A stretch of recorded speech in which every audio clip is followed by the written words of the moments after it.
at the time of the, when this was first heard by 8 judges, Mr. Imtiaz Siddiqui led the arguments. He's fully prepared, but I would like to say a few words. Let's forget the past. Today is the first date of hearing. I'll say a few words, and then I'll leave the floor to Mr. Imtiaz Siddiqui. I want to make it one thing very clear. When this Supreme Court Practice and Procedure Act came into force, or became in the form of a bill and later became an act, I read clauses 1 and 2 thereof. Your lords have this act in front of you? I think one of the petitioners has filed it.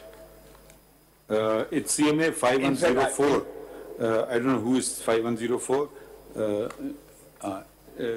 It's attached with it. Ji, please read it. Argue as you please. By the end of your lordship, which is the petition that you? I will be starting from 6, sir, because 6 is the one when the orders have been passed. But may I also say? No, that you started with the Practice and Procedure Act. You wanted to read it. I'll read it. Before I do that, there is an order dated 2nd of May. Ajay sir, let me forget about the past. Because we are not, don't do this. Okay, so I'll say, let's bury the past. Don't bury it, it's past. You can't bury the past. All right, for the time being, argue as if you are arguing for the first time. Thank you. Well, I do say here. I may ask a question. Khwaja Sahab, idhar dekhen. You have endorsed the sitting of the full court, which is fine, but I'm just wondering what will happen to Section 5 in the event if the law is upheld. There is a right of appeal that is provided under this law. In that case, then how do you visualize that right being exercised? I was going to come to that. I'm very thankful to leadership, because if the full court is going to hear it, then I have no right of appeal. But in the event, since we are hearing the vagaries of this law, what will happen to this right if a full court is now going to proceed with the matter? In fact, when I go through the law, there are so many things. वो अपनी जगह है ना जी. Let's just assume बहस हो जाएगी. Section 5 को फिर क्या होगा? Will Section 5 not be exercised by one party? It says that an appeal shall lie within 30 days from an order of a bench exercising jurisdiction under Clause 3 of Article 184 of the Constitution. Khazi Sahab, if I may interject, you please proceed as you want to. Let's read the Act together. Whatever you want to comment about the Act, and please also address the query that has been addressed to you in your own manner as you wish. So let's start with the Act at least. I would like to answer that when I'm going through this, because this is a... So let's start reading the Act. Do you want to read the Act or you don't want to read the Act? I will read the Act now. I'll start with Section 1. But first of all, let me say this one.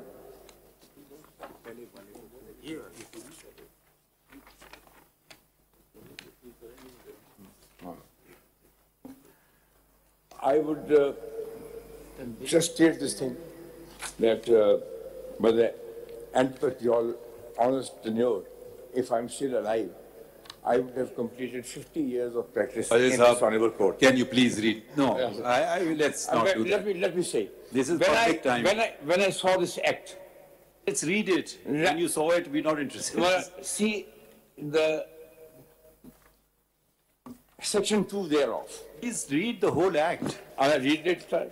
Whereas Article 191, I'm reading the preamble, 191 of the Constitution provides that subject to the Constitution and law, the Supreme Court may make rules regulating the practice and procedure of the Supreme Court. Now, at present, there are the 1980 rules which govern the procedure here in the Supreme Court. Before that, there were the 1956 rules. The 1980 rules were on account of a judgment which came in 1979. Khwaja Sahab, please focus. Okay, I'm focusing myself. We know the 1980 rules. Background. No, please don't. We don't. The country expects 57,000 cases to be decided. We would love to hear you, but let's focus on your petition. Now you have started reading, you started giving the history of 1980 rules. We know that. If he'll ask a question, please answer that, but proceed with your arguments. I have said about this 1980 rules for the simple reason that if I read now section 2, it says... Please continue, don't jump to section 2. All right. And whereas Article 10A is of the Constitution, mandated right to fair trial and due process. Article 4 of the Constitution guarantees treatment in accordance with law. Article 25 of the Constitution prohibits discriminatory treatment, and right of appeal is a universal fundamental principle of jurisprudence, and Islam guarantees right of appeal. Therefore, pursuant of Article 175(2), read with Article 191 of the Constitution, this law is being enacted. The court will see that there is no mention of item 55 of the federal legislative list as far as this preamble is concerned. It is silent, because that is the basic, what can the parliament do? Parliament is not omnipotent. It has to go according to certain constitutional limitations. That principle of old principle that the parliament is supreme means that they are omnipotent, led by Dicey and influenced by Blackstone and Co. So we all agree that Parliament has limitations. This law doesn't say that. Don't insert words which are not written there. Law doesn't say Parliament is omnipotent. Just restrict yourself to the act which you have challenged. When I say this thing, that this very preamble does not mention. It's noted. Read it on. Okay. And whereas it is expedient to make a law providing for certain practice and procedures of the Supreme Court, it is hereby enacted as follows. This act shall be called the Supreme Court Practice and Procedures Act 2023, and it shall come into force at once. Constitution of benches, that the crucial question which arose. Every cause, appeal or matter before the Supreme Court shall be heard and disposed of by a bench constituted by the committee comprising the Chief Justice of Pakistan and two next most senior judges in order of seniority. Now, the 1980 rules, Order 11, read in this manner. Because if you have to correlate, it may be important to do that. पहले अगर इस act को पढ़ लें हम, ताकि हम सबको पता लग जाए कि इसमें क्या है, क्या नहीं। Sir, which rule were you referring to? If we want to continue like this, we'll go ahead. But my viewpoint is this, that this frame of these rules under Article 191 is the prerogative of the Supreme Court, sitting at the full court. When they framed the 1980 rules, the entire court sat together, and in their wisdom, together they framed the rules. This abdication or this intrusion by the Parliament into the affairs of the Supreme Court prompted me to come forward and file this petition. Because I feel that every institution must remain within its own domain. Khwaja Sahab, I'm here on this side. It's right here. I'm here on this side. If you could kindly formulate your exact legal proposition. What you are suggesting is that you do not have any objection to the untrammeled, unaccountable powers in one office Is that your question? My contention is this. Are you supporting what has happened in the past? I am supporting what happened in 1980, and I'm So supporting... what is your legal proposition? My legal proposition is this, that this power of forming the benches, etc., is the domain of the Supreme Court itself. If this is your proposition, I think you should read the law first, Khwaja if this Sahab, is- and then formulate let us- the points. let us first formulate. Act पढ़ लीजिए, उसके बाद It it is only 2 pages act. It is only... Let me follow the Chief Justice. Khwaja Sahab, Let me read the law, and then we make my submission. If I may make your job easier, undoubtedly, it's sometimes very difficult and disconcerting if... I know it's very difficult to get the answer questions. Zara sun lijiye, Hazur. If you are receiving a lot of questions from different sides, you don't even know who is asking the questions. If one of your associates jots the questions down, please don't respond to it. We let you argue it as you want to. Let me just finish. You read the act. You just point out, either you say this entire act is ultra vires a constitution, that's one contention. If there are certain particular portions of the act which you think are ultra vires a constitution, please, as you're arguing, point that, formulate the contention and move ahead. You don't need to respond to every query immediately. It will make your life very difficult because you won't even know where the question is coming from. One of your associates can take, and when you're done with your arguments, you can absorb the questions and respond. We will give you time to respond to the queries. ठीक है? तो आप please continue with the act. Just can you take down the points and so that you can answer them. Second part of this section 2. Soon after commencement of this act, the committee constituted under subsection 1 shall hold its first meeting to determine its procedure, including the holding meetings and constitution of benches, provided that till such time the procedure is determined under this subsection, the meeting of the committee for the purposes of subsection 1 shall be convened by the Chief Justice or other 2 members of the committee as the case may be. The decisions of the committee shall be by majority. Now, this is what the Parliament has enacted.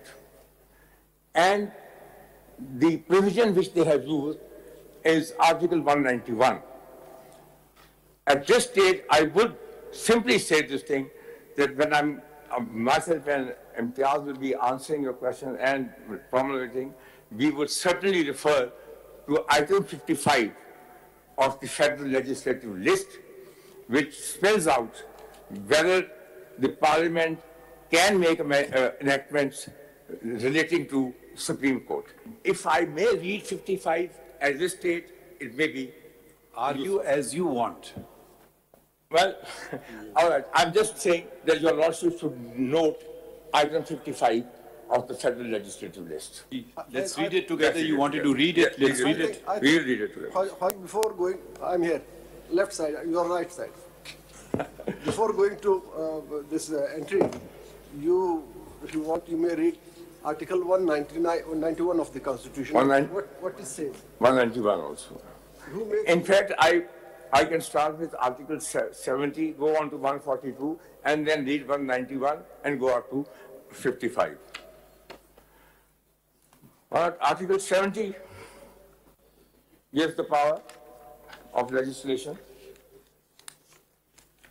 and it is to the effect legislative procedure. And what it says is, a bill with respect to any matter in the Federal Legislative List may originate. I will skip that. I'll go straight on to subclause 4 of Article 70.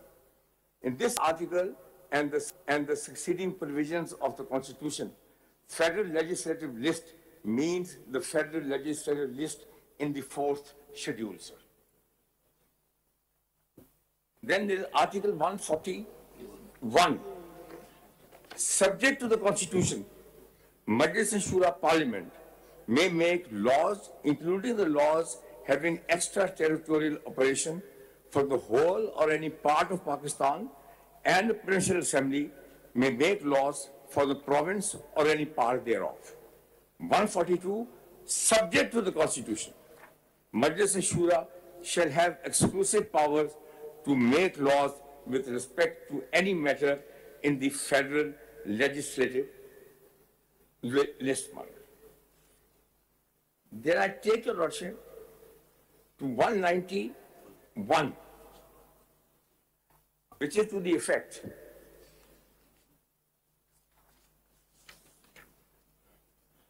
subject to the Constitution, again, subject to the Constitution and law. It is the Supreme Court. The Supreme Court may make rules regulating the practice and procedure of the court. The crucial words here are that the power has been given to the Supreme Court to regulate its practice and procedure. These powers are under the Constitution, your right side. These powers are under the Constitution and the law. Constitution and the law. I'll say also, I'll come to that also. Because when I read 55, then it will be clearer.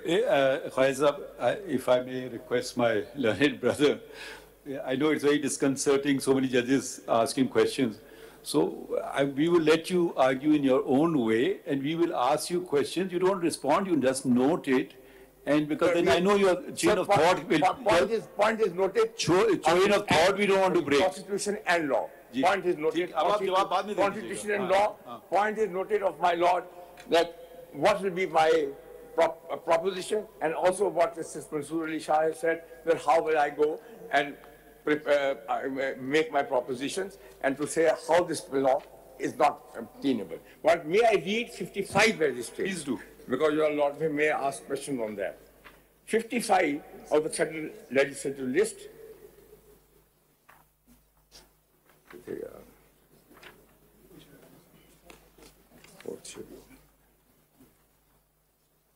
It says jurisdiction and powers of all courts can be subject to the power of the Parliament under 142 and 74. Just read it as is. Don't interpret it. Then you can interpret it. Okay, I'll go along with that.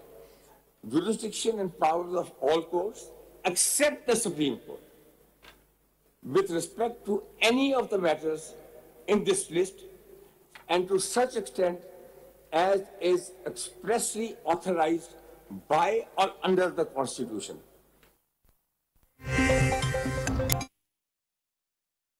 Full court में supreme court के तमाम 15 जजेस इस वक्त शामिल हैं और इस वक्त सुप्रीम कोर्ट में प्रैक्टिस एंड प्रोसीजर बिल पर समाअत जारी है। चीफ जस्टिस काजी फाइज ईसा इस केस की समाअत कर रहे हैं और 15 जजेस पर मुश्तमिल ये बेंच है जो कि समाअत कर रहे हैं। लाइव टेलीकास्ट ये समाअत की जा रही है, जिस पर चीफ जस्टिस ने कहा कि मुकदमा ताखीर का शिकार है, इस पर माजरत खा हूँ। जजेस फुल कोर्ट मीटिंग की वजह से ताखीर हुई। उन्होंने कहा कि आपके लिए हमारी नेक तमन्नाएं हैं। वकील ख्वाजा तारिक रहीम की जानिब से ये कहा गया। और साथ ही साथ सुप्रीम कोर्ट का पहला पायलट टेलीकास्ट शुरू किया है। चीफ जस्टिस की जानिब से कहा गया लाइव टेलीकास्ट मामले पर कमेटी बना दी है। चीफ जस्टिस ने कहा कि मुतालिका कमेटी इस मामले को फाइनल करेगी। मुनासिब होगा कि पहले बैकग्राउंड बता दूं। ख्वाजा तारिक रहीम की जानिब से ये कहा गया दलाइल में। Yes, point noted. Jurisdiction and power. Jurisdiction and power. Well, I'll answer that. आप नोट कर लें ये सवाल। सवाल आपका मैंने सुन लिया जी। Please note this down that we have to have jurisdiction and powers both. We'll explain both. We'll explain both. This is what the Constitution says. Now, this is regarding the benches, Section 2. In one word, I would say this, that this power of 191 gives the power to the Supreme Court itself to regulate its procedure, as has been done in the past, as has been held in a number of cases which we bring before your lordships. Those cases are well known. Now I just ask a question, you can note it. Are you suggesting that even the rules of 1980 are ultra vires the Constitution. Please let me finish. Because the power vests in the Supreme Court as all the judges of the Supreme Court. That could be one reading of your argument.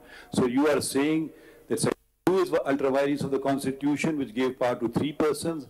Order 11 of the rules is ultra vires because it gave power to 1 person. Is that your proposition? No, madam. My proposition is very straightforward. As far as the 1980 rules were concerned, they were made by a full court, which was at that time. The entire historical perspective has been given. My proposition is slightly different. These, under 191, it is the function of the Supreme Court itself to regulate its thing. Okay. See, 184.3 is not the only power. Raja Sahab, you can later answer my question. So what you are saying is that the expression subject to the Constitution and law, this becomes redundant? That is the question. That is what you are interpreting it. I'll answer that. We'll answer that. We noted, we'll answer this thing. But my basic question, why I came before your Lordship, is that the functions which are there with the Supreme Court, there should not have been there with the Parliament. Because that institution that has its own. Today they say that how you are going to have the benches. Tomorrow they will say that such and such bench will hear this case, such and such bench will hear that case. Please let's not go into what they may or may not do. Why I'm saying is this, that if I give them unbridled power, then anything can happen. Raja Saab, it pertains to your attack on a particular piece of legislation. But I'll say this thing. No. What Parliament decides to do future, you can bring another petition, we can look at it then. Restrict yourself to your case. Please proceed. I will say this in the manner that this clause 2 is beyond the powers of the Parliament.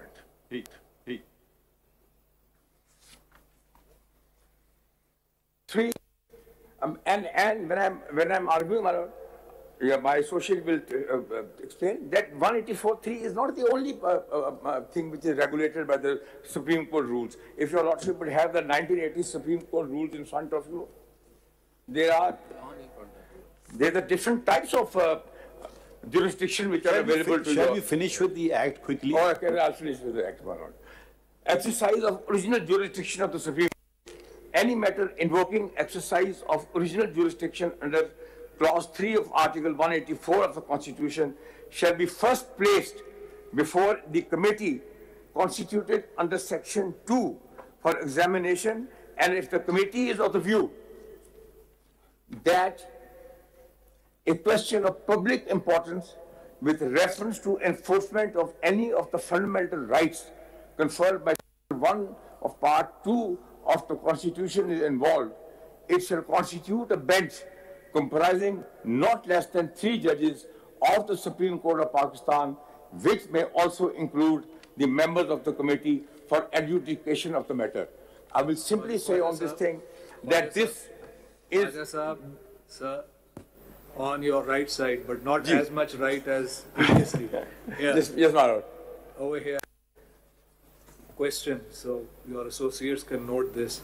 This power that Section 3 purports to confer on the committee with regard to examine the question and therefore act as a gateway perhaps, is this a power or is this a judicial power or is this an administrative/statutory power?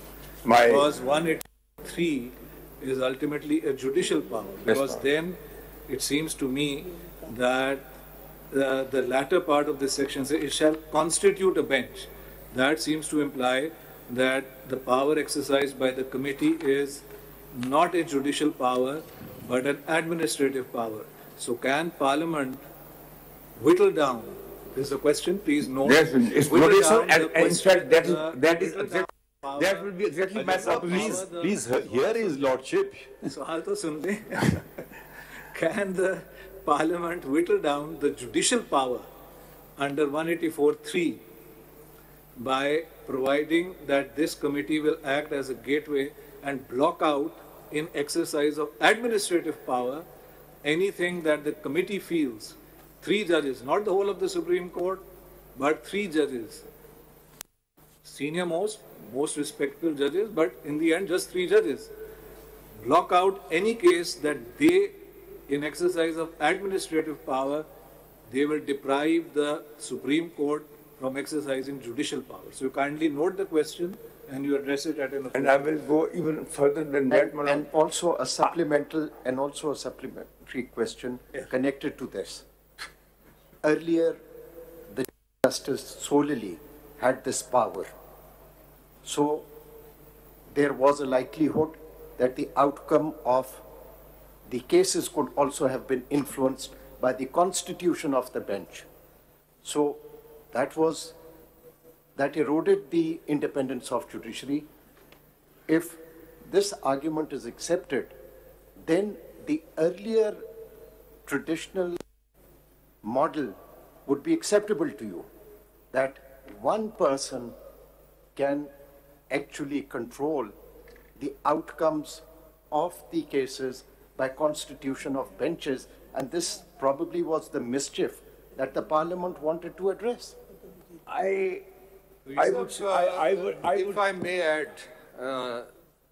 there is a judgment of this court and the judicial pronouncement on that as to what procedure would be followed by the Chief Justice to invoke jurisdiction of this court under Article 183. And it says where a bench, 3-member bench, 2-member bench, but a bench comes to the conclusion that there is a matter of public importance affecting fundamental rights, they may recommend to the Honorable Chief Justice that a bench be constituted. And the Honorable Chief Justice, after seeing the reasons that the bench has assigned for recommending, he may or may not, but at least he would record reasons why he thinks he disagrees with the recommendations, or thereafter he can proceed. And so there is a judicial pronouncement on that already in place. In fact, I'm sorry, since may I say, Honorable Chief Justice has said that we can only ask questions and not for you to respond immediately. So let me, with all due respect, ask a supplemental to what the supplemental put to you by my learned brother, colleague Justice Atar Minallah. It seems to me that the power to constitute a bench, which is the subject matter of Section 2, constituting a bench does not block the exercise of judicial power. It simply determines which is the bench that is to exercise judicial power. Yeah. But my question to you is that Section 3 seems to go beyond that. Section 3 is separate from Section 2. It actually blocks, it confers on the 3-member committee exercising administrative powers to actually block the exercise of judicial powers. It's not a question of constitution of benches. They can say, sorry, out, nothing further, matter ends. The question is this, so this is not a question of composition of benches. That is power universally on them in terms of Section 2. The question here, it seems to me, is the very blocking of the judicial power itself. Can Parliament do that? Question is maybe noted. And you don't have to answer. No, I'm not answering. Carry on. I'm not answering. The Honorable Chief Justice said you carry on with your submissions. Just note the question. This thing, I may add one thing to it. It also deprives me of my right, which they have said that they are passing this thing under Article 10A of the Constitution. Here, if Section 3 is there, I'm being condemned. I'm not being heard. Who is the party is not being heard. Who is when you're using the word I? Who is the I here? Litigant. The litigant. Because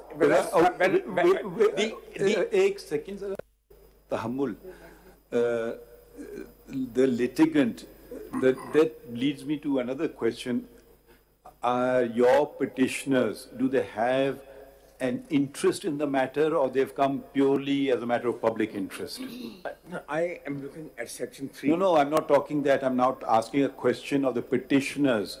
Do they have an interest in any case why they brought this challenge, or they brought it in the public interest? What is the answer? Answer to that is that it's a public interest. You have no personal interest in the matter, you or your client. I have no personal interest. You meaning your client. But let me say this thing. No, I just want to know an answer to that. Myself and Mr. Siddiqui, we are doing this as pro bono.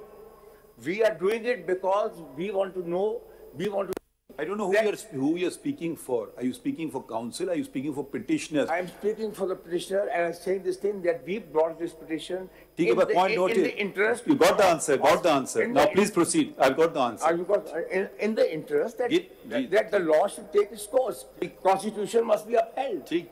And I am also saying that I'm sure with such preliminaries sitting there, the whole object is that, first of all, the independence of the judiciary should not be in any manner smeared by any other institution. And secondly, Khwaja Sahab, please. We are not going to platitudes. I will not make a political speech. Khwaja Sahab, I'll refrain from that. Let's proceed with the act. Yes, sir. Khwaja Sahab, just a confusion which you can answer later.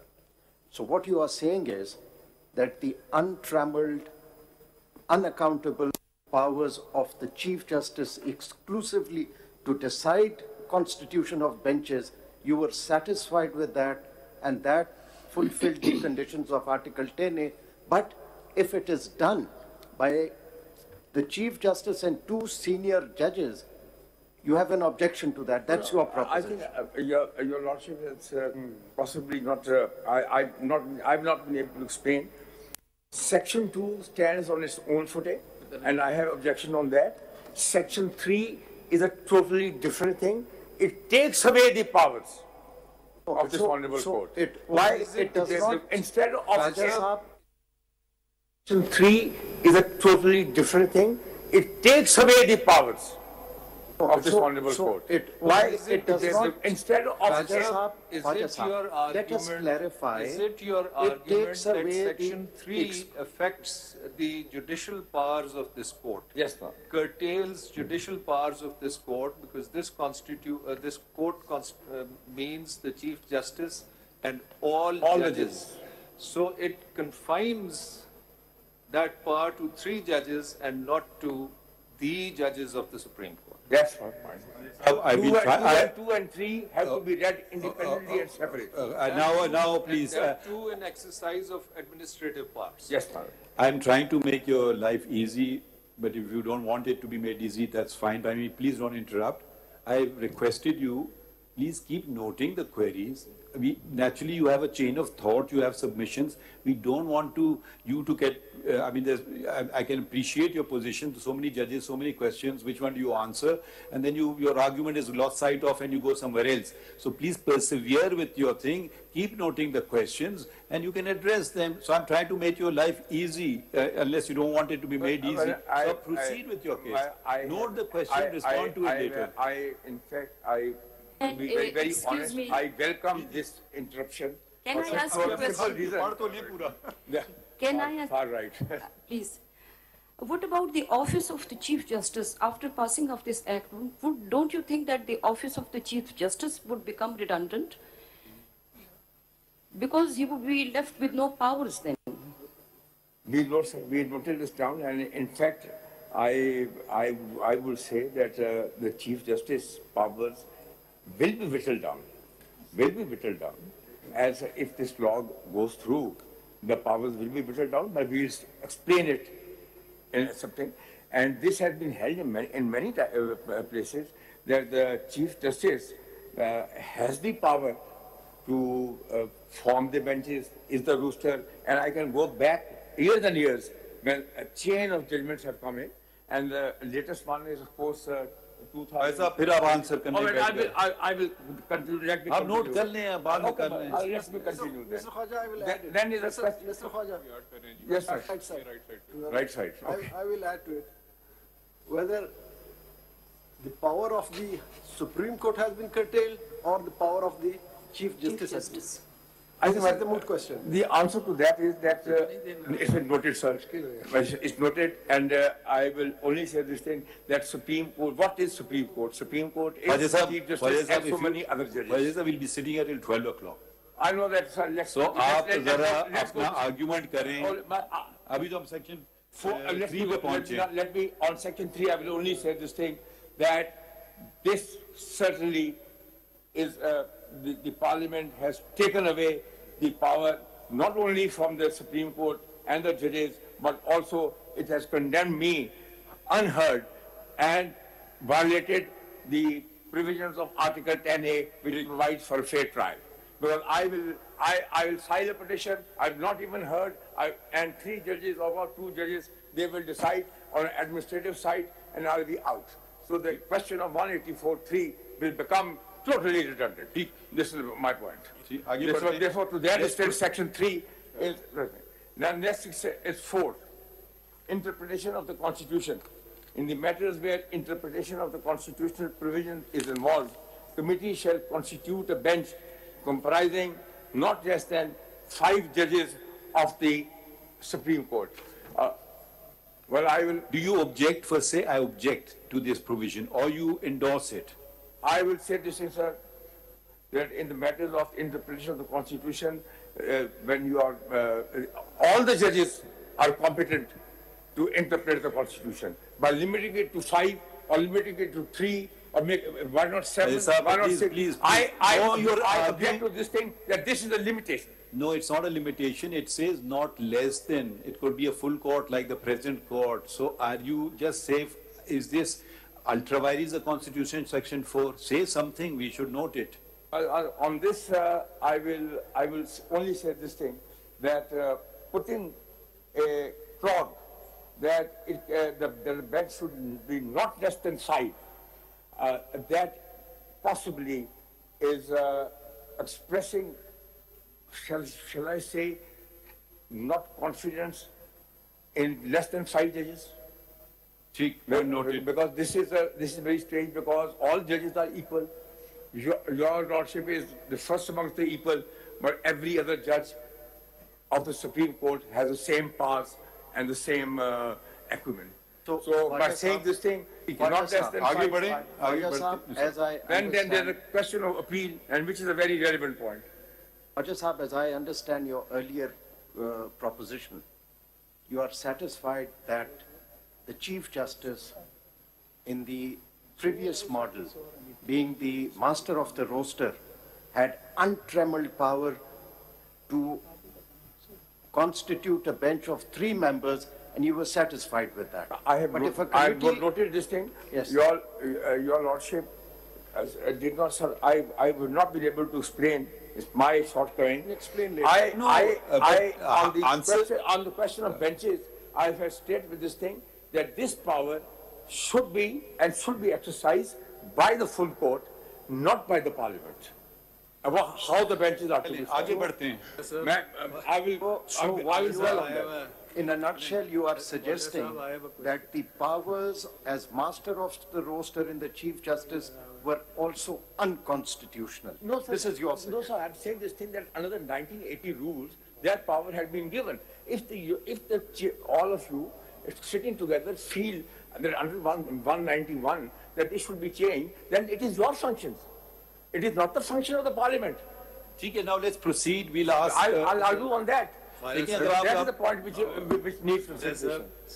5 is appeal. Yes, Manisha. On section 4. On 4. If memory serves me right, section 4, what is the equivalent of section 4, is part of the Indian Constitution as an article of that Constitution. It was a part of the 1956 Constitution as an article of that Constitution.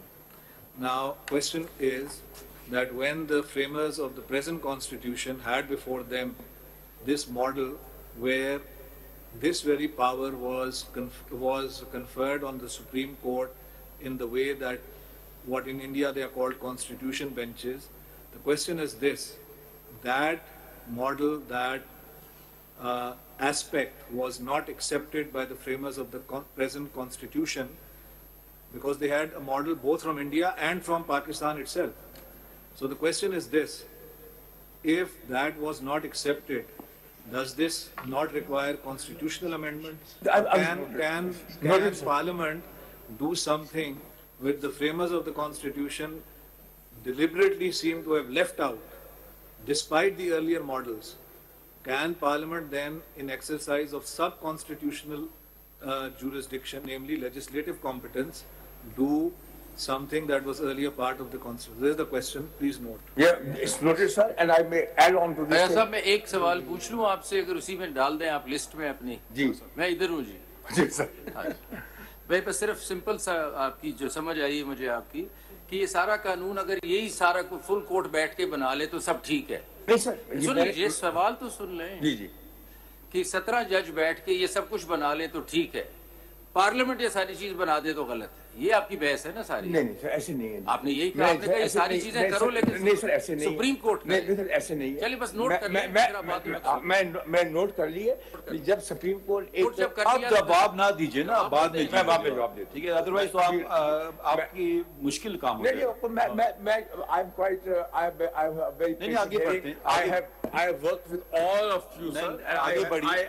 I have no problems. हजूर आगे बढ़िए, आगे बढ़िए।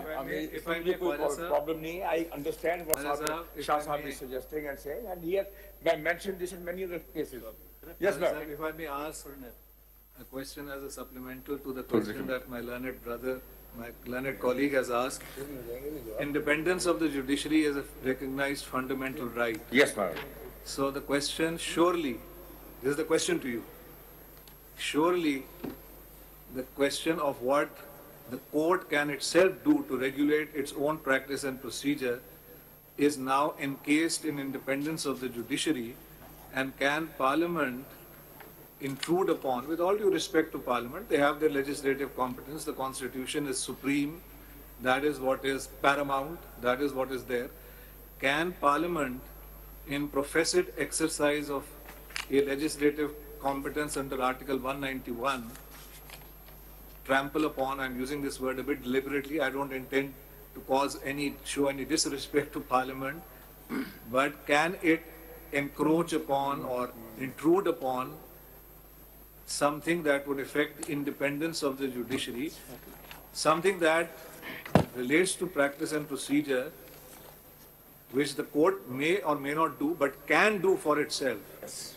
Can Parliament do that? In other words, when Article 191, this is part of that question, starts with subject to the Constitution, the law part of it is also being subject to the Constitution, and the Constitution says independence of judiciary is a fundamental right. Can Parliament directly or indirectly take away a fundamental right?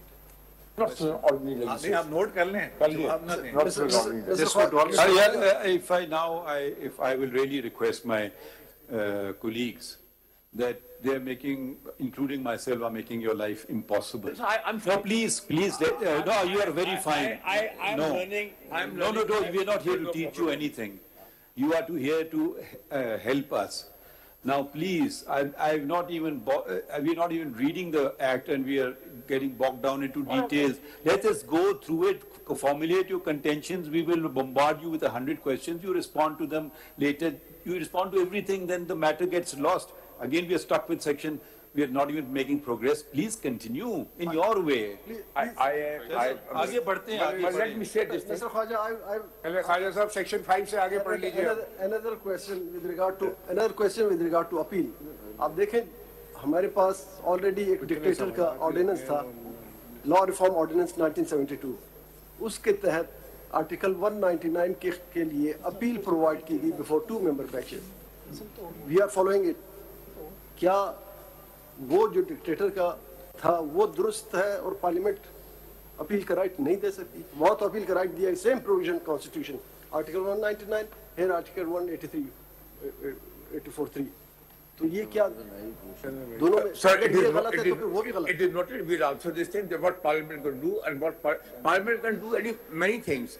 my Lord has said so. But there is a procedure provided. Will answer that. भाई साहब अभी जवाब की जरूरत नहीं है. आप please I will not answer it. पहले एक्ट को खत्म कर Section 5 से आप आगे बढ़ लीजिए Khwaja Sahab. You have collected 100 questions. Just here. The law reform ordinance of How you will 1972. answer.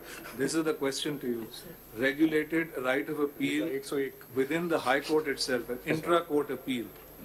Was there ever a clog on the jurisdiction and on the legislative competence in relation to jurisdiction and powers of the High Court in the same manner as it is in the Supreme Court? As I read it, the clog is there only in respect of the Supreme Court. Law reforms ordinance didn't do anything with the Supreme Court. It only affected intra-court appeals within the High Court, both in the concurrent list, which is now no longer there, and also the clog was only in relation to Supreme Court.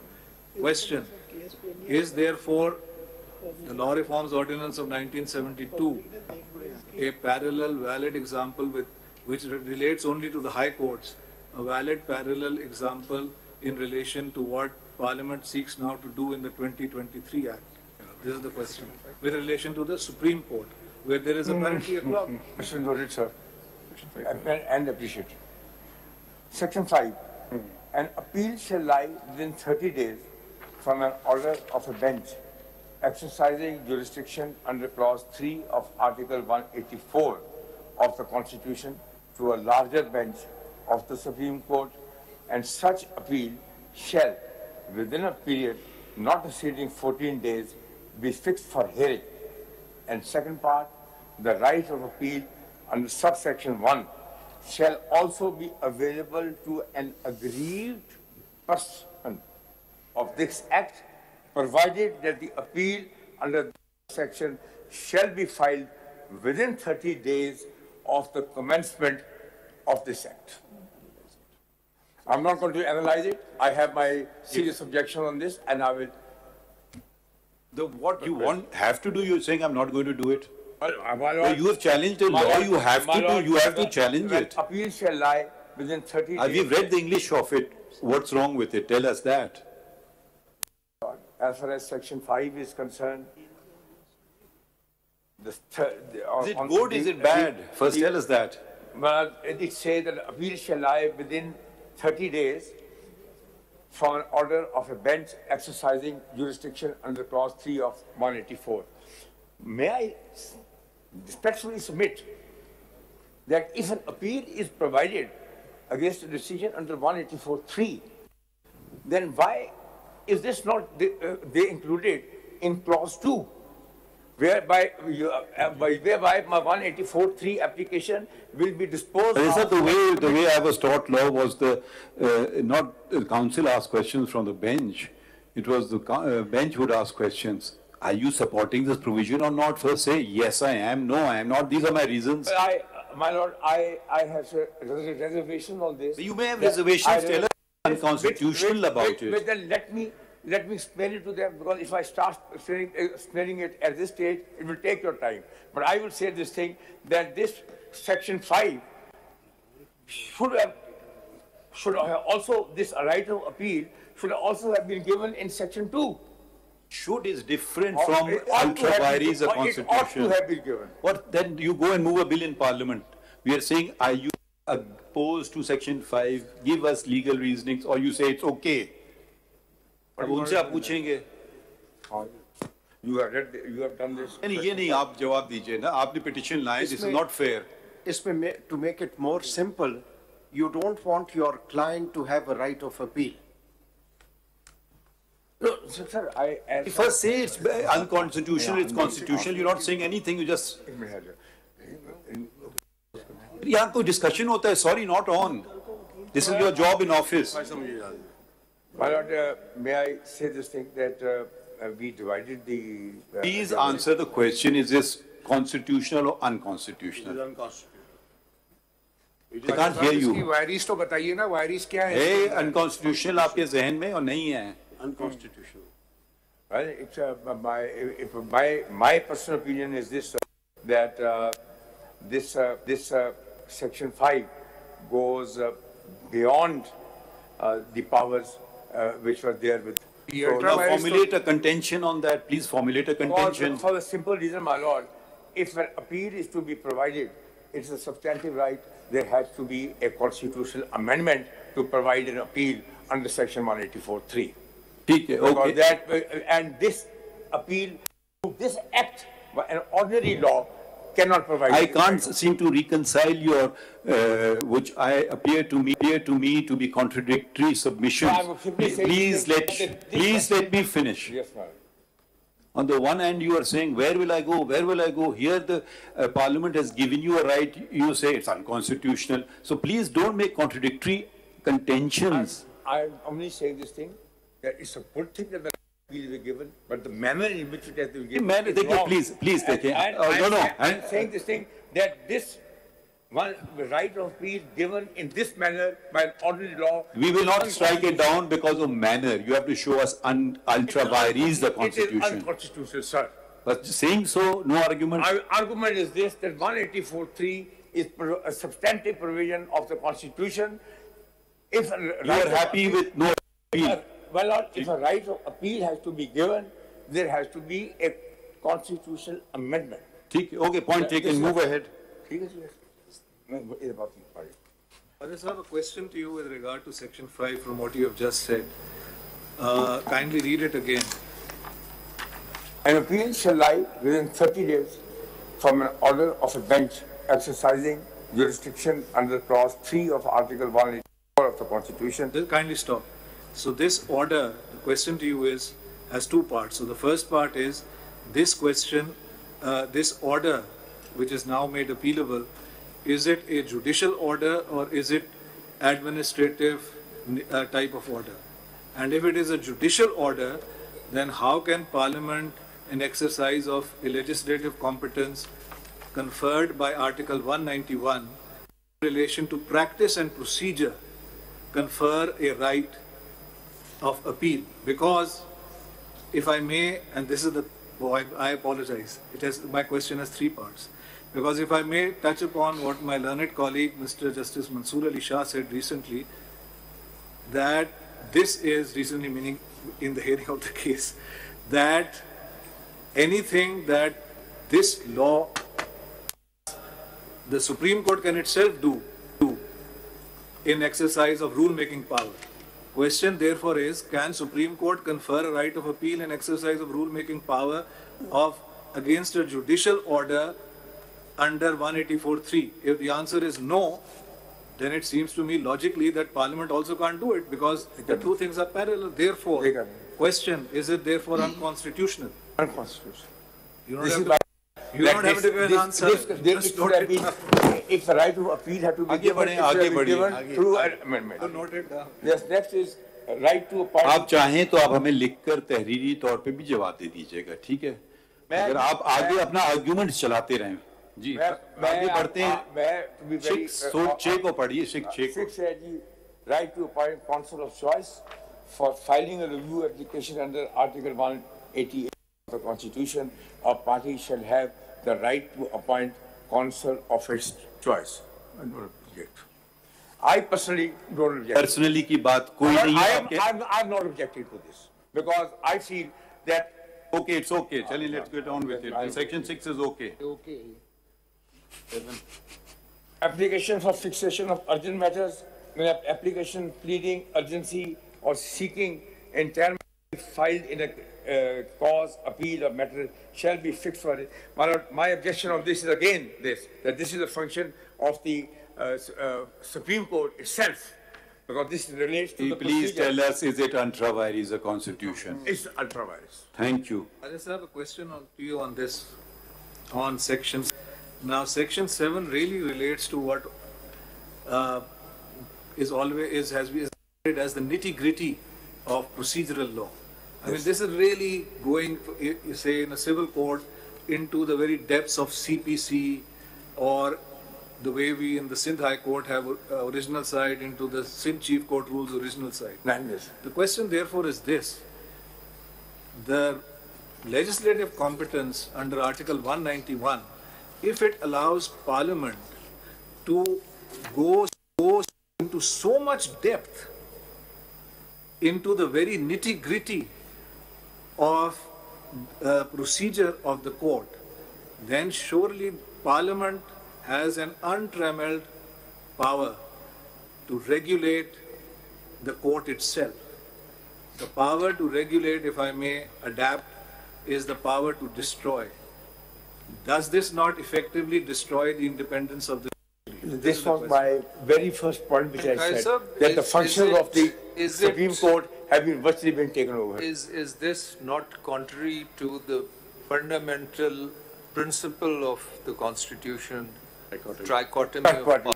So where the legislative organ is intruding upon the nitty-gritty and the procedural aspects which have specifically been left to the Supreme Court under Article 191, is it not an intrusion in the boundaries created by the trichotomy of powers? That is why I say 7 is ultra-virus. Isme Khwaja Sahab, Yes, sir. I think there's a very crucial and important question. The jurisprudence of this court, developed till today, has only looked at aspect of independence of judiciary, that is, freedom from external factors. But there are two other extremely or probably more important factors that affect independence of judiciary, and that is internal independence and institutional independence. What the Parliament appears to be looking at is the aspect of internal and institutional independence, where probably in the perception of the public or the Parliament, those powers exercised over the years by the Chief Justice under the rules, they actually eroded the internal and institutional independence. So when we talk about independence of judiciary, these two aspects that have been ignored till today, they are probably more important. Sir, we will certainly answer your lordship.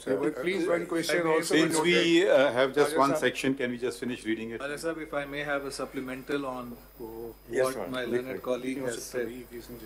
Is it possible, is it constitutionally possible that if at all, and speaking for myself and with very great respect, perhaps I do not subscribe to that view that has been expressed, but I ask a supplemental question on it.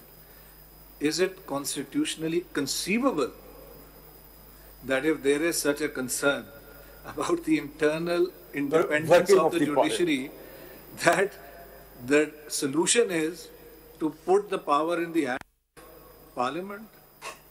Would that not violate separation of powers? Tomorrow, what is there to prevent, and this is a question to you, what is there to prevent Parliament from making a so-called law relating to practice and procedure and provide the federal government is hereby conferred powers to make rules and, for the practice and procedure of the court? There is no end to it. If at all there is any trouble, and as I say, I have very deep regard and respect for my learned colleague, all of them, but in particular Justice Athar, is this really the solution? That you say, okay, here's a problem internally to the, would that not violate? Well, I mean, no, as I say, it's constitutional. Is it even conceivable? I mean, where would that lead us? With due respect, my lord. Khwaja Sahab ये एक बात सुनिएगा, इधर एक question आप इसको खत्म तो कर लेना सेक्शन को, आप सॉरी टू से आर्टिकल 8 खत्म कर लो। आप पढ़ ही नहीं रहे हैं। मैं पढ़ लेगा, अभी पढ़ लेता हूँ सर। ये सवाल बड़े पर्टिनेंट आप हर चीज आप नोट कर लेना। नोट कर भी लिया मैंने सर, कर लिएगा ना। मैंने शुरू में ये कहा था। आप शुरू में क्या कह रहे हैं? आप आखिरी सेक्शन पढ़ लें। मैंने शुरू में ये कहा था, आपने शरीफ इस्लाम और जो ये आप कह रहे हैं, internal working of the supreme court है, उसमें किसी और नहीं होना चाहिए। ये अगर ये दखल अंदाजी होगी तो फिर ये सुप्रीम कोर्ट नहीं रहेगा। एक बात और नोट कर लीजिएगा, आपने कहा सेक्शन 5 जो अपील है वो अल्ट्रा वायरस है टू द कॉन्स्टिट्यूशन, मगर at the same time while you are reading section 6 it is right of review. You say that you have no objection to it. Why? Because the choice has been given to appoint the council. of his own choice. No, when the law is noted, totally sir. ultra virus, Sir, noted. then how you can say that Section 6 is okay with you? No, my own view was that at times we have the rules are there that if a lawyer says that I'm ill or I'm out of the country or not well, you do allow in review. You are declaring right of appeal ultra virus and right of review intra virus. No, what I'm saying is, according to your own arguments. The question is that you cannot provide a right of appeal. But you can provide the right of review. Under 184.3, if 184.3 right of appeal is given in accordance with the Constitution, then as far... ख्वाहिद साहब फिर आप अपने लिए आप जरा सुन तो लीजिए ना, आप ये सवाल जो है जरा सुन, आप सुन तो लीजिए ना, ये जो सवाल है इनको इतने इजीली ब्रश असाइड ना कीजिए, जरा सुनिए प्लीज। आप गौर और फिक्र से, हम नहीं चाहते हैं कि आप फिलबदी कोई जवाब दे दें जो फिर आपके लिए मुश्किल हो। हम इसीलिए आपको कह रहे हैं हर सवाल नोट कर लीजिए, आराम से जवाब दे दीजिए। आप खुद अपने लिए मुश्किलात खड़ी कर रहे हैं, हर सवाल के जवाब देने लगते हैं। हम तो सिर्फ आपसे सवाल पूछिए, नोट कर लीजिएगा आगे चल करके, ठीक है। हम देखें, हम एक दूसरे से बहस करने नहीं बैठे हैं, हम आपके सुनने का, आपने चैलेंज किया है एक कानून को कि ये गैर आईनी है। ये बहुत फर्क होता है कि एक कहने के लिए कि मुझे ये कानून पसंद नहीं है। जरा आप प्लीज ना खामोश रहिए, 2 मिनट हम भी आपको सुन लेते हैं खामोशी से, आप भी थोड़ा सा तहम्मुल का इजहार कर लें। तो ये बहुत से कानून है, शायद मुझे भी नहीं ज़ाती तौर पे पसंद हो, मगर मैंने हल्फ उठाया है कि मैं आइन और कानून पे अमल करूंगा, ताकि अनलेस कि मैं उसको स्ट्राइक डाउन कर लूं कानून को, वो एक अलग बात है कि ये अल्ट्रा वायरीज द कॉन्स्टिट्यूशन है। तो आपने कहा my personal opinion doesn't matter, तो आपकी भी पर्सनल ओपिनियन की कोई हैसियत नहीं है। आपको आईनी जवाब हर देना है कि ये इश्क, आपने एक बहस में एक आर्टिकल आइन का आपने रेफर नहीं किया कि ये किस आर्टिकल के तसादुम में है। दूसरी बात आपने जो बिल्कुल नजरअंदाज कर रखी है, ये हमने स्यूमोटो केस नहीं लिया। अगर हमारे हकूक पे इतना जबरदस्त वार पार्लियामेंट ने किया होता तो हमने बहुत सारे केसेस में हमने खुद भी उठा लिए केसेस को। ये तो आप हमारे तरह से वो डिफेंडर तौर पे रूनुमा हुए हैं और कहा ये जंग मेरी है, ठीक है। ये सिर्फ प्रोसीजर मैटर है, किसमें किसी की राइट गायब नहीं हो रही, किसी की राइट, एक राइट कन्फर हो रही है, किसी की राइट छीनी नहीं जा रही है। तो बराए करम आर्टिकल 184(3) के दायरे में रहकर आपने, जिसका आपने एक लफ्ज नहीं जिक्र किया है, वो कहता है any matter of public importance. चलें जी, पब्लिक इंपॉर्टेंस तो एक वो है डिबेटेबल क्वेश्चन, हम ये कहूँगा आप कहेंगे वो है, मगर for the enforcement of fundamental rights, ठीक है, ये इसके प्रीएम्बल में उन्होंने फंडामेंटल राइट्स का तस्करा कर दिया है, जिसको आपने बस नजरअंदाज कर दिया। ठीक है, ये बहुत अच्छी बात है कि आप मेरे हकूक के लिए जंग लड़ रहे हैं, मगर ये मेरे हकूक और आपके हकूक की नहीं बात है, ये आइन की बात है और लोगों के हकूक की बात है। ये आर्टिकल 10(a) का हवाला देता है, आर्टिकल 25 का देता है। तो आप खड़े हो, राय आप कॉलम लिखिए अखबार में, हमें सिर्फ और सिर्फ आइनी बहस कीजिए कि ये 184(3) का जो हम जो पावर आज इस्तेमाल कर रहे हैं, वो 104, ये हम अपेलेट पावर नहीं इस्तेमाल कर रहे हैं, ना कोई हाई कोर्ट ने कोई फैसला किया है जो हम बैठे हुए हैं एज ऑफ राइट अपील सुन रहे हैं, petition for leave to appeal सुन रहे हैं। हम ओरिजिनल जुरिसडिक्शन में बैठ गए, उसकी बहुत महदूद चीज़ें, मुझे बहुत सी चीज़ें कानून में शायद ना पसंद हो, मैं ये नहीं कह सकता हूँ कि जी इसको ऐसा नहीं करना चाहिए था। तो आप बराए करम, आपने एक इन्फोर्समेंट ऑफ फंडामेंटल राइट से तो आपने कुछ बहस ही नहीं की अभी। जरा आप प्लीज, और हर बात को आप नोट कीजिए। अगर आप तो बस आप हर चीज को जवाब देने लगते हैं बगैर सोचिए। हर बात की बहुत अहमियत होती है। मेरे कोलीग्स की जो सवाल हैं वो बड़े अच्छे सवाल हैं, जरा गौर और फिक्र चाहते हैं और फिर जवाब देते हैं। अगर आप जल्दी से करेंगे फिर आपको दोबारा मौका नहीं देंगे, फिर कहेंगे अब मुझे अच्छा जवाब आ गया। जब आप प्लीज 184(3) के तकाजे भी पूरे कर लें। आपके बिल्कुल 184(3) के तकाजे इंशाल्लाह पूरे। मेरा एक सवाल भी नोट कीजिए, keep on the border please. आप क्या सोचते हैं, this act has been passed in the public interest? क्योंकि section 5 subsection 2 says on the contrary it appears that to do away with some of the decisions which were passed in the previous years under Article 184(3) of the Constitution, क्योंकि commencement उनकी कर दी है और उसमें कोई limitation भी नहीं है, तो ये public interest में पास हुए या personal interest में हुए? Yes, your point is noted, sir. I will not answer now. I'll answer it later. Mr. Khwaja, another question. Please एक और note कर लें. We have two provisions in the Constitution. One is Article 191, which relates to Supreme Court, and the other is 202 of the Constitution, which relates to High Court. Same अल्फाज है वहाँ से वहाँ पे Supreme Court, यहाँ पे High Court. Subject to the Constitution and law. Law तो बनाती है Parliament.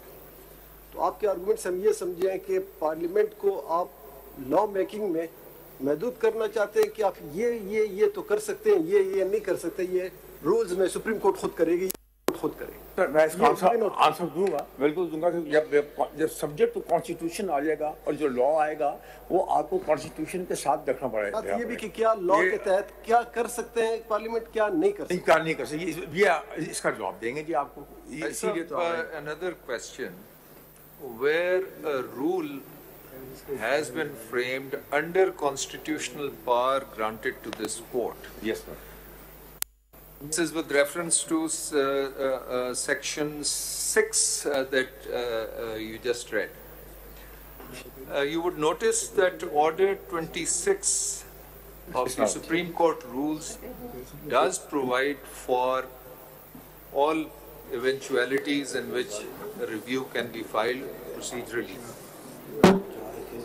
The question is where the Supreme Court, in the exercise of constitutional powers granted by the Constitution framed rules, the Parliament can legislate and override those rules or amend those rules. That's the question. Noted. Please answer when you are answering. Addition through already law or through the point is taken, sir, by already with me, and I will answer that. And I have my own views on this, that the Parliament cannot do this thing by an ordinary. हजूर आपके views को छोड़ दीजिए ना, आईनी तकाजे पूरे कर लेना। Number 7 is application for fixation of urgent matters. ये तो हो गया। Application pleading urgency or seeking interim relief. अच्छा, मैं आपको एक मफरूजा पे छोड़ देता हूँ। आपने दरखास्त दी, बहुत अहम केस है, अर्जेंट केस है, मैं नहीं लगाता हूँ, मेरी मर्जी। सिर्फ जवाब दे दीजिए, मेरी मर्जी। मैं 10 साल उस केस को नहीं लगाऊं, मेरी मर्जी। मैंने इसमें कुछ नहीं कहा, मैं आपसे सवाल पूछ रहा हूँ जी। इन्होंने मेरी मर्जी ले ली, शायद मैं खुश नहीं हूँ इस बात से, मेरी मर्जी में ना लगाऊं केस। एक बहुत अहम केस है, इसमें उन्होंने लिख दिया 14 दिन में आप उसका भाई सिर्फ उसको लगा दें, कोई फैसला तो ना करें, तो मैं कहूँगा मेरी मर्जी। मैं जो ये टैक्स पेयर पैसे दे रहे हैं इस अदालत को, जो हमारा बजट है, मेरी मर्जी पे चलेगा। इस पे सवाल का जवाब दीजिए, मैं नहीं लगाता हूँ।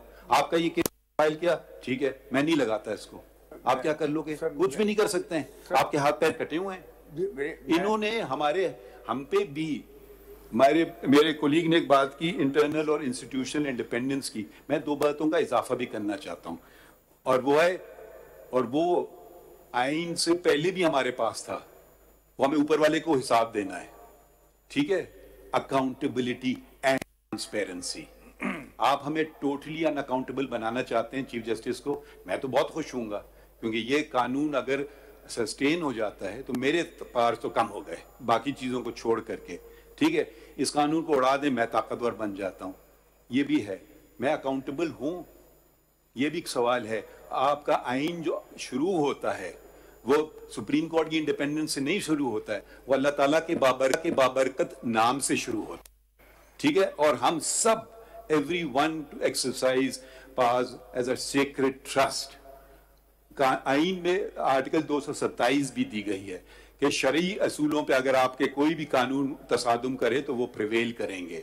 तो बराए करम एक इंडिपेंडेंस ऑफ द जुडिशरी से ये मतलब नहीं कि अगर इंडिपेंडेंस ऑफ जुडिशरी से मैं किसी का दरवाजा बंद कर रहा हूं तो वो तो मैं बिल्कुल मुझे इस्तेमाल नहीं करना चाहिए। आप ये पिटिशन लाते, सपोज मैं चीफ जस्टिस होता, मैं इसको लगाते ही नहीं, तो हम ये बेकेस ही नहीं सुनते कभी। 10 साल पड़ा रहता, मैं मजबूत रहता चीफ जस्टिस के तौर पे, आप खुश थे उस बात से। तो बराए करम आप ये जो बार बार बात कहते हैं ना, मेरी राय, मेरी मर्जी, मेरी नहीं है जब मैं चीफ जस्टिस हूं, तो बराए करम हम वकीलों को बहुत ही कदर करते हैं, मगर मेरा का लफ्ज ना इस्तेमाल कीजिए। अंग्रेजी में कहते हैं me, myself and I are the 3 most useless words in the English language. इसका मैं उर्दू में तर्जुमा नहीं कर सकता हूँ, बेहतर कर सकेंगे। बराए करम आइन का हवाले दे दीजिए किसी चीज के मुतालिक कि ये आइन के तसादुम है, वो आइन से तसादुम रखता है, ये शिक के आइन से तसादुम। अभी तक मैंने आपसे वो एक लफ्ज नहीं सुना है इस पे। शुक्रिया। मैंने तो 3 चार्ज है जहाँ पे 184(3) में आप अपील का राइट दे रहे हैं थ्रू दिस ऑर्डिनरी लॉ, ये हो नहीं सकता, because this can only be done by a constitutional amendment. लफ्ज लिखा है अग्रीव पर्सन, ठीक है। अब देखिए, अब एक मफहूम तो ये निकलता है 184(3) का कि आप ऐसे मामलों में ना उलझाएं अपने आप को जो इनफरादी नौयत के हों। अग्रीड सर, जरा अग्रीड आपसे अग्री करें या ना करें, मैं जरा बात कर लूं इनफरादी नौयत की। अगर हम इनफरादी नौयत के केसेस फैसला करने लगे तो वो बेचारा कहां जाएगा। मैं आपको मिसाल दे देता हूं, रेकोडिक का केस चला, दोनों केस फैसला हो गए तो मैं इस पर बात कर सकता हूं। रेकोडिक का आ गया, ठीक है, सुप्रीम कोर्ट ने 184(3) में एग्रीमेंट उड़ा दिया। मुल्क को, सुप्रीम कोर्ट को नहीं, मुल्क को $6.5 बिलियन की डज लगी। हमने कौन सा जुरिस्डिक्शन इस्तेमाल किया? हमने एडवाइजरी जुरिस्डिक्शन इस्तेमाल किया। अगर ये हमारे पास ये जुरिस्डिक्शन होता, मैं नहीं कह रहा हूं फैसले अच्छे थे बुरे थे, मैं सिर्फ उस पर तबसरा कर रहा हूं, ठीक है। अगर हमारे पास जुरिस्डिक्शन होता, हम वो जुरिस्डिक्शन इस्तेमाल कर रहे थे। अब हमने एडवाइजरी जुरिस्डिक्शन से मामलों को ठीक रखने की कोशिश की, ठीक है। आप कहते हैं नहीं, मुल्क को $6.5 बिलियन की डज लग जाए तो लग जाए, इंडिपेंडेंस आपकी चीफ जस्टिस की साख पे कमी ना आए। जी, मुझे ऐसे पावर्स अपने लिए तो नहीं चाहिए, मैं अब वजाहत कर दूं। अगर आप मुझे देना चाहते हैं, मैं फिर भी नहीं लेना पसंद फरमाऊंगा। आप प्लीज आइन के तकाजे पूरे करें। मैं ये मेरा मकसद ही नहीं है। आप anyway, मैं ये आंसर कर दूंगा। ये बिल्कुल 184(3) के जो कंडीशंस हैं वो भी मैं आपके सामने पूरी कर दूंगा, और वो 2 कंडीशंस हैं, public importance and fundamental rights. Fundamental rights में जी राइटली साइड से independence of the judiciary is a fundamental right. Can we go back to my question before you get into the merits of all these arguments? The question is again, if the law is to be sustained, what is the effect of Section 5, which gives a right of appeal, given that a full bench is going to hear the case and decide the matter? Then that full right of appeal is no longer there, it's redundant, it doesn't exist.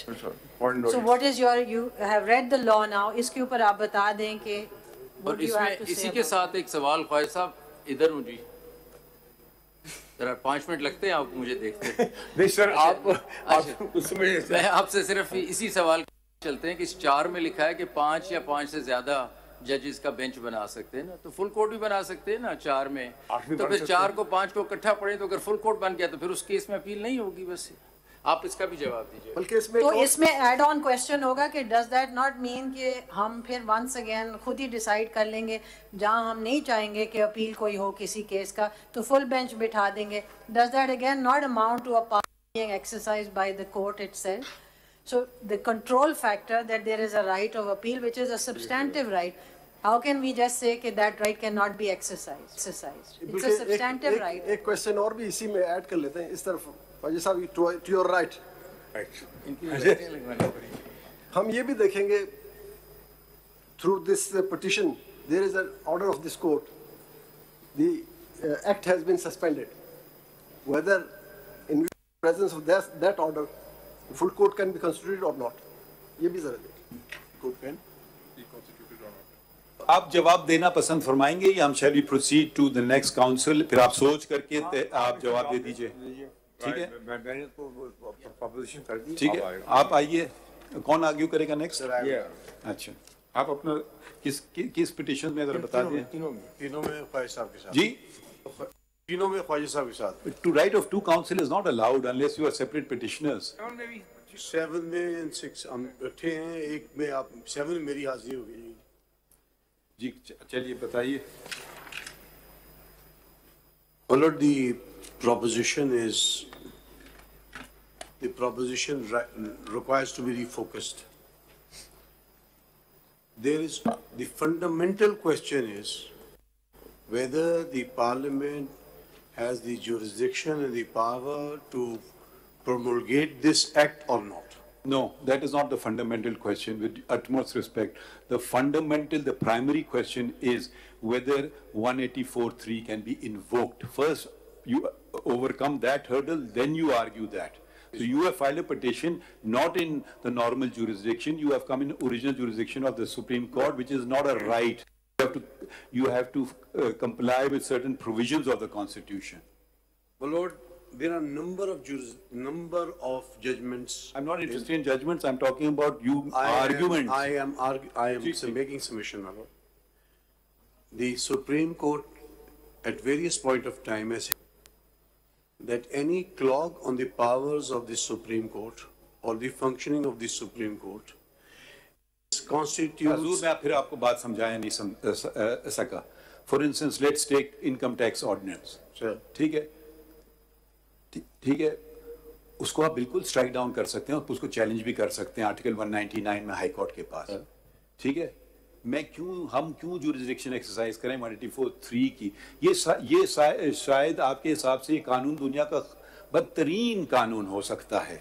ठीक, मगर बुनियादी सवाल 184 का दरवाजा जब आप खोलेंगे तो उसमें दो चीजें हैं. Matter of public importance, seeking enforcement of fundamental rights. बता दीजिए कि चलिए पहले वालों को जरा ग्रे एरिया, दूसरे वाले में तो बता सकते हैं ना फंडामेंटल राइट.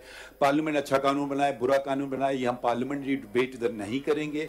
आप 184(3) में हो सकता है कल को हाई कोर्ट में आप ये पिटिशन लगाते, वो अलाउ कर देते आपकी पिटिशन, फिर आप हमारे पास एपेलेट जुरिसडिक्शन में आते, हमारे हाथ बहुत खुले होते. अब आपने बहुत नैरो इंतखाब किया है, 184(3) का इंतखाब किया है.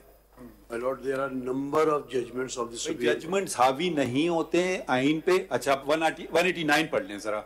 ये आप लोगों के जरा गलत फहमी क्यों है? 189, एक सेकंड, 189 पढ़ लेते हैं साथ में. जरा पढ़िए 189.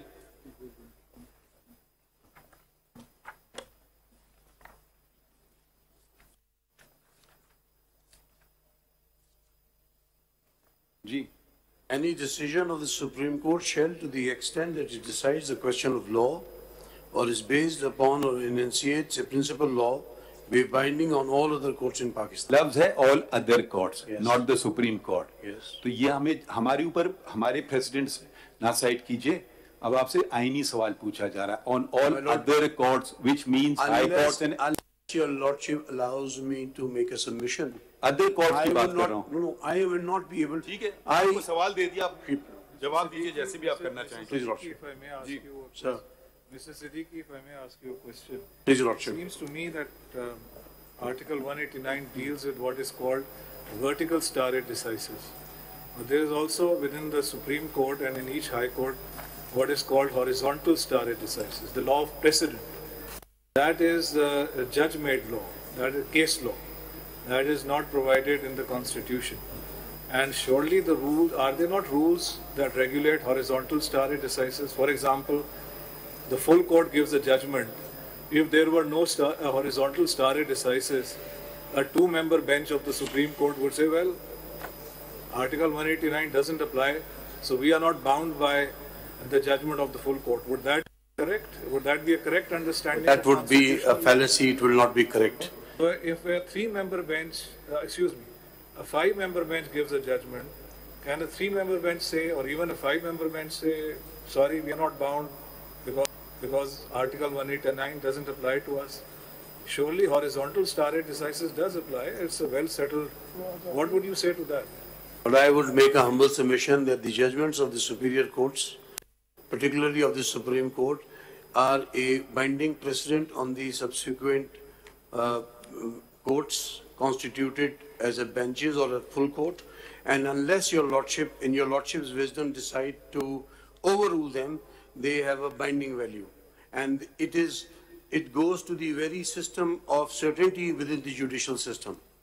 And to say that your lordship are not bound by the previous judgment would, with respect. मेरे ख्याल में आप मेरा सवाल समझिए नहीं सही. मैं आपको आ रही हूँ सर, मैं उधर आ रहा हूँ. नहीं, मेरा सवाल दोबारा दोहरा देता हूँ, शायद आप समझ नहीं पाए. यकीनन 5 मेंबर बेंच का जजमेंट 3 मेंबर बेंच पे बाइंडिंग है, यकीनन. अब हम आर्टिकल 189 की बुनियादी बात कर रहे हैं, अदर कोर्ट्स. अगर ये बात है तो ये अब फुल कोर्ट, इससे बड़ी तो फुल कोर्ट नहीं हो सकती है ना। हमारे ऊपर प्रेसिडेंट लागू नहीं होगा, आप समझ रहे हैं।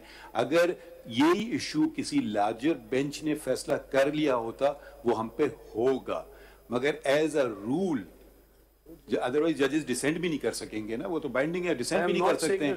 तो अब आप जरा वजाहत में ये कर रहा हूँ, ये नहीं है कि 4 member bench disregard, 2 member bench disregard कर देगा 5 मेंबर बेंच के फैसलों को, बिल्कुल ये मेरी, आप इसका मतलब वो बात समझ नहीं पाए अदर कोर्ट्स। मगर अभी तो वो मफरूजों में हम नहीं जाना चाहते हैं, ये जो मौका है इस पे पूरा कोर्ट बैठा है, तो ये कोई प्रेसिडेंट जब आप साइड करने लिख लेंगे तो वो प्रिंसिपल नहीं अप्लाई करेगा जब तक आप आर्टिकल 184(3) का दरवाजा नहीं खोल पाए। ये इम्तियाज साहब, इसको मैं जरा सिंप्लीफाई कर दूं as I have understood.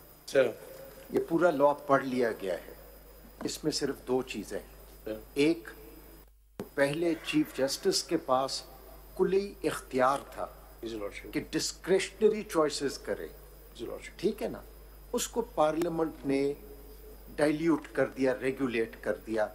That's all that the parliament has done, कि उन्होंने 3 जजेस को इकट्ठा कर दिया, कोई बाहर का कोई भी नहीं आया। It's still the chief justice and the 2 senior most जजेस। तो इसमें तो किसी का भी फंडामेंटल राइट अफेक्ट नहीं हो रहा, बल्कि जो इंटरनल या इंस्टीट्यूशनल इंडिपेंडेंस है वो मजबूत हो रही है। सेकेंडली, एक राइट ऑफ अपील उसको प्रोवाइड किया जा रहा है जिसके पास पहले कोई राइट नहीं था। नाउ इस 2 चीजों के अलावा इस पूरे कानून में कुछ नहीं है, तो कौन सा फंडामेंटल राइट्स आप पिटिशनर का वायलेट हुआ है जिस पे आप 184(3) में आए हैं?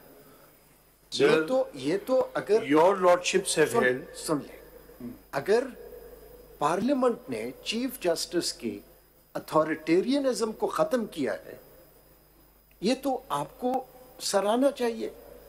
ये तो आपके बल्कि इंडिपेंडेंस ऑफ जुडिशरी को सिक्योर करेगा। How does this respond to this?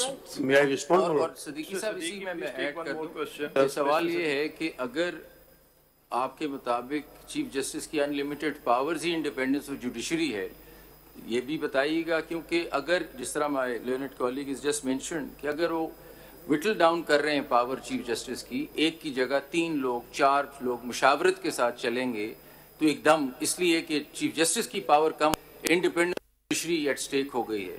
ये नहीं देख रहे कि इंडिपेंडेंस ऑफ जुडिशरी तो बढ़ गई है, कि एक कंसेंसस से आगे चलने का इंतजाम हो गया है कि आप लोग सोचें कि आगे कैसे चलना है, कोलिजियल तरीके से चलना है। सारी दुनिया में बहरहाल ये हो रहा है, कहीं दुनिया में चीफ जस्टिस नहीं मास्टर ऑफ द रोस्टर है, क्योंकि अब सब जगह कहीं जाए तो बैलेट होता है साल के शुरू में, कहीं सारी फुल कोर्ट बैठता है तो फिर चलता है, कोई चीफ जस्टिस के बाद मुंजमद नहीं है ये पावर्स चलाने की। तो ये हो रहा है, तो इंडिपेंडेंस तो इससे बढ़ रही है जुडिशरी की, एक चीज़। तो इस चीज़ को ज़रा देखिए कि इंडिपेंडेंस बिल्कुल कनेक्ट मत कीजिए चीफ जस्टिस की ओमनीपोटेंट पावर्स के साथ, कि जैसी चीफ जस्टिस की पावर को हम छेड़ते हैं इंडिपेंडेंस ऑफ जुडिशरी खतरे में पड़ जाती है। ऐसा कोई सिलसिला नहीं है, इसका भी जवाब जरा दीजिए।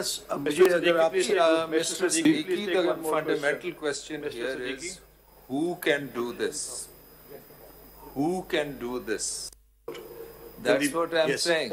I mean, is it a function of the granted by the Constitution? Is it the function of this, the Supreme Court? It is a function, or is it the function of the Parliament? And if the Parliament exercises a function of the Supreme Court, then it is an intrusion in the independence of the judiciary. As I have understood, is your argument? I am saying, Siddiqui साहब, एक इसमें जरा मैं add कर दूं। 191 आप पढ़ते हैं ना, तो 191 में लिखा है subject to law and the constitution procedure बना सकते हैं। तो 191 तो ये इन्विजिज करता है कि कानून हो सकता है जो प्रैक्टिस एंड प्रोसीजर को रेगुलेट करे। पार्लियामेंट का तो नहीं हो सकता। सुन लीजिए, नहीं और कहाँ से कानून लाते हैं आप? हम पार्लियामेंट से लाते हैं पाकिस्तान में कानून। Judgment law. अच्छा, नहीं, law, constitution and the law, convention. सुन लीजिए, to law in the constitution, कहीं से लॉ एक एग्जिस्ट कर सकता है, आइन मानता है कि ऐसा कानून हो सकता है जो कोर्ट के प्रोसीजर को रेगुलेट करे। अब सवाल आता है वो कॉम्पिटेंस कहाँ से आएगी पार्लियामेंट?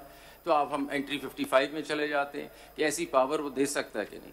अब इसको ज़रा ओवरऑल स्कीम में देखिए कि हमारे पास ये जो सेक्शन 7 पढ़ा जा रहा था ये वगैरह, हमारे पास अर्जेंट लगते हैं, कितने लगते ही नहीं केसेस। ये आम रोजाना की एक शिकायत है कि अर्जेंट केस सुप्रीम कोर्ट में लगता ही नहीं है। चीफ जस्टिस साहब नहीं लगाते कोई केस, चीफ जस्टिस अपनी मर्जी का एक बेंच बना के कोई केस कर देते हैं। अच्छा, फुल कोर्ट नहीं बैठता।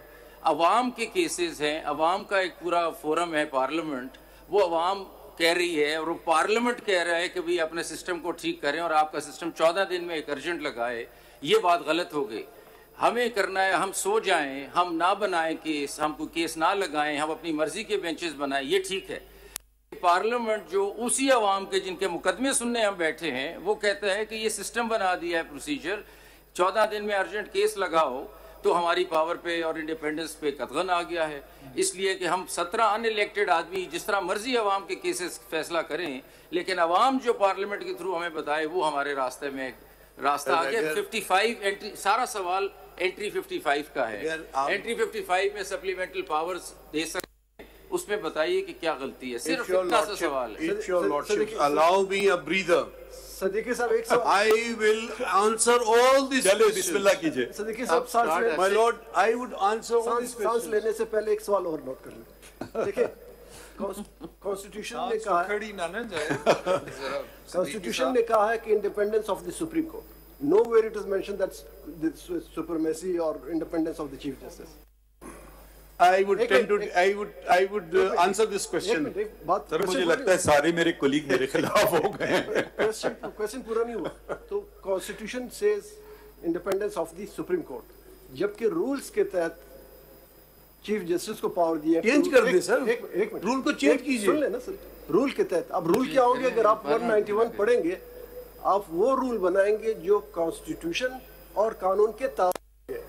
ऐसा नहीं है कि रूल स्ट्रगल सर ये हो रही है माय लॉर्ड कि कह ये रहे हैं कि हमारा एक्सपीरियंस बहुत बुरा हुआ है पिछले अदवार में। अच्छा, And I don't want to comment on that. It is not my stature. It is not my function. इसकी I कहीं want my और lordship to be ममालिक seeing में something out of the sky. बात सुने प्लीज। इसकी कहीं मिसालें मौजूद हैं? किसी और मुल्क में कोई ऐसी मिसालें मौजूद हैं? मैं उस तरफ आऊंगा अगर आप मुझे दें। What the theme appears to be. मैं अपने कोलीग से रिक्वेस्ट करता हूँ कि आपको इजाजत दे दें और आगाज कीजिए। The theme appears to, I just a sentence. Just one question. आप सिर्फ इतना बता दीजिए, why 184(3? Why not 199 before the High Court? कौन सा फंडामेंटल राइट जो है your lordships in a number of judgment have held. Judgment तो बिल्कुल सही होती है सर। देखिए आपको बताता रहा हूँ, आपको बता रहा हूँ, I have a right to be dealt in accordance with the constitution and the law. It is my fundamental right. Agreed. And if I find that there is a deviation from the constitutional scheme, it is a question of violation of my fundamental right. And it is. You tell us which one. Which? You can't just say it is. You tell us which one, we'll note it. ये आप मानते हैं because of जो पीछे पास में 2 decades में हुआ है, इस तरह की रिफॉर्म्स आनी चाहिए थी। 100%. 100. I am a victim of it. एक सेकंड ना, अब ये अब लेट अस जस्ट इसको छोटा कर देते। अब आप कहते हैं कानून बहुत अच्छा बना है, लेकिन पार्लियामेंट के पास इख्तियार नहीं था। हम इलेक्टेड जजेस जो है 15, हम बैठ के यही चीज कर ले तो ठीक होगा।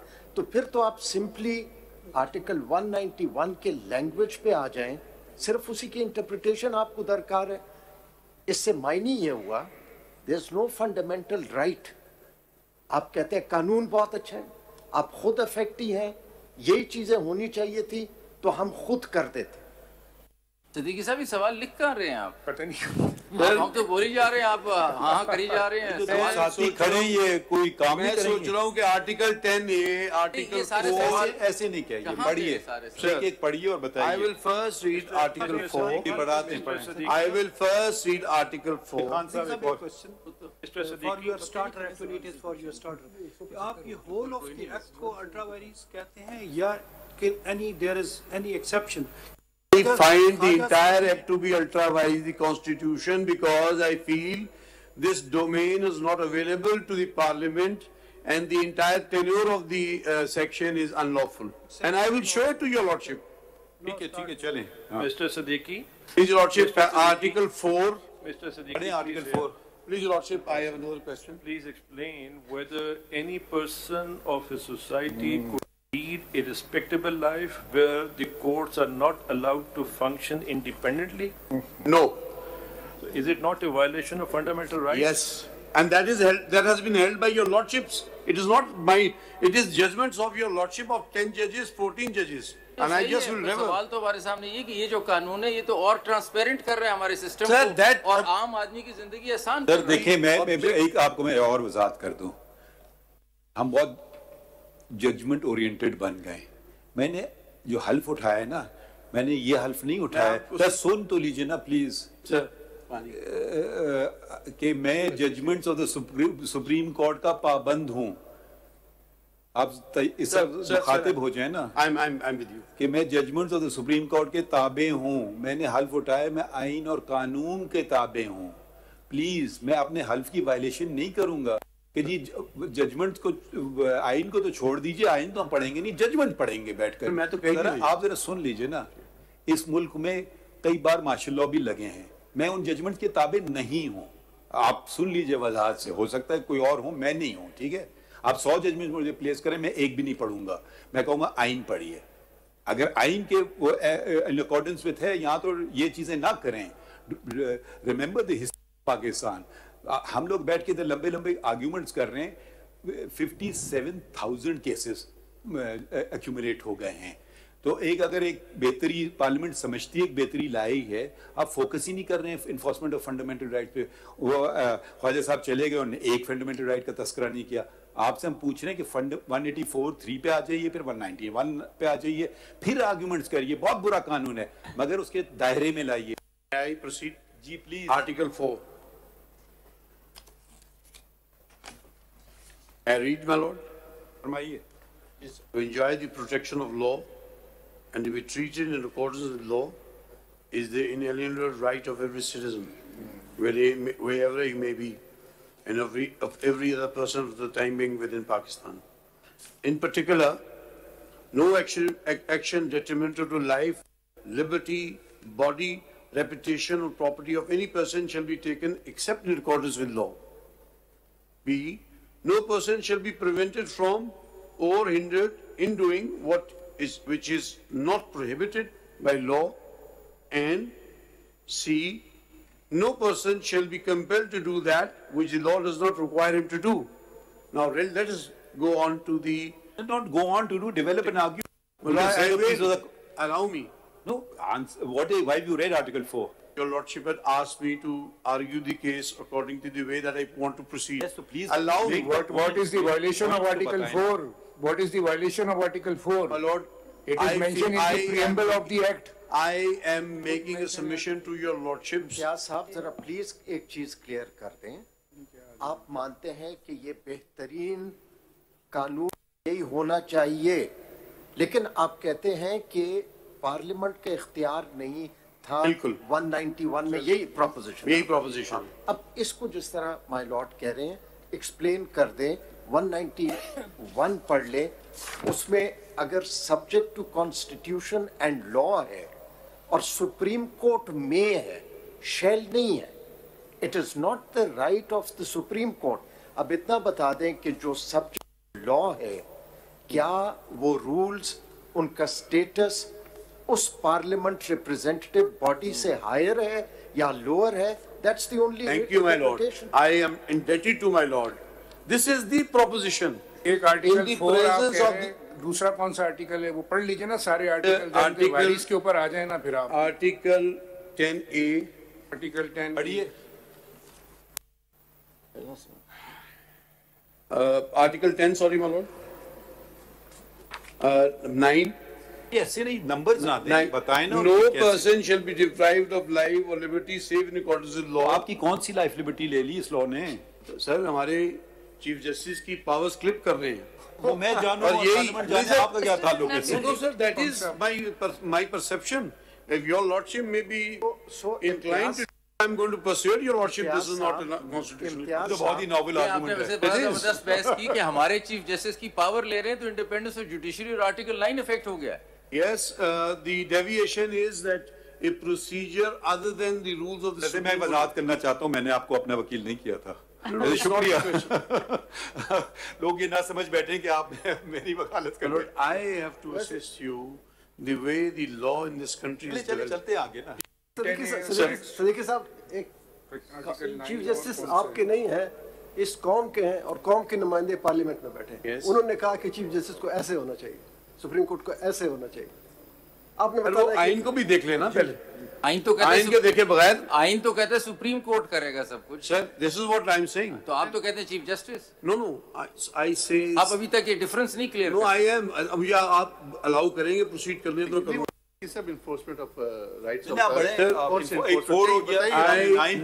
कौन सी इन्फोर्समेंट करना 9 के बाद 10 में क्या है? 10 में कौन सा है? नो, ये तो No person who is arrested shall be detained. इस बात से हमारी सर, मुझे आप प्लीज नहीं ये नहीं आपके, मैं सुबह से शिक 1 से शिक 260 तक पढ़ूंगा नहीं, सॉरी, ये जो हमारा टाइम है ना, इट्स पब्लिक मनी, ठीक है? आप ये नहीं कहेंगे मैं जो मर्जी आर्ग्यू करूं, आप उसकी हमें रेलेवेंस, सॉरी ऐसे नहीं आर्ग्यूमेंट्स होंगे। साहब, जब आप मान गए हैं कि ये बेहतरीन कानून है, चीफ जस्टिस के इख्तियार जो कुल्ली थे वो नहीं होने चाहिए थे, देवर उनका इस्तेमाल सही नहीं हुआ, अब उसके बियॉन्ड आप जाए, आप सिर्फ अब ये कह रहे हैं कि ये पार्लियामेंट का इख्तियार नहीं था, वो बता दीजिएगा। मैं नहीं मान रहा कि ये बहुत अच्छा कानून है, मैं क्या ये इसका ख्याल बहुत अच्छा होगा। आप चाहते हैं कानून, आप चाहते हैं कि चीफ जस्टिस के पास कुल्ली इख्तियार हो।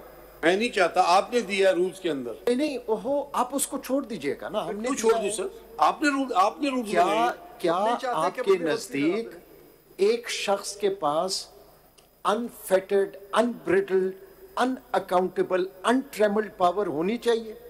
बहुत यहाँ पे the power has been given to the chief justice and to senior most जजेस। बहुत अच्छी बात है सर जो आप कर रहे हैं, बट कॉन्स्टिट्यूशन चीफ जस्टिस आपको बहुत पावर दे रहा है। Let us have a look at article 10। Article 10 तो देख लीजिए सर। एक सेकंड जरा इसका फॉर्मेट ठीक कर लेते हैं बहस का। सिर्फ हमें पहला सवाल हम पूछ रहे हैं कि 184 पहले फंडामेंटल राइट्स वाजे कर दें, कौन सा वायलेट हो? Your lordship held that when a law is made or election is taken which violates the constitutional scheme, it is a violation of fundamental right. तो स्कीम में कौन सी प्रोविजन बताएं ना? सर मैं आपको, आप मुझे अलाउ करेंगे तो इजाजत बताइए। The law, the constitution requires under the constitution, and I will read the relevant article to some breather by your lordships, that in the context of the trichotomy of powers, the parliament will make its own rules, the executive will make its own rules, the Supreme Court will make its own rules for functioning, and those rules have a constitutional force and they are of a higher pedestal than the ordinary law.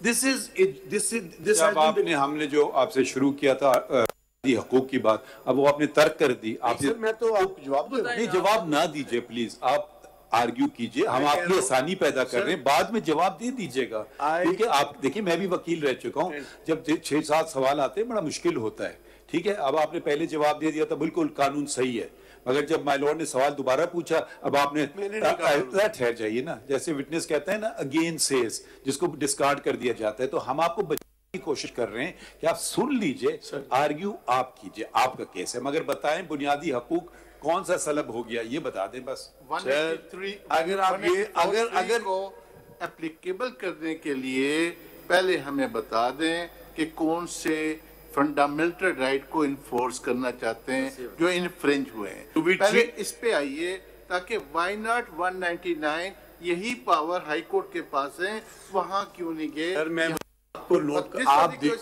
I am asking your lordship to recognize my fundamental right given in Article 9, 10, 10A.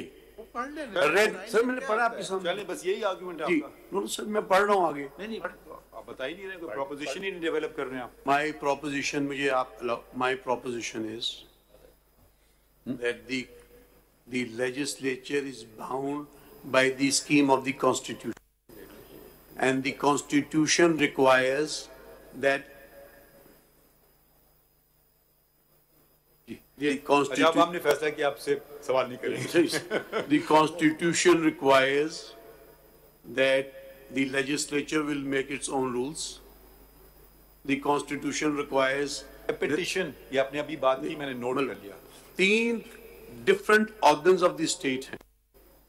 They will function independent of one another. One will not make encroachment on the other. और यहाँ तक पहुँचने में हमने बुनियादी बातें तो पता है ना, आगे बढ़िए ना. It is my fundamental right to ensure and protect that this constitutional encroachment is not made by the parliament. ठीक, समझ गए. अगला point. And there are judgments on the issue which says that these are issues of fundamental violation of fundamental right, deviation from the constitution, and if it affects a large community of people, then it is a question of public importance. और judgement है, आप note कर लें. मैं sir judgement पढ़ने में नहीं चाहूंगा. This so fundamental question. ये देयर आर न्यूमरस जजमेंट्स. ये इस बात का तयन करना जी आपके पास इख्तियार है. जैसे मंसूर शाह साहब ने जिक्र किया, ये इख्तियार एक्सप्रेस होता है. या तो हम रेफरेंडम करा लें जहाँ हर मार्शल और डिक्टेटर को 98.6% वोट हमेशा मिलते हैं. अच्छा, 98 सुन लीजिए ना जरा, प्लीज तसल्ली रख लें. जी सर, नहीं सुन. या हमें क्या पता लोगों को क्या चाहिए, उसकी अक्कासी उनके नुमाइंदे, इलेक्टेड नुमाइंदे करते हैं. ठीक है, जिसको इलेक्ट करें उनकी मर्जी है, वो उसकी अक्कासी करते हैं. हम यहाँ तो कोई पोल अगर हम इधर खड़ कर मैं पूछ लूँ सबसे कौन से in favour of this law है, आपको कौन हक देता है ये करने का? आपको ये देता है कि fundamental enforcement of fundamental rights की बात करें. आप वो बात ही नहीं कर रहे हैं. आपने बस 8, 9, 10 बस कोई आर्ग्यूमेंट डेवलप कीजिए. हजूर ऐसे नहीं हुआ argument. Your lordships have Imtiaz साहब एक दफा फिर एक चीज क्लियर कर दें. अगर ये कानून सिर्फ चीफ जस्टिस के इख्तियार को डाइल्यूट करता है, आप समझते हैं कि ये अच्छी चीज है? ऑब्जेक्टिव अच्छा है, प्रोसीजर अनकॉन्स्टिट्यूशनल है. एक सेकंड.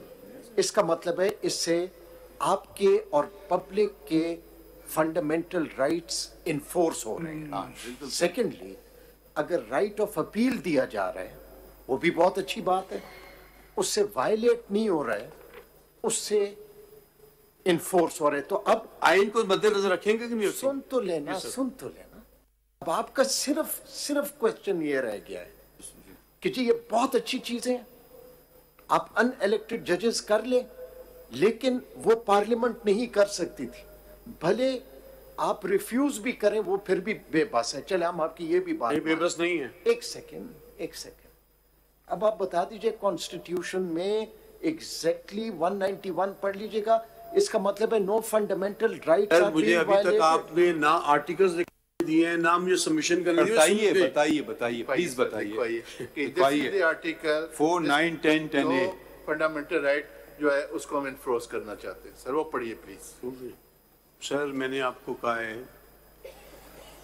कि when due process is not followed in making a legislation by the parliament, forget about the objective. And if I am able to demonstrate to your lordships that a constitutional deviation has taken place, then the question of fundamental right violation occurs. Whether it occurs in rem or in personam is the next question. अब समझ आई आपकी बात. वो ये कि कानून का objective तो शायद आम आदमी के लिए अच्छा है, लेकिन प्रोसीजर जो अडॉप्ट हुआ है ये हमें बनाना चाहिए था, पार्लियामेंट ने क्यों बना दिया? ये सवाल है. अब object is not access to justice fundamental right now recognized as such? Yes, it is. Is not independence of judiciary an integral aspect of access to justice? Indeed it is.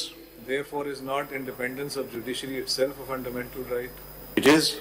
Is not independence of judiciary a salient feature of the Constitution? It is. Held by full court.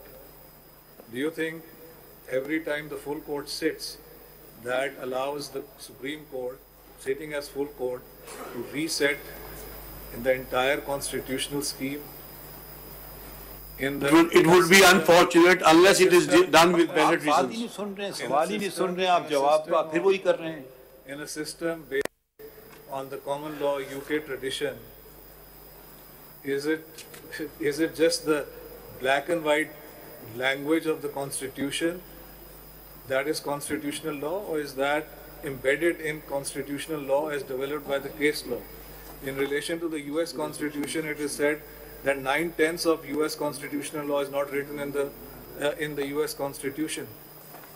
As sitting as a full court, each time a full court is constituted, is that like a tabula rasa, a blank slate, that we can write on it whatever we want and disregard settled law, fundamental rights? Is this within the power even of a full court? If we are to do that as a full court, disregarding previous precedents, then surely we have to have some weighty reasons to declare, for example, today that independence of judiciary is not a salient feature of the Constitution. That independence of judiciary is not a fundamental right. If it is not a fundamental right, out goes access to justice.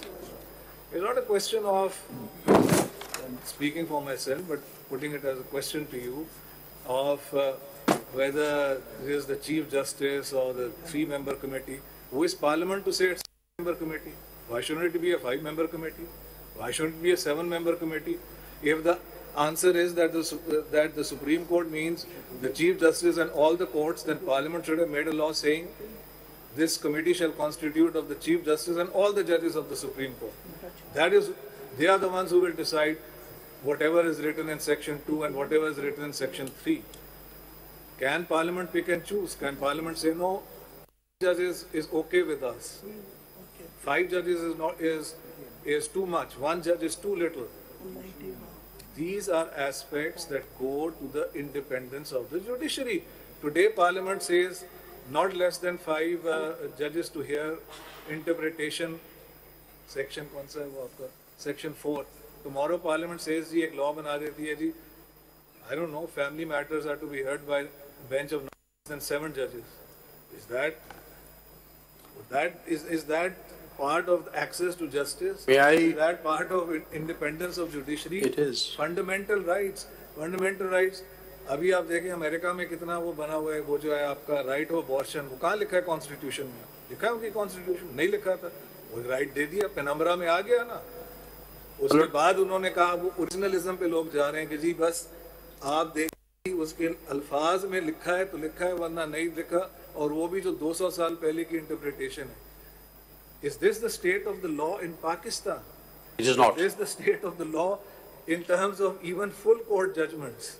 But as a full court, as the Supreme Court, as the defenders of the Constitution, the question is, are we to allow any erosion of independence of judiciary, access to justice, and would that not be the grossest violation of fundamental rights?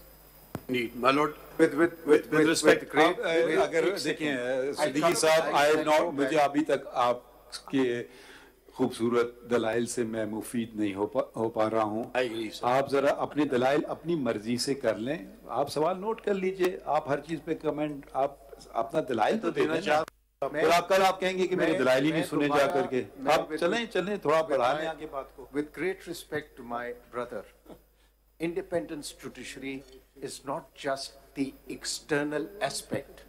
The most important is internal independence and institutional independence.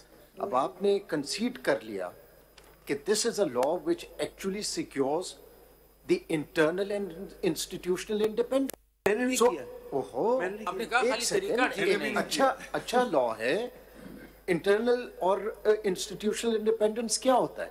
अगर एक chief justice के पास इख्तियार हो और वो इख्तियार इस्तेमाल हो सके to achieve certain outcomes in cases and by constituting benches, that is a complete erosion of independent judiciary. And this is an aspect which this court has never taken into consideration. So that is, dunya bhar mein, this is the most important aspect of independence of judiciary. आपको पता है बाकी मुल्कों में क्या होता है? Judicial calendar start होने से पहले फुल कोर्ट बैठता है और वो बैलेट से बेंचेस बनते हैं, चीफ जस्टिस नहीं बनाता। और बाहर अगर आप ये बात करें कि चीफ जस्टिस बेंच बनाता है, तो वो शायद इस बात को एक्सेप्ट कर सकते हैं। या बैलेट होता है या raffle. Countries like Nepal, start of the calendar year पहले बैलेट होता है कि बेंचेस कैसे होंगी। चीफ जस्टिस का कोई इख्तियार नहीं कि केस आज आया है और कल मैं अपनी मर्जी का एक बेंच बना दूं इस केस को सुनने का, जिसको मर्जी मैं बिठा दूं। ये चीजें, तो ये सारा कानून जो है ये वाजे कर रहे हैं इन चीजों को, इंडिपेंडेंस को तो बेहतर कर रहा है, स्ट्रॉन्ग कर रहा है। आपने रूल्स बनाए हैं, उस रूल्स की बात की जा रही है। आपकी जजमेंट अपनी है। जवाब दे रहे हैं, आप दलाइल नहीं देना चाहते हैं, आप जवाब ना दें, दलाइल दे दें। आप इस तरह कीजिए कि आप अपने दलाइल एस्पेक्ट अभी जो आप बात कर रहे हैं, आप अपने दलाइल मुकम्मल कर लें। वर्ड आर्टिकल 191 में लॉ लिखा है, whereas for example in relation to the review jurisdiction उसमें Act of Parliament लिखा है। It seems to me that even now if you go literal text of the Constitution, that there is presumably a difference between the two, and law is in a common law tradition like Pakistan is well understood to mean statute law and judgment or case law. Yes. Now, Article 199 sets apparently a hierarchy. First is Constitution, fundamental right, independence of judiciary. Next is law. Now, if law means, is the question to you, if law means statute law and case law, the two are then co-equal because both are incorporated in law. So the question that strikes me is that this whole principle, rule, whatever you want to call it, that the Chief Justice is the master of the roster, in fact is not in Order 11. It is given in judgments of the Supreme Court, in law. So the question therefore is, can Parliament, which is operating at the same level, law, co-equal, can Parliament make, in the context of Article 191, and this goes to Section 8 of this particular law, can it make a law overriding in relation to the practice and procedure of the court, judge-made law, which is at the same pedestal?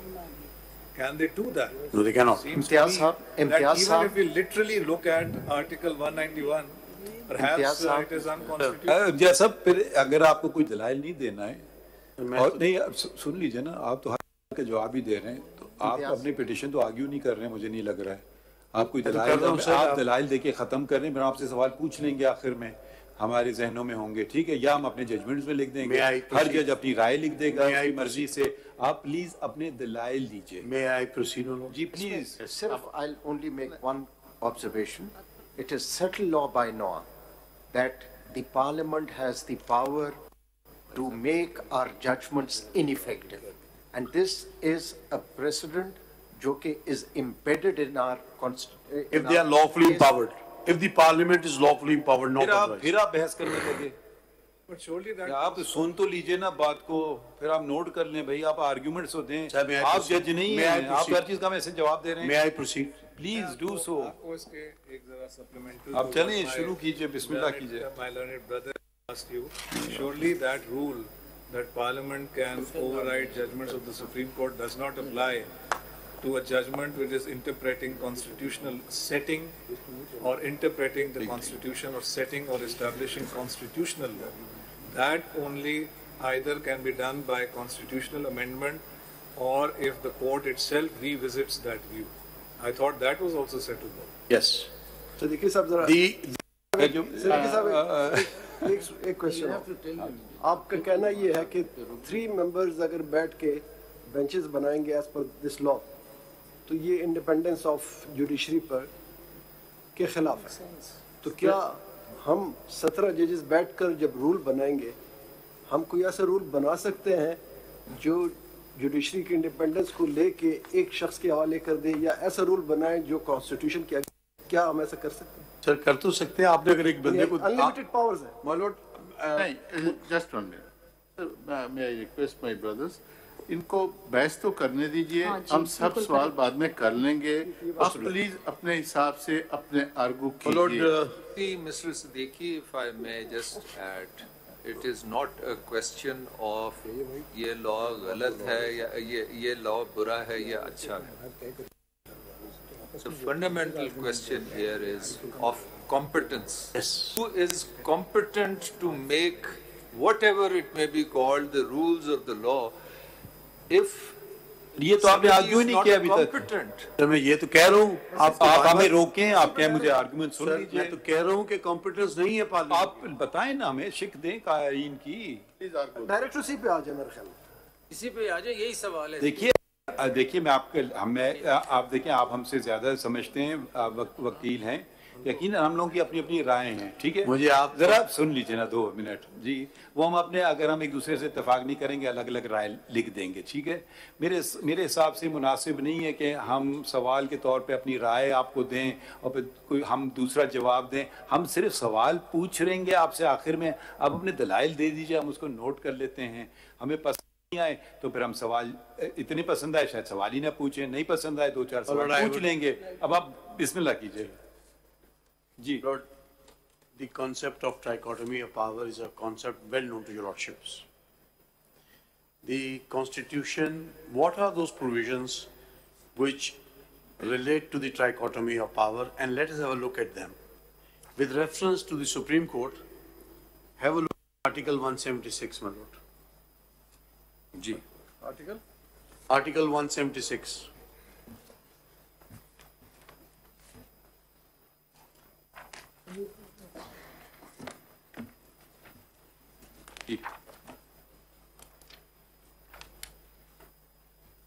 जी पढ़िए. Lord, Article 176 says the Supreme Court shall consist of a Chief Justice, to be known as the Chief Justice of Pakistan, and so many other judges as may be determined by Act of Majlis Shura, Parliament, or until so determined as may be fixed by the President. What this article says is that one of the first steps in the appointment of the Chief Justice is the centrifugal force, is the linchpin, and once he's appointed and the rest of these members are not appointed, the Supreme Court will be there. And then the judges will be appointed. Please chaliye na, don't state the obvious, it's written there. This is really, no, sorry to say, आपको पता है अवाम कितनी पैसे खर्च कर रही है. Sir मैं आप ऐसी बातें तो ना करें हजूर. सर आप मुझे आर्ग्यू, आप एक तरफ कहते हैं आर्ग्यू करें, दूसरी तरफ आप मुझे आप कह रहे हैं ये आपने पढ़ लिया. I am interpreting, I am just giving your interpretation of the obvious. Supreme Court comprises of Chief Justice and Judges of the Supreme Court. Obvious. No, it is not. It's not. It is not. I am giving you, your lordship, a circumstance that let us assume, to understand the dynamic of Article 176, that assume there's a Chief Justice and there's no other judge. The question is, will the Supreme Court come into existence? The answer is yes. I will not answer your question. We are not here. We are not here in a theoretical realm. Please don't. No, now this is not fair. We are not here in a theoretical realm to discuss what may or may not happen. We are faced with a particular law. You challenge that law. Argue that case. Let us proceed further. Let us go to Article 87.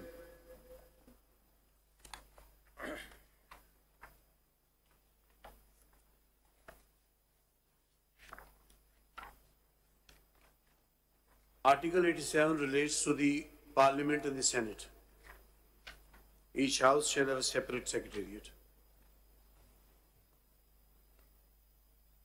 It is provided that nothing in this clause shall be construed as preventing the creation of posts common to both the houses. Sub-Article 2, Majlis Shura Parliament may by law regulate the recruitment and condition of service of person appointed to the secretarial staff of either house. Until provision 3, until provision is made by Majlis Shura under clause 2, the Speaker or as the case may be, the Chairman may with the approval of the President make rules regulating the recruitment and conditions of service of person appointed to the secretarial staff of the National Assembly or Senate. So this is the rule-making power. Let's go to Article 67. I will not allow it, and I might even start imposing costs. Let's go here, let's go there. What's the relevance of Article 187? Don't do this. Sorry, please don't do this. Please don't do this. It shows that the Parliament as a separate organ of the state profound as the power to make rules for its internal working.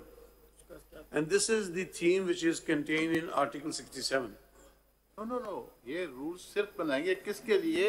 Secretariat हमने तो नहीं बनाए लिए। Appointment के लिए, recruitment के लिए और उसके लिए 3 चीजें लिखी हुई हैं साहब। सर, मैं आपको शो ये करना चाह रहा हूँ कि पार्लियामेंट का अलग सेट ऑफ रूल्स है, एग्जीक्यूटिव का अलग है, सुप्रीम कोर्ट का अलग है, और ये रूल्स जो हैं आप सुप्रीम कोर्ट वाले पे आ जाइए ना। हम पार्लियामेंट के रूल्स जब वो चैलेंज करेंगे ना आप कि उन्होंने गलत बनाए वो देख लेंगे। अभी आप सुप्रीम कोर्ट पे आ जाइए। सुप्रीम कोर्ट के रूल्स हैं आर्टिकल 191, उसकी तशरीह कर दें, खत्म।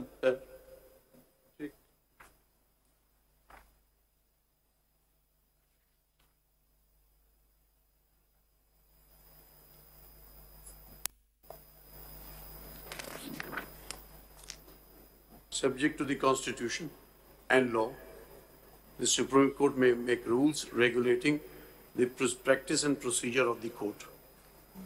Now, the law is a word which is different from the act of the Parliament.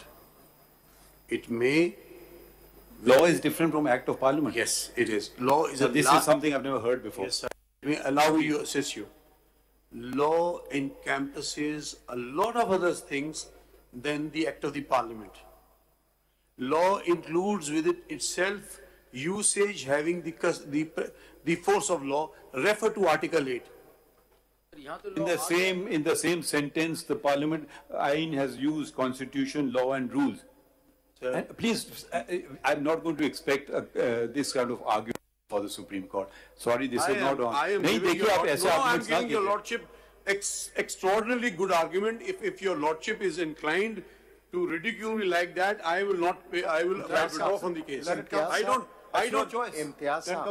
allow this. Please, that's your choice. Your Lordship has constantly thwarted my arguments again and again. Have a patience to hear my arguments. ये बताइए जो बेचारे लोग jail में पड़े हुए हैं ना, छोड़ेंगे नहीं हम। मैं बचा रहा हूँ, मैं से हूँ। हाँ नहीं, मैं भी नीचे से कौन फैसला करेगा? एक चीज होती है अमेरिकन आइन में, वो लोग करते हैं क्या होता है, फिलिबस्टरिंग, कि जी चलते रहो। अगर आप समझ ही रहे हैं कि इस तरह से मैं ऐसा कर ही नहीं रहा।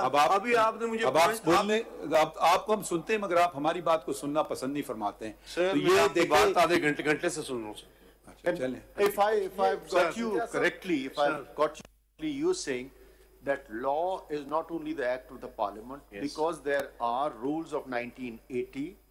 If there were no rules, fine, they could have enacted that law. Because they have the rules of 1980, so that's why they were not empowered to pass any law which was contrary to it. I would not go to that extent. Assume there are no rules. The question is whether the Parliament can frame this law or not is a question which probably is not free from doubt. I would still say the Parliament can't do it. Rules are imperative. If your Lordship would look at Article 8, if your Lordship would look at Article 8. Imtiaz साहब, sir, ये simple हो गया है। आप ये कह रहे हैं कि इस आर्टिकल में एक्सप्रेशन लॉ जो इस्तेमाल हुआ है, this excludes an enactment of the Parliament. No, my lord, I'm not saying this at all. I say law has a larger composition than the act of the Parliament. We are, at this moment, we are only concerned with an act of the Parliament. Your Lordship has asked me a question, what is the scope of the word law? Yes, and I'm trying to assist your Lordships. In this case, it's not relevant because the law has already come. My lord, I am saying that this law, your Lordship's assumption is that since the word law has been used in Article 191, therefore the Parliament can make this law. I am trying to show to your Lordship it is not the case. I'll take you back to my original question, Please, where under a constitutional power, this court has framed rules. Do they stand on a higher footing than ordinary legislation? Yes, my lord, there are judgments to that effect rendered by your Lordships. Can I ask a question as well? When the Constitution makes a distinction in different articles using the Act of Parliament and using the word law, so how do you see that distinction? So for example, in 191, they could have said subject to the Constitution and Act of Parliament, but instead of saying that, they've used the word subject to the Constitution and the law. There are other provisions of the Constitution which don't use the word law, but use the word Act of Parliament. So there is a clear difference between an Act of Parliament and the word law. So what do you understand by the word law? Because this provision of making rules is subject to the Constitution and the law. Well, the framers of the Constitution were conscious of the distinction between an Act of the Parliament and the law. While they envisaged that law includes judge-made law and other variations of the law, Act of Parliament was specifically used in a particular sense. And they can't be used interchangeably. And whether this enactment, Act of Parliament, cannot be considered as law? My Lord, not a law? in ordinary parlance, there may be impression. No, I'm talking specifically but about this. Within the context of Article 199, this is not law. It is the Constitution and law. It would mean law in a broader context. And what are those? Laws which are protected under Article 270AA. Usage or customary practice having the force of law in terms of Article 8, and judge-made law, the judicial precedents which your lordships have given time to time to the people of Pakistan to show to them what law is. I got your point. You say that every usage, custom can be considered as law, but cannot be considered as Act of the Parliament. Yes. Whereas Act of the can be considered as Act of the Parliament as well as law. Yes. So then it is not a law. I am saying the context in which the word law has been used in the phraseology of Article 191 manifests that this is not an ordinary Act of Parliament. It means the law which has been rendered from time to time in the form of judgments of the Superior Court. Do you think, or are you arguing that it is the exclusive power of this court under Article 191 to make rules? Absolutely. And those rules, once that power has been exercised, whether by specifically making rules or through law that is judge-made law, ordinary legislation cannot override that because there is no legislative competence to do that in terms of item 51. It is precisely my argument. I will go a step further. Vicky, before you do that, that's very interesting. I'm just recalling the equivalent provision in the Indian Constitution is Article 145 relating to the rules of the Supreme Court.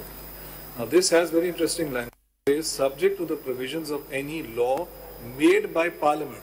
Yes. The Supreme Court may from time to time with the approval of the President make rules, etc. So here, in relation to law, they are clarifying it is statute law or made by Parliament. Whereas in our case, it is just law. So the rules, the law includes any decision of the court which sets out the practice and procedure of the court. And to that extent, statute law cannot override it, cannot supplant it, cannot whittle it down until the court itself revisits that law on the judicial side. It cannot even be done by the full court sitting on the administrative side. Can't go back because there is a certain equivalence between what the court can do on the administrative side to make its rules and what Parliament can do maybe in terms of statute law. But it seems to me that use of, speaking for myself, the use of the word law includes case law or judgment law, even the full court on the administrative side cannot overrule that. So this rule, which is supposedly overruled by sections 2 and 3, master of the roster, that is judgment law. And therefore, even the full court sitting on the administrative side can't do it unless the court revisits that principle on the judicial side. Imtiaz Saab, how will we read into this provision 191? It's a constitutional provision. We'll have to read into it that the law only means judgment law. फिर अगर आपका argument ले लिया जाए तो इस law expression से enactment is excluded, but even a usage or a custom override a rule made by all of us. My Lord, my submission is as follows. Allow me just follow your Lordship's consumption.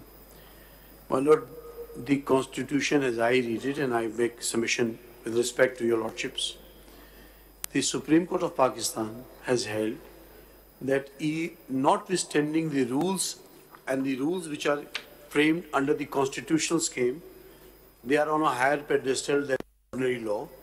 Even conventions which have been judicially recognized by the superior courts are constitution by themselves, and the parliament cannot encroach upon them. This is next point. पहले इस fundamental उसको clear कर दें.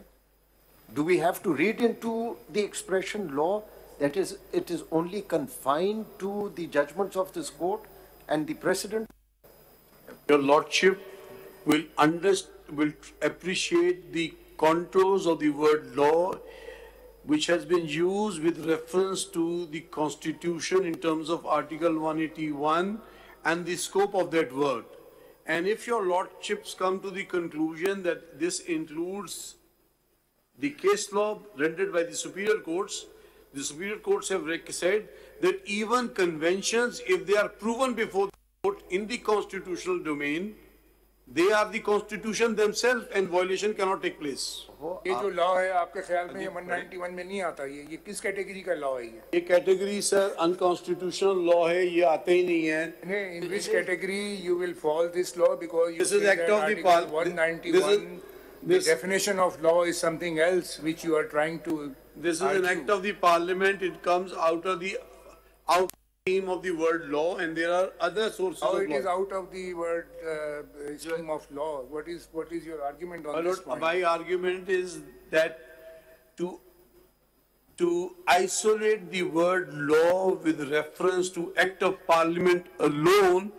What about Article 140 and 141, where is also the word law has been used? Yes, what I'm saying this is that Article 141 and 142 article of the Constitution in which the laws are made by the Parliament.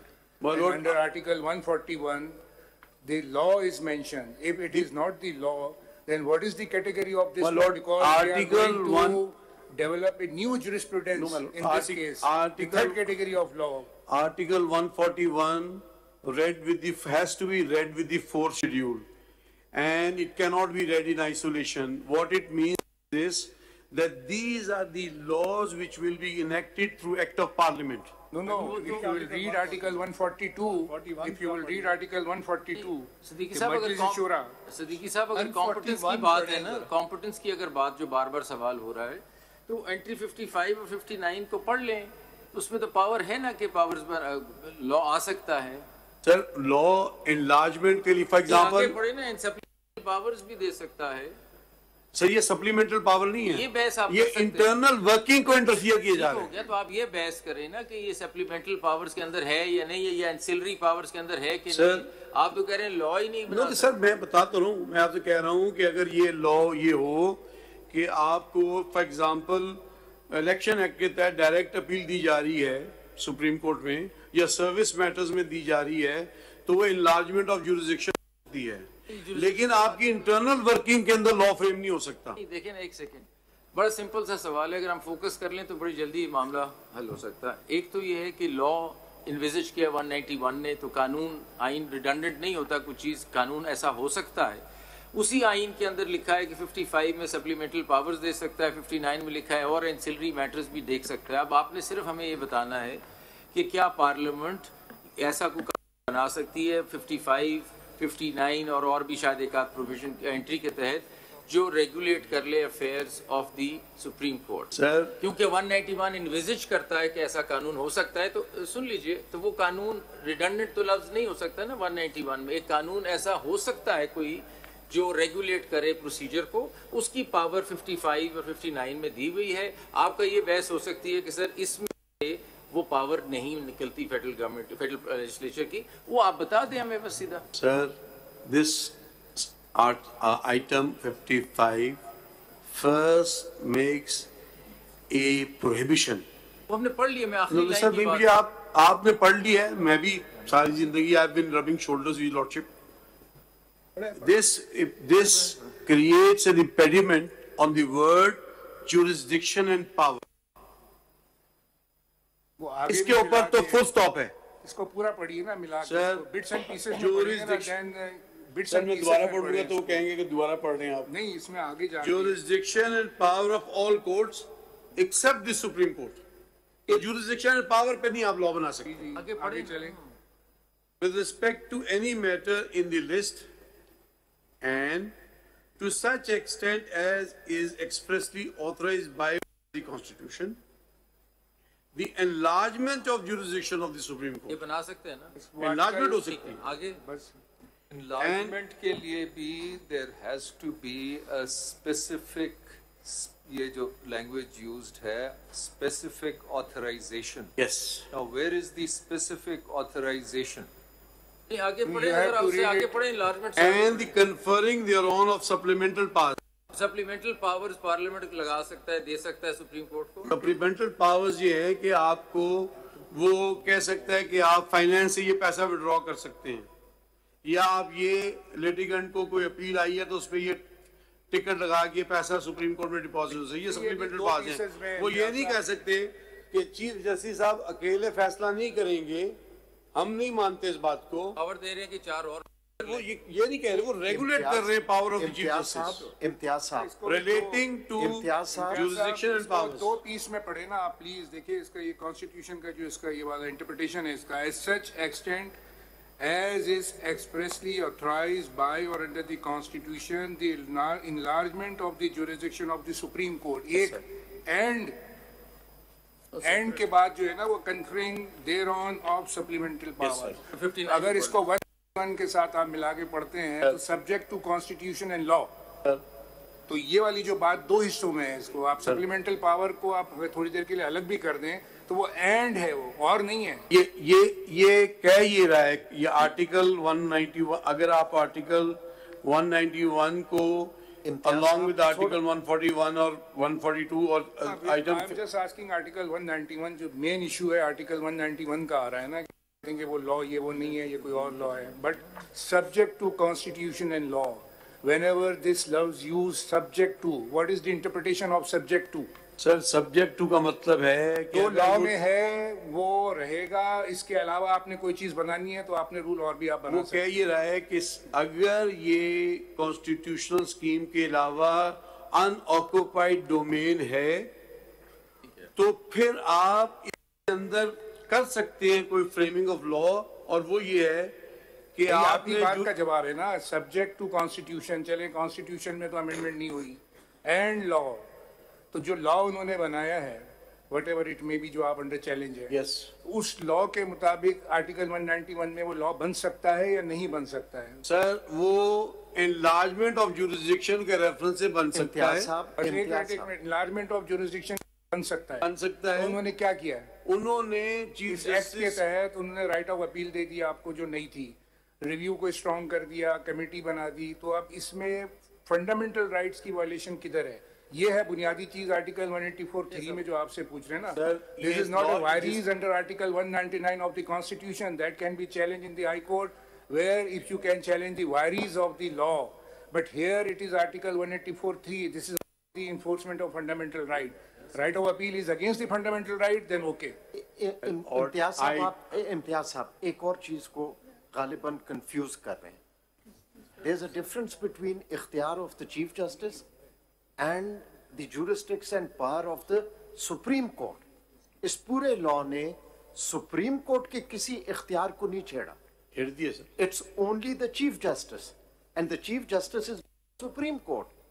Sir, इस law ने article rule 9 को obliterate कर दिया है और आपने individual level पे judgement दिए हैं जहाँ पे रूल. एक सेकंड इम्तियाज साहब. सर, आप मुझे एक सेकंड ना कीजिए, मुझे सुनने मेरी बात. सिर्फ चीफ जस्टिस का इख्तियार डाइल्यूट हुआ है ना. सर, आपने चीफ जस्टिस साहब ने खुद अपनी जजमेंट में कहा है कि रूल 9 जो है उसके तहत रिकॉन्स्टिट्यूट नहीं हो सकती जब तक चीफ जस्टिस ने कॉन्स्टिट्यूट कर दी हैं. और ये जजमेंट आने के बाद ये फील्ड अनऑक्युपाइड नहीं रही. जब सुप्रीम कोर्ट में चीफ जस्टिस को सेपरेट किया जा सकता है फ्रॉम द अदर जजेस? नो. तो फिर कैसे रूल में सुप्रीम कोर्ट को अलग करके इख्तियार दिया गया? सर, आपने सरेंडर किया है. इख्तियार देना है कलेक्टिव. आपने मुख्तार बनाया चीफ जस्टिस को कि हम चीफ जस्टिस की इस बात को हम ऑथराइज करते हैं. क्या हमने कॉन्स्टिट्यूशन के मुताबिक किया? सर, आपने कॉन्स्टिट्यूशन के मुताबिक किया है. 180 में आप फॉलो करते रहे हैं. जो जजमेंट आपने जजमेंट दी है कि चीफ जस्टिस साहब बेंच कॉन्स्टिट्यूट करें. जजमेंट की बात कर रहा हूँ. जो जजमेंट्स आई थी वो इस एक्ट से पहले थी और वो that was based upon the rules. अब एक्ट ज्यादा बड़ा है और बड़े. सर, आप जजमेंट तो पढ़ लें. आपने कहा है कि ये रूल्स जो हैं ये हायर पेडिस्टल पे हैं. पर वो ये आपकी जजमेंट है. साहब, आप फुल कोर्ट के सामने बहस कर रहे हैं. जजमेंट कितने मेंबर्स की है? सर, जजमेंट कितने मेंबर्स की है? 10 मेंबर्स. 10. हम कितने हैं? 14. अच्छा, इम्तियाज साहब ओवररूल करना पड़ेगा सर, रीजंस देके. इम्तियाज साहब नहीं कर सकते. कर सकते हैं, क्यों नहीं कर सकते? But reason. इम्तियाज साहब ठीक है. Not that easy. इम्तियाज साहब, I wish things were as easy as your lordship has put it. It is not. Sir, Al Shamraiz case के बाद पार्लियामेंट ने एक अमेंडमेंट की एक स्टैट्यूट में. अल शमरेज केस का इफेक्ट खत्म हो गया ना. जजमेंट को नहीं हाथ लगाया. ओहो, उसका that law finished to an end, and that is the authority of the parliament. Sir, आप कोई और बात कर रहे हैं. वो बात कानून की है sir. allow me to assist your lordship. You see, if this court interprets the law in a certain way, an ordinary law, and the parliament changes that law, nobody has stopped them from doing that. With retrospective. Yes. The distinction here is that here the rules which have been framed in 1980 in exercise of powers under 191, Article 191 of the Constitution, they are not interpreting any ordinary law which can be changed by ordinary legislation. This is what my submission is, the same issue. That is the... This power has been exercised under the Constitution, and it says so specifically in exercise of powers under Article 191 of the Constitution of Islamic Republic of Pakistan. The Supreme Court makes the following rules. So it's not that there is one ordinary legislation which is interpreted by the Supreme Court and the Parliament says, well, we want to change the law, they can change the law. Because they had made the law, they can change it. Likewise, if the Supreme Court has made the rules and the Supreme Court decides to change them, so be it. That's the precise submission I'm trying to make. With the doctrine of separation of powers and trichotomy of powers. It's as simple as that. My Lord, an event arose when my Lord the Chief Justice the benches were reshuffled. And the judgments argue kariye apna case. And aap apna case argue kariye. My case has been allow me to give your lordship a judgment on the issue. आप कितना वक्त और लेंगे? 15 minutes और दे दूंगा. अगर questions ना हो तो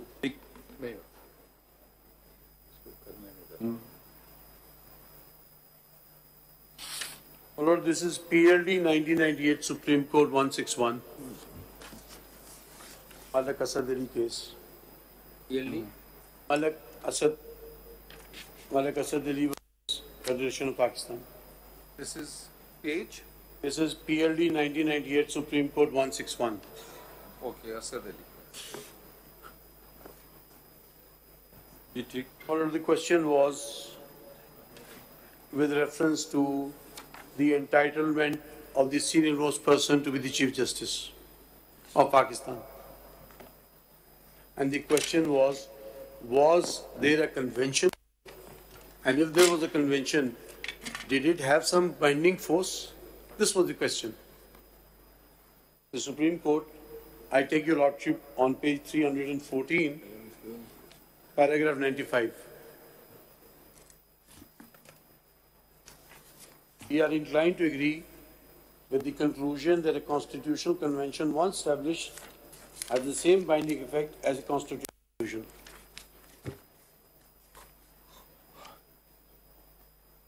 I don't want to read the rest of the paragraph. Your lordship has already said. So, now I have a question. Yes. Are you saying that the senior most judge of the High Court must be made, because there's a convention, the Chief Justice upon the don't interrupt till I finish the question. Upon retirement of the Chief Justice, have I understood you correctly? No, my lord. Your lordship is not. Then your lordship will have to read the judgment. That judgment says that the senior most judge of the Supreme Court has to be appointed as Chief Justice because there's a convention and there's a past practice. And elaborate arguments have been given. And it is convention in the High Court generally is to make senior most Chief Justice. So it becomes constitution. This judgment doesn't talk about the High Court. It talks about the बात हो रही ना असूल की बात हो रही ना असूल वो है जो मेरे लिए जो जजमेंट में है आप खुद बता आप बता देंगे जो असूल उसके मुताबिक चलेंगे जी सर आगे बढ़िए Similarly, your lordship held that these rules of the Supreme Court are on a higher pedestal than the ordinary law. And the judgment है? My lord, proceed. 2010, my lord. And why the rules are at higher pedestal? Why? Because these rules they have been made by a constitutional body and subject to law. This is part of subject to law की बात citation तो दे देना 2010 कुर्सी दम बिल्कुल इम्तियाज साहब sir मैं भी दे रहा हूँ इम्तियाज साहब सर दे दे मैं तक पढ़ लेता हूँ आप बता This is a constitutional body and the Parliament Majlis Shura, that is not 2010 which has the exclusive power to make laws. इसी में 260 रेडी 2010 SC 483 विंटर का केस इस जजमेंट में आप क्या बताना चाह रहे हैं हमें सर इस जजमेंट में कहा है कि सुप्रीम कोर्ट के रूल्स जो हैं कहाँ किस पेज पे किस के पैराग्राफ में The relevant page is page 535 and it goes on to page नहीं हमें relevant पढ़ दीजिए 535 कहाँ लिखा है ये It goes on to page 536. The Supreme Court rules. देखना पसंद करेंगे सर किताब The Supreme Court rules. Page क्या होता है पेज क्या है Page Supreme Court rules are on high pedestrian promulgated on the basis of mandate given by the Constitution and not by the government. हाँ so how does it say it's higher than a law वो कहाँ लिखा है The Supreme Court rules on a higher pedestal and promulgated on the basis of mandate by the Constitution and not by the government. Objective thereof is to power of review as conferred by the Supreme Court rules under Supreme Court under Article 180 of the Constitution. अच्छा इसमें दो बुनियादी बात हैं जो आप कह रहे थे उसके बरक्स है और दूसरी बात है whereof was to enhance the power of review. Sir तो ये तो enhance कर दिया था power of review ने. सर ये क्या है ये लॉ का तो नहीं इसमें जिक्र शायद कहीं और हो, मुझे नहीं पता। सर इसी जजमेंट को पढ़ें अगर आप डिटेल में, कहने मैं पढ़ना शुरू कर देता हूँ। इसमें नहीं, ये काम नहीं होता है वकील का। वकील का काम होता है निशानदेही करे फलां सफ़े पे इस पैराग्राफ में। ये नहीं कि मैं पढ़ना शुरू कर देता हूँ। हमें डराए नहीं, आप सिर्फ वजाहत कर दें। मैं पढ़ना शुरू कर देता हूँ। पेज बता दीजिए प्लीज। सिर्फ पेज बता दें, हम पढ़ लेंगे खुद। वहाँ इस पे ये बात नहीं लिखी है जो आप कह रहे हैं इस पे। 536। हाँ, ये मैंने पढ़ ली। चलें अगला बताइए case.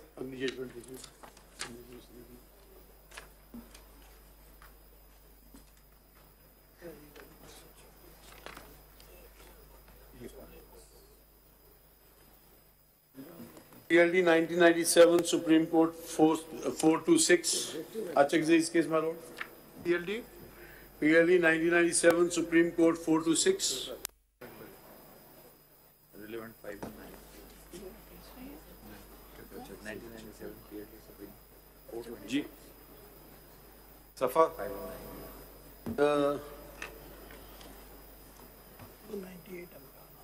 511, page 511, 511.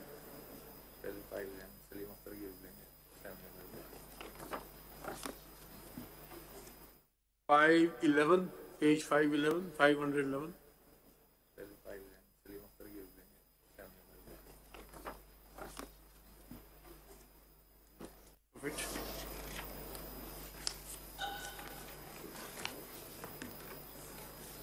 Significantly, by employing the word any law, the intention of the Constitution seems to be that Article A will apply to all laws made by the Majlis-e-Shura Parliament, be it or any law to amend the Constitution. Likewise, no amendment can be made in respect of provision of the Constitution relating to judiciary by which its independence and separation from executive is undermined or compromised.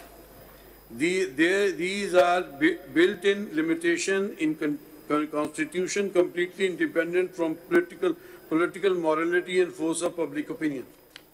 I can agree with the proposition and still dismiss your petition. No, I'm just saying, so I don't know there is anything clincher here in your favor. It says these are inbuilt limitations in the Constitution completely independent from political morality and force of public opinion. इससे पहला बात है कि separation of executive is undermined. यहाँ तो parliamentary बात है ना, legislation. May look at PLD 1979 Supreme Court 49. एक सेकंड, दूसरा बता रहे हैं PLD? PLD 1979 Supreme Court 1979 Supreme Court. PLD 1973 Supreme Court 49. Dialman's case. 73, 79. 73. My lord, PLD 1973 Supreme Court 49. Relevant page? Relevant page is 68. 68. Then it is from 68 to 70, my lord. To 70. ठीक. And see proposition पे. Please lordship. Parliament. No law can be made compromising power of judiciary. ठीक. Paragraph 70 पे मैं जरा पढ़ना चाहूँगा sir अगर इजाज़त दे. ठीक.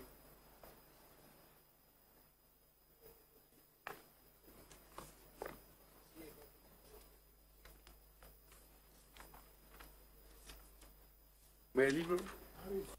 May I read? ये आपने कहा यही proposition. Yes, sir. तो हम पढ़ लेंगे, आप पढ़ना चाहते पढ़ लें.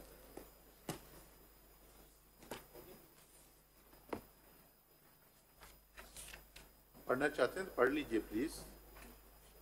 My lord, page 70. जी. Exercising paragraph. In exercising the power, the judiciary claims no supremacy over other organs of the government, but acts only as the administrator of public will. Even when it declares a legislative measure unconstitutional void, it does not do so because the judicial power is superior in degree or dignity to the legislative power, but because the Constitution has vested with the power to declare what the law is in the cases which comes before it. It is thus merely enforces the Constitution as a paramount law whenever a legislative enactment comes into conflict with it, because it is its duty to see that the Constitution prevails. It is only when the legislature fails to keep within its own constitutional limits, the judiciary steps in to enforce compliance with the Constitution. होती है Yes, enabling लेकिन provision कहाँ पे just it is an enabling provision. How it is applicable here? ठीक, my lord, और कोई case? it says, और case? PLD 1998 Supreme Court 161 में sir, independence judiciary is a fundamental right. Page क्या बता दे? Supreme court Page 161. 161 98 supreme court. His lordship. Relevant. Relevant is page 189. जी. 247. यही बात है अलग. Independent judiciary is a fundamental right. Advocates to ensure independence of judiciary at page 190. Advocates have locus standi, page 191. Constitutional convention as good as constitution. Any deviation amounts to deviation from the constitution. 321, page 331. Certain questions have been asked and I wish to respond to them. अगर मैं आपके लिए आसान करूं, अगर हम attorney general को सुन लें, आपके सवाल हम सुनेंगे वापस, ठीक है? तो वो उनकी तरफ से कुछ एंग्जाइटी थी कि शायद उनको पाकिस्तान को रिप्रेजेंट करना है कहीं, तो वक्त बचाने के लिए आप उनके भी बात को साथ साथ कवर कर लीजिएगा, भी कवर कर लीजिएगा। अगर आप ये माकूल तरीक़ेकार समझते हैं, वो फिर चले जाएंगे। फिर आपकी एक जजमेंट पढ़ना चाह रहा था। नहीं, वो आप पढ़ लीजिएगा। अगर अभी क्योंकि कहा हुआ है कि बेंचेस रिकॉन्स्टिट्यूट नहीं हो सकती। नहीं, ठीक है, आपने कहा भाई, डिपेंडिंग ऑन रूल, हो सकता है गलत कहा हो, गलतियां भी हमसे हो जाती हैं, वो बात अलग है। मगर हम जरा अटॉर्नी जनरल को अगर आप लोग अग्री करें शॉर्ट ब्रेक करने के बाद, क्योंकि अटॉर्नी जनरल आपको कहीं जाना है, एक सेकंड, इनके भी हम आपको फिर देंगे हियरिंग, ये नहीं समझें कि आपको हम बंद sir, I am done my आपको कहीं जाना है? My lord, there is a hearing scheduled in Vienna on Indus Waters Treaty for 3 days starting tomorrow. So I have to fly out tonight. Tomorrow. How long will you take? My lord, today, sir, my submissions will be precise. I have already filed my written brief. It will take 30 minutes, and then whatever questions towards the end my lords may have, I will respond to them and might furnish a response in writing as well. So I have already filed my written brief. I'll take 30 minutes by the clock. There's vaiसे भी right of audiences with the Attorney General. Have you raised any primary legal objections to maintainability or not? Yes, my lord, I have a. ठीक है, तो I think we'll take a short break. My lord.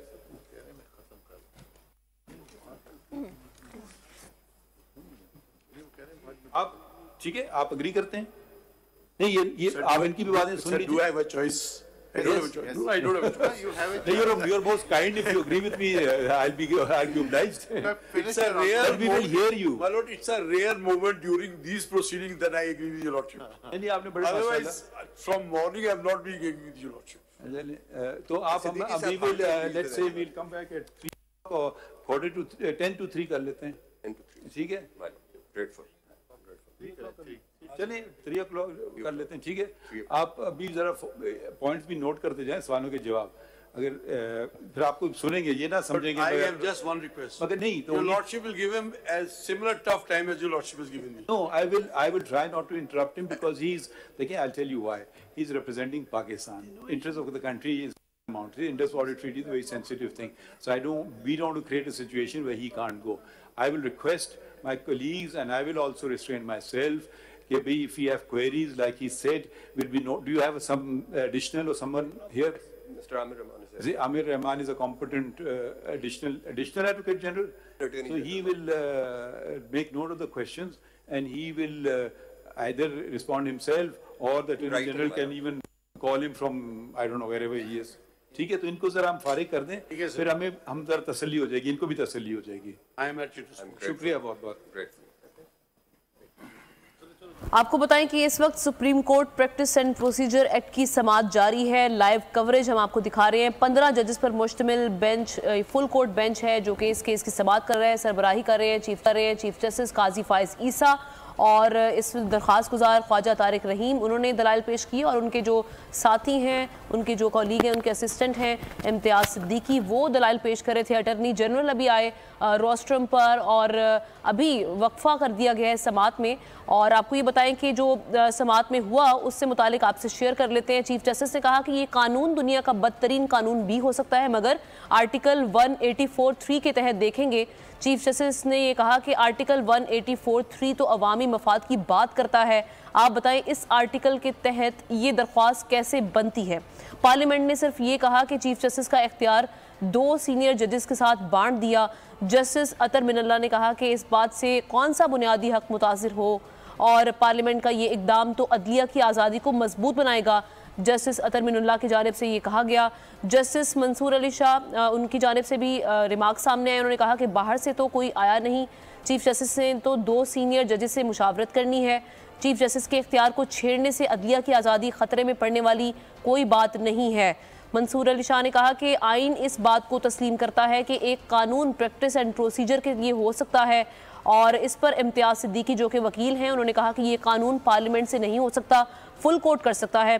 कानून parliament से ही आता है और कहाँ से आना है। जस्टिस मंसूर शाह ने कहा कि हम सोए रहें, अरेंजमेंट केस भी मुकर्रर ही ना करें तो वो ठीक है। अवाम पार्लियामेंट के ज़रिए हमें कहीं कहे कि वो केस 14 दिन में मुकर्रर करें तो क्या वो गलत होगा। जस्टिस मंसूर शाह के भी रिमार्क सामने आए। आपसे रिमार्क्स शेयर करें समात के। मैं अपने हल्फ की खिलाफ वर्जी नहीं करूँगा। चीफ जस्टिस काजी फायज ईसा की जानिब से कहा गया। नीलम अरशद हमारी रिपोर्टर हमारे साथ मौजूद है, उनसे इस समात के हवाले से बात करते हैं। नीलम, आज के केस में जो हम अभी समात देख भी रहे हैं, कौन कौन से अहम नुक्ते उठाए गए जजेस की जानिब से और किस तरह से उसको रिस्पॉन्ड किया गया? बिल्कुल आमना, आपको बताएं कि अभी इस वक्त समात में वक्फा लिया गया है। तमाम सुबह 11:30 बजे से लेकर अब तक एक तवील जो समात है वो जारी रही। समात के आगाज से हमने देखा कि चीफ जस्टिस काजी फाइज ईसा की तरफ से बड़े अहम रिमार्क्स दिए गए। कई मौकों पर उनकी तरफ से कहा गया कि ये जो मर्जी का बेंच बनाने से मुतालिक एक तासुर है उसको वो जाहिर करना चाहते हैं। ये भी कहा गया है कई मौकों पर चीफ जस्टिस ऑफ पाकिस्तान की तरफ से कि ये भी हो सकता है कि जो मुख्तलिफ दलाइल दिए जा रहे हैं उनसे मैं दरख्वास्त मुस्तरद भी कर दूँ। तमाम नजरसानी अपील ने तो सुप्रीम कोर्ट के इख्तियार को बढ़ा दिया है। इस अपील से मुतालिक मुख्तलिफ जजेस की मुख्तलिफ राय सामने आई है। तमाम चीफ जस्टिस ऑफ पाकिस्तान की तरफ से 2 अहम बातें जो है उन पर निशानदेही की गई है। कहा गया है कि 2 बुनियादी बातें हैं इस फैसले में जो लिखा है कि आपकी दलील की नफी कर रहा हूँ, हमें डराए मत, सिर्फ दलाइल दें। वकील का काम है कि बताए गए फैसलों के फलां सफ़े पर ये लिखा है। सुप्रीम कोर्ट कानून से बाला है, ये कहाँ लिखा है? ऐसा कहा गया है चीफ जस्टिस ऑफ पाकिस्तान की तरफ से। जबकि ये 15 रुकनी जो बेंच है इसमें मौजूद जस्टिस मुनीब अख्तर की तरफ से भी बड़े अहम रिमार्क्स दिए गए। आमना, उनकी तरफ से कहा गया है कि सुप्रीम कोर्ट है जिसका काम आइन का दिफा करना है, हर बनाया जाने वाला कानून काबिल अमल नहीं है। सुप्रीम कोर्ट आइनी इदारा है या पार्लियामेंट नहीं है, ये कहा गया है जस्टिस अतर मिनल्ला की तरफ से। जस्टिस अतर मिनल्ला की तरफ से बड़े अहम सवालात भी उठाए गए हैं और अहम नुकात की तरफ निशानदेही भी की गई है। उनकी तरफ से ये भी कहा गया है कि चीफ जस्टिस के इख्तियारात को उनके और 2 सीनियर जजेस के दरमियान तकसीम किया गया है। बाहर से कोई आकर मुदाखलत कर रहा हो तो बुनियादी हकूक़ की खिलाफ वर्जी कहाँ हुई, ये कहा गया है। और एक मौके पर उनकी तरफ से ये सवाल भी उठाया गया है कि अगर पार्लियामेंट चीफ जस्टिस की बादशाहत खत्म की है तो इसने क्या गलत किया है। दूसरा, अपील का हक देने से कौन सा बुनियादी हक मुतासिर हो रहा है। मुख्तलिफ जजेस की मुख्तलिफ राय सामने आई है। तमाम जो वकील थे इम्तियाज सिद्दीकी, उनकी तरफ से दलाइल में ये भी कहा गया है कि अगर इस कानून की तौसीक हुई तो ये तारीख की बदतरीन कानून साजी होगी। जिस पर जस्टिस मुनीब अख्तर ने ये कहा कि क्या 5 रुकनी बेंच बैठकर कह सकता है कि फुल कोर्ट का फैसला गलत था। चीफ जस्टिस ऑफ पाकिस्तान ने इस मौके पर ये रिमार्क दिए कि अगर 3 रुकनी बेंच पर 5 रुकनी बेंच का फैसला लागू होता तो जजेस कभी इख्तलाफी फैसला ना दे सकते। जस्टिस अतर मिनल्ला ने इस मौके पर यह कहा कि पूरा कानून पढ़ लें, इसमें सिर्फ 2 चीजें हैं। चीफ जस्टिस के जवाबदेही इख्तियारात को सुप्रीम कोर्ट ने तकसीम किया है। अहम समात हुई है और आपको बताएं कि इस मामले पर सुबह से 11:30 बजे से समात शुरू। अच्छा नीलम, ये कहेगा अभी कितनी देर का वक्फा लिया गया और वक्फे के बाद क्या अटॉर्नी जनरल पाकिस्तान अपने दलाल का आगाज करेंगे? देखिए हम ना एक वक्फा जो है वो लिया गया है, लेकिन ये नहीं बताया गया कि कितनी देर के बाद दोबारा समात होगी। लेकिन यूजुअली 15 से 20 मिनट या मैक्सिमम आधे घंटे का जो वक्फा है वो होता है अदालती प्रोसीडिंग्स के दौरान। ताहम लग ऐसा रहा है कि तकरीबन आधे घंटे के बाद दोबारा से अदालत लगेगी। और इस मामले पर जैसा आप वफाकी हुकूमत से मुतालिक बात कर रही हैं, तो आज सुबह में जो दरख्वास्तें आई उनको मुस्तरद करने के हवाले से, तो मेरा ज़ाती ख्याल ये है कि इस मौके पर अभी इन दरख्वास्तों को सुनने के हवाले से अहम जो पेशरफ्त है वो नहीं हो सकती, क्योंकि आज के दिन के मौके पर सिर्फ और सिर्फ इस मामले को देखना है सुप्रीम कोर्ट ऑफ पाकिस्तान ने, जबकि इन जो आज जवाब जमा करवाया गया है वफाकी हुकूमत की तरफ से इन दरख्वास्तों को मुस्तरद करने के हवाले से, तो इस पर अगर मुस्तरद करने से मुतालिक अदालत ने कोई फैसला करना होता तो अदालत इतनी तवील जो समाअत थी वो इस मामले पर ना करती और पहले वफाकी हुकूमत के जवाब पर अदालत जो है वो समाअत करती। ताहम जो वक्फा है वो यकीनी तौर पर 15 से 20 मिनट या मैक्सिमम आधे घंटे का हो सकता है, उसके बाद अदालत जो है वो दोबारा लग सकती है। और साथ ही साथ मैं ये भी बताती चलूँ हमने आपको कि अदालत जो है इस मामले को फौरी तौर पर हल करना चाहती है। एक आईनी बहरान जो है इस मामले की वजह से काफी ज्यादा इल्तवा का शिकार हो रहा था, जिसकी वजह से अदालत ने आज भी आपको बताया कि दौरान समाअत कई मौकों पर मुख्तलिफ जो ज़ेर इल्तवा केसेस उनका जिक्र किया। चीफ जस्टिस ऑफ पाकिस्तान की तरफ से जो मुख्तलिफ जो वकला अपने दलाइल दे रहे थे। ठीक है नीलम, आप हमारे साथ रहिएगा। तैयब बलोच भी हमें ज्वाइन कर चुके हैं, उनसे भी आज की समाअत के हवाले से बात कर लेते हैं। तैयब ये कहिएगा, अभी आप भी देख रहे हैं समाअत, हम लोग भी देख रहे हैं, क्या क्या बुनियादी नुक्ते वहाँ पर उठाए गए आज की समाअत में, आपने किस तरह से समाअत को देखा? और साथ ही साथ ये भी कहिएगा, इम्तियाज सिद्दीकी साहब हमें निस्बतन ज़्यादा कॉन्फिडेंट लगे, जिस तरह से हम देख रहे थे ख्वाजा तारिक रहीम पहले थोड़े नर्वस दिखाई दे रहे थे, उस तरह से क्वेश्चंस को रिस्पॉन्ड नहीं कर पा रहे थे। समाज में जो है वो 3 बजे तक के लिए वक्फा कर दिया गया है और दरअसल ये मामला कुछ यूँ है कि supreme court practice and procedure act 2023 से मुतल्लिक जो है वो नए चीफ जस्टिस काजी फैज ईसा ने इसका फुल कोर्ट बेंच बनाया और आज जब समाअत शुरू हुई तो ख्वाजा तारिक रहीम ने दलाइल दिए, फिर उसके बाद आप इम्तियाज सिद्दीकी दे रहे हैं, लेकिन ख्वाजा तारिक रहीम जो है वो तो कोई बात नहीं कर सके, यानी कि आइन और कानून से मुतल्लिक कोई सुप्रीम कोर्ट को किसी भी नुक्ते पे कायल नहीं कर सके। लेकिन जो इम्तियाज सिद्दीकी हैं उनकी जानिब से जो है वो बेसिरा कोशिश की जा रही है कि वो अदालत में ये साबित कर सकें कि ये जो supreme court practice and procedure act 2023 है ये से किस तरीके से अदलिया की आजादी जो है वो मुतासर हुई है। ताहम इसके साथ साथ चीफ जस्टिस काजी फैज ईसा ने ये वाजे किया है कि आप हमें सुप्रीम कोर्ट के या जजमेंट के हवाले ना दें, क्योंकि हम सुप्रीम कोर्ट के फैसलों के या अदालती फैसलों के पाबंद नहीं है, बल्कि हम आइन और कानून के पाबंद हैं। हम जो हलफ लेते हैं उसमें यही कहा जाता है कि हम आइन और कानून पर जो है वो अमलदारी को यकीनी बनाएंगे और उसी को सबसे ज्यादा तरजीह देंगे। इसी वजह से उन्होंने कहा कि हम अदालती फैसलों के पाबंद नहीं है। माजी में कुछ ऐसे भी अदालती फैसले दिए जाते रहे जिनकी नजीर भी हम नहीं दे सकते और इस तरह से उन्होंने मार्शल लॉ और आमरियत के दौरों का तज़किरा करते हुए कहा कि वहाँ पे जो है वो आमरियत की भी तस्दीक की गई। इसी वजह से अदालती फैसलों पर आप रिलाय करने की बजाय हमें आइन और This half-hourly clock is brought to you by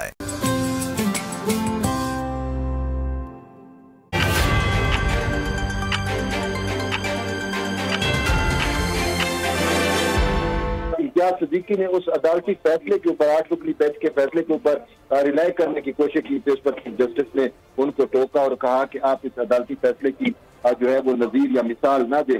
और इस हवाले से जस्टिस मंसूर अली शाह ने भी ये वादे किया कि वो बेंच कितना था, तो इस पर इम्तियाज सिद्दीकी ने कहा 8 रुकनी बेंच था, तो इस पर मंसूर अली शाह ने कहा अब हम 15 जज बैठे हैं, जिस वजह से उस फैसले का इतलाक जो है वो हम पर नहीं होता, आप इस हवाले से हवाला ना दे। तो इसके साथ साथ इम्तियाज सिद्दीकी की जानिब से जो है वो अदालत को ये बार कराने की कोशिश की जा रही है कि किस तरीके से supreme court practice and procedure act के जरिए जो है वो चीफ जस्टिस के इख्तियारात को जो है वो रेगुलेट करने की कोशिश की है। तो इस पर चीफ जस्टिस काजी फैज ईसा ने कहा कि अब तो चीफ जस्टिस मैं हूँ, मुझे इस पर एतराज नहीं है और ना मैं ये समझता हूँ कि इस नए कानून से जो है वो कोई मेरे इख्तियारात पर कदगन लगी है। तो जस्टिस जमाल खान मंसूखेल का कहना था कि चीफ जस्टिस पाकिस्तान जो है वो आपका वकील नहीं, आपका चीफ जस्टिस नहीं, बल्कि वो कौम का चीफ जस्टिस होता है और कौम की नुमाइंदा जो है वो पार्लिमान होती है। पार्लियामेंटेरियन जो है वो कौम के नुमाइंदे होते हैं और कौम के नुमाइंदे जब कोई आइन या कानून बनाते हैं तो फिर उसको जो है वो सुप्रीम कोर्ट के जजेस जो है उसको नल एंड वाइड नहीं कर सकते। और यही कुछ जो है वो जस्टिस मंसूर अली शाह की जानिब से भी कहा गया कि अवाम के नुमाइंदों की बनाई हुई आइन साजी को जो है वो मैं ठीक है, आपका शुक्रिया अदा करेंगे। तैयब बलोच और नीलम अरशद इस हवाले से हमारे साथ मौजूद थी। आज एक अहम केस की समाअत जारी है सुप्रीम कोर्ट में, प्रैक्टिस एंड प्रोसीजर एक्ट, जिसमें अब वक्फा लिया गया है। 15 जजेस पर मुश्तमिल फुल कोर्ट बेंच पर मुश्तमिल ये केस जारी है। चीफ जस्टिस काजी फायज ईसा इसकी सरबराही कर रहे हैं इस बेंच की, और दरख्वास्त गुजार ख्वाजा तारिक रहीम पहले मौजूद थे। फिर उनके साथ ही इम्तियाज सिद्दीकी वो अपने दलाइल पेश कर रहे थे। अटर्नी जनरल पाकिस्तान भी सामने आए और उनकी जानिब से भी कहा गया कि मुझे आज फ्लाई करना है क्योंकि उन्होंने किसी और केस के सिलसिले में यहाँ से जाना है। तो उन्होंने कहा कि पाकिस्तान को रिप्रेजेंट करता हूँ लेकिन सिर्फ आधा घंटा लूँगा। और साथ ही साथ आपको ये बताएं कि विफाकी हुकूमत ने दरख्वास्त से मुस्तरद करने की इस्तदा की थी लेकिन खारिज कर दिया गया और इस केस की अब हेयरिंग जारी है।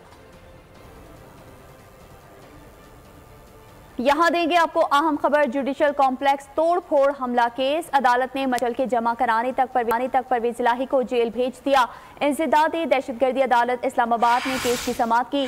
चौधरी परवेज इलाही को जुडिशल कॉम्प्लेक्स में पेश किया गया है। आपको बता रहे हैं जुडिशल कॉम्प्लेक्स तोड़-फोड़ हमला केस है। अदालत ने मचल के जमा कराने तक परवेज इलाही को जेल भेज दिया। इंसदादी दहशतगर्दी अदालत इस्लामाबाद ने केस की समाअत की, जबकि चौधरी परवेज इलाही को जुडिशल कॉम्प्लेक्स में पेश किया। मजीद तफसीलात जानेंगे एहतिशाम अब्बासी से। जी एहतिशाम। हाँ जी बिल्कुल, परवेज इलाही का 1 रोजा राहदारी रिमांड मंजूर कर लिया गया है। इंसदादी दहशतगर्दी अदालत ने महफूज फैसला सुनाया है। जज अबुल असनाद मोहम्मद जुल्करनैन ने राहदारी रिमांड मंजूर किया। एंटी करप्शन पंजाब ने परवेज इलाही को नए मुकदमे में गिरफ्तार कर लिया है।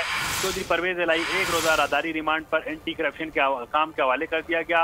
वाज़ह करते चलूँ कि चौधरी परवेज इलाही को लाहौर से इस्लामाबाद, इस्लामाबाद से लाहौर चक्कर लगवाए जा रहे हैं। अडयाला जेल में मौजूद थे, उधर से गिरफ्तार करके लाहौर ले जाया गया था। आज जो है जज अबुल असनाद मोहम्मद जुल्करनैन के सामने चौधरी परवेज इलाही को पेश किया गया और उनका राहदारी रिमांड मांगा गया एंटी करप्शन पंजाब की जानिब से, जो कि मंजूर कर लिया गया है। और अब चौधरी एहतिशाम अब्बासी आप तफसीलात से आगाह कर रहे थे, आपका बहुत शुक्रिया। खबरों का सिलसिला जारी है लेकिन अभी वक्त हुआ है एक ब्रेक का, हमारे साथ रहिए।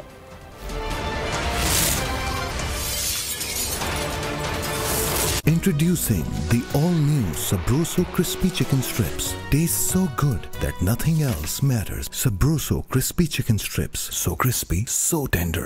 अलकबीर ऑर्चर्ड, लाहौर के सबसे बड़े KSK गोल्डन इंटरचेंज पर वाक़ थीम पार्क और Disneyland, world class community club और कुशादा मेन बुलेवार्ड। बुकिंग का आगाज सिर्फ 2 लाख रुपए से। A project of Al Kabir Developers. कामयाब मुस्तकबिल को चाहिए university of Sialkot. ADP, BS, MS, PhD programmes में दाखिले जारी हैं। www.uskt.edu.pk।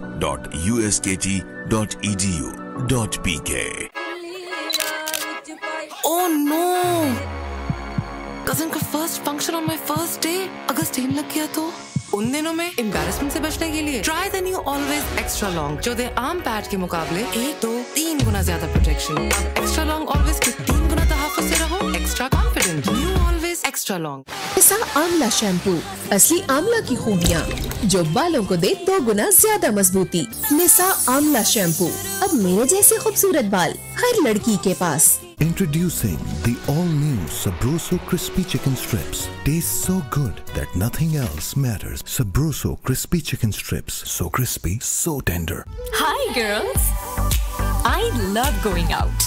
लेकिन ये आउटिंग्स कर देती हैं मेरी स्किन को डल, छुप जाता है मेरा ग्लो। इसीलिए पामोलिन नेचुरल्स मेरी स्किन को बनाए soft and glowing. Hi, so soft, you're glowing. Palmolive Naturals, you can feel it. हर मौसम में मेरा चेहरा रहे बिना चिपचिप सॉफ्ट। बताओ कैसे? नया पॉन्ड्स लाइट मॉइस्चराइजर हर मौसम के लिए। इसका विटामिन E लाइट फॉर्मूला जिल्द में फौरी जज्ब होके दे बिना चिपचिप और सॉफ्ट स्किन। नया पॉन्ड्स लाइट मॉइस्चराइजर। जब यूफोन 4G देगा सुपर कार्ड ब्रांड में 20 GB data, 450 of net minutes, तो लाइफ में हो जाएगा सब कुछ ग्रैंड। करेला ऑफ। दादा जान को खाना पड़ेगा। एक सख्त तो जल्दी खा लीजिए। कपड़े तो खुरदुरे हो जाएंगे। बिल्कुल नहीं, नया सर्फ एक्सेल ये जिद्दी दाग निकाले पर इनके सॉफ्ट पर्ल्स रखे कपड़े नरम मुलायम। नया सर्फ एक्सेल। ब्यूटीफुल हेयर और एक भी सफेद बाल नहीं। मेरा सीक्रेट गार्नियर कलर नेचुरल्स जो है अमोनिया के बगैर। इसमें है बादाम का तेल जिससे मिले बिल्कुल नेचुरल लुकिंग कलर जो चले 2 महीनों तक और मेरे सारे सफेद बाल गायब सिर्फ 15 मिनट में। और इनके भी गार्नियर कलर नेचुरल अब चले 2 महीने सिर्फ 165 रुपए के साशे पैक में।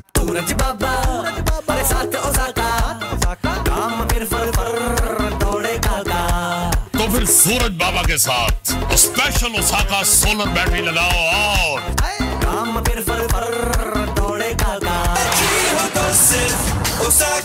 ओ सुबह नींद से जागे छोड़ के बिस्तर स्कूल को भागे क्लास में जाके ध्यान लगा के मैथ्स के प्रॉब्लम ये सुलझाते कोर्स में भी ये जोर लगाते सरपट दौड़े जाते फिर थक के जब ये घर आते मम्मी को आवाज लगाते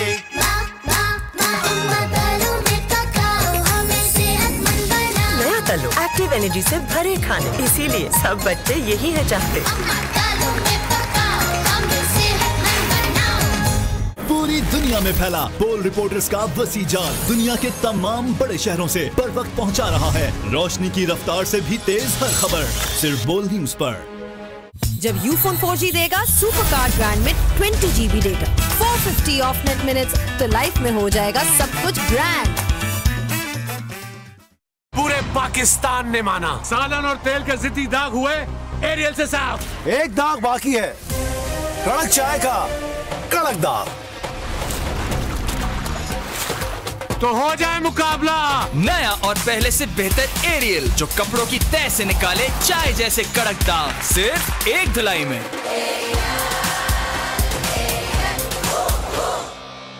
hi girls, I love going out लेकिन ये आउटिंग्स कर देती हैं मेरी स्किन को डल, छुप जाता है मेरा ग्लो। इसलिए पामोलिन नेचुरल्स मेरी स्किन को बनाए soft and glowing. Hi, so soft, you're glowing.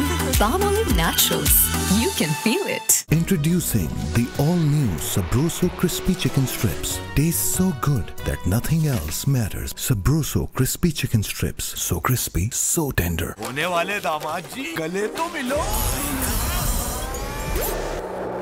फिर से डैंड्रफ का डर हमेशा सर पे सवार। ले आओ हेड एंड शोल्डर्स जो जड़ तक जाए ताकि डैंड्रफ वापस ना आए। हेड एंड शोल्डर्स कंधे से बोझ हटा दे। बैरून मुल्क में अनथक मेहनत से कमाया गया पैसा हुंडी और हवाले के जरिए भेजकर खुद को और मुल्क को नुकसान क्यों पहुंचाएं? रकूम की मुंतकली और गैर मुल्की ज़र मुबादला का लेन देन हमेशा मजाज एक्सचेंज कंपनी से करें और कंप्यूटराइज्ड रसीद जरूर हासिल करें। ये महफूज भी है और जायज भी। Exchange companies association of Pakistan, मईशत में मददगार और मुल्क की तरक्की में मावन।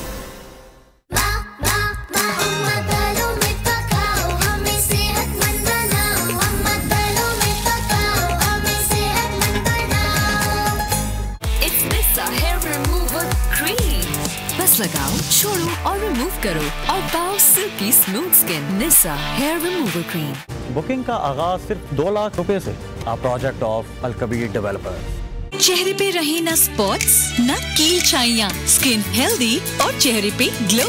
अजूबा gold and glow beauty cream. इधर उधर दियां गल्लां च ना आ जाना, सिर्फ लासानी तूत स्याह प्लासम लट्ठी लेके आना। पूरे पाकिस्तान ने माना सालन और तेल के जिद्दी दाग हुए एरियल से साफ। एक दाग बाकी है, कड़क चाय का कड़क दाग। रगड़े बिना इसे निकालना। तो हो जाए मुकाबला। एक तरफ रगड़ा और मशहूर पाउडर और दूसरी तरफ सिर्फ नए एरियल की कड़क सफाई। नया और पहले से बेहतर एरियल बनाए ज्यादा झाग जो कपड़ों की तह से निकाले चाय जैसे कड़क दाग सिर्फ एक धुलाई में। तो किसने की कड़क दागों की कड़क सफाई?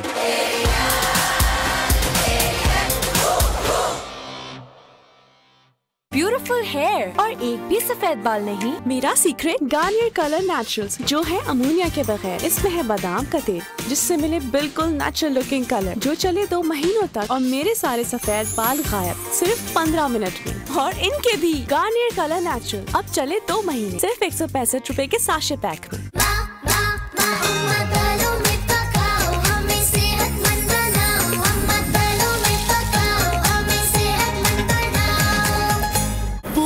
दुनिया में फैला पोल रिपोर्टर्स का वसी जाल दुनिया के तमाम बड़े शहरों से बर वक्त पहुंचा रहा है रोशनी की रफ्तार से भी तेज हर खबर, सिर्फ बोल न्यूज पर।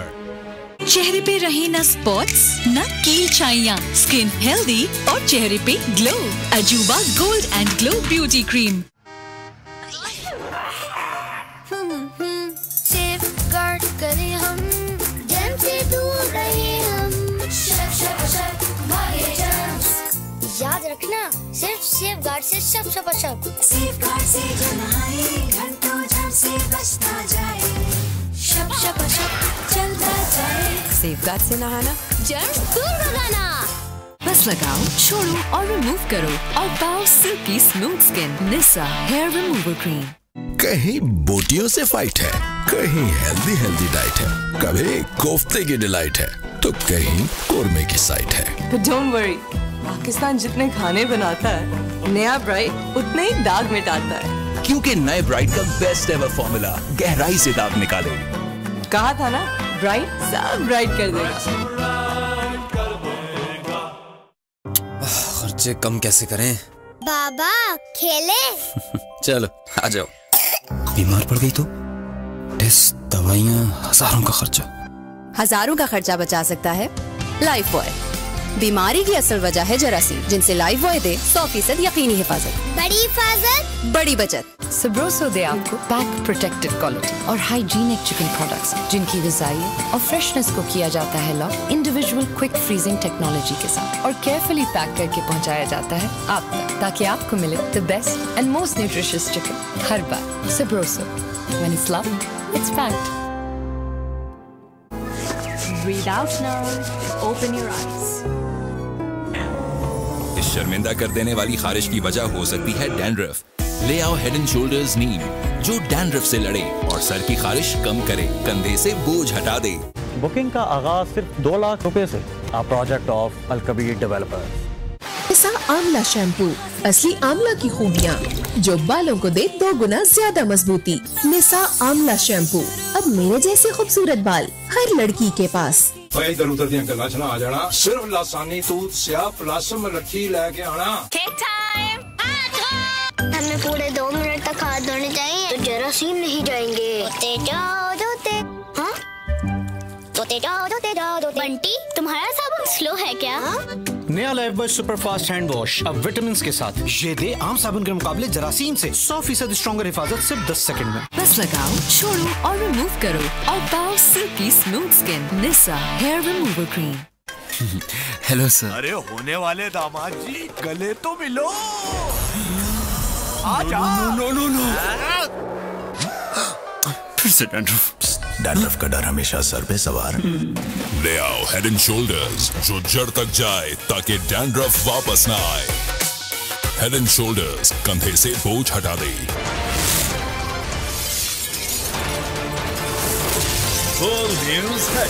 Welcome back. खबरों का सिलसिला आगे बढ़ाएं और आपको बताएं कि चौधरी परवेज इलाही का 1 रोजा राहदारी रिमांड मंजूर हो चुका। इंसदादी दहशतगर्दी अदालत ने महफूज फैसला सुना दिया है। परवेज इलाही को एंटी करप्शन हुकाम के हवाले कर दिया गया है। एंटी करप्शन ने परवेज इलाही को नए मुकदमे में गिरफ्तार किया है और इस हवाले से आपको आगाह करें कि उनका 1 रोजा राहदारी रिमांड मंजूर कर लिया गया है।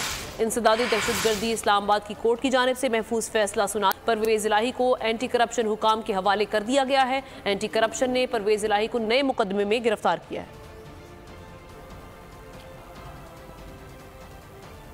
आम इंतखाबात के लिए इलेक्शन मॉनिटरिंग कंट्रोल सेंटर तश्कील दे दिया गया है। जदीद तकाज़ों पर मबनी इलेक्शन मॉनिटरिंग कंट्रोल सेंटर तश्कील दिया गया है। कंट्रोल सेंटर पर बैक वक्त 10 कॉल सुन सकेंगे। एडिशनल डीजी मॉनिटरिंग का ऐसा कहना है। उन्होंने मजीद कहा कि व्हाट्सएप के जरिए शिकायत दर्ज हो सकेंगी। हारून शिनवारी ने कहा कि कंट्रोल सेंटर में शिकायत पर फौरी फैसले होंगे। इस स्पेशल सेक्रेटरी की जानिब से कहा गया कि वोटर्स, उम्मीदवार और दीगर लोग शिकायत दर्ज करा सकेंगे। जबकि कर्नल साद इंतखाबात के अमल में जिद्दत लाई जा रही है। उनका मजीद कहना था कि मजीद 10 से 12 एक्सपर्ट्स की ज़रूरत है। आपको ये खबर दे रहे हैं, आम इंतखाबात के लिए इलेक्शन मॉनिटरिंग कंट्रोल सेंटर तश्कील दे दिया गया है। जदीद तकाज़ों पर मबनी इलेक्शन मॉनिटरिंग कंट्रोल सेंटर तश्कील दिया गया है। कंट्रोल सेंटर पर बैक वक्त 10 कॉल सुन सकेंगे। इस्लामाबाद के सनियाड़ी चौंतरा गांव में सीडीए का ऑपरेशन, मकामी अफराद का सीडीए एहलकारों पर हमला पथराव कर दिया। पुलिस की शेलिंग, बच्चों समेत कई अफराद की हालत गैर हो गई है। वहां पर क्या सूरत हाल रही, अल्लाह दिता खान से जानते हैं, बताइएगा। बिल्कुल, ये सनियाड़ी गांव E11 के पास है, जहां पर सीडीए और जिला इंतजामिया ने मिलकर किया और उस इलाके को खाली करवाने के लिए ये ऑपरेशन खाली किया गया। जबकि इलाका मकीनों का मौक़िफ़ है कि पहले हमें मुआवजा दिया जाए और फिर ये इलाका खाली करवाया जाए। मकामी लोगों की मज़ामत की वजह से सीडीए एहलकारों और आगे पुलिस ने उनके साथ ये झड़पें हुई, तो पुलिस एहलकारों ने भारी शेलिंग की और उसके साथ फायरिंग भी हुई, जिससे 2 बच्चे जख्मी हुए और एक नौजवान शदीद जख्मी हुआ है। मकामी लोगों का कहना है कि हमारी अबाओ इताद की ज़मीनें हैं, हमें मुआवजा दिए बगैर वहाँ से उठाया जा रहा है। जबकि मियाँ असलम जमात इस्लामी के रहनुमा वो भी मुजाहिरीन के पास इज़हार यकजहती करने के लिए पहुंचे और उनका कहना था कि एक हफ्ता पहले इन मुजाहिरीन के साथ, इन मुअज़्ज़िज़ीन के साथ सीडीए का जरगा हुआ था, जहाँ पर सीडीए ने कहा को मुआवजा देंगे और फिर इलाका खाली कराएंगे। लेकिन आज सीडीए ने एक बार फिर ऑपरेशन किया है, जिस वजह से लोग घरों में, खवातीन थी, बच्चे थे, जहाँ जिनके ऊपर ये हैवी शेलिंग की गई, जिस वजह से बच्चे भी जख्मी हुए और बच्चे बेहोश भी हुए शेलिंग की वजह से, जिस वजह से इलाका मकीनों ने E11 चौक में मुजाहरा किया। और अब जो उनके बच्चे पिम्स हॉस्पिटल में जो जख्मी हुए हैं, वहाँ के बच्चों की वजह से वो पिम्स में जा रहे हैं और उन इलाका मकीनों का कहना है कि हम पिम्स के बाहर जाकर अब एहतजाजी मुजाहरा करेंगे। शुक्रिया आपका।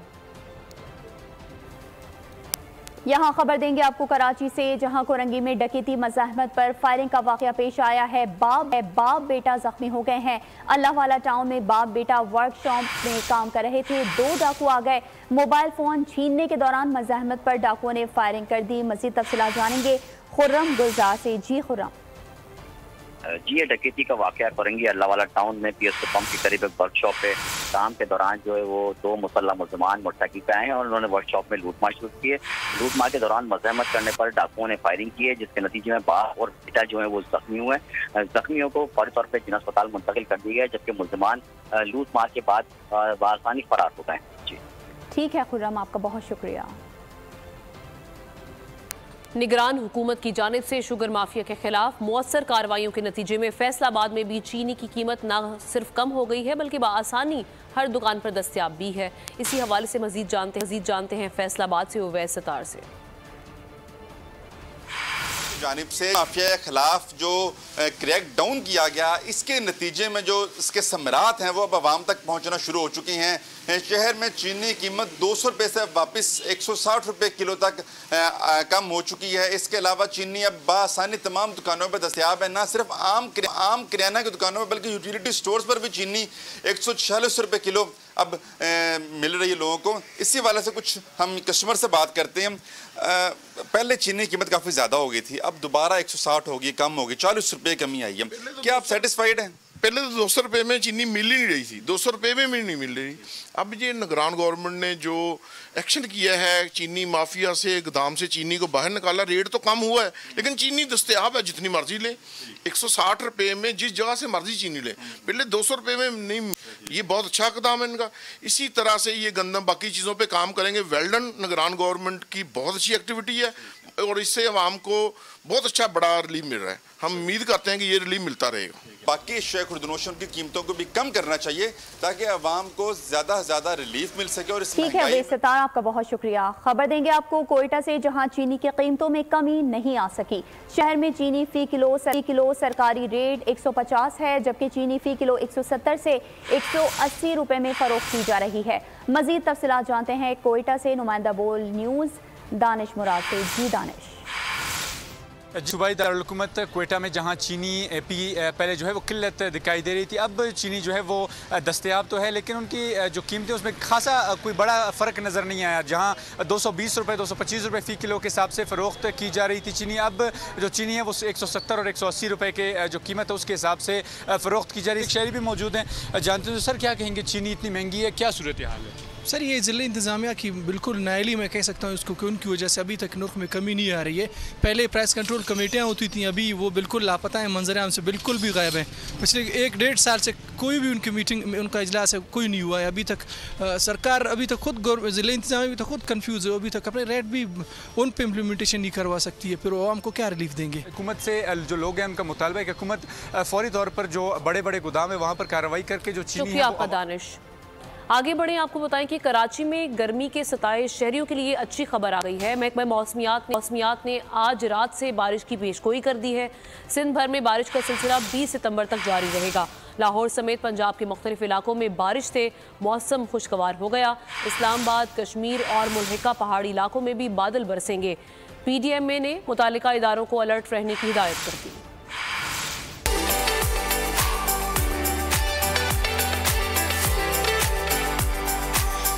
कराची वाले रहे होशियार, बादल बरसने को हैं तैयार। दिन में सूरज से आग बरसेगी, शाम को बादलों से पानी। महकमा मौसमियात ने पेशगोई कर दी।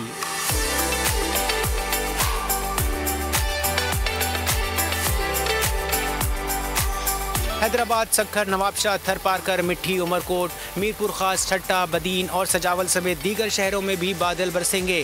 20 सितंबर को मोतदिल शिद्दत की बारिश मुतवक्के है। पंजाब के मुख्तलिफ शहरों को गहरे बादलों ने लपेट में ले लिया। लाहौर में बारिश से मौसम खुशगवार हो गया। चिन्यूट में तेज बारिश से बेशतर इलाके पानी में डूब गए। लकी, मरवत, सराय नौरंग और गिरदोनवा में ठंडी हवाओं के साथ मौसलाधार बारिश हुई। खैबर पख्तूनख्वा के मुख्तलिफ अजला में भी जल थल एक हो गया। कश्मीर और मुल्हिका पहाड़ी इलाकों में भी बरसात का इम्कान है। PDM ने मुतालिका इदारों को अलर्ट रहने की हिदायत कर दी। कराची के बाद खबर दें आपको गोजरा से, जहां मूसलाधार बारिश से शदीद गर्मी और हब्स का जोर टूट गया। मौसम इंतहाई खुशगवार हो गया, ताहम गलियां और बाजार नदी नालों का मंजर पेश करने लगी हैं। मजीद जानते हैं नुमाइंदा बोल न्यूज़ आबिद सिंधु से। जी आबिद। गोजरा में सरबई रंग के बादलों की एंट्री के साथ ही जो है मूसलाधार बारिश शुरू हो गई है। तो मूसलाधार बारिश के बाद जो है शदीद गर्मी और हब्स का जो जोर है टूट गया है। एक तरफ तो मौसम खुशगवार हुआ है, दूसरी जानब ये जो अब्र रहमत है शहरियों के लिए जहमत बन गई है। कई फुट बाज़ारों में जो पानी जमा हो चुका है। मेरे साथ एक शहरी मौजूद है, इस हवाले से उनसे बात करते हैं। जी बिल्कुल ऐसा ही है, शहर की जो हालत है इस वक्त बहुत अफजल है। तमाम गलियों बाजारों में पैंसा रोड है, समुद्री रोड है, कॉलेज रोड है या मोचिया रोड, तमाम पे जो है वो 2-2 फुट पानी खड़ा हुआ है। सीवरेज लाइन जो है वो मुकम्मल तौर पे बंद है। शहर का जो गलियां और बाजार हैं वो नदी नालों में तब्दील हो चुके हैं। शहरियों को आपका मिंचनाबाद में दरियाए सतलुज में सैलाब तो चला गया, लेकिन मुतासरीन के मसाइल जू के तू हैं। घर मुनहदिम, फसलें तबाह और मवेशी बह गए। मुतासरीन बेयारो मददगार इमदाद के मुंतज़िर हैं। क्या सूरत हाल है वहाँ की, बता रहे हैं हमारे नुमाइंदे सरफराज अहमद। जी बिल्कुल, मैं इस वक्त दरिया सतलुज मौजा दादू आलोका में मौजूद हूँ, जहाँ पर सैलाब की तबाहकारियों के बाद जो इलाका मकीन है वो मेरे साथ मौजूद हैं। आइए इनसे जानते हैं कि उनका क्या कहना है। जी अस्सलाम वालेकुम। आप देख रहे हैं ये ना आपके पीछे पानी है, मुकम्मल तौर पर फसलें तबाह हो चुकी हैं। अभी तक कोई भी हुकूमत का बंदा इधर नहीं आया। लोगों के पास तो खुराक है या नहीं है, लेकिन उनके जानवर भूख से मर रहे हैं। उसके अलावा कोई भी उनकी मदद के लिए अभी तक नहीं पहुंचा। गवर्नमेंट का बंदा इधर हमने देखा ही नहीं है। जानवर अब भूख से मर रहे हैं। इससे जो है ना लोग गुर्बत की लकीर में जा रहे हैं और उनके जो जानवर हैं वो भूख से मर रहे हैं। जी बिल्कुल, इलाका मकीन का कहना था कि जो गुर्बत में इजाफा हो जाएगा, हुकूमत को चाहिए कि वो आपका बहुत शुक्रिया। सड़क की सवारी अब समुंदर में दौड़ेगी। कराची के शहरी ने मोटरसाइकिल स्टीमर बना डाला। अली मेमन बने दुनिया बोल है में मेहमान। मुस्तकबिल में मोटरसाइकिल को हवाओं में उड़ाने के अज़्म का इरादा जाहिर किया। जो इंजन मकसद कहने का है कि रक्शे का भी सामान मैंने लगाया है, अलग अलग सामान लगाया है। जो रक्शे का सामान लगाया है वो गेयर है। पानी के अंदर ब्रेक तो नहीं लगता, ब्रेक उस सूरत पे लगता है कि इंजन पंखा उल्टा घूमे। तो उसके लिए मैंने लगाया है कि जब ब्रेक मारना हो तो गियर मार दिया तो पंखा उल्टा घूमता है तो गाड़ी खड़ी हो जाती है। ज़बरदस्त। इस बाइक ने मेरे को इतनी इज्जत दी है कि पूरे एशिया में मेरा रिकॉर्ड है। अगर कोई जिस तरीके से मैं बाइक ये चलाता हूँ और दूसरे ने ये चला ली तो मैं इसको 2 टुकड़े कर दूँगा। मैं ये सोच रहा हूँ अल्लाह ताला ने मुझे हिम्मत दी तो मैं इस बाइक को पानी से ही हवा में उड़ाऊँगा। बदरूह का खौफ, कत्ल की तहकीकात और माफिया के खिलाफ जंग। बॉक्स ऑफिस पर 3 मुख्तलिफ मौज़ूआत का टाकरा हुआ। फिल्मी हफ्ता किसके नाम रहा, आप भी जानिए।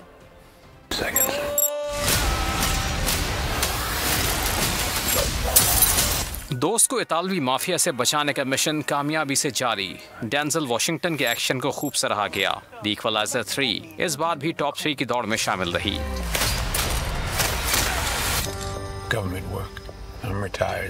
रवा हफ्ते $72 लाख कमाए और तीसरी पोजीशन पाई।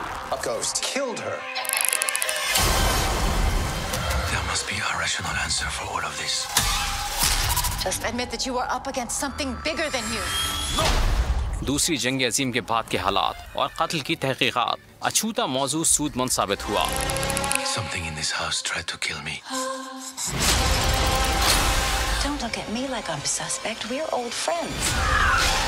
रवा हफ्ते रिलीज होने वाली हॉन्टिंग इन वेनिस ने $1 करोड़ 45 लाख कमाए और दूसरी पोजीशन पर रही।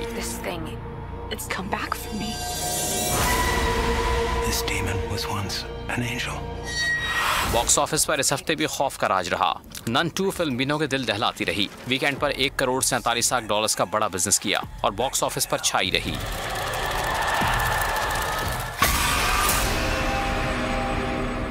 इसके साथ ही न्यूज़ बुलेटिन से इतना है। मज़ीद खबरों अपडेट्स के लिए विजिट कीजिए हमारी वेबसाइट bolnews.com। देखते रहिए बोल न्यूज़।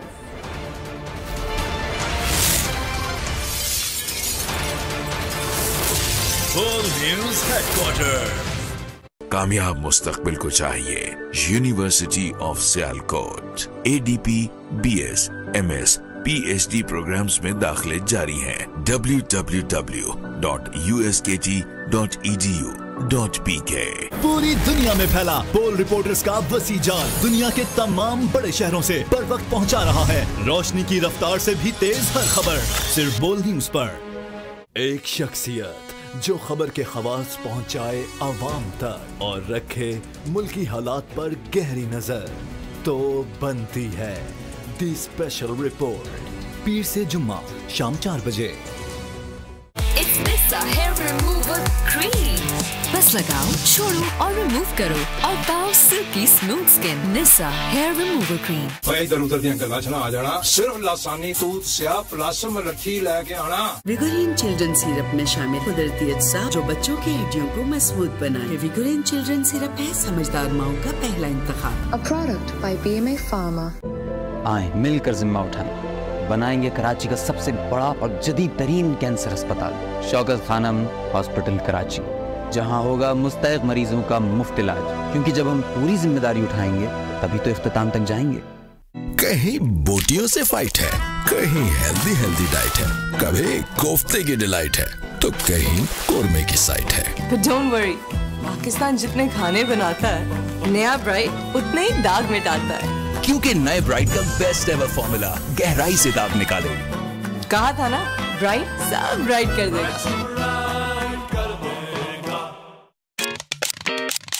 अपनी लाइफ है not so easy.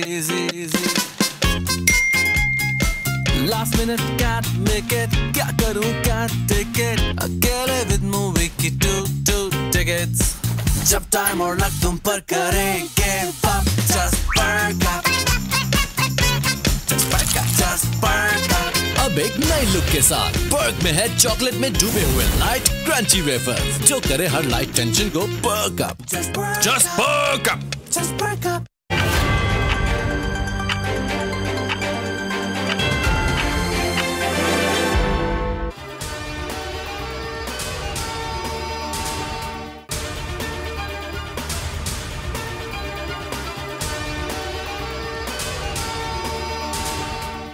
The best way to resolve it was to constitute a full court, if you agree.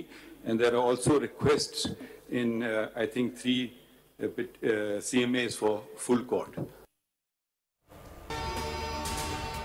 Supreme court का मतलब तमाम जजेस हैं कानून को जांचने के लिए रेफरेंडम नहीं करवा सकते, आइन पर अमल का पाबंद हूं। सुप्रीम कोर्ट में practice and procedure act case में चीफ जस्टिस काजी फायज ईसा के रिमार्क्स। फुल कोर्ट तश्कील देने की तमाम मुतफर्रिक दरख्वास्तें मंजूर। कहा कई बार माशाल्लाह लगा इस दौर के फैसलों का पाबंद नहीं, बतौर जजेस हल्फ आइन और कानून पर अमल करने का किया है, अदालती फैसलों के ताबे होने का नहीं। सुप्रीम कोर्ट कानून से बाला है, ये कहाँ लिखा है? नजरसानी अपील ने तो सुप्रीम कोर्ट के इख्तियार को बढ़ा दिया है। सिर्फ ये बता दें कि कौन सा बुनियादी हक मुतासर हुआ। दरख्वास्त गुजार से मुकालमे में कहा, यह भी हो सकता है आपकी दलील से इत्तेफाक करूं और दरख्वास्त मुस्तरद कर दूं। डराएं मत, सिर्फ दलाइल दें। एग्जीक्यूटिव के रूल्स जब चैलेंज होंगे तो देखेंगे। समाअत कुछ देर में दोबारा शुरू होगी।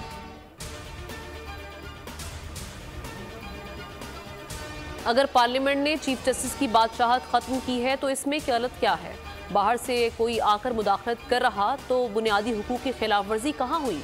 जस्टिस अतर मिनुल्लाह के रिमार्क्स इस्तफसार किया कि अपील का हक देने से कौन सा बुनियादी हक मुतासिर होता है? क्या किसी फर्द वाहिद को लामहदूद? नाक्शा मलिक ने इस्तफसार किया, करने वाली सुप्रीम कोर्ट अदलिया की आज़ादी पर कदगन कैसे लगा सकती है?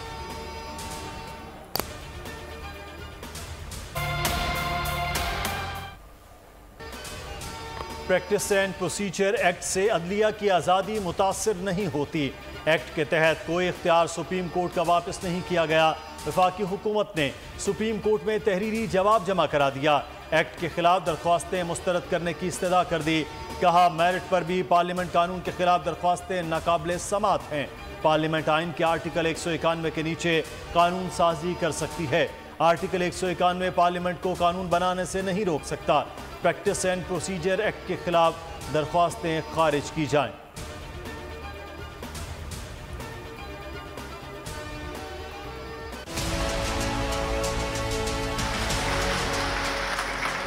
सुप्रीम कोर्ट लोग खुशी से नहीं आते, मसले ख़त्म करने के लिए आते हैं। इंसाफ के आप दरवाजे खुले रखिए और जहाँ तक मुमकिन हो सके आप उनकी मदद कीजिए।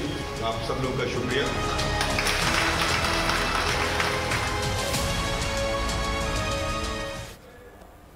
चीफ जस्टिस काजी फायज ईसा का सुप्रीम कोर्ट आमद पर पुरतपाक इस्तकबाल। अमले ने गुलदस्ता पेश किया, हॉल तालियों से गूंज उठा।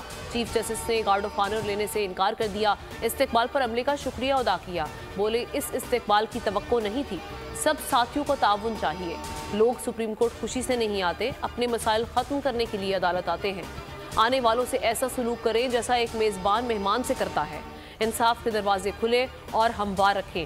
बुलेट प्रूफ BMW गाड़ी लेने से इनकार कर दिया। कमरे के बाहर तख्ती पर चीफ जस्टिस नहीं लिख पाया।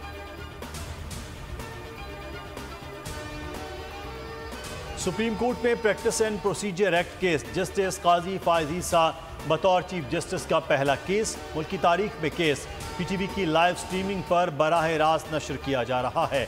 टेक्निकल टीम कमरा अदालत पहुंची, इंतजामात मुकम्मल किए। फुल कोर्ट इजलास में लाइव स्ट्रीमिंग की मंजूरी दी गई।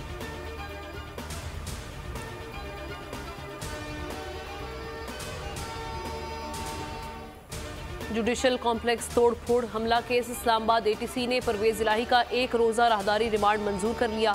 परवेज इलाही को जज अबुल हसनात जुल्करनैन की अदालत में पेश किया गया। अदालत ने महफूज फैसला सुना दिया। जज ने इस्तफसार किया कि परवेज इलाही की कब जान छूटेगी। वकील सफाई ने कहा कि कभी किसी शहर और कभी किसी शहर के चक्कर लगवा रहे हैं।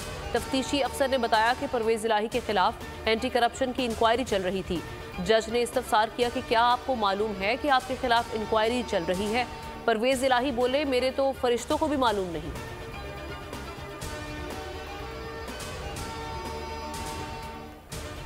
परवेज इलाही तौहीन अदालत केस। लाहौर हाई कोर्ट ने IG इस्लामाबाद और सुप्रिंटेंडेंट अटक जेल के काबिल जमानत वारंट गिरफ्तारी जारी कर दिए। चीफ कमिश्नर इस्लामाबाद के भी काबिल जमानत वारंट गिरफ्तारी जारी। अदालत ने वारंट पर परवेज इलाही की रिहाई के हुक्म के बावजूद दोबारा गिरफ्तारी से मुतल्लिक केस भी जारी किए। रिमार्क्स दिए, अदालती फैसले पर अमल हर किसी की जिम्मेदारी है। नहीं चाहते ऐसे अफसर को सजा मिले जो कसूरवार न हो। अपने अहकामात हवा में उड़ाने की इजाज़त नहीं देंगे। अदालत को क्यों कमज़ोर समझा जा रहा है? DIG operations Nasir Rizvi, DIG investigation Imran Kishwar और SP security Lahore High Court का तहरीरी जवाब मुस्तरद। कहा, हो सकता है कि बाहर से कोई आए और पुलिस अफसरान से किसी को भी छुड़ा कर ले जाए।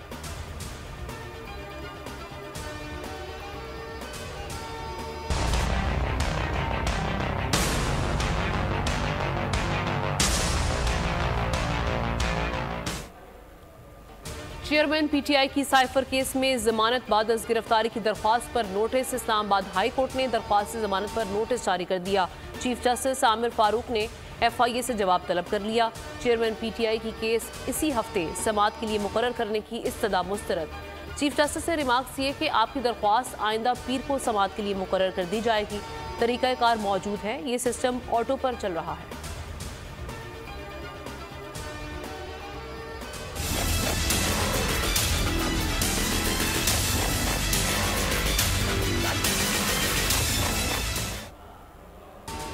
फोन बगिंग और ऑडियो लीक्स के खिलाफ दरख्वास्तें। इस्लामाबाद हाई कोर्ट ने वजारत दाखिला और PTA के तहरीरी जवाब को मुस्तरद कर दिया। जस्टिस बाबर सत्तार ने साबिक चीफ जस्टिस साकिब निसार के बेटे नजमुस साकिब की दरख्वास्त पर समाअत की। डेप्यूटी अटॉर्नी जनरल ने कहा, अटॉर्नी जनरल सुप्रीम कोर्ट में मसरूफ हैं।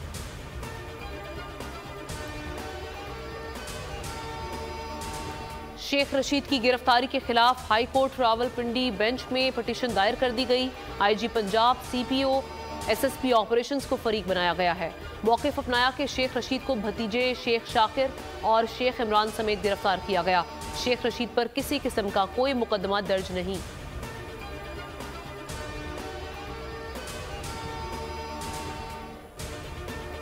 जो इस्तकबाल में किरदार अदा करेगा इलेक्शन में पार्टी टिकट पाएगा। नवाज शरीफ की वतन वापसी के हवाले से तंजीमी इजलास में फैसला किया गया। ख्वाहिशमंद रहनुमाओं को इस्तकबाल में नुमाया कारकर्दगी दिखाना होगी। टास्क पूरा न करने वाले पार्टी टिकट हासिल नहीं कर सकेंगे। टास्क की रियल टाइम मॉनिटरिंग की जाएगी। पार्टी टिकट के लिए कोई भी ऑटोमेटिक चॉइस नहीं होगा।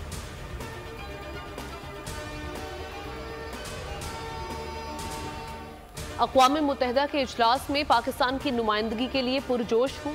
निगरान वज़ीर आज़म अनवारुल हक काकड़ का ट्वीट। कहा, अमरीका के 5 रोज़ा अहम दौरे पर रवाना हुआ हूँ। दौरे के दौरान आलमी माहौलियाती चैलेंजेस, आलमी रहनुमाओं से बातचीत करूँगा। बैनुल अक़वामी मीडिया और टॉप थिंक टैंक से तबादला ख्याल करूँगा।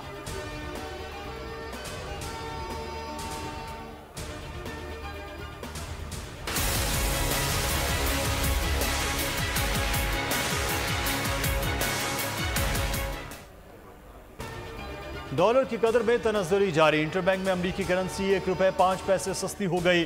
295 रुपये 80 पैसे पर मौजूद। जुम्मे को इंटरबैंक में डॉलर 296 रुपये 85 पैसे पर बंद हुआ था। ओपन मार्केट में डॉलर 297 रुपये पर मुस्तहकम।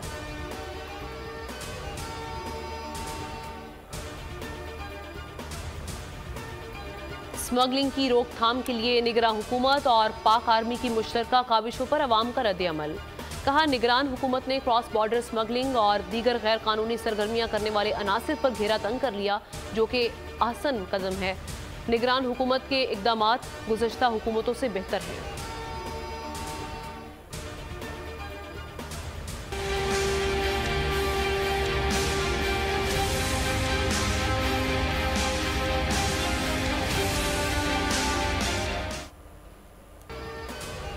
फातिमा हलाकत केस में नामजद मुल्जिमान फयाज शाह और उसकी बेटी हिना शाह की गिरफ्तारी के लिए छापे जारी। ASP की सरबराही में भारी नफरी ने पीर की हवेली का सर्च ऑपरेशन किया। अतराफ के घरों की भी तलाशी ली गई। मुल्जिमान गिरफ्तार न हो सके। कार्रवाई के दौरान 3 अफराद को हिरासत में ले लिया गया।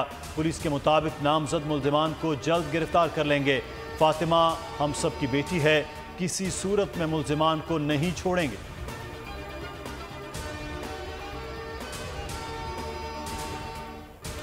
कराची सुपरमार्केट पुलिस की कार्रवाई। वाइट करोला गैंग गिरफ्तार। 3 रुकनी गैंग में खातून भी शामिल। SSP सेंट्रल कहते हैं मुल्जिमान ने कई वारदातों का एतराफ़ कर लिया। मुल्जिमान में अली अहमद और मुल्जिमा सादिया बिलाल शामिल। गिरफ्तार मुल्जिमान से असलहा, मोबाइल फोन्स और माल मसरूका बरामद कर लिए गए।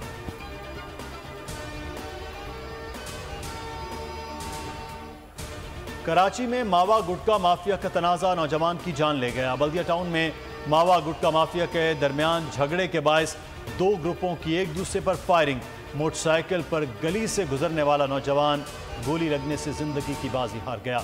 इलाका मकीनों के मुताबिक नौजवान शाहरुख वलीमे की तकरीब से वापस आ रहा था। घर के करीब गोली लगी। अस्पताल में जामबर न हो सका। मकतूल स्टॉक एक्सचेंज में मुलाजिमत करता था। पुलिस के मुताबिक झगड़े में मुलव्विस 6 अफराद को गिरफ्तार कर लिया गया।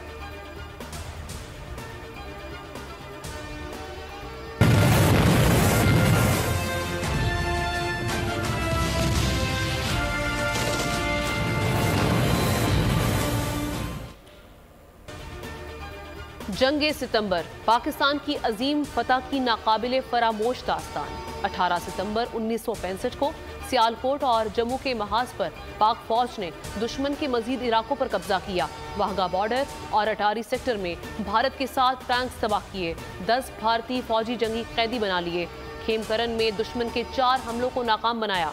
पाकिस्तानी फौज ने फाजिल्का, राजस्थान और अखनूर के मकामात पर फतूहात का सिलसिला जारी रखा। दुश्मन को इबरतनाक शिकस्त से दो चार किया।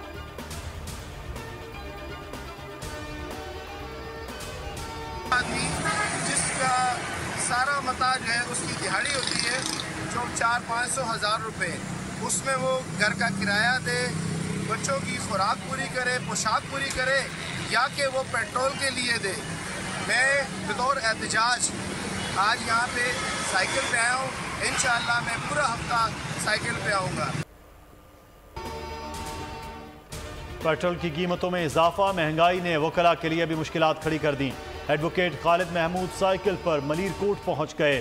कहा, गरीब और दिहाड़ीदार तबका परेशान है, घर का किराया दे या पेट्रोल डलवाए, अवाम के लिए सब कुछ महंगा और नापैद कर दिया गया है। पानी के अंदर ब्रेक तो नहीं लगता, ब्रेक उस सूरत पे लगता है कि इंजन पंखा उल्टा घूमे, तो उसके लिए मैंने लगाया है कि जब ब्रेक मारना हो तो गियर मार दिया तो पंखा उल्टा घूमता है तो गाड़ी खड़ी हो जाती है। सड़क की सवारी अब समंदर में दौड़ेगी। कराची के शहरी ने मोटरसाइकिल स्टीमर बना डाला। अली मेमन बने दुनिया बोल है में मेहमान।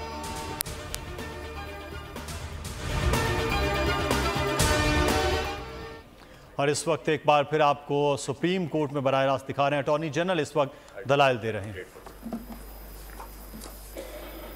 My lords, my first submission, your ladyship, my first submission is on maintainability of these petitions.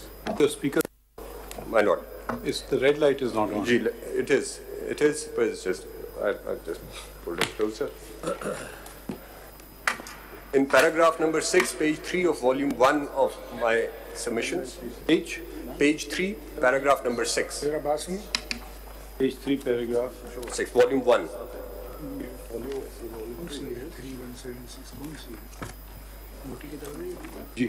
My lord, I have sought rejection of these petitions on the grounds on maintainability for failing to meet the test criteria laid down under clause 3 of article 184, which is the matter must be of public importance first, second it must relate to enforcement of fundamental rights. My lord, my first submission on whether these petitions raise or they raise any issue or question of public importance. My lord, my learned friends, the counsels for the petitioners, they have largely, their case is rooted in lack of legislative competence, not necessarily objecting to the contents, all of them, but it's essentially rooted in lack of legislative competence of government in terms of Article 191.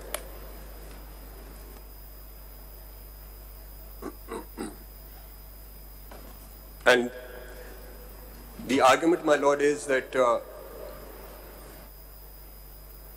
because the powers and because this honorable court in 1980 had made rules, therefore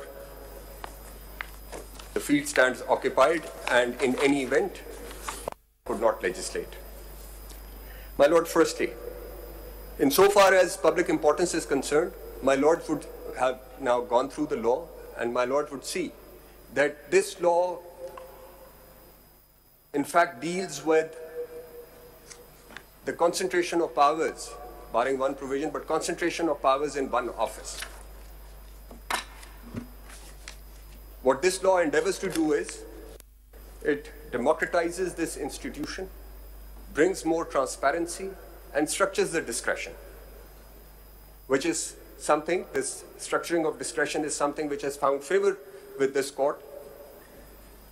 The 7 principles enunciated in Amanullah case, PLD 1990, Supreme Court 1092. PLD 1990, Supreme Court 1092. Open policies, open plans, transparency, and so on.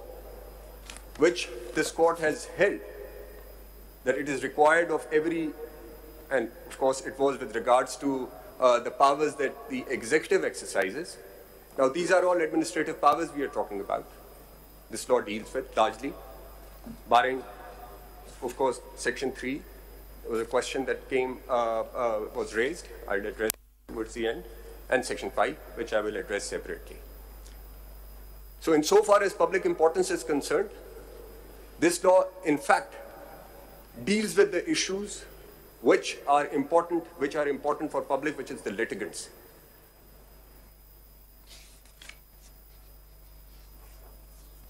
Secondly, insofar as independence of judiciary is concerned,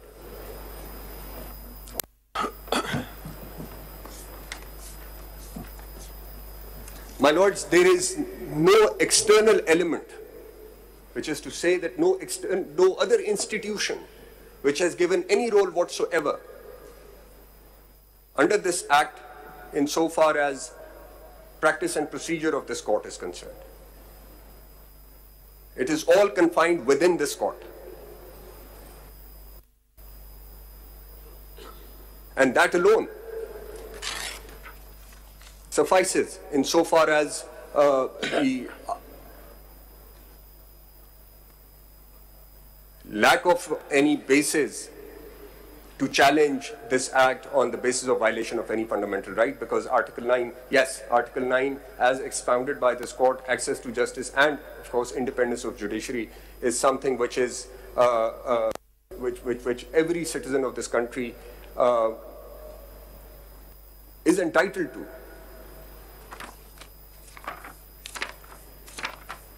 So my respectful submission insofar as maintainability is concerned, these petitions fail on both counts.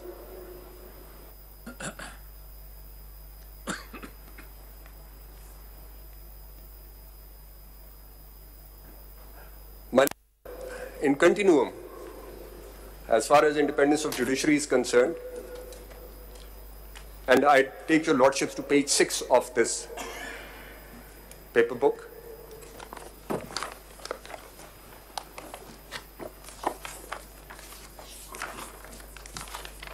Starting from Government of India Act 1935, which was the first constitutional order of this country under which federal court rules 1950 were made.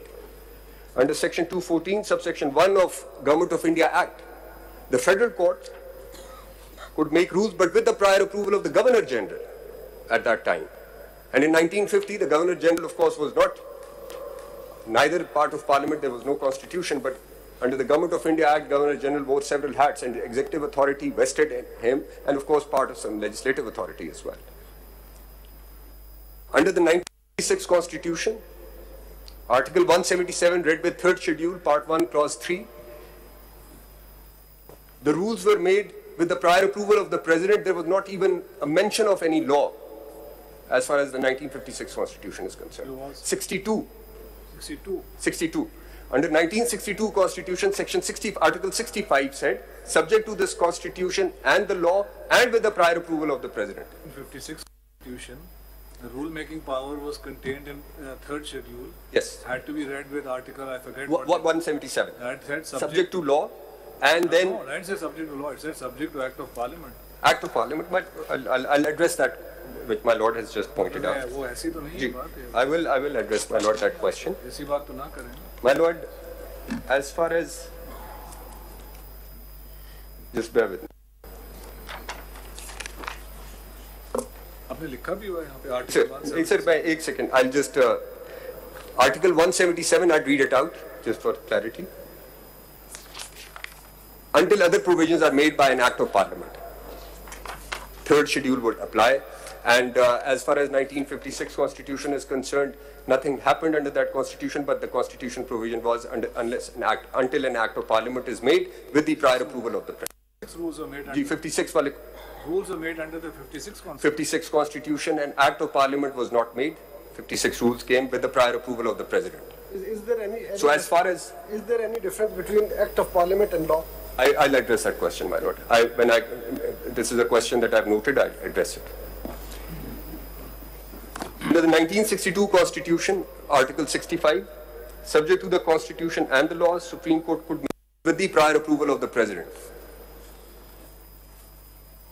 And same position, it was same position under the interim Constitution of 1972, which is Article 193. I'm sorry, my apologies to interrupt, but the question here is surely when Governor General is referred to and the President is referred to, that's the executive branch.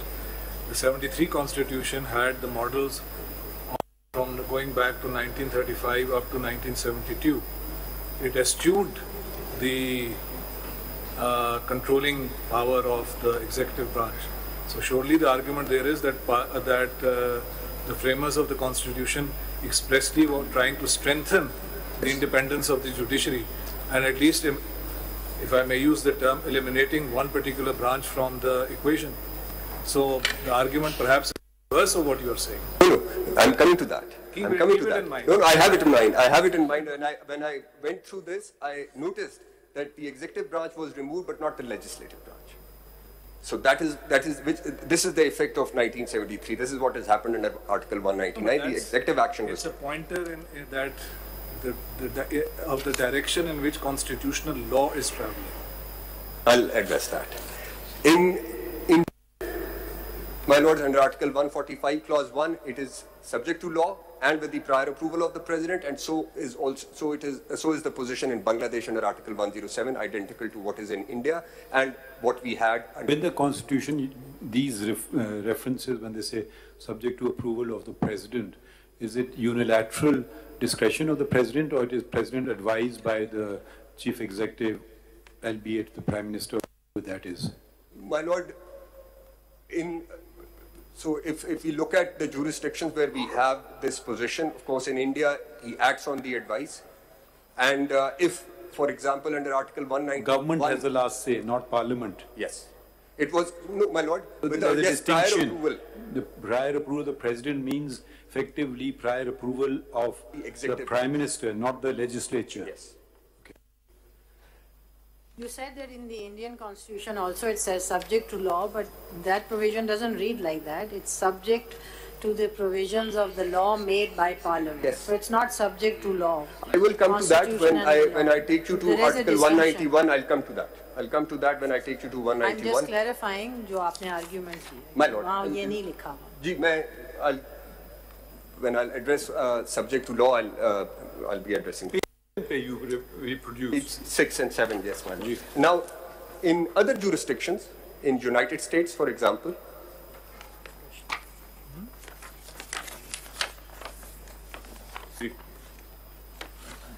this is 28 U.S. Code, Chapter 131, Section 2071.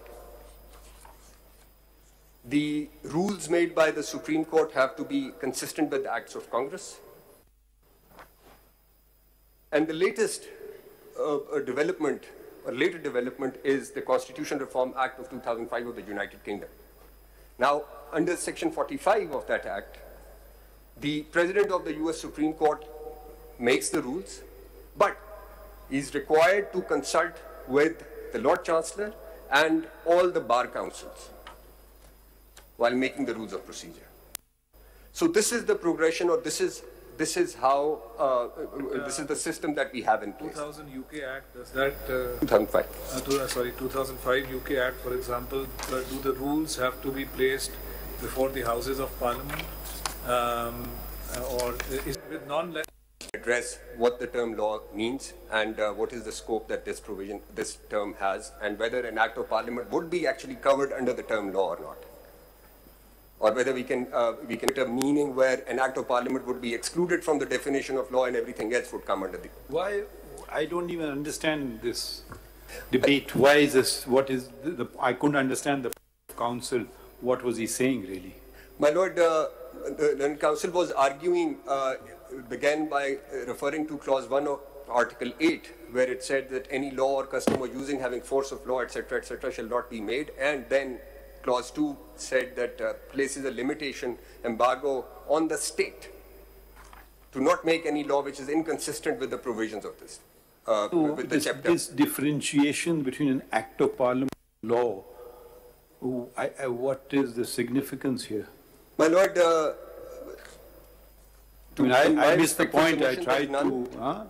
In my respectful submission, there would be none as far as Article 191 but is concerned. you were started by arguing on maintainability. Let's finish your argument. You're now addressing his arguments. Gee, now what I'm on insofar as maintainability is concerned, my lord, my submissions are that this law actually addresses the public concern. It addresses the issue of public importance by bringing in transparency and by structuring the discretion and by democratizing this institution, by and transparency by conferring powers or by, let's say, devolving powers. Both sides agree that a question of public importance is addressed in this. The only question is now whether a fundamental right has been violated, and if a fundamental right has been violated, which fundamental right? Correct.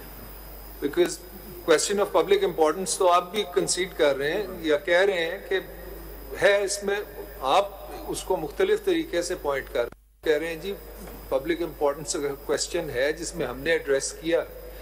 The other side doesn't agree, but the common denominator is there is a question of public importance. I think my lord is correct.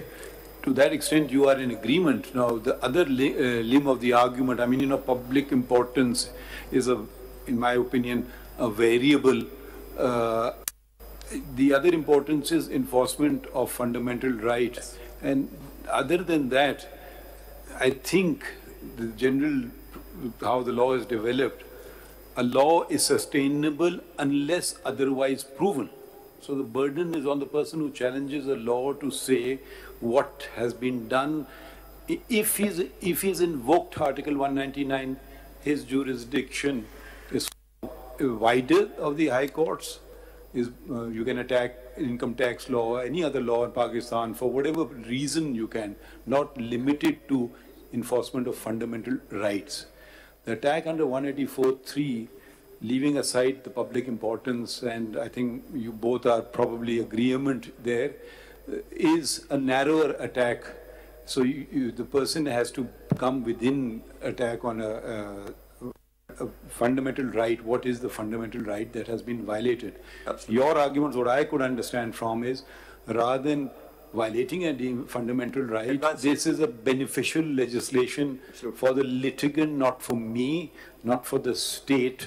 Everyone may benefit by it or none may benefit by it, but there's certainly, you're not taking away anything, that you are stopping a right of appeal, giving a right of appeal. Whether that can be done, that's another argument, constitutional plane, but that could be addressed in 184(3) or under 199, it's an argument. I'm seeing myself sitting in original, otherwise every case will just be filed in the Supreme Court. Don't bother about the high courts at all. If you read with the jurisdiction of 184, can we just read it for my own benefit, because we tend to forget certain words of 184(3). We don't have additional powers, we have lesser powers in the high courts. Clause 3, my lord. Pura padhe. Ji. One the government wala hai na. Should I read 1 and 2 as well? Yeah, 3 pad do. 3 pad. 3 pad. Without prejudice to the provisions of Article 199, the Supreme Court shall, if it considers that a question of importance with reference to the enforcement of any of the fundamental rights conferred by Chapter 1 of Part 2 is involved, have the power to make an order of the nature mentioned in the said article. In other words, which is the said article? 199. So the High Court, you don't have to go for a public importance matter. You don't have to go for enforcement of fundamental rights. You can still go to the High Court. Here, we don't have extra powers. We have the same powers as the High Court, but we have two restrictions: public importance and enforcement of fundamental rights. Public importance is variable. Let's stick to fundamental rights.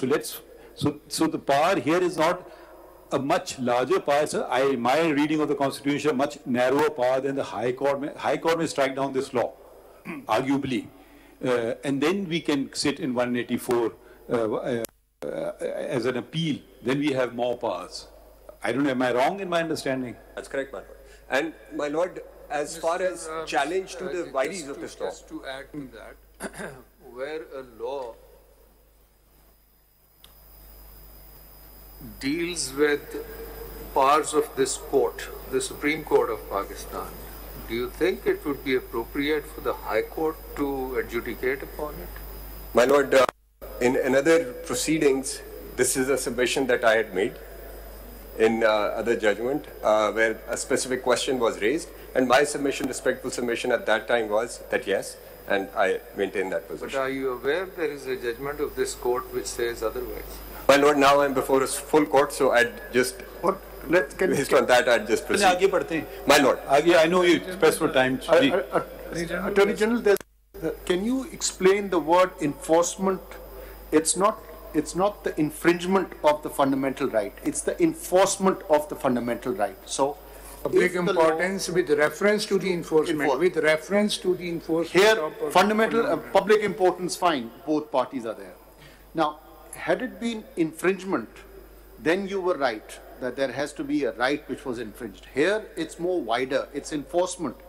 They are saying that this is a matter which relates to access to justice. So it's an enforcement of that particular right that they're talking about. They're not saying that it's an infringement of the fundamental right.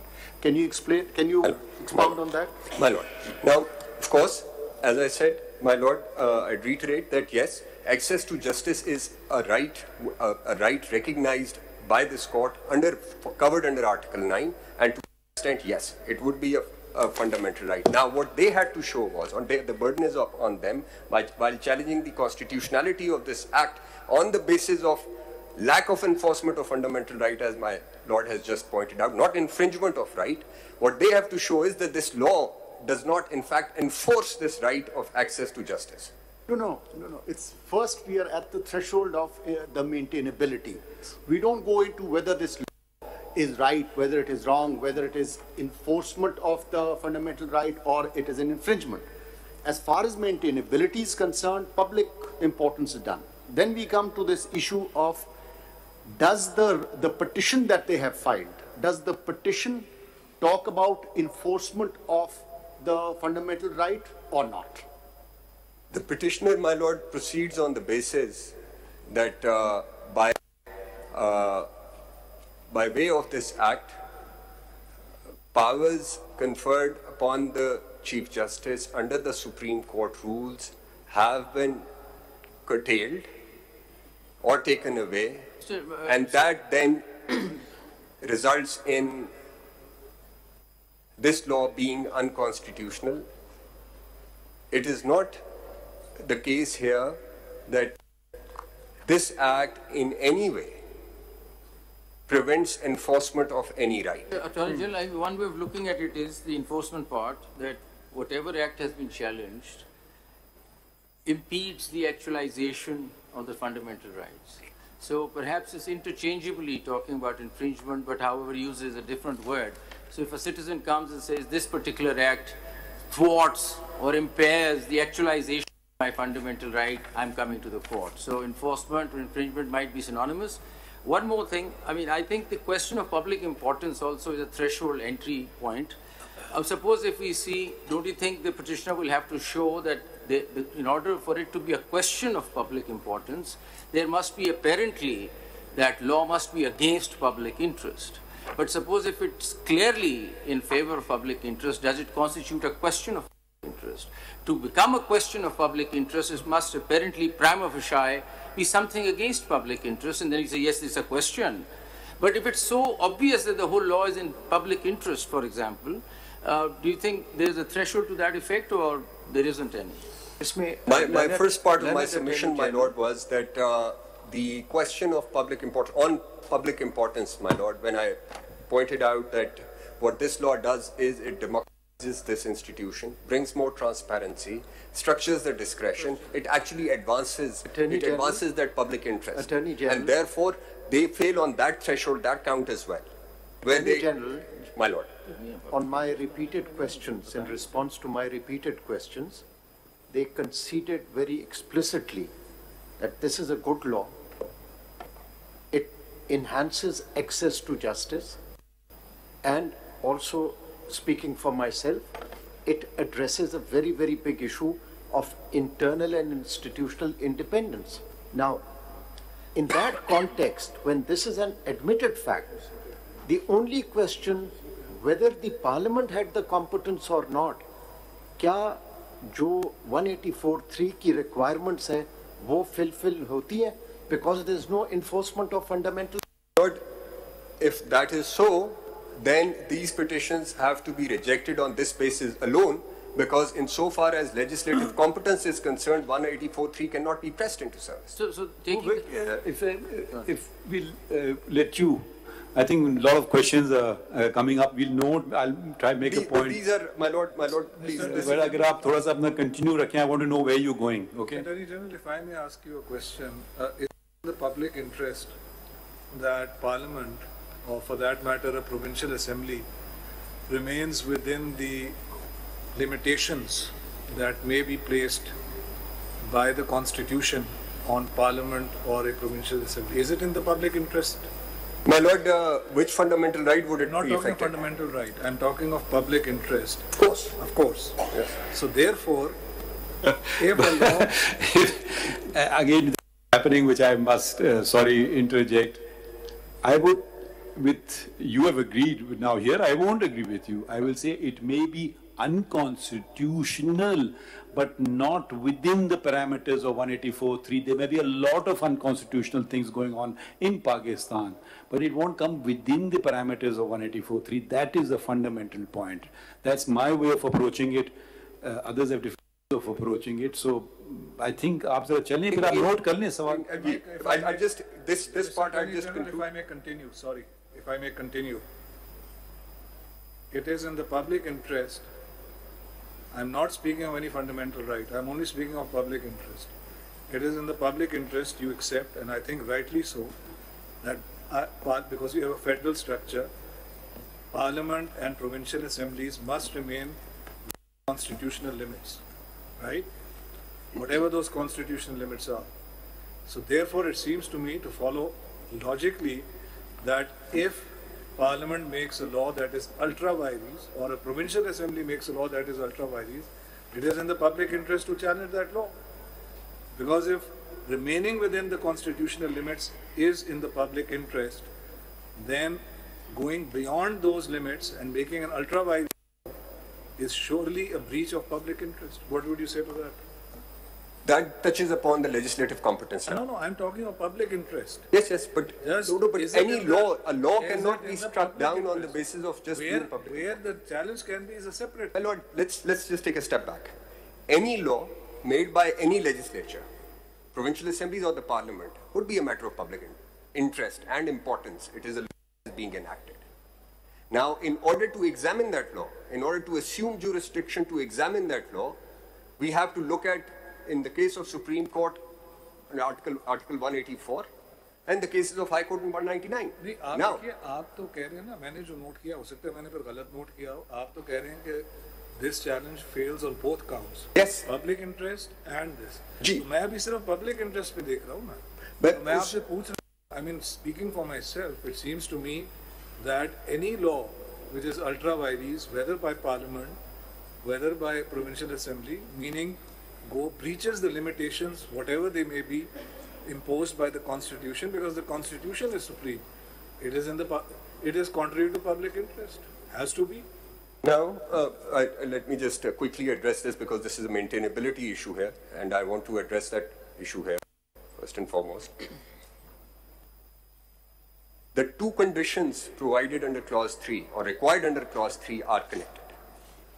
It has to be a matter of public importance with reference to enforcement of fundamental rights. Now, independently, any legislation, any statute, any rule or any regulation would be a matter of public importance or public interest for that matter. Now, in order for this court to assume jurisdiction, now this court does not assume jurisdiction under 184(3) on a legislature, on any law being enacted for want of legislative competence. It has to be ultra vires or violative of the rights, fundamental rights granted. So you say that the word relating to enforcement. With reference to the enforcement of. That you say is the buckle that connects the two things. That is the buckle that connects the two, and that is where it actually prevents, if I may say so, this examine constitutionality of a statute on legislative competence. Is legislative competence not in the public interest? As I said, Your Ladyship, this is something, legislative competence alone is something which can only be examined under 190. Is it not a right that everyone has under the Constitution My that Lord, laws are made in a particular way? Legislative competence, of course, as I understand it, what you have to see in the act is an act of Parliament, whether Article 70 read with the list permitted it or not, or whether there is a provision of the Constitution which directly confers that power upon the Parliament, whether that provision permits it or not. And if those provisions do not permit that legislature to legislate on that particular matter, then yes, this is a legislative competence issue and it is not permissible under 184. In your opinion, the law is good law, Parliament is competent to make the law, and every provision of the law is valid and does not in any way violate any provision of the Constitution. So then what happens? Again, I go back to the full court hearing aid, and you are given a right of appeal under that. So are they not then entitled to their right of appeal in the event that the court decides that these petitions are not maintainable? They cannot challenge, not go to appeal and field, or is it suspended? I think my Justice colleague has raised a very valid point, and I was thinking about it during the break. And if we read the right of appeal, first of all, it talks about an aggrieved person. Now, I'm trying to envisage a scenario where one would be aggrieved. First scenario. Second thing is, we can, and this is permissible, read down legislation. We can, for instance, read into it that wherever there is a full court, needless to say, you cannot have a right of appeal over the full court. So that one can read down the legislation, that those cases. But which right have we determined? What have we taken away from someone? Someone gets an extra right to challenge a judgment, if at all it's an irritation to us. Oh, now you have to have the appeal. Oh, now the review jurisdiction has been extended.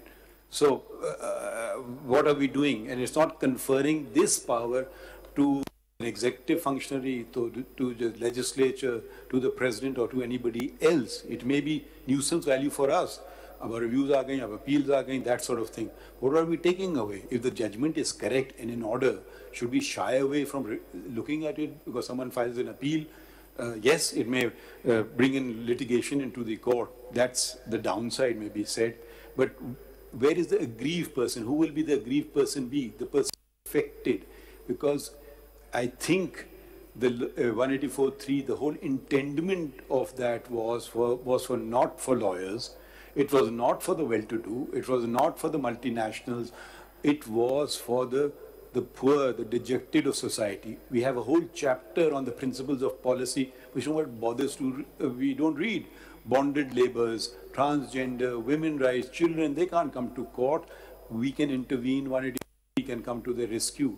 So I was looking at things in that perspective. We have to see the whole entire Constitution as a whole. We just stuck with one provision that somebody says, hey, please tell me how you aggrieved. I kept asking him, are you aggrieved? He says, no. They couldn't do it, you can do it. That's about the argument that I've understood so far. That's a valid argument on its own. Yes, to be addressed, for instance, the income tax ordinance has certain things that have been challenged before the High Court. Could we entertain it on 184.3? After all, it is a legislation. After all, it's a public interest. After all, it's a taxation matter. It will meet all the tests of public interest. But it is not, because taxation is not a fundamental right. Tax or not tax or whatever, nobody can say my right not to be taxed has been infringed. So go through the High Court route, get a 191 petition, come to the Supreme Court in 184. That is the appellate jurisdiction. So we should read the Constitution and not just pick the words. We are just stuck with these words, 2 words also. Who's harmed by this? The only thing is you've taken away our power, you've taken away specifically the power of the Chief Justice. That's one irritant. You've given a right. That's another irritant. You have created another same lawyer, okay, person wants to waste money on another lawyer, do so. So his part will be lighter. What is it to us? आगे बढ़े थोड़ा सा. Mr. If I may, sorry, here, take you back to what you were saying about, and I understand your point, relating to the buckle part of it. So here we have a law which relates to the practice and procedure of the court, and that is, you say, you accept that any law which is ultra is against the public interest, but you say the buckle is missing because it doesn't. It has to. It's not just legislative competence alone, but it has to relate to fundamental rights. So I was just wondering. If I may rephrase it before my lord formulates the question, legislative competence cannot be interfered with here. No, I'm just saying. I understand that. So you may care on. Yes. But breach of legislative competence is contrary to the public interest. Until it is related to fundamental right, 184(3) cannot be invoked. This is your argument. So I was just wondering that the subject matter of this law essentially is the practice and procedure of the Supreme Court. Article 10A relates to due process. So surely any law relating to the practice and procedure of any court, but let's take the Supreme Court, which is ultra vires, surely that affects due process and therefore is directly relatable to a fundamental right. What would you say to that? And that is where, when passing this threshold, of course, when a petition comes before your lordship, so before this court under 184(3), these are the two things which are to be examined at first instance. Now, once this threshold is met, then, and the burden is just discharged. You Article 10A. It helps sometimes to refresh our memories. For the determination of his civil rights. Of his civil right, not the Supreme Court civil rights. Aage padhe.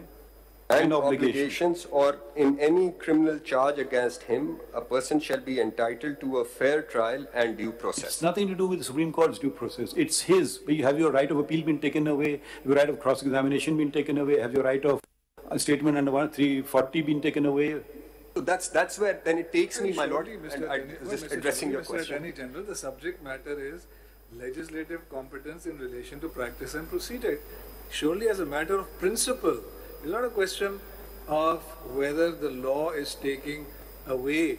It is this due process in and of itself?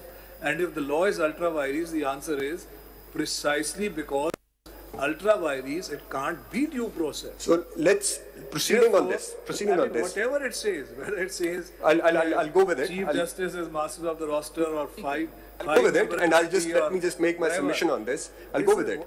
When somebody brings in, and let's assume, for the sake of argument, let's assume, and for a moment, if it is assumed that yes, it is a matter with reference to fundamental rights as well, then what has to be shown in the first instance is that this legislation fails to enforce or infringes any of the fundamental rights that the citizens may have. Well, if due process is interfered with, surely they have not shown anything to say that there is any due process which they are entitled to under the existing scheme or the scheme as it stood prior to this act. We made questions. You can continue. I think we have our own views and opinions. Aap chale aage. My lord. Now you have to persuade us, not we have to persuade you. Just one question. I was just thinking about it. Suppose a provincial assembly or even the parliament tomorrow makes a law saying after an appeal has been pressed under Article 185, another appeal would be available to the litigant before a larger bench.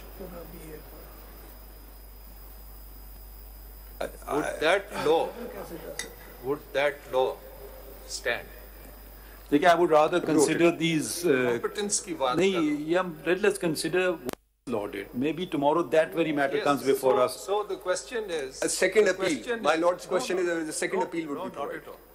I am questioning the competence. The appeal in the Supreme Court under 185 is provided by the Constitution. Can another appeal, which is not specifically provided in the Constitution, be provided by ordinary legislation? The example I gave you was an extreme example. No, the first question is, can by ordinary legislation an appeal be provided where the Constitution specifically does not against orders passed by the Supreme Court? I will add to this question. Is there any provision in the Constitution preventing जो वो test है कि जी वो item 55 का कि जी वो हमने तो इनलार्ज किया, पहले एक अपील थी, अब हमने दूसरी कर दी है, तो इसलिए ये हमारी कॉम्पिटेंस में है. Would that argument stand? Noted, my lord. आप बाद में जवाब दे दें, आगे बढ़ते हैं. ऐड कर रहा हूँ उसमें दूसरी तरीके से. Is there any provision in the Constitution preventing the Parliament from doing so? Noted, my lord. Now, my lord, if my lord may kindly turn to Article 191. Let's go to Article 191. It has been read out. I'll just read the first part of it, where it says, subject to the Constitution and the law. Mr. Attorney General, please you read just the preamble of this act and section 3. Yes. Yes, my lord, it has been read out. Talks about Article 10A. Article? 10A. Yes, it does. Specifically. And Article 4, Article 25. My lord. And subsequently in section 3, specifically talks about 184.3. My lord. How this can be it does not, under Article 199 when specifically it is challenging the mandate of the Supreme Court as per section 3 of this act. My lord. How that can be moved before the Supreme High Court under Article 199 of the Constitution? My lord, I noted. My lord, now the question that has come before your lordship is whether this Act, 2023 Act, is covered under the definition of law, howsoever expansive definition, howsoever expansively the term law is defined. My lord, Article 260 has two definitions. One is of an Act of Parliament and the other is of a federal law. Here we are dealing with the federal law. Article 260 defines a federal law. It says... You say over here law includes statute law. Yes. Yes. In my respectful submission, law can only have one meaning as far as this provision is concerned. But even if it is given an expansive meaning, this act would surely be covered under the definition of law. If it's to be covered, then why didn't the Constitution say by an act of Parliament? Why did it use the word law? These words are not interchangeable. They are used in a very specific sense in different articles. And so you have to, the interpretation has to be given to the word law and not to just say, just because law includes legislation, so here it will be legislation alone. Law has a meaning, and if the Constitution wanted to say just by an act of Parliament, it would have used those words. Your Ladyship, when we look at the provisions from where the Parliament draws its legislative... look at 75.3.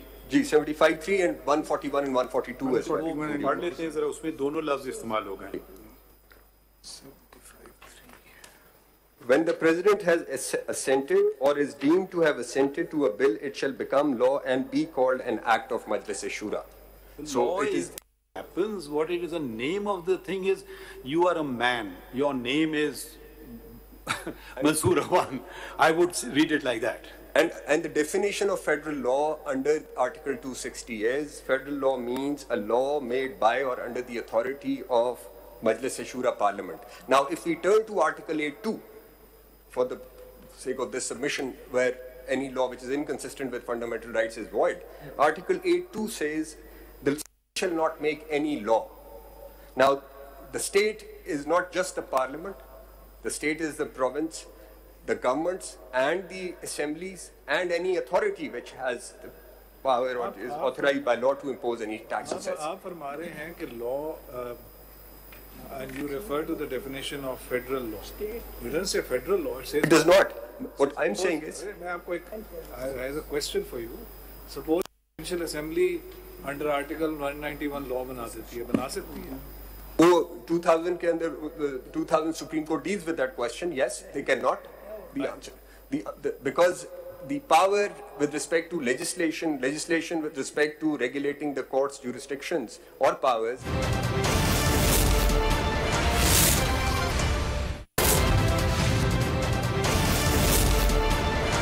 कामयाब मुस्तकबिल को चाहिए university of Sialkot. ADP, BS, MS, PhD programmes में दाखिले जारी हैं। www.uskg.edu.pk। PDM pharma का शरबत फौलाद सुनहरी परिंदा मार्का जिस्मानी कमजोरी को दूर करे, घर के हर फर्द के लिए यकसा मुफीद। PDM फार्मा का शरबत फौलाद सुनहरी परिंदा मार्का, कमजोरी दूर, जिंदगी भरपूर। Experience the luxury of Facile Sanitary. Reinforced with a quality chrome coating, engineered for perfection, designed to give you superior water savings. Facile Sanitary for an elegant lifestyle. It's Nissa Hair Removal Cream. बस लगाओ, छोड़ो और remove करो और पाओ silky smooth skin. Nissa Hair Removal Cream। कामयाब मुस्तकबिल को चाहिए university of Sialkot. ADP, BS, MS, PhD programmes में दाखिले जारी हैं। www.uskg.edu.pk। भाई इधर उधर दियां गल्लां च ना आ जाना, सिर्फ लासानी तूत स्याह प्लस मलठी लेके आना। कहीं बोटियों से फाइट है, कहीं हेल्दी डाइट है, कभी कोफ्ते की डिलाइट है, तो कहीं कोरमे की साइट है। But don't worry, पाकिस्तान जितने खाने बनाता है, नया ब्राइट उतने ही दाग मिटाता है। क्योंकि नए ब्राइट का बेस्ट एवर फॉर्मूला गहराई से दाग निकाले। कहा था ना, ब्राइट सब ब्राइट कर देगा। आए मिलकर जिम्मा उठाएं, बनाएंगे कराची का सबसे बड़ा और जदीद तरीन कैंसर अस्पताल, शौकत खानम हॉस्पिटल कराची, जहां होगा मुस्तैक मरीजों का मुफ्त इलाज। क्योंकि जब हम पूरी जिम्मेदारी उठाएंगे तभी तो इख्तिताम तक जाएंगे।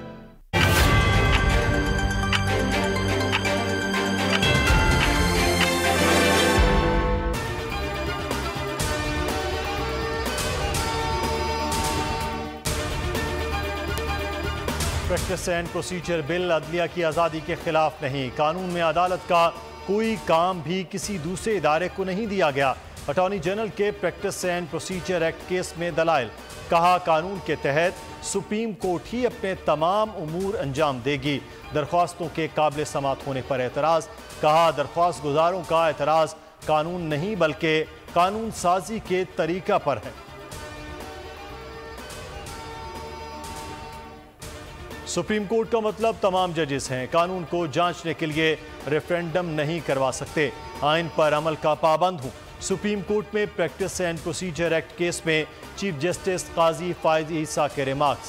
फुल कोर्ट तश्कील देने की तमाम मुतफर्रिक दरख्वास्तें मंजूर। कहा कई बार माशाल्लाह लगा इस दौर के फैसलों का पाबंद नहीं। बतौर जजेस हल्फ आइन और कानून पर अमल करने का किया है, अदालती फैसलों के ताबे होने का नहीं।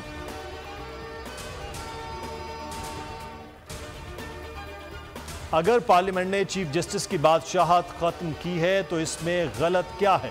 बाहर से कोई आकर मदाखलत कर रहा है तो बुनियादी हुकूक की खिलाफ वर्जी कहाँ हुई? जस्टिस अतर मिनल्लाह के रिमार्क्स। इस्तफसार किया अपील का हक देने से कौन सा बुनियादी हक मुतासर होता है? जस्टिस एजाजुल एहसन ने कहा सुप्रीम कोर्ट के रूल्स आइन के मुताबिक बनाए गए हैं। जस्टिस आयशा मलिक ने इस्तफसार किया क्या एक्ट ऑफ पार्लियामेंट और कानून में फ़र्क किया है?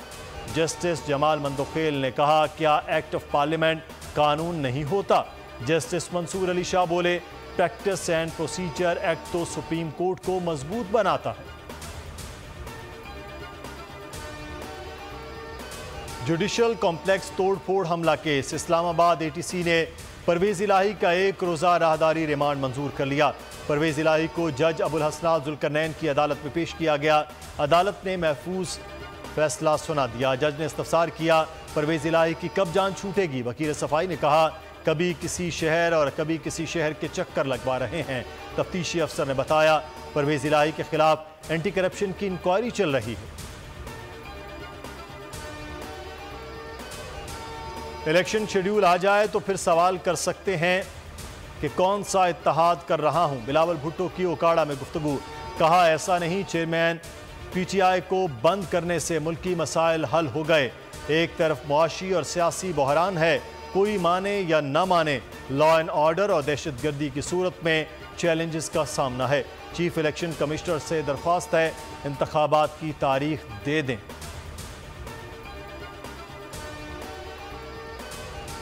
इस्लामाबाद के मज़ाफ़ाती इलाके सन्याड़ी चौंतरा गांव में सीडीए का ऑपरेशन, इंतजामिया को मज़ाहमत का सामना। E11 चौक में मुजाहिरीन के नारे, आंसू गैस, शेलिंग और फायरिंग से 2 बच्चे जख्मी, नौजवान की हालत नाजुक। मागला रोड पर एहतजाज, E9 चौक बंद कर दिया, ट्रैफिक की रवानी मुतासिर, गाड़ियों की लाइनें लग गईं।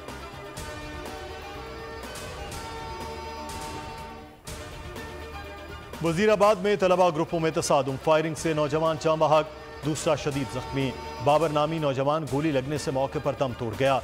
जीटी रोड पर वाक़े कॉलेजेस के तलबा में झगड़ा मामूल बन चुका, पुलिस काबू पाने में नाकाम हो गई। कोरंगी में डकैती मज़ाहमत पर फायरिंग, बाप बेटा जख्मी। अल्लाहवाला टाउन में बाप बेटा वर्कशॉप में काम कर रहे थे, बेटे को गोली लगने पर बाप की मुल्जिमान को पकड़ने की कोशिश, फायरिंग से बाप को भी जख्मी कर दिया।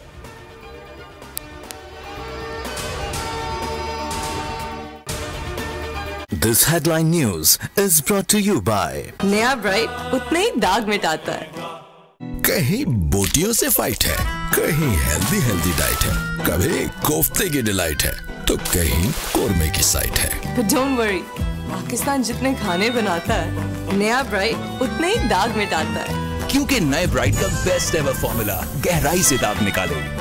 कहा था ना, ब्राइट सब ब्राइट कर देगा।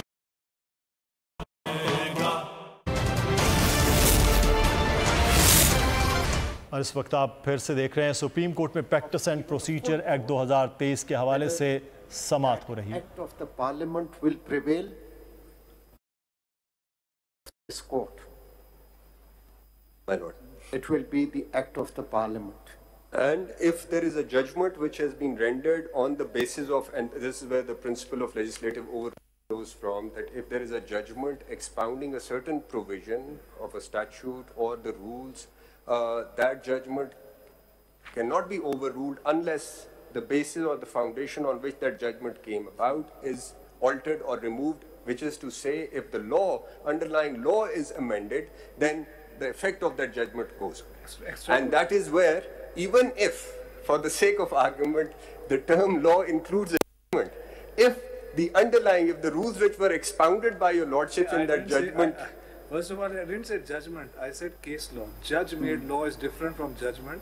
That is precedent. So learned counsel... And also, जो आप जो अभी बात कर रहे हैं, extrapolating from that, is the rule surely an interpretation of the Constitution or the establishment of a rule of constitutional law by the Supreme Court surely cannot be affected by Act of Parliament. It can only be if the Constitution is amended or the court itself changes its view. Classic example, right of abortion. Added to the Constitution, Roe versus Wade by the US Supreme Court. Taken away as egregiously wrong by in Dobbs versus some other 2022. So I think surely that is settled constitutional law. My lord, आप जरा please, if you don't mind, I have to take your lordship. आप जरा please proceed further. I mean, we will write a judgment whatever we want to write. Now, my lord, I will. My learned colleague will be recording the questions, noting down the questions, and I'll respond. One thing, how I understand this. This is not my statement. Rahman knows shorthand. This is not my statement. This is my understanding. Act of Parliament can be considered as law as well. But every law cannot be considered as act of the Parliament. जैसे कि आप मिसाल लेते हैं, landlord can be landlord, but owner can be treated as owner as well as landlord. तो इस तरीके से ये जो legislation है, No, wait. No, but if you're going to go that route, then you can even say these are what is they say Supreme Court can make, not administrative meeting of the judges of the Supreme Court. Where does the Constitution provide for an administrative meeting of the judges of the court? So we don't want to just destroy the entire system of governance. So did we sit in a court of law? Did we pass a judgment? How did these rules get enacted? Did people have a say in the matter? Or 10, 15, 17 people, then all gentlemen got together in a closed room and say, here, where is the concept of an administrative thing? That administrative concept itself is created by the rules. So it cannot supplant the Constitution itself. It says the Supreme Court. It's very clear.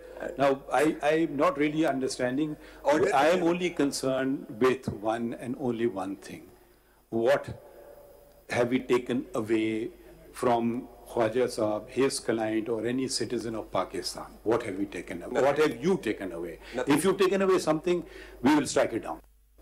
I mean, I don't know why we are having this academic discussion. I really don't understand the point. My Lord, if I may. Now, there is this provision under this law, and Section 7, for example, application for fixation of urgent matters.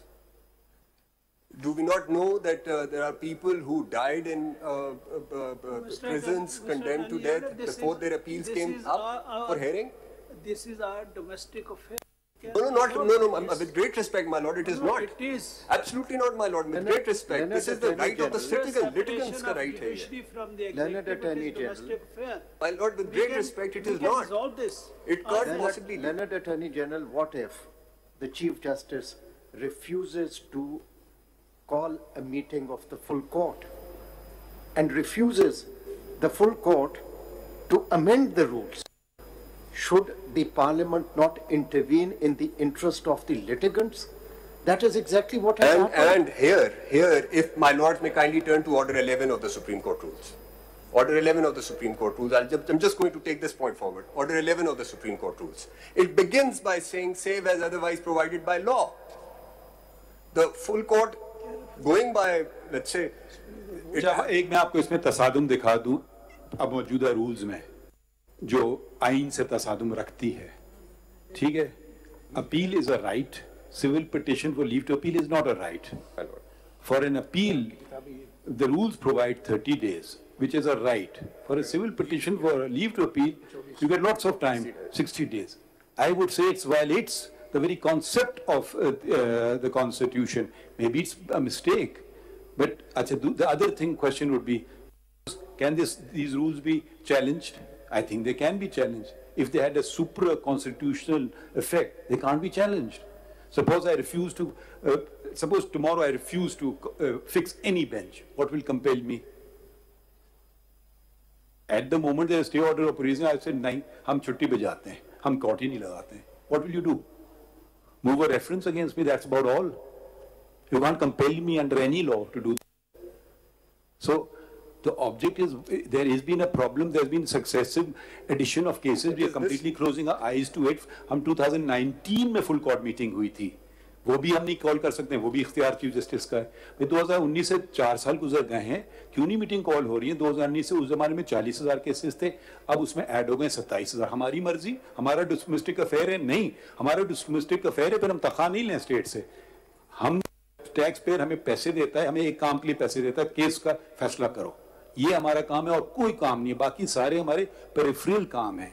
तो ये आप इतने आप उस main point पे आप नहीं रह रहे हैं, आप भी खिसक रहे हैं उधर, वो भी मेन पॉइंट पे नहीं आ रहे हैं. My lord, I just जो आप पढ़ रहे थे Constitution of benches का, इसको पढ़े ना, ये save as otherwise provided by law. Ji. So तो कोई लॉ था नहीं. जी, उस वक्त नहीं था. रिकग्निशन थी कि लॉ प्रोवाइड कर सकता है कुछ. नहीं, आपसे ये अभी देखें, उस वक्त लॉ नहीं था.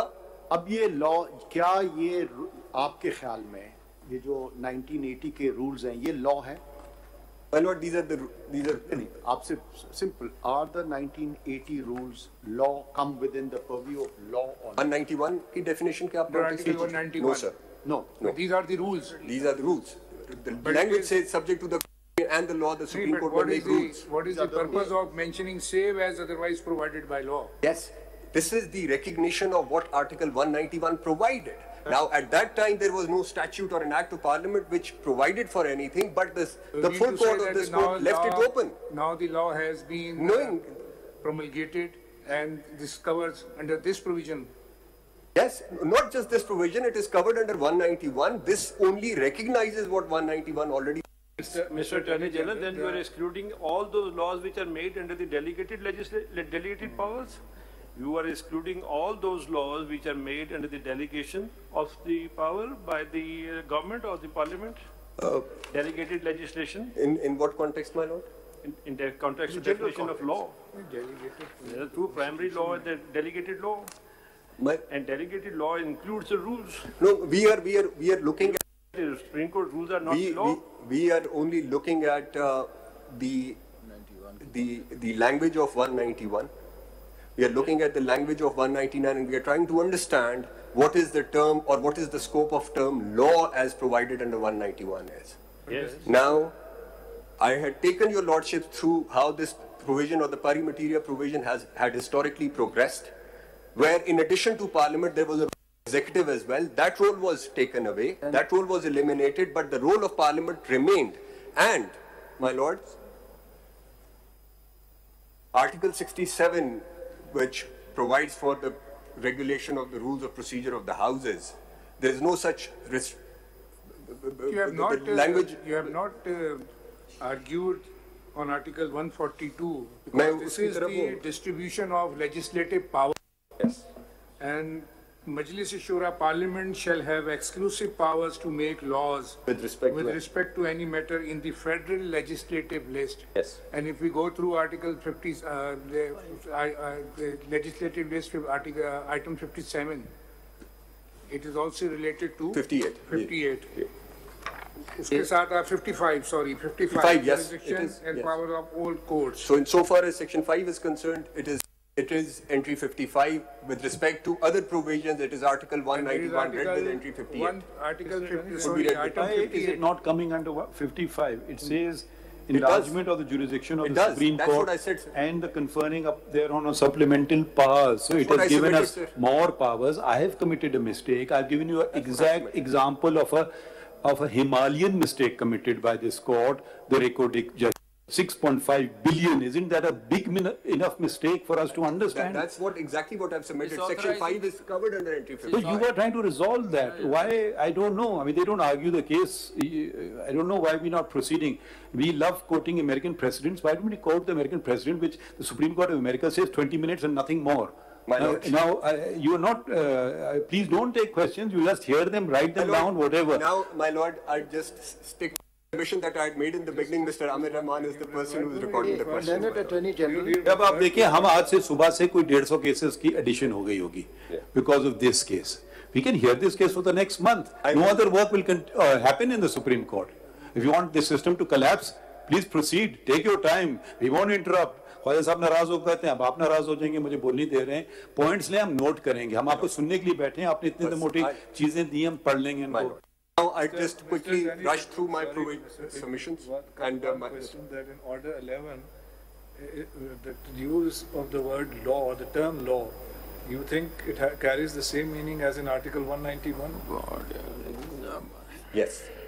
Thank you. Now, my lord, if leaving this act out of the Article 191 would render part of Article 191 redundant where it says subject to law. And redundancy cannot be attributed lightly to a statute, let alone a constitutional provision. The judgments are in the paper book. My lord, there was another submission which was made with regards to field being occupied, which is to say that since the rules had been made, therefore the field stood occupied and therefore a law cannot be made. Now, that principle also does not apply because that principle is only applicable where the powers are coextensive or coterminous. Here, the Constitution specifically says that the rules shall be subject to the Constitution and the law. It can't be. So therefore, the principle of the doctrine of occupied field does not get attracted here. Now, my lord, if I may take your lordships to the individual provisions of the statute before I conclude my submissions. Section 2, my lord.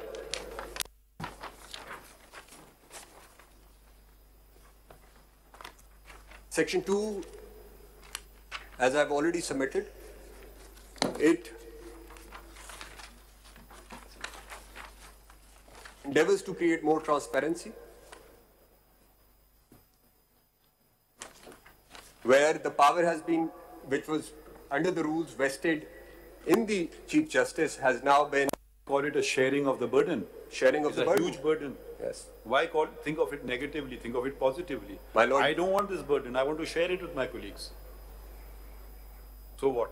Fantastic, my Lord. That ends the matter as far as Section 2 is concerned. Absolutely. Absolutely. Absolutely. And because what it does is... If I don't trust them, that's the only other way. I can't trust them. It is in this time when we want the justice system to be more efficient. It actually helps. There are more minds sitting together trying to work out how to make things more efficient and transparent in order to aid the litigants who come before your lordships. And if I may say so, the primary duty and obligation of this court is under Article 185, exercising appellate jurisdiction. 184.3 is rare cases which come before you under 184.3. It's actually the appellate jurisdiction of this court, which this court is duty bound to exercise. So anything and everything which advances that objective, that constitutional objective, must be supported, must be upheld. There is no fundamental right which gets offended or violated by advancing this objective. And Section 2 endeavors to do as much. So if that was the objective, the law would again be changed if at some stage the government or the parliament decides that no, 3 judges are not enough, let's do it by ballot. So you would amend the law accordingly? My Lord, if I may. Or let's do it, why 3 judges, why not all 17 sitting and deciding which cases go where? My Lord, if I may respond to this? Yes, sure. My Lord, if the pendency is down to 20,000, absolutely there would be no occasion. But if it goes to 75,000, there might be. Why not 10? 0. But this is what is being sought to be addressed. You will attend to a matter on that thing. I don't think parliamentarians, we should disparage Parliament all the time. If the situation is that there's no pendency, maybe they would have not come up with this thing. Maybe if the damage caused by various was not done, they would have not come up with this thing. So Parliament doesn't operate in a vacuum. It hears, the government is part of it, opposition is part of it, all these people are part of it. They think and they produce something. Maybe not in the most perfect of things, but we have to, each legislation must be supported unless it's clear-cut violation of the ultra-vires of Constitution fundamental rights in 184.3. Otherwise, it can be ultra-vires of Constitution 199. And my Lord, the power remains vested in this court. But Mr. Attorney General, suppose there is a parliament that is elected in the next general election. On your theory, would that parliament not have the power to repeal this law? Of course. Oh, you see, you are saying this is a law if it repeals it, yes. That this is a law affecting having such a salutary effect. It is having this, that, and the other. So someone can say, "ji parliament का तो power ही नहीं है, तो ये law को repeal कर दें." या फर्ज करें अगली पार्लियामेंट आती है वो सेक्शन 2 को फारिग कर देती है, वो कहती है जी चीफ जस्टिस का पावर है, वो that's good enough. My Lord सकती है, आपसे पूछ रहा हूँ। जी जी देखिए अवान साहब मैं देखें प्लीज, मैं उनको भी रोका था और मैं आपको भी रोकूंगा। मैं कंजूस पे नहीं जाऊंगा, मैं रियलिटी पे जाऊंगा। ये कानून आ गया, अब अगली दफा कोई केस ले आएगा हम वो वाला भी देख लेंगे।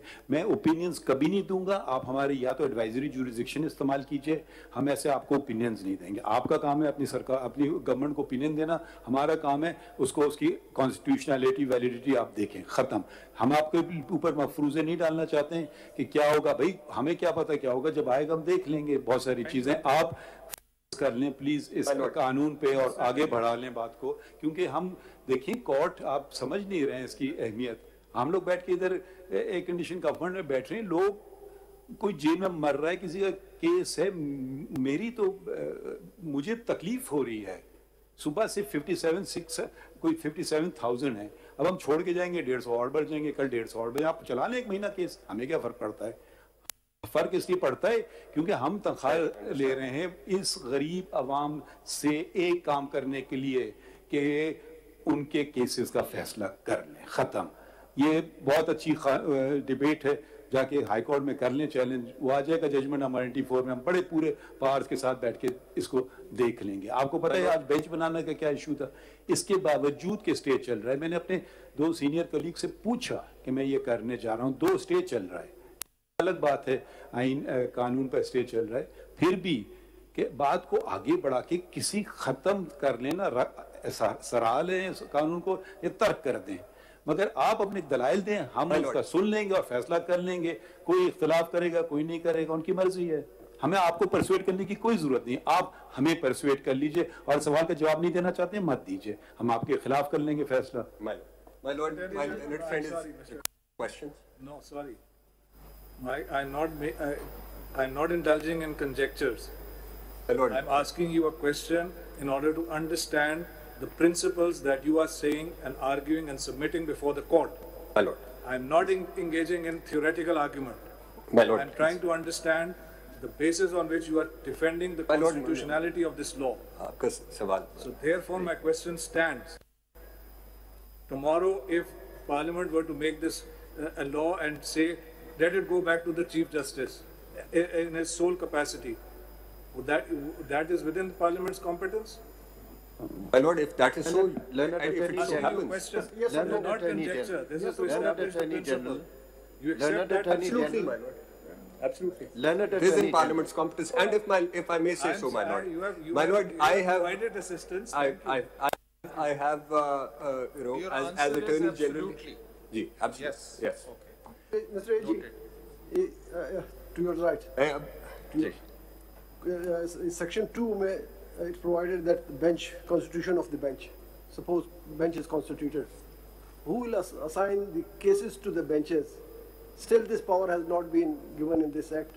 Again, there will be... My lord, the committee determine its procedure, and then it, with regards to how the meetings are to be, the committee itself. Who will assign the cases that this case will be fixed before this bench? And one thing more, if 2 members, senior members, comes to the conclusion, say tomorrow the Chief Justice will sit in Quetta Registry for 1 month, for 6 months, or for 1 year. Is it possible? My lord, what would we do if this situation occurs? My lord, the committee has to, under subsection 2, after the commencement of this act, the committee had to hold its first meeting for the purposes of determining its procedure, which would have included when and how the meetings were to be held, and the constitution of benches, etc. But that never happened because the law was suspended, or well, the bill was suspended before it became an act, which was also, if I may say so with regret, was a first. My lord, this is exactly what under subsection 2 the committee is to do as the first. We will regulate through rules. They will regulate this act through rules. My lord, the committee will determine its procedure like the way the Supreme Judicial Council's procedure has also been made. It's not necessarily, I don't know what their relevance, what their status is, an SRO, as a rule, or whatever may call it, but the committee can determine its procedure, and it will be a procedure of the committee for the purpose of its functioning. Now, Section 3, my lord. Section 3 is exercise of original jurisdiction by the Supreme Court. Now, there was a question which was raised and which was asked when the petitioners were arguing that the committee is to first see whether the matter is, it has to come before the committee to determine if there is a question of public importance with reference to enforcement of fundamental rights, and if the committee thinks so, only then it will constitute a bench. And there was a question raised from the bench that would this not be an administrative power controlling a judicial function? And my response to that, my lords, is that if it is determined, it is held that it is an administrative function and it cannot be performed in a manner to control judicial powers, then my lords would surely come to the conclusion that this court will never exercise suo motu powers either, because while exercising suo motu powers, it is either previously it was the Chief Justice who they first determine whether the matter was of public importance and relatable to enforcement of fundamental and then constitute a bench. This is this tension which my Lord had also while authoring judgment, rendering judgment. This doesn't answer the question whether the threshold of 184.3 is to be decided by the committee, as this law suggests, or whether it is the function of the court, whether it's a judicial power. That's the fundamental question, that is this not a judicial power? Because there is a threshold, you say so yourself that there's a threshold.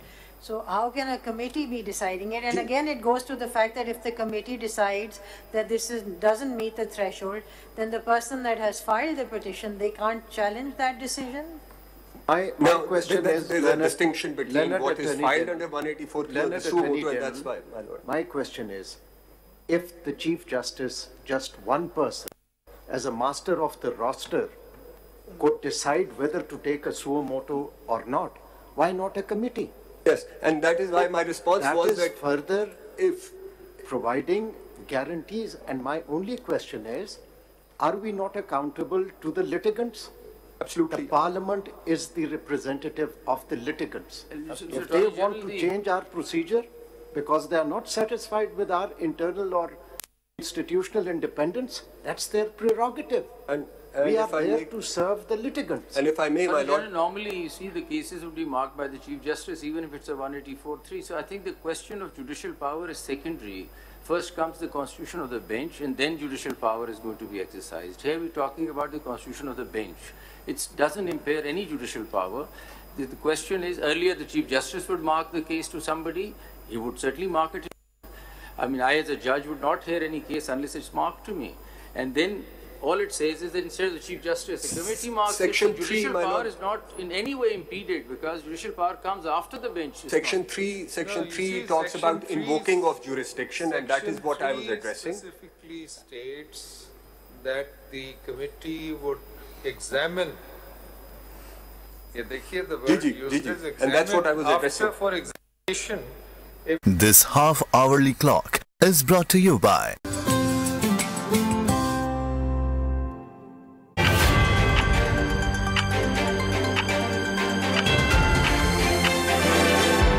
ये जो overlap हो गया है कि administrative function और judicial function को control कर रहा है, you would have to inevitably hold that going forward there will never be a suo motu exercise of powers, because that's exactly what the Chief Justice to do. They would first examine it and then constitute a bench, और यही वो tension थी जो आप paragraph 53-54 Please take one question from this side, AG sir. Oh, sorry. The Article 184 begins with the word Supreme Court. What does that mean? Supreme Court means all the judges or only the Chief Justice? It's what Article 176, your ladyship, says is the Chief Justice and the judges of the Supreme Court. 184 I'm talking about. जी, तो 184 में जो Supreme Court है, Supreme Court को जो है वो 176 से flow करेगी. जी जी. 176 में Supreme Court का मतलब है Chief Justice and all the judges. All the judges. No single person is the Supreme Court. It's all of you who are the Supreme Court. So while exercising jurisdiction, अब ये हो सकता है कि आप ये कहें कि नहीं, ये सेक्शन 3 जो है ये इस तरह से नहीं होगा, इसको हम रीड डाउन करेंगे और कोई भी एक्सरसाइज सारी कोर्ट बैठेगी और वो पहले देखेंगे कि ये थ्रेशोल्ड मीट होता है या नहीं होता है, and then you mean to say that committee that could be Mr. Attorney General, the committee is constituted of 3 members to see whether the case do fall within the ambit of 184.3 or not. The litigant would be invited to argue, or that would be only seen by the members of the committee themselves. If 2 out of 3 comes to the conclusion that it is not a case fit for to proceed with Article 184.3, would it not be defiance of right of audience and the Article 10A and all other due process? In continuation, and what remedy would be available to him, because this is an administrative order, they cannot be challenged in appeal except the chamber appeal under the rules. Mr. Attorney General, Section 3 is not actually saying that he's going to dismiss the petition at the administrative side. It's simply saying we look at the petition as the Chief Justice looks at the petition. He looks at it, it says a 184.3 petition, he marks it to a bench. It is not saying there is no consequence. Suppose he thinks there is no question, he'll mark it to some other bench.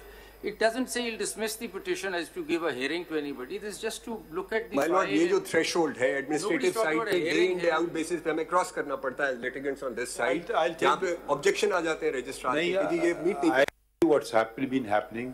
Number of 184(3) petitions have come up that the office has put objections. Yes. Not the judge, the office. Yes. Ji one very low. बिल्कुल. ठीक है उन्होंने objection लगा दी. Not does not come within a उसकी parameter. chamber appeal में जाना ठीक है. They've come to me some of the absolutely ridiculous kind of petitions. ठीक है. They're dismissed in my chamber against an appeal is filed. The fact that you don't make available 184(3) does not mean you can't file a civil suit, does not mean you can't file an FIR, does not mean you can't go to 199, does not mean any other remedy. So this is done every day, we do it. Not 3 judges, 1 assistant registrar in the branch office says not maintainable, उसके खिलाफ appeal आती है. वो कितने लोग सुनते हैं? 1 जज.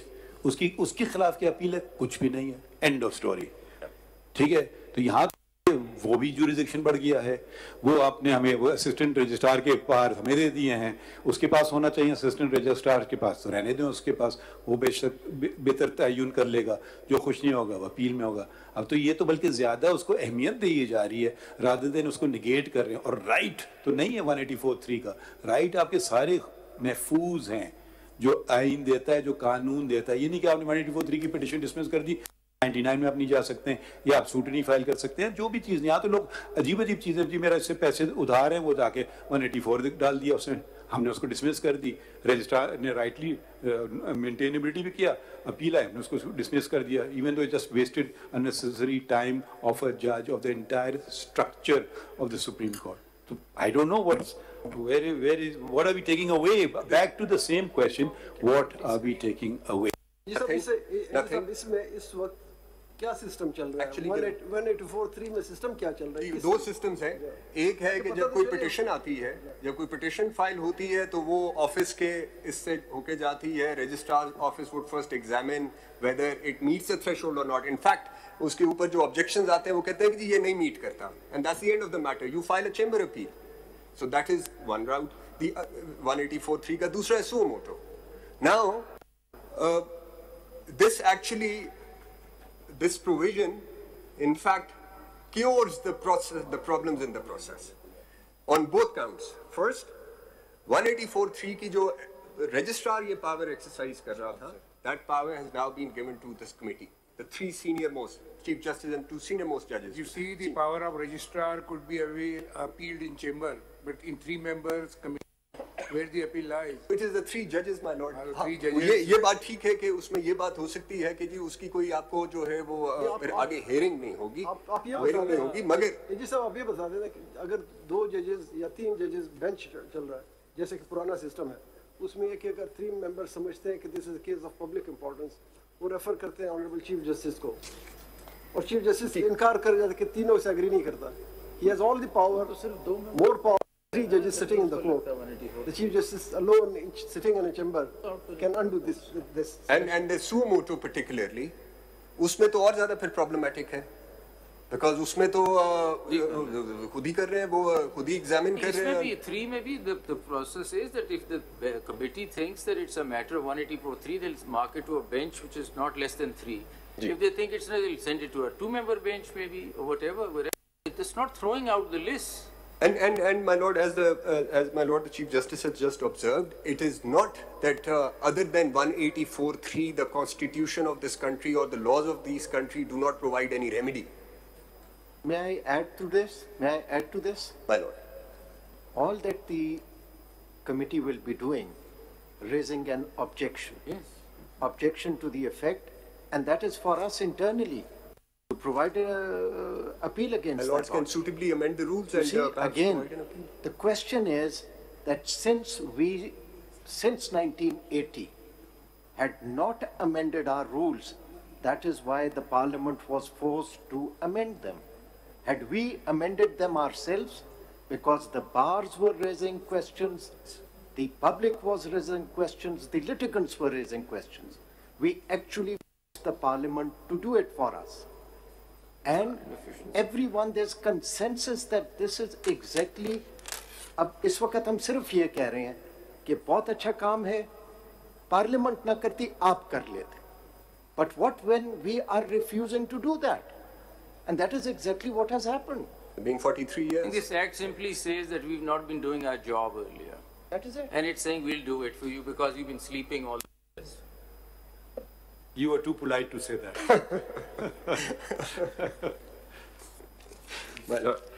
My Lord, we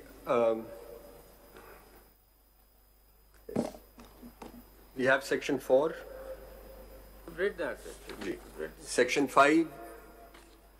अभी तक जवाब नहीं आया. जी, वो आपने जो बात कही कि जी अब फुल कोर्ट अगर बैठेगी, उसमें उस राइट ऑफ अपील का क्या होगा? पहले क्वेश्चन तो ये है कि right of appeal constitutional amendment के बगैर कैसे आ सकती है जब 184(3) is a constitutional provision and it specifically it does not provide a right of appeal. Where the right of appeal was sought to be provided, it was provided specifically in the Constitution. So aren't you adding to the Constitution or amending the Constitution without an amendment in the Constitution? Entry 55 says that we'll enhance your jurisdiction through an एक और 84 की appeal बना दी है. तो 185 की भी फिर एक और अपील बन सकती है. बन सकती है. सेकंड अपील तो है, हमें वैसे भी बताया हुआ हमने कि Speaking for myself, Learned Attorney General. Learned Attorney General, speaking for myself. Why not then a third appeal or a fourth appeal or a fifth appeal? It's the Parliament. Parliament won't do absurd things, and of course, it's not a question of absurdity because this undercuts the review, the whole concept of review. The finality of judgments for res judicata is regarded as one of the most fundamental principles of the administration of justice. It surely does. Exception. No, अगर आप बात कर रहे हैं तो ये तो फिर infinity हो गया. नहीं, infinity नहीं है. Obviously, you know, we're talking about the Parliament here, and we're not talking about. आप बात फिर आ जाती है conjecture और theory और ये और वो. बात principle की हो रही है. असूल समझने की है ना. एक दफा एक बात को concede कर दिया जाए, accept कर लिया जाए. In principle, then there is no limit. And therefore, if there is no limit, the question to my mind arises that therefore the power does not exist. Lord, this is the great point. respect. Again, a review jurisdiction भी है ना. Review jurisdiction का क्या concept है कि Supreme Court में finality हो गई. अब आप maximum में review कर रहे हैं. With great respect, when it comes to even on this plane, and I submit that entry 55 sufficiently covers section 5. Can we go to the next point? Ji.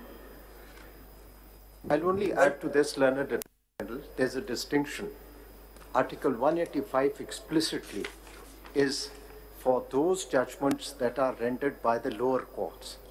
Here the appeal has been provided in 184(3), which is our original jurisdiction. And it's only of a supplemental nature. It's a continuation of the same proceedings, the original jurisdiction. And, and in a context where this court becomes the first and the final court in the same proceedings. That's done? Are you done? My Lord, to this extent, and I'm just going to conclude my other two submissions. I have placed on with my paper book the judgments of in Baz Mohammed Kakad case and the Punjab Provincial Cooperatives case. They are in volume 2, my Lord. My Lord, section 6 now, right to... there was one concern also raised by Justice Aisha Malik, which was that if we follow this procedure, then when the full court meets, then the appeal goes away. एक ये भी point था, इसको आप कैसे address करेंगे? Because I mean, one answer could be if the wisdom of all is such है, तो फिर वो naturally सब लोगों ने सारे angle देखे होंगे, address करना चाहते हैं. उसमें एक ये बात है, मैंने अपने written submissions में ये कहा है कि आप इसको to that extent read down कर लेंगे. इस हद तक read down करें. जहाँ पे full court होगी naturally appeal जो है obliterate हो जाएगा. But आप उसको ये कर सकते हैं. Sorry sir. Just. I'm saying if you harmonize 4 and 5 in a situation where the whole full court is hearing it, the question of appeal does not arise. My Lord, ये अब 15 बैठे हुए, so मैं जैसे just so if it was in original proceedings, it was a bench comprising of 7 lordships on this side. The appeal would have come before the remainder 8 judges, because it had to be a bench larger than the bench hearing the original appeal. In this case, we are before your lordships in original jurisdiction, full court. आप देखिए ना, इसमें ये जरूरी नहीं है कि one jumps from 5 member to full court. अभी 15 जज हैं, ठीक है ना? फर्ज करें एक आर्टिकल 184(3) की जजमेंट वो पिटीशन आ जाती है, 9 member बेंच बन जाता है, फुल कोर्ट तो नहीं है. My lords would be mindful of बात this. सुन, अब ये हो सकता है आप कहते हैं यहाँ पे जी वो chief justice master of the roster है, तो ये खराब और वो खराब और ये खराब. फर्ज करें 3 member कमेटी कहती है जी हम भी उसमें बैठ सकते हैं, हम राइट ऑफ अपील खत्म कर देते हैं, हम 9 member बेंच बना देते हैं. आप देखिए ना, आप इसको एड्रेस कीजिए ना. ये ऐसी बात नहीं है कि जी the wisdom of the full court आ गई तो राइट ऑफ अपील तो खत्म हो गया. What I'm submitting is that now it's a duty cast हो गई है इस कमेटी के ऊपर. अपील पर उसी तरह ड्यूटी पहले चीफ जस्टिस पर भी थी ना. Now you putting the duty on the full court, तो कोर्ट तो फिर अपनी मर्जी पर ही चल रही है ना. Whenever it wants to do something वो राइट ब्लॉक करना चाहेगी. What you are saying is that substantive right that you have created under the statute is again left to the mercy of the court. It will decide कि ये substantive right देनी है कि नहीं. तो फिर आपने ये right दी किस मकसद के लिए? 8 member bench बन जाए, 9 member bench बन जाए, right of appeal खत्म हो गया. So let me just. I think what we can do is we can logically interpret the legislation. Now, for instance, when this case was first heard, it was an 8-member bench. There were not enough judges, still aren't, to have heard an appeal, theoretically speaking. Yes. So, unless the bench, the very first day it sat, it decided to strike out this law, that's a different thing. But if it was sustainable, then how could an 8-member bench be constituted to begin with? Because that right of appeal was taken away from day one the bench sat. We are now worried about the right of appeal when there is a full court, but this question should have been raised against those, or when the bench was being constituted, that the law provides for a right of appeal. Here we are 8 of them. There aren't 9 of us available. So how that right of appeal has already gone away. We have decided an important component of this law. Before sitting in the courtroom, we have decided it. Is that correct? Yes. So when we are concerned now, we should have been concerned earlier too. So वो तो गई. Actually जब वो CMAs थी full court के लिए जब argue हो रही थी, उस वक्त ये सवाल बकायदा उठाया गया कि आप कह रहे हैं full court बनाई जाए, आपको तो कहना ही नहीं चाहिए कि full court बनाई जाए, आपको तो कहना चाहिए this matter should be heard by lesser number. वो CMA की वो hearing पे नहीं गई, but the burden at the end of the day was on us. The question was in fact put by me. And so therefore it's not that the question was not there. My lord, if I may briefly respond to it, followed by a response in writing. Let me add to this. Let me add. मेरे ख्याल से जो मैं गदर कर चुका हूँ और ऑर्डरशीट पढ़ने के बाद महसूस हुआ कि जब ये पिटीशन ली गई उस वक्त तो यकीनन बिल था. It was not through the parliament. Act नहीं बना था. बनने से पहले सस्पेंड होता, जो कि आज तक इनफील्ड नहीं है. अगर ये इनफील्ड होता तो शायद 8-member बेंच उस वक्त भी ना बनता. इसका मतलब ये कि हम एक्ट को मान रहे हैं. अगर हम बेंच पे एतराज़ करें इसका मतलब हम एक्ट को मान रहे हैं. और अगर एक्ट सस्पेंड है फिर तो अगर 8 member बन सकते, why not full court? So मैं इसका brief एक response दूँ and then followed by a detailed response in writing. Briefly put. And that would perhaps address ladyship's question as well, but in subject to what we have to submit in writing. Going forward, if this act is upheld and is declared intra vires, the committee at all times would be mindful that there is a right of appeal, a substantive right, which will get obliterated if a bench beyond a certain number, given the numerical strength of the court at a particular time, is constituted. So therefore, that power, that administrative power exercised by the bench. Mr. Attorney General, इसका मतलब है parliament ने फैसला कर लिया कि जी full court, supreme court की full court कभी बैठ ही नहीं सकती. in cases, in circumstances हो सकता है, जैसे अभी भी है। repercussions तो सोचिए आपकी बात की कि यही precisely सवाल है कि इस law की इस section की वजह से। So let me put it differently. now full court कभी बैठ ही नहीं सकती। नहीं, full court आप बैठेंगे। In Article 184 questions which are the most important question that can ever be raised before the court. In exceptional circumstances, it might be so. But does that is that to just take away the right of appeal? Attorney General, the other way to look at it is that if the committee were to have the view that the matter is so grave and so serious that a larger bench which will not provide for an appeal be made, either full court or any large bench, then that be so. I mean, that is how the committee will decide, looking at the issue. So it doesn't take away the power to constitute a larger bench or a full court, but at the same time, it will be saying that it's so important that a collective wisdom will prevail. There is no, I mean, doesn't really, it can be easily reconciled. My Lord, Section 6, right to appoint. Section 5 can be read down. My Lord, to that extent, my Lords can hold that in exceptional cases and when a situation of this sort arises, and be so, my Lord. Right of appeal पे substantive right नहीं है, जो statute. Ladyship, look, we are faced with a situation here, and let me just be very candid now. We have had recording, we have had car case, and we have God knows what not. And all of that has happened under 184.3. With great respect. With great respect. And Steel Mill is a classic example. Steel Mill was in profits at the time when all of that happened, as far as my information goes. It had 12 billion worth of raw material lying there. And now we are faced with an asset which is constantly bleeding. How many of those were full court? How many of those were full court judgments? Well, Lord, may not be. यही तो मैं आपसे कह रहा हूँ ना. Not be. मैं ये कह रहा हूँ कि इसको reconcile किया जा सकता है. यही तो point है कि एक तरफ आप कह रहे हैं हम right of appeal दे रहे हैं in order to address precisely these kind of things. दूसरी तरफ कह रहे हैं कि चलो full court बन जाए तो बन जाए. Full court बन जाए, मैं ये कह रहा हूँ कि there might be issues in time. आप kindly जरा थोड़ी सी. नहीं, मैं there might be issues in time. Implications of your submission तो kindly. उसको ये इस तरह से आपको कर देता हूँ कि Attorney General साहब, let's be, we are all grown ups, right? Attorney General साहब, can I just the problem arose. I think thousands of articles have been written, lawyers have spoken about it. We keep talking about the two chariots, but let's place some emphasis on the lawyers also say. There has been allegations, and I can deny it, but it doesn't. Public opinion thinks that 184.3 has been misused, jurisdiction has been exceeded. Okay? So what you are saying is, first of all, we did not create the mess.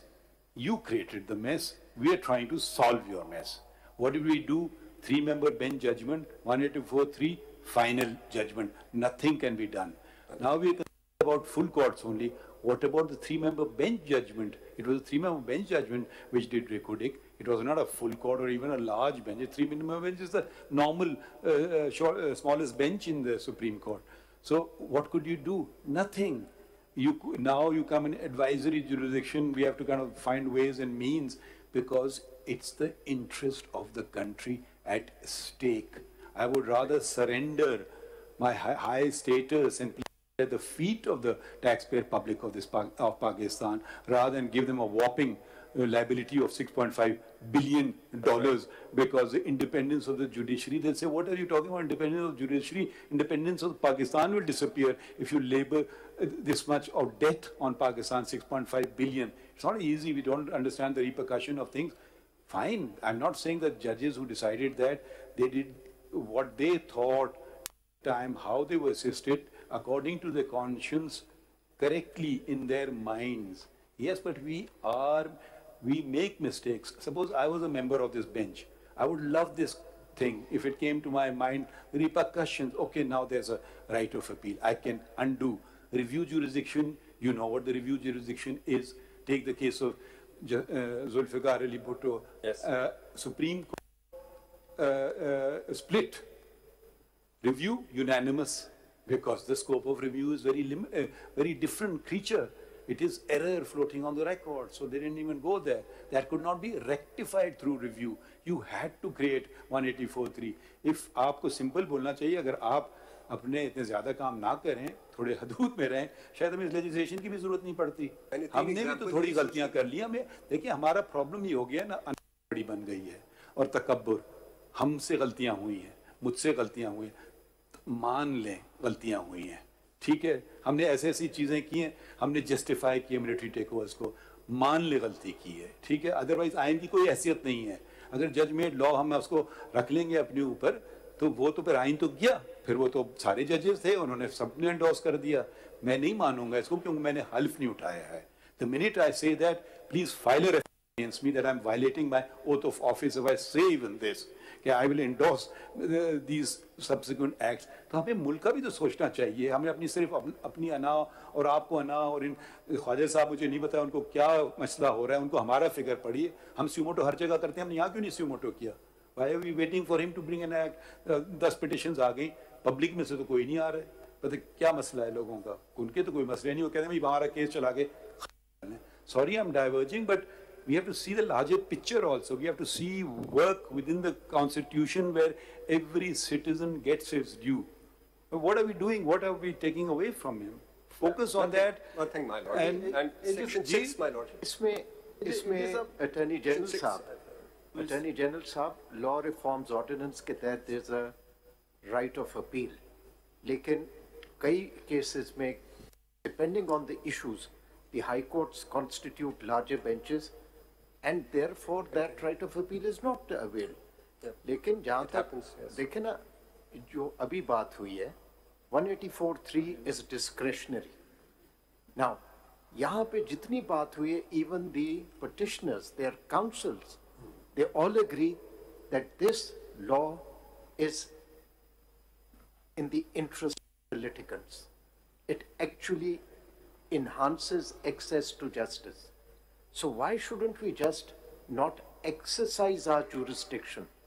Because in exercising jurisdiction, we will be going against the interests of the litigants. Why should we go against the rights of the litigants? It is in their interest and in their favor. एक problem अभी जो appeal के बारे में बात हो रही है, constitution has answer to it. Suppose आज हम 15 बैठे हैं, कल 2 वैकेंसीज हैं, वो भी फिलअप होती है, 17 के 17 बैठते हैं। इशू यहाँ पे ये कि अपील की रेमेडी नहीं हो, इस एक्ट के तहत अवेलेबल नहीं हो। लेकिन कॉन्स्टिट्यूशन कहता है आर्टिकल 181 में, जब ऐसी सिचुएशन आ जाए तो अ जज from the high court can be asked to act temporary जज ऑफ द सुप्रीम कोर्ट। तो वो आपका एक्ट कहता है कि larger bench will hear the appeal, so add one judge, this is larger bench, appeal is there. No problem, I think problem is solved by the constitution. The remaining judges would be the same. Yes, of course. फैसला तो वही आएगा. This will just like review. आपने conclude कर लिए. My lord, I just now the section, as far as section 7 is concerned, I've already submitted. I think this provision surely addresses the concerns of the litigants. Fixing of cases, fixation of cases under section 7. Provision of intra-court appeal, that is to be seen. Intra-court appeal जो आपकी है, उसको देखना है. इधर सिर्फ problem ये जो आपने रिट्रोस्पेक्टिविटी दी है इस लॉ को, उससे हमारी पेंडेंसी और ज्यादा नहीं हो जाएगी? My lord, at one end, now my lord would have to see. देखिए, हम सारी बात ठीक है मान लेते हैं जी, आप इंटरेस्ट कर रहे हैं, उधर आप उसको रिट्रोस्पेक्टिव, अब आप सोचिए 185(3) का, और आप इस तारीख से दे रहे हैं, you going back up, what do you expect us to do then? We the whole will be gutted. How many cases would there be, my lord? And no limitation period is here. ये तो आप ना करें ना. My lord, ये थोड़ा सा, I think what has been what we ख्याल रखा करें ना, आप रखिए, आप लाएं कॉन्स्टिट्यूशन, चलो ठीक है. My lord, what the parliament has tried to address here is. You see, it is very open-ended. Prior to the commencement of this act, so it will go to 1947. जितने 185, 73 से शुरू हो जाएंगे. My lord, 1947 तो नहीं, 75 में पहला हुआ था. बात इसमें there is open-ended ना. And then you have fixed a limitation of 30 days for filing appeal prior to commencement of this act. Means all previous decisions, all persons can come to this court within 30 days after the sustaining the. I think 30 days have expired. I don't know how many came actually. ये बताइए attorney general साहब, जरा ये मालूम करें दफ्तर से कि इस इनैक्टमेंट के बाद अपील कितनी फाइल हुई है इस प्रोविजन के तहत? वैसे नहीं हुई होंगी because the law was suspended. Okay. Couldn't have taken effect. फिर एक और छूट जाएगा ना। ये बताइए कितनी दफा इस कोर्ट ने मार्शल लॉज को और डिक्टेटर्स को वैलिडेट किया है? Can the people of this country file appeals and have those judgments annulled? Why not? I would hope so. I think this is our accountability. Let us be open about it. Why do we fear if it's... Otherwise we'll be brushing things under the mat. 1975, Manzoor Alai was the first case under 180. And thereafter, after 13 years, it was Benazir Bhutto case, 1988. ज़्यादा जो jurisdiction exercise हुई है वो perhaps पिछले 15 साल में हुई है. Where do you draw the line? I mean, the question is, if there is transparency, then let it be. Why brush something under the mat and look into some? Why? My lord, let's undo Federal Shariat Court, Maulvi Tamizuddin Khan case. Effectively, it won't mean anything, but maybe it will look good. I don't know. Because he's dead or whatever, long past. Go on. My lord, I would conclude my submissions with this. I have the written submissions along with reliances. I have noted down one question जिसका detail में ये section 6 पे भी बता दीजिए, Learned Attorney General, ये जो आपका right to counsel.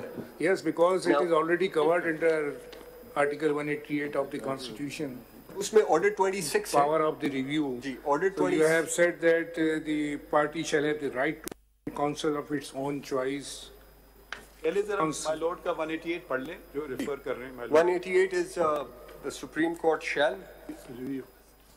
पढ़ लें जरा. have power subject to the provisions of any act of Parliament and of any rules made by the Supreme Court to review any judgment pronounced or any order made by it. Yes. So this power under the power of review.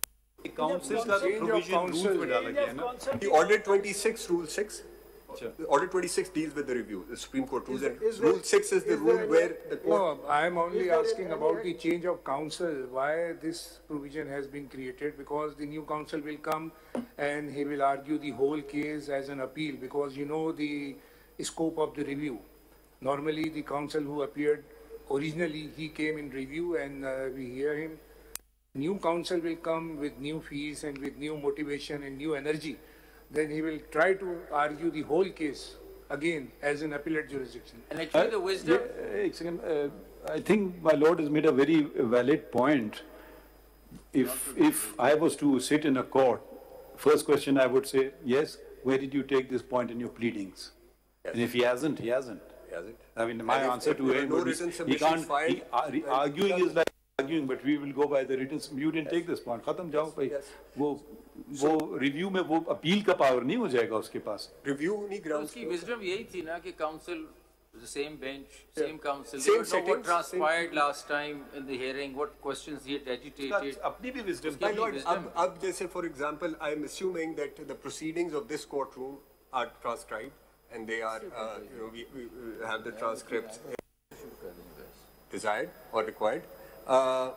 Technology can be used, but that said, if there are submissions and obviously people file their concise statements or they bring their petitions, file their responses or make written submissions, nobody can go beyond that.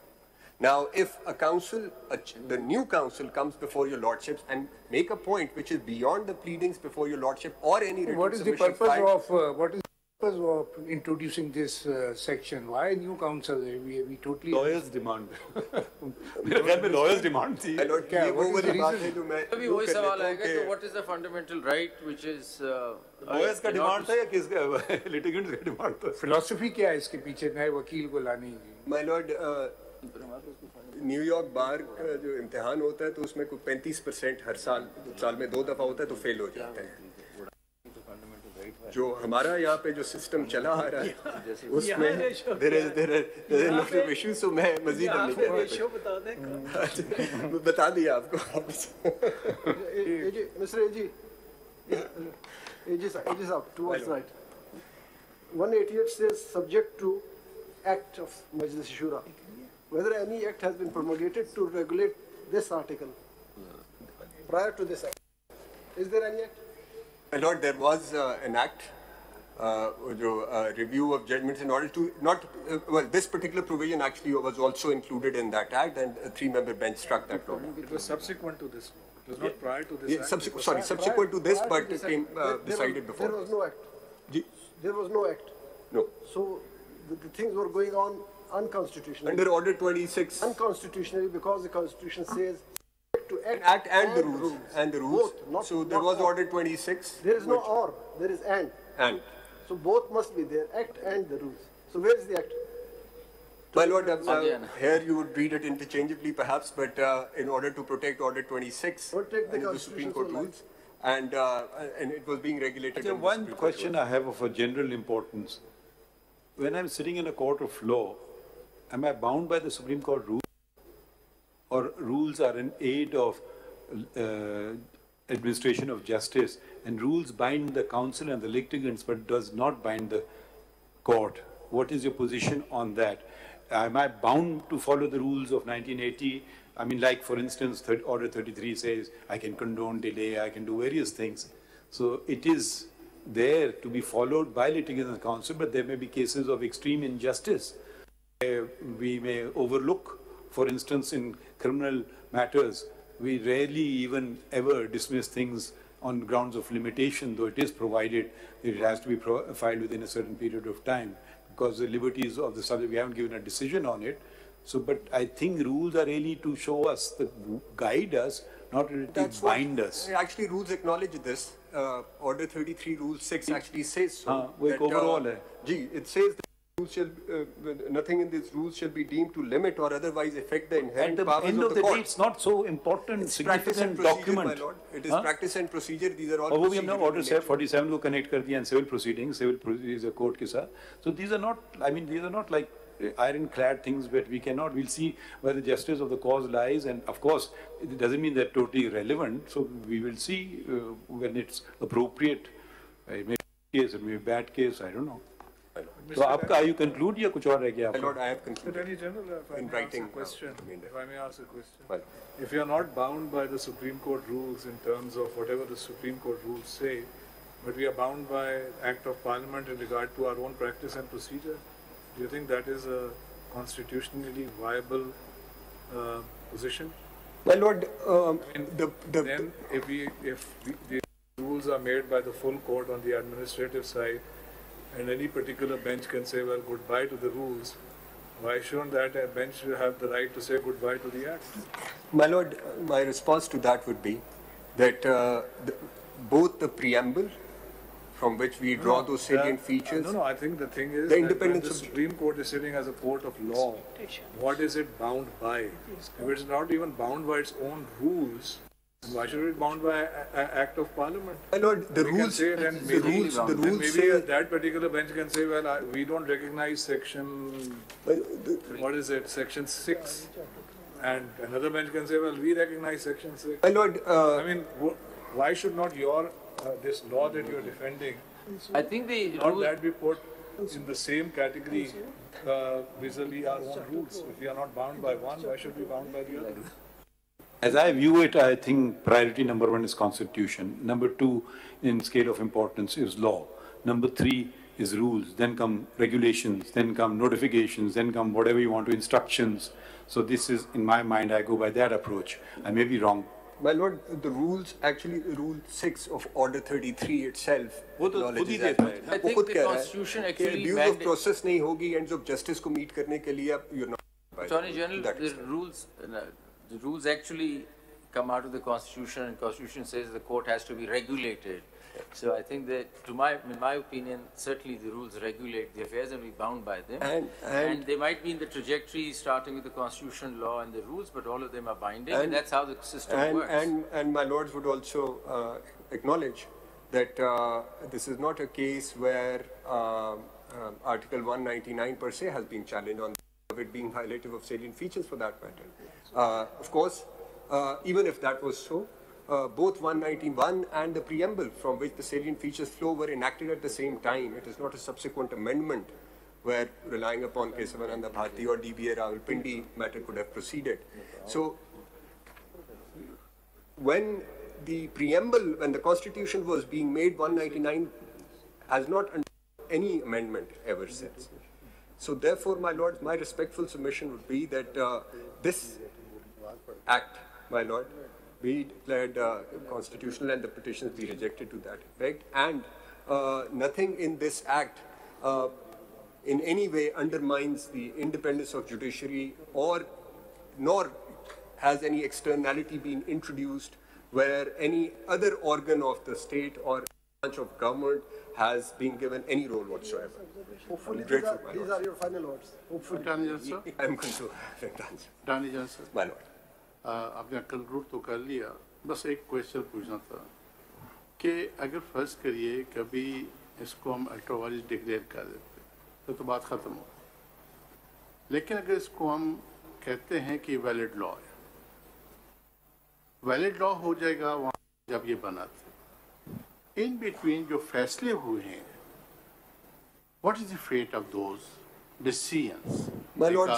अगर valid करते हैं तो from that date होगा, तो फिर क्या होगा? इसके बारे में आप बता दें. They become past and closed transactions in several instances in the past where a similar situation or a situation arisen where legal position had changed, but cases were decided or transactions had happened. The courts protected those under past and closed transactions, so that would be the effect to matters which stood decide. Can the committee not retrospectively, suppose if the law is sustained, can the committee not retrospectively grant permission? The bench was constituted, assumed as if by consent. Let's put it like that. I don't know if that's possible or not. Stand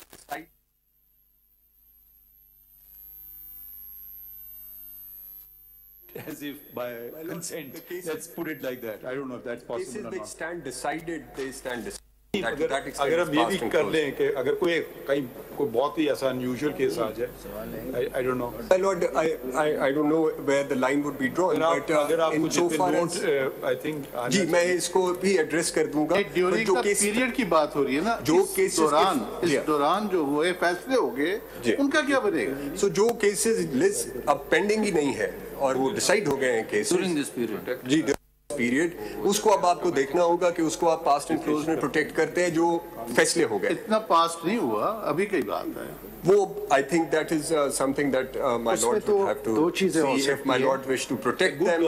Thinks of all the angles. Possibility, that is possibility. So this is a possibility. We're just airing it. We don't know the answer. उसमें दो चीजें हो सकती हैं. एक तो de facto doctrine को हम देख सकते हैं, दूसरा राइट ऑफ अपील हो जाएगी. So they can, जिनके as far as 184(3) is concerned उसकी होगी, जिनकी नहीं थी 184(3) वो तो सिर्फ बेंचेस की कॉन्स्टिट्यूशन तक रह जाएगी बात. उसमें आप देख सकते हैं कि वो तो judicial won't be a classic. देखिए दो किस्म के होते हैं, एक होता है क्लासिक कोरम नॉन जुडिस, ठीक है. This won't fall in that category. It will be simply a procedural lapse. Weather a procedural lapse will affect the outcome, I don't know. क्योंकि एक तो होता है ना सब्सटेंटिव राइट किसी की गई, बोले आपका क्या राइट किया, वो डिसाइड हो गए केसेस, वो पास्ट एंड क्लोज. नहीं, पास्ट एंड क्लोज का लफ्ज क्या अगर हम कहें, देखिए एक होती है you sub substantive right has been taken away, भाई okay these three didn't hear it, those three heard it. आपको क्या फर्क पड़ा है इससे? Are you with me? So I'm just thinking aloud. Understood. So it does not, let's say, there is no it's substantially कोई offend नहीं किया किसी राइट को, कोई it was a matter of procedure. और अगर कोई जैसे कहा कि कोई बहुत ही चीज हो गई ऐसे, वो रिव्यू तो पड़ा हुआ है फिर भी, और या अपील पड़ी हुई है 184 में. तो जी. And in any event, it was a bench comprising of your lordship. No, we don't want to kind of create a situation where things don't function. So भाई वो उसको क्या पड़ेगा? चलिए आपने मेरा अदालत में सुन लिया या सरदार साहब की अदालत में सुन लिया, कोर्ट तो थी ना, वो तो गलत कोरम जुडिस होता है ना, गलत अदालत अब चलेगा. इख्तियार ही नहीं था टू बिगिन विद. हमारे पास इख्तियार तो था, बस सिर्फ एक practical procedural matter that will be really for us, not for the litigant. उसको क्या पड़ना है? I would say, my lord, and that I think to that extent. I don't think that it will affect the decided cases. It has become past and closed. I think that's the only fair conclusion that we can arrive at. And so far as we're just going to take a short break. Let Qazi Saab and others, and any other from the petitioner side. I see Mr. Bandari. You are for the petitioner or the? Your lordships had put various political. No, who are you for? I am for PTI. Which side of the divide? I am supporting the petitioners, but I am also not saying that Article 191 is completely outs the powers of the Parliament. I would really like to hear you. Anyone else from this side? Petitioner. तो अगर आप लोग articulate जरा कर लें, we'll take a short break. My lord, I have actually filed my written submissions. नहीं, अगर मैं कर दूँगा. Why are you depriving us the pleasure of hearing you? Unless you want to deprive us, that's fine. No, not at all, my lord. I'm here. Chaudhary साहब भी हैं. तो and of course we won't rush it. आप अपने जवाब भी दे दीजिएगा जो आप देना चाहते हैं. And we'll just come after. Short, I think prayer time is also there. Short break, huh? And if I may be granted leave, I have to. As long as you leave somebody here who will know all the things, and then, if required, submit the. If you think, if you don't want to, we can't force you to submit a reply. But it may be in your interest to do so. Mr. Attorney General, best wishes from all of us on the assignment that you're on. It's in the national interest, and it's very important for Pakistan. So our best wishes. My lord, I hope you are well prepared. 22 questions मुझसे पूछे हैं जी. You asked me. आते वापस आते. नहीं, 22 questions में you like me to ask you to answer now, or you want me to give me some time to. नहीं, हम जरा वापस आ जाते हैं. फिर आपको कुछ सुनते हैं. अगर कोई बहुत ही पेचीदा सवाल हुआ, फिर हम देखते हैं. पेचीदा सवाल तो सारे ही हैं. But देखिए, petitioner always comes prepared of all the questions कि ये सारे आ सकते हैं. तो वो देखें, other side can say that, but you're the petitioner. May I say something? जी. देखिए, ख्वाजा साहब जरा बात समझने की कोशिश करें ना.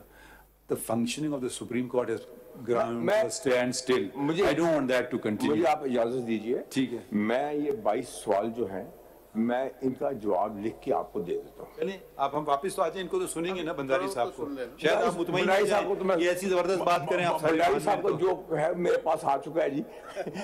मुझे आप इतनी दीजिए. देते हैं, वापस आके देते हैं. देखते सुने तो कुछ थोड़ी बात देखना तो ये है ना कि पार्टीज क्या कहती हैं, वो पार्लियामेंट की सुपरमेसी चाहती हैं या नहीं चाहती. सुनकर मौके पे हमने नहीं सुना अभी तक. Thank you. You can go then leave someone here competent. हाँ, thank you. Okay, thank you. 15-20 minute. 15 minute.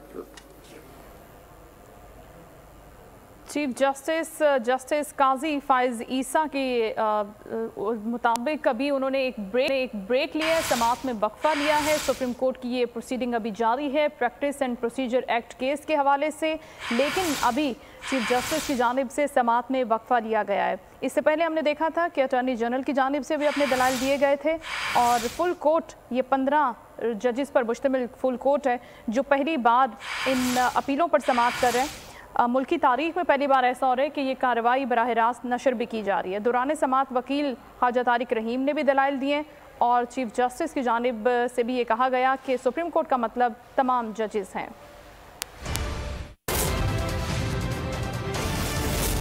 जब यूफोन 4G देगा सुपर कार्ड ब्रांड में 20 GB data, 450 of net minutes, तो लाइफ में हो जाएगा सब कुछ ब्रांड. क्या है डव का नेचुरल ड्राई टेस्ट? स्टाइलिंग के बाद तो सबके बाल अच्छे लगते हैं, पर नेचुरली ड्राई होकर उलझे हुए, इतने बेजान, बहुत सूखे. ये सब डैमेज की निशानी है. इन्होंने ट्राई किया डव इंटेंस रिपेयर. इसमें है 1/4 मॉइस्चराइजिंग मिल्क और न्यूट्री सीरम जो डैमेज रिपेयर पहले वॉश से शुरू करे. इतने स्मूथ, काफी सॉफ्ट लग रहे हैं. मुझे यकीन नहीं आ रहा है ये मेरे बाल हैं. I love it. Dove intense repair, damage repair शुरू पहले वॉश से. कामयाब मुस्तकबिल को चाहिए university of Sialkot. ADP, BS, MS, PhD programmes में दाखिले जारी हैं. www.uskt.edu.pk. बस लगाओ, छोड़ो और रिमूव करो और पाओ silky smooth skin. Nisa hair remover cream. हर मौसम में मेरा चेहरा रहे बिना चिपचिप सॉफ्ट. बताओ कैसे? नया पॉन्ड्स लाइट मॉइस्चराइजर हर मौसम के लिए. इसका विटामिन E लाइट फॉर्मूला जिल्द में फौरी जज्ब होके दे बिना चिप और सॉफ्ट स्किन. नया पॉन्ड्स लाइट मॉइस्चराइजर. हमें पूरे 2 मिनट तक हाथ धोने चाहिए तो जरासीम नहीं जाएंगे. धोते जाओ. बंटी, तुम्हारा साबुन स्लो है क्या? नया लाइफबॉय सुपरफास्ट हैंड वॉश अब विटामिन के साथ, ये दे आम साबुन के मुकाबले जरासीम से 100% स्ट्रॉन्गर हिफाजत सिर्फ 10 सेकंड में। Introducing the all-new Sabroso Crispy Chicken Strips. Tastes so good that nothing else matters. Sabroso Crispy Chicken Strips. So crispy, so tender. जब यूफोन 4G देगा सुपर कार्ड ब्रांड में 20 GB data, 450 of net minutes, तो life में हो जाएगा सब कुछ brand. निसा amla shampoo, असली आंवला की खूबियाँ जो बालों को दे 2 गुना ज्यादा मजबूती। निसा आंवला शैम्पू, अब मेरे जैसे खूबसूरत बाल हर लड़की के पास। चेहरे पे रहे न स्पॉट्स न कील छाइयाँ, स्किन हेल्दी और चेहरे पे glow. Ajooba gold and glow beauty cream. बैरून मुल्क में अनथक मेहनत से कमाया गया पैसा हुंडी और हवाले के जरिए भेजकर खुद को और मुल्क को नुकसान क्यों पहुंचाएं? रकूम की मुंतकली और गैर मुल्की ज़र मुबादला का लेन देन हमेशा मजाज एक्सचेंज कंपनी से करें और कंप्यूटराइज्ड रसीद जरूर हासिल करें। ये महफूज भी है और जायज भी। Exchange companies association of Pakistan, मईशत में मददगार और मुल्क की तरक्की में मावन। बस लगाओ, छोड़ो और रिमूव करो और पाओ silky smooth skin. Nisa hair remover cream. नया life point naturally strong shampoo, इसमें है प्याज और एलोवेरा का स्पेशल फॉर्मूला जो बालों की जड़ों में जाए और दे घने और 5 गुना तक मजबूत बाल। Hi girls, I love going out, लेकिन ये आउटिंग्स कर देती हैं मेरी स्किन को डल, छुप जाता है मेरा ग्लो। इसीलिए पामोलिव नेचुरल्स मेरी स्किन को बनाए soft and glowing. Hi, so soft, you're glowing. Palmolive Naturals, you can feel it. Introducing the all-new Sabroso Crispy Chicken Strips. Tastes so good that nothing else matters. Sabroso Crispy Chicken Strips. So crispy, so tender. Al Kabir orchard, Lahore के सबसे बड़े KFK golden interchange पर वाक़ theme park और Disneyland, world class community club और कुशादा main boulevard. Booking का आगाज सिर्फ 2 लाख रुपए से। A project of Al-Kabir developers. Nisa amla shampoo, असली आंवला की खूबियाँ जो बालों को दे 2 गुना ज्यादा मजबूती। निसा आंवला शैम्पू, अब मेरे जैसे खूबसूरत बाल हर लड़की के पास। ऐप डाउनलोड करें और राइड बुक करें, OTP दें और राइड शुरू करें। ना कोई इंतजार और ना कोई extra charges. Grow with us. Call now for further details. The movers, move करो safely.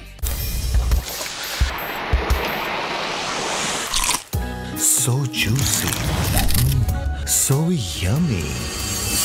Introducing the all-new Sabroso Crispy Chicken Strips. Tastes so good that nothing else matters. Sabroso Crispy Chicken Strips. So crispy, so tender. It's Nisa Hair Removal Cream. बस लगाओ, छोड़ो और remove करो और पाओ silky smooth skin. Nisa hair remover cream. आए मिलकर जिम्मा उठाएं, बनाएंगे कराची का सबसे बड़ा और जदीद तरीन कैंसर अस्पताल, शौकत खानम हॉस्पिटल कराची, जहां होगा मुस्तैक मरीजों का मुफ्त इलाज। क्योंकि जब हम पूरी जिम्मेदारी उठाएंगे तभी तो इख्तिताम तक जाएंगे। कहीं बोटियों से फाइट है, कहीं हेल्दी डाइट है, कभी कोफ्ते की डिलाइट है, तो कहीं कोरमे की साइट है। But don't worry, पाकिस्तान जितने खाने बनाता है, नया ब्राइट उतने ही दाग मिटाता है। क्योंकि नए ब्राइट का बेस्ट एवर फॉर्मूला गहराई से दाग निकाले। कहा था ना, ब्राइट सब ब्राइट कर देगा।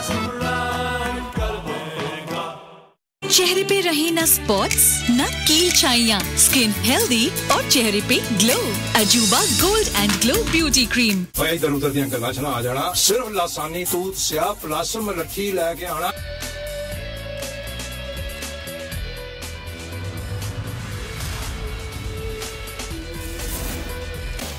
अस्सलामुअलैकुम।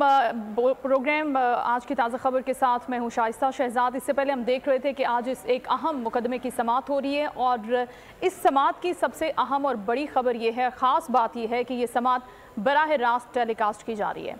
तारीख में ऐसा पहली बार हुआ है कि किसी भी चीफ जस्टिस की जानिब से किसी भी मुकदमे की बराह रास्त समाअत को टेलीकास्ट करने के हवाले से बात हो और फिर उसको इस तरह से इम्प्लीमेंट किया जाए, इसको एग्जीक्यूट किया जाए।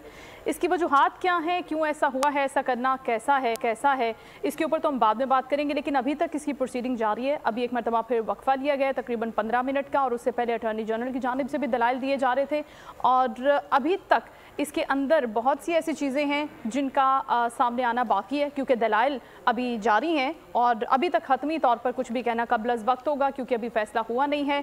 लेकिन अभी तक की जो प्रोसीडिंग है उसके मुताबिक chief justice of Pakistan justice Qazi Faez Isa ने ये ज़रूर रिमार्क्स दिए हैं कि सुप्रीम कोर्ट कानून से बाला है, ये कहाँ लिखा है। ये एक जुमला खास हामिल भी है। और इससे पहले हम आपको ये बता दें कि 15 जजेस पर मुश्तमिल ये बेंच है जो प्रैक्टिस एंड प्रोसीजर बिल के हवाले से, इस एक्ट के हवाले से समाअत कर रहे हैं। बोल न्यूज़ के नुमाइंदा जुल्करनैन इकबाल हमें ज्वाइन कर चुके हैं, उनसे हम बात करते हैं आज की प्रोसीडिंग के हवाले से कि अभी क्या क्या चीज़ें सामने आई हैं, कौन कौन से दलाइल दिए गए, वकला की जानिब से, अटॉर्नी जनरल की जानिब से क्या कहा गया है, क्योंकि समाअत अभी जारी है, अभी सिर्फ वक्फा हुआ है। Zulqarnain, welcome to the show. अभी हमें बताइएगा इब्तदाई तौर पर इस समाअत का क्या अहवाल रहा है, अब तक कहाँ तक बात पहुँची है, आगे मजीद कितना वक्त लगेगा और क्या लग रहा है आपको कि अभी ये समाअत मुलतवी हो जाएगी, फैसला सुनाएंगे जजेस? देखिए, अभी तक जो सूरत हाल है उससे लग तो यही रहा है, खासकर जो जस्टिस फाइज ईसा जाते जाते इंडिया भी देकर गए हैं कि सुप्रीम कोर्ट का सारा निज़ाम रुका हुआ है। बेंचेस की तश्कील के मामले के हवाले से जो कानून बनाया गया था प्रैक्टिस एंड प्रोसीजर एक्ट, उसके ऊपर उसमें इम्तना देने से, इसलिए मैं नहीं चाहता कि ये कंटिन्यू करें। इसलिए कभी इम्कान इस बात का कि आज ही सुप्रीम कोर्ट ऑफ पाकिस्तान ना सिर्फ इस समाअत को मुकम्मल करेगी बल्कि या तो कोई मुख्तसर हुक्मनामा जारी कर दिया जाएगा। अगर अदालत मुख्तसर हुक्मनामे के नतीजे पर ना पहुंची तो कम अज कम जो हुक्म इम्तना जारी किया गया था 8 रुकनी बेंच की जानिब से, जिसके 7 मेंबर इस वक्त भी 15 रुकनी बेंच का हिस्सा है, उस हवाले से कोई ना कोई ऑर्डर, शॉर्ट ऑर्डर अदालत का जरूर आ जाएगा ताकि जो सुप्रीम कोर्ट का काम है वो चलता रहे। सुबह 11:30 बजे ये प्रोसीडिंग स्टार्ट हुई थी और जिनमें एक वक्फा पहले 40 मिनट का है, दूसरा 15 मिनट का हुआ है। इसमें अब तक जो मेन फोकस रहा है वो 3 से 4 सवालात ही हैं जजेस जो बार बार कर रहे थे और वही अब तक की सारी समाअत के फोकस है। पहला सवाल ये था कि आर्टिकल 191 है आइन का, जिसके मुताबिक कि सुप्रीम कोर्ट ने अपने इंतजामी अमूर चलाने के लिए खुद से अपने रूल्स बनाए कि और वो फुल कोर्ट जो तमाम जजेस पर मुश्तमिल है उसने 1980 में वो रूल्स बनाए थे, उन्हें कोई तरमीम करनी हो तो वही कर सकती है। क्या उन रूल्स के होते हुए और आर्टिकल 191 के होते हुए तो पार्लियामेंट ये इख्तियार इस्तेमाल कर सकती है कि सुप्रीम कोर्ट की इंटरनल जो मैटर्स उनको रेगुलेट करे? दूसरा सवाल ये उठाया गया जजेस की जानिब से कि आर्टिकल 184(3) में अपील का हक आइन में नहीं दिया गया, तो क्या सब ऑर्डिनेट लेजिस्लेशन यानी सादा कानून साजी के जरिए अपील का हक दिया जा सकता है, या इसके लिए आईनी तरमीम करना जरूरी होगी? क्योंकि इस हवाले से जजेस का एक सवाल, आर्टिकल 185 में अपील का हक दिया गया कि हाई कोर्ट के फैसले के खिलाफ सुप्रीम कोर्ट में अपील हो सकती है। अगर ऐसा मुमकिन हुआ, अपील का कानून साजी से दिया जा सकता हुआ, फिर तो एक अपील की हक की जगह दूसरी अपील भी आ जाएगी, तीसरी अपील भी आ जाएगी। ऐसे में जो नजरसानी है, वो जो नजरसानी का आर्टिकल 188 वो गैर मुख्तर होकर रह जाएगा। तीसरा सवाल अहम सवाल था जो जस्टिस सरदार तारिक की जानिब से आखिर में उठाया गया। उनकी जानिब से ये कहा गया कि अगर सुप्रीम कोर्ट इस फैसले को दुरुस्त करार देती है, इस कानून को, तो अब तक जो फैसले हो चुके हैं इस कानून की मौतली के दौरान उनका मुस्तकबिल क्या होगा, उनके ऊपर क्या असर पड़ेगा, क्या वो बरकरार रहेंगे या वो रिवर्स हो जाएंगे? जस्टिस आयशा मलिक की जानिब से बड़ा अहम सवाल उठाया गया जिसको 3 से 4 जजेस ने एंडोर्स भी किया। कुछ चीफ जस्टिस ने भी उस पर अटॉर्नी जनरल से राय मांगी कि अगर full court supreme court of Pakistan का कोई फैसला करता है तो उसके खिलाफ अपील कौन सुनेगा?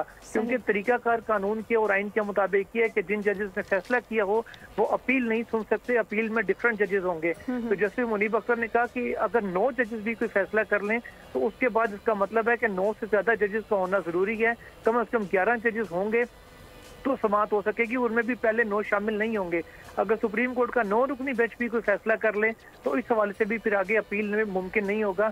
जस्टिस मंसूर अली शाह का इस हवाले से मौक़िफ़ ये था कि अगर सुप्रीम कोर्ट का फुल बेंच अगर कोई फैसला करता है तो इसका मतलब होगा कि अपील का हक फिर नहीं है। इस पर जस्टिस आयशा मलिक ने उन्हें जवाब देते हुए कहा कि कानून अगर अपील का हक देता है और अदालत उसको दुरुस्त करार देती है तो फिर ये अदालत की मंशा पे नहीं छोड़ा जा सकता कि किस फरीक के केस में फुल कोर्ट बना के अपील का हक दे, किस में ना दे। तो ये तमाम वो सवालात थे जिनके गिर्द तमाम आर्गूमेंट्स जो है वो घूम रहे हैं। जो दरखास्त गुजारान के वकला थे उनका मौक़िफ़ ये था कि प्रैक्टिस एंड प्रोसीजर बिल आइन से मुतसादिम है, जो बुनियादी हकूक है उनसे ये मुतसादिम है क्योंकि अदलिया की आज़ादी को इससे हिट किया गया है। जबकि अटॉर्नी जनरल ऑफ पाकिस्तान ने अपना दलाइल कंक्लूड करते हुए इस्तदाद की अदालत से कि किसी भी तरीके से प्रैक्टिस एंड प्रोसीजर बिल आइन और बुनियादी हकूक के खिलाफ नहीं है, ना ही ये अवामी मुफाद का कोई मामला है, ना ही किसी के हकूक को सलब किया गया इस कानून के अंदर। इसलिए अदालत इन दरखास्तों को ये करार दे कि किसी भी सूरत काबिल समाअत नहीं है और दरखास्तों को खारिज कर दे।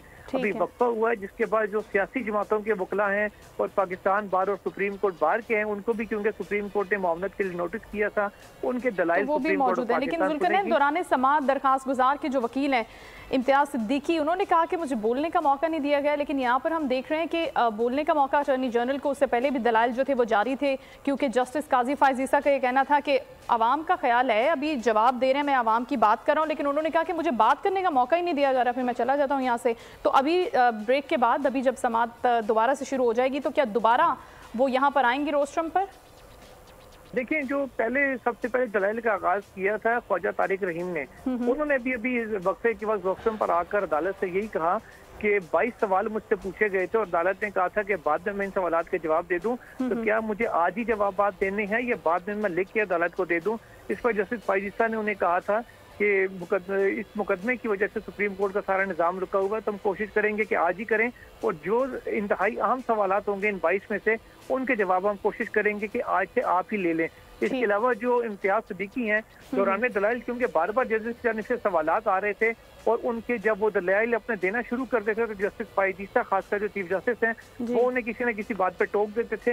इस पर ये तलखी थोड़ी सी हुई थी, उनकी जानिब से कहा गया था एक तरफ आप मुझे कहते हैं कि दलाइल दें, दूसरी तरफ आप मेरे बात को बेतौकीरी कर रहे हैं, मेरी बात की तस्दीक कर रहे हैं कि मुझे मुकम्मल नहीं करने देते। अगर ये सिचुएशन रही तो मैं केस छोड़कर चला जाऊंगा। इस पर चीफ जस्टिस की जानिब से उन्हें कहा गया कि अगर आप केस में दलाइल नहीं देना चाहते तो ये आपकी चॉइस होगी, अलबत्ता जो बात तयशुदा है उसको बार बार रिपीट करेंगे तो डेफिनेटली हम आपको यहाँ पर रोकेंगे। और अभी क्योंकि वक्त हो गया ब्रेक का, ब्रेक आपसे मजीद इसी कार्रवाई के हवाले से बात करेंगे। नाज़रीन, यहाँ वक्त हुआ ब्रेक का, स्टे ट्यून्ड विद अस।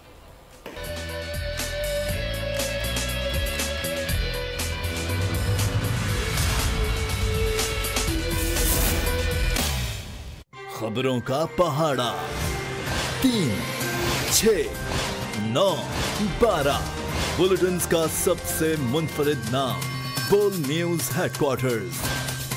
एक ऐसा बुलेटिन जिसे देखता और जानता है पूरा पाकिस्तान, क्योंकि सिर्फ बोल न्यूज हेडक्वार्टर्स ही है हर पल लाइव।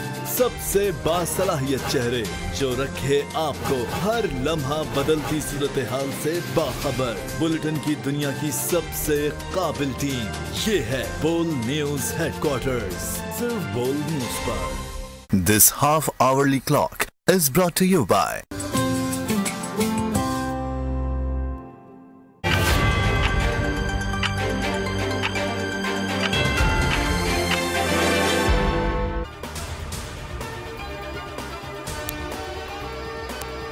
मेहरान इंजीनियरिंग यूनिवर्सिटी में तालिबात को हिरासत करने का इंकशाफ। शोबा IT के असिस्टेंट प्रोफेसर इब्राहिम लाशारी हिरासगी के इल्जाम में मुअत्तल।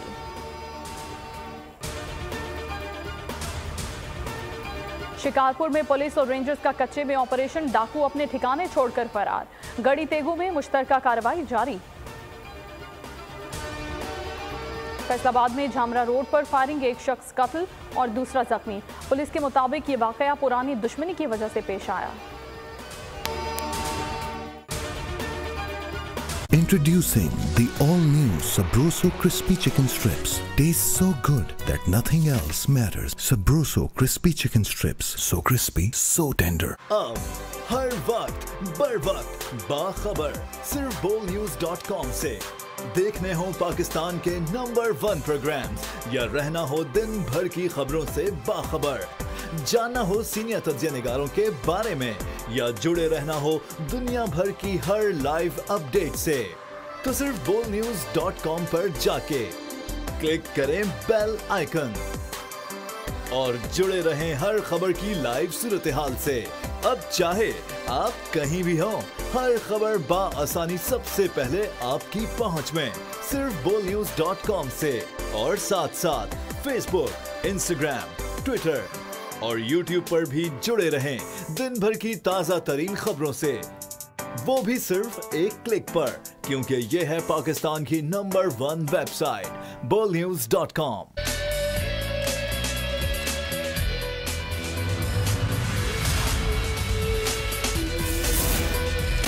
Welcome back to the show नाज़रीन। ब्रेक पे जाने से पहले जुल्करनैन इकबाल हमारे साथ थे जो हमें आज की प्रोसीडिंग के हवाले से आगाह भी कर रहे थे, क्योंकि अभी प्रोसीडिंग में वक्फा है तकरीबन 15 मिनट का और उसके बाद मजीद दलाइल को आगे बढ़ाया जाएगा। चीफ जस्टिस काजी फायज़ ईसा की जानिब से कहा गया था। जुल्करनैन, आप हमारे साथ ही, आप हमें आगाह कर रहे थे आगाज़ से लेकर कि किस तरह से ये प्रोसीडिंग का आगाज़ हुआ, अब तक कौन कौन दलाइल दे चुका है और कौन से ऐसे फरीक हैं जिन्होंने ब्रेक के बाद अभी इस प्रोसीडिंग को आगे बढ़ाना है और सवालात के जवाब देने हैं। लेकिन जो दरखास्त गुजारान के वकील हैं, जो उनसे सवालात पूछे गए थे, वो अपने ना सिर्फ जवाब देंगे बल्कि जो अटॉर्नी जनरल ने बातें की हैं उनका जवाब भी उनकी जानिब से आना है। इसके अलावा सुप्रीम कोर्ट ने जब पहली दफा जब इस केस की समाअत की थी 2 मई को, जब इस पर हुक्म इम्तना जारी किया था, उस वक्त सुप्रीम कोर्ट की जानिब से supreme court bar association, Pakistan bar और तमाम सियासी जमातों को भी नोटिस जारी किए गए थे कि वो अगर आके अपना इनपुट इस हवाले से, कानून के हवाले से देना चाहते हैं, चाहें तो वो भी अदालत को आगाह कर सकते हैं। उस हवाले से तहरीक इंसाफ के जो वकील हैं उजैर भंडारी, वो आए थे, उन्होंने भी कहा अदालत को कि वो भी अपना नुक्ता नजर पेश करना चाहते हैं। इस पर चीफ जस्टिस काजी फाइज ईसा की जानिब से कहा गया कि वक्फे के बाद आपका मौक़िफ़ भी सुनेंगे, तो जो पाकिस्तान बार और सुप्रीम कोर्ट बार की नुमाइंदगी है वो भी होगी। अभी तमाम वकला जो हैं अपने दलाइल देंगे और फिर अटॉर्नी जनरल ने, क्योंकि आज बैरून मुल्क रवाना होना है सिंध ताश मुआहदे के हवाले से, कल से कुछ 3 दिन की एक हेयरिंग शुरू हो रही है वियना में, उन्होंने वहां जाना है, इसलिए उनको अदालत की जानिब से जाने की इजाजत दे दी गई है। Additional attorney general Aamir Rahman attorney general की अदम मौजूदगी में अदालत में मौजूद होंगे। उन्होंने कहा कि अगर कोई पॉइंट्स वगैरह ऐसे होंगे, कुछ सवालात हुए, तो वो नोट कर लेंगे और किसी हद तक मुमकिन हुआ तो उनके जवाब भी दे दिए जाएंगे। तो ये वो कार्रवाई है जो वक्फे के बाद मुमकिन तौर पर होनी है, जिसके बाद ऐन मुमकिन है कि सुप्रीम कोर्ट इस मुकदमे के हवाले से अपना जो फैसला है वो महफूज कर लें, क्योंकि अदालत इंडिया दे चुकी है कि वो जो सुप्रीम कोर्ट में बेंचेस की तश्कील से दीगर मामलात रुके हुए हैं उनको ज़्यादा देर कंटिन्यू नहीं करना चाहती। यहाँ चीफ जस्टिस ऑफ पाकिस्तान ने एक बात ये भी कही कि ऑल दो के practice and procedure bill suspended है, मुअत्तल शुदा है, इसके ऊपर अमल दरामद रोका हुआ है, लेकिन इसके बावजूद मैंने जो अपने सीनियर मोस्ट जजेस हैं, जस्टिस सरदार तारिक और जस्टिस रियाजुल हसन, जो मुमकिन तौर पर 3 रुकनी कमेटी है, इस अगर ये बिल सस्टेन कर जाता उस सूरत में, तो मैंने उनसे पूछकर उनको एतमाद में लेकर ही फुल कोर्ट तश्कील दी है। हालांकि वो बिल सस्पेंडेड था, मैं पूछने का पाबंद नहीं था, लेकिन मेरा ज़हन यही कह रहा था कि बेहतर यही है कि तमाम सीनियर जजेस हैं उनसे मुशावरत करके ही बेंच तश्कील दिया जाए, इसलिए मैंने उनको मुशावरत के बाद ही फुल कोर्ट तश्कील दी है। कभी इम्कान इसी बात का ही है कि आज ना सिर्फ सुप्रीम कोर्ट ऑफ पाकिस्तान इस केस का फैसला महफूज करेगी, बल्कि शायद कोई ना कोई मुख्तसर हुक्मनामा या हुक्म इम्तना खारिज करने के हवाले, हुक्म इम्तना के हवाले से कोई आ सकता है, या फिर मेरिट के ऊपर इन पटिशंस के हवाले से भी किसी भी किस्म का फैसला सुप्रीम कोर्ट की जाने से आज रात तक मुतवक्के है। ठीक है, आज रात तक फैसला मुतवक्के है, अभी तो ब्रेक है। लेकिन जुल्करनैन, अभी जब ये समाअत हुई है तो उसके अंदर ये सवाल बड़ा अहम पूछा भी गया है कि क्या आप ये बताएं कि किस तरह से जो बुनियादी हुकूक हैं वो मुतासिर हुए हैं। तो बुनियादी हुकूक के मुतासिर होने से, अवामी हुकूक के मुतासिर होने के हवाले से भी कोई दलाइल जो है वो सामने आए अभी तक? लेकिन जो वकील हैं इम्तियाज सिद्दीकी, उनकी जानिब से नुक्ता उठाया गया, उनकी जानिब से कहा गया कि जो अदलिया की आज़ादी है वो एक बुनियादी आइन का ना सिर्फ फदोखाल में से बल्कि एक बुनियादी हक भी है, पब्लिक का भी और रियासत का। इसलिए उन्होंने कहा कि जब अदलिया की आज़ादी के ऊपर हमला होगा तो डेफिनेटली ये बुनियादी जो अवामी हुकूक हैं उनसे उनके ऊपर ये असरअंदाज होगी। ये उनका मरकजी नुक्ता था इस हवाले से। साथ ही साथ उन्होंने कहा कि जो आइन में ट्राइकॉटमी ऑफ पावर है, यानी इख्तियारात की तकसीम है, रियासत के 3 सतूनों के दरमियान जो अदलिया है, मुकन्नना है और इंतजामिया है, इस हवाले से उन्होंने कहा कि जो अदलिया अपने रूल्स खुद बनाती है, अपना काम खुद से करती है, कोई दूसरा इदारा इसके काम में मुदाखलत नहीं कर सकता। पार्लियामान अपने रूल्स खुद बनाती है कि उसने कैसे चलना है, कैसे काम करना है, उसकी हदूद में भी कोई मुदाखलत नहीं कर सकता। इसी तरीके से जो एग्जेक्टिव है, यानी कि इंतजामिया है, जो हुकूमत है, वो अपने काम खुद करती है, अपने रूल्स खुद बनाती है, उसके अंदर भी कोई दूसरा इदारा उनके इंतजामी अमूर में मुदाखलत नहीं कर सकता। इसलिए ये आइन के जो बुनियादी असूल हैं उनकी ही खिलाफ वर्जी है। उन्होंने कहा कि जो बुनियादी असूलों में एक असूल जो बुनियादी हकूक का भी है, अवामी अमीर का भी है। अगर अदलिया के अमूर मुतासिर होंगे तो बराह रास्त इससे जो अवाम के अमूर मुतासिर होंगे, क्योंकि अवाम ही अदलिया की जानिब आती है, अदलिया से रुजू करती है अपने फैसलों के लिए। तो ये उनके बुनियादी दलाइल थे, बुनियादी हकूक के हवाले से और दरखास्तों के काबिल समात होने के हवाले से। ठीक है। और जुल्करनैन, जस्टिस मुनीब अख्तर ने इस मौके पर ये कहा था कि आर्टिकल 184(3) जो है वो एक जुडिशल पावर की हैसियत रखता है। अदालत को अपने इख्तियारात इस्तेमाल करने से रोकने की भी कोशिश की है, जिस पर जस्टिस मंसूर अली शाह ने पूछा कि ख्वाजा साहब आपकी बहस क्या है। मुझे ये बात समझ में आ गई है कि अगर फुल कोर्ट है तो दुरुस्त है, अगर पार्लियामेंट ये काम करे तो गलत है। इस हवाले से भी तो एक कॉन्ट्रडिक्शन जो है वो पाई जा रही थी। अटॉर्नी जनरल से भी ये सवाल पूछा गया था कि जो फुल कोर्ट के हवाले से इस मौके पर आपका नुक्ता क्या होगा, तो अटॉर्नी जनरल ने कहा कि मेरी नज़र में एक मुमकिन जवाब इसका ये हो सकता है कि जो सुप्रीम कोर्ट की 3 रुकनी कमेटी है वो जब समझेगी कि जिस केस में फुल कोर्ट नहीं बनानी या वो बेंच ही ऐसा तश्कील देगी 5 रुकनी या 7 रुकनी कि उसके खिलाफ अपील लाई की जा सके। इस पर जस्टिस मुनीब अख्तर ने कहा इस हिसाब से तो पार्लियामेंट ने हमेशा के लिए फुल कोर्ट की तश्कील के ऊपर ही पाबंदी एक तरह से लगा दी है टेक्निकल अंदाज में, क्योंकि जब फुल कोर्ट बनने के खिलाफ अपील ही नहीं हो सकेगी तो इसका मतलब है सुप्रीम कोर्ट किसी केस में फुल कोर्ट बना भी नहीं सकेगी। तो ये दरखास्तें आती रहती हैं कि फुल कोर्ट बनाए, उनका फिर क्या होगा, उस सूरत में अदालत क्या नुक्ताकार क्या मौक़िफ़ इख्तियार करेगी और उनको किस तरीके से डील करेगी। तो ये भी अहम नौयत का सवाल था जिसका अटॉर्नी जनरल को क्लियर जवाब नहीं दे सके अदालत को। अलबत्ता उन्होंने ये जरूर कहा कि जो कमेटी है 3 रुकनी वो अपना तरीकाकार खुद से तय करेगी। अटॉर्नी जनरल से जस्टिस मोहम्मद अली मजहर ने भी ये सवाल पूछा कि अगर जैसे रजिस्ट्रार 184(3) की दरखास्तों पर इतराज़ात आयद करते हैं, वापस कर देते हैं, उसके रजिस्ट्रार के फैसले के खिलाफ चैम्बर में अपील होती है और चैम्बर अपील एक फोरम होता है रजिस्ट्रार के इतराज़ात के खिलाफ। अगर रजिस्ट्रार का जो इख्तियार है वो 3 रुकनी जजेस की कमेटी को चला जाता है तो कमेटी के खिलाफ तो कोई अपील भी नहीं है। इस सूरत में अगर कई दफ़ा ऐसे होता है कि रजिस्ट्रार के इतराज़ात चैम्बर में जजेस का लदम करार दे देते हैं तो कमेटी का फैसला कौन का लदम करार देगा, तो वो जो हक है वो भी इससे ख़त्म हो जाएगा। इस हवाले से क्या कहेंगे, इस पर फिर वो अटॉर्नी जनरल पाकिस्तान ने कहा कि जब 3 जजेस बैठ के फैसला करेंगे तो तवक्को यही है कि वो फैसला रूल्स और कानून के मुताबिक होगा, इसलिए किसी उसके खिलाफ अपील की जरूरत नहीं है। ये अटॉर्नी जनरल ऑफ पाकिस्तान का इस मौके पर जवाब था। ठीक है। और अब क्योंकि अभी इसका फैसला होना है, आप बता रहे हैं कि फैसला महफूज हो जाएगा, तो अभी जो चीफ जस्टिस की जानिब से रिमार्क्स दिए गए थे उन्होंने कहा था कि हमें वक्त ज़ाया किए बगैर इस केस का फैसला करना है। तो आप क्या समझ रहे हैं कि जो दीगर केसेस हैं वो भी जल्द अज जल्द चीफ जस्टिस ऑफ पाकिस्तान की जानिब से उनको भी इसी तरह से निपटा दिया जाएगा? अभी क्या लग रहा है, पहली उनकी समाअत है, सारे जजेस उनके साथ मौजूद हैं, प्रोसीडिंग हो रही है केसेस की? देखिए, सबसे बुनियादी नुक्ता जो आज इस फैसले को करने का है, ये इस मुकदमे को निपटाने का है, वो उसकी वजह सिर्फ और सिर्फ ये है कि प्रैक्टिस एंड प्रोसीजर कानून में सुप्रीम कोर्ट ऑफ पाकिस्तान को पाबंद किया गया था कि उसने बेंचेस चीफ जस्टिस पहले तो खुद बनाते थे रूल्स के तहत, अब वो बेंचेस इस कानून के तहत कमेटी ने बनाने हैं। जब तक ये बेंचेस बनाने वाला मामला खत्म नहीं होगा, ये तनाज़ा हल नहीं होगा, उस वक्त तक तमाम बेंचेस ही मुतनाज़े होंगे। इसलिए इस कानून के ऊपर वो पहले फैसला करना चाह रहे हैं। ये जब हर्डल क्रॉस हो जाएगा कि बेंचेस किस तरह तश्कील पाएंगे, किस कौन से केसेस कैसे लगेंगे, उनमें अपील का हक होगा या नहीं होगा 184(3) में। और तो बेसिकली ये एक बॉटम लाइन है जुल्करनैन, इसके बाद आगे सारे केसेस जो हैं उनकी प्रोसीडिंग्स होंगी। लेकिन इससे पहले जुल्करनैन जो फैसले हो चुके हैं या जो केसेस लग चुके हैं जिनके अंदर बेंचेस तश्कील पा चुके हैं, फिर वो भी मुतनाज़े होंगे, इस हवाले से भी आज कोई गुफ्तगू हुई है?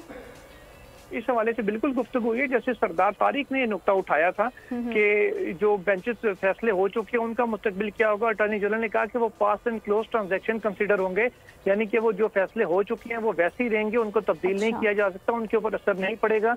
उन्होंने कहा कि माजी में भी अदालतें इस हवाले से कानूनी तहफ़्फ़ुज़ फैसलों को देती रही हैं।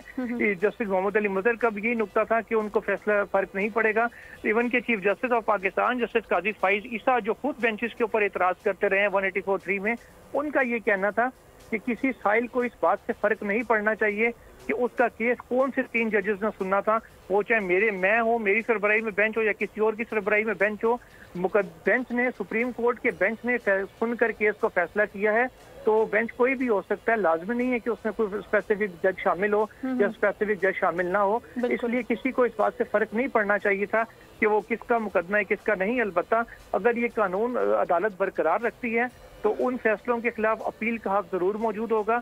अगर जिन फैसलों के खिलाफ अपील का हक अगर नहीं होता अदालत इस कानून को कलअदम करार देती है तो भी नजरसानी का जो हक है वो तो कानून और रूल के मुताबिक। ठीक है जुल्करनैन, हम आपसे मजीद भी कनेक्ट करेंगे और अभी डिटेल्स लेंगे। इनको एक मरतबा फिर बता दें कि अभी समात में वक्फा है और कुछ ही टाइम रह गया है, समात का दोबारा आगाज होगा, लेकिन इसके अंदर जो अभी तक की प्रोसीडिंग है उसके मुताबिक ये बात डिस्कस कर ली गई है कि बेंचेस के ऊपर जो हमेशा एक तनाज़ा खड़ा रहता था, जितने भी सियासी केसेस होते थे, पार्लियामेंट के केसेस कोई ले लें, उसके अंदर ये होता था कि बेंच में शामिल कौन कौन से जजेस हैं, कौन से केस को कौन से 3 जजेस या कौन सा बेंच सुन रहा है, और फिर उन बेंचेस के ऊपर इख्तलाफात हमेशा हम देखते हैं कि सामने आए।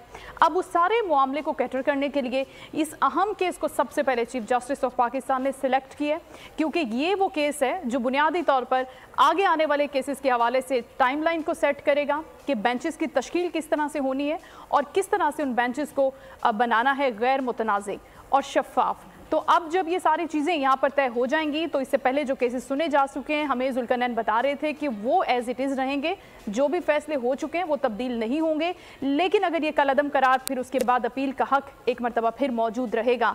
जुल्करनैन, अभी कितना वक्त रह गया, दोबारा समाअत कब तक शुरू हो जाएगी? देखिए 15 मिनट का वक्त दिया गया था, वो वक्त तो ऑलमोस्ट पूरा हो चुका है, लेकिन अमूमन ऐसे ही होता है कि जब ब्रेक होती है ये जजेस का जो टाइम होता है, क्योंकि 15 जजेस ने सबने अपने चैम्बर्स में से निकल के आना होता है, कोई नमाज के लिए ब्रेक करता है तो किसी ने कुछ हल्का फुल्का रिफ्रेशमेंट करनी होती है, क्योंकि इंसानी तकाजा ये भी सुबह 11:30 से समाप्त हो रही है। इस मौके पे अक्सर को 5-7 मिनट की 10 मिनट की देर सवेर हो जाती है मामूल में, तो जो वक्त दिया गया था वो तो हो चुका है। अब किसी भी वक्त जजेस हैं वापस कोर्ट रूम में आएंगे और उसके बाद समाअत का दोबारा से जो है वो आगाज होगा।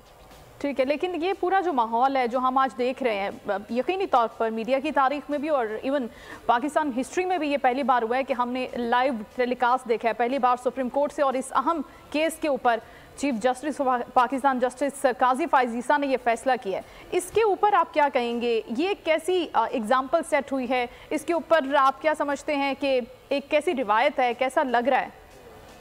देखिए ये 2 घंटे समाअत लेट ही इसी वजह से हुई है, क्योंकि सुबह 9:30 बजे पहले इस केस की समाअत का वक्त मुकर्रर था, तमाम जजेस ने आके पहले फुल कोर्ट मीटिंग की इंतजामी अमूर पर, उसमें ये बात डिसाइड हुई कि आज ना सिर्फ इस केस को फैसला करने की पूरी कोशिश की जाएगी बल्कि इसकी लाइव स्ट्रीमिंग भी की जाएगी। आपको याद होगा माजी में जब जस्टिस काजी फाइज ईसा के हवाले से मुकदमा चल रहा था सुप्रीम कोर्ट में, तो उन्होंने खुद दरखास्त दी थी कि मेरे मुकदमे को लाइव टेलीकास्ट किया जाए। उसमें सुप्रीम कोर्ट का एक हुक्म था बाकायदा लार्जर बेंच का कि इंतजामी साइड के ऊपर जब तक फुल कोर्ट इसको फैसला ना करे तो बराह रास्त नशरियात नहीं की जा सकती, नशर किसी भी अदालती कार्रवाई की। उस हवाले से क्योंकि आज वो तमाम जजेस उस फैसले के पाबंद थे, इसलिए आज फुल कोर्ट मीटिंग में जस्टिस फाइज ईसा ने ये प्रपोजल दिया कि आज इस मुकदमे की समाअत को कम से कम लाजमी जो है ना वो लाइव स्ट्रीमिंग इसकी की जाए। दीगर जजेस ने इसके ऊपर बहस की और बहस के बाद इस नतीजे पर पहुंचे कि आज इसकी लाइव ट्रांसमिशन की जाएगी।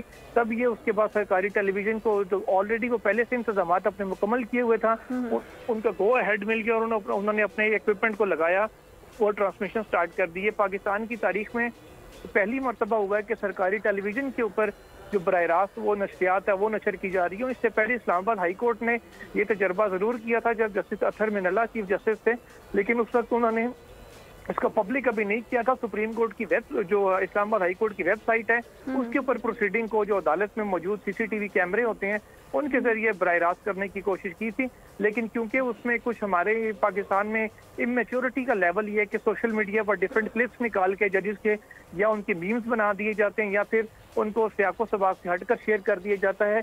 इन्हीं खदशात का इजहार आज सुप्रीम कोर्ट में भी जजेस ने किया था, लेकिन फिर अक्सरियत इस बात पर मुत्तफिक हो गई कि लाइव स्ट्रीमिंग की जाए। तो ये एक सिग्निफिकेंट चीज़ है जो आज सामने आई है और पूरे पाकिस्तान में आज कोई और खबर कोई और पूरी डिस्कस नहीं हो रही थी, सिर्फ प्रैक्टिस एंड प्रोसीजर बिल को ही तमाम जो मीडिया है चाहे वो सरकारी हो चाहे वो प्राइवेट हो उसका फोकस आज यही रहा है, क्योंकि ये पाकिस्तान की तारीख में पहली मरतबा हो रहा है कि अदालती कार्रवाई को इतने तवील देर के लिए जो बराह रास्त है वो नशर किया जा रहा हो। लेकिन अगर अमूमी तौर पर हम बात करें जुल्करनैन, ये तो हम लाइव टेलीकास्ट देख रहे हैं सुबह से, लेकिन अमूमी तौर पर अगर कोई केस लगता है, ये तो एक अपनी नोयत का अहम केस है प्रैक्टिस एंड प्रोसीजर बिल, लेकिन अगर कोई और सुप्रीम कोर्ट में लगता है, लार्जर बेंच उसको सुन रहा होता है इस केस को, तो क्या उसकी प्रोसीडिंग भी इतना ही टाइम टेकिंग होती है, उसमें भी इतने ही ब्रेक्स होते हैं, वो भी एज इट इज चलती है जैसा कि आज हम देख रहे हैं इस केस को?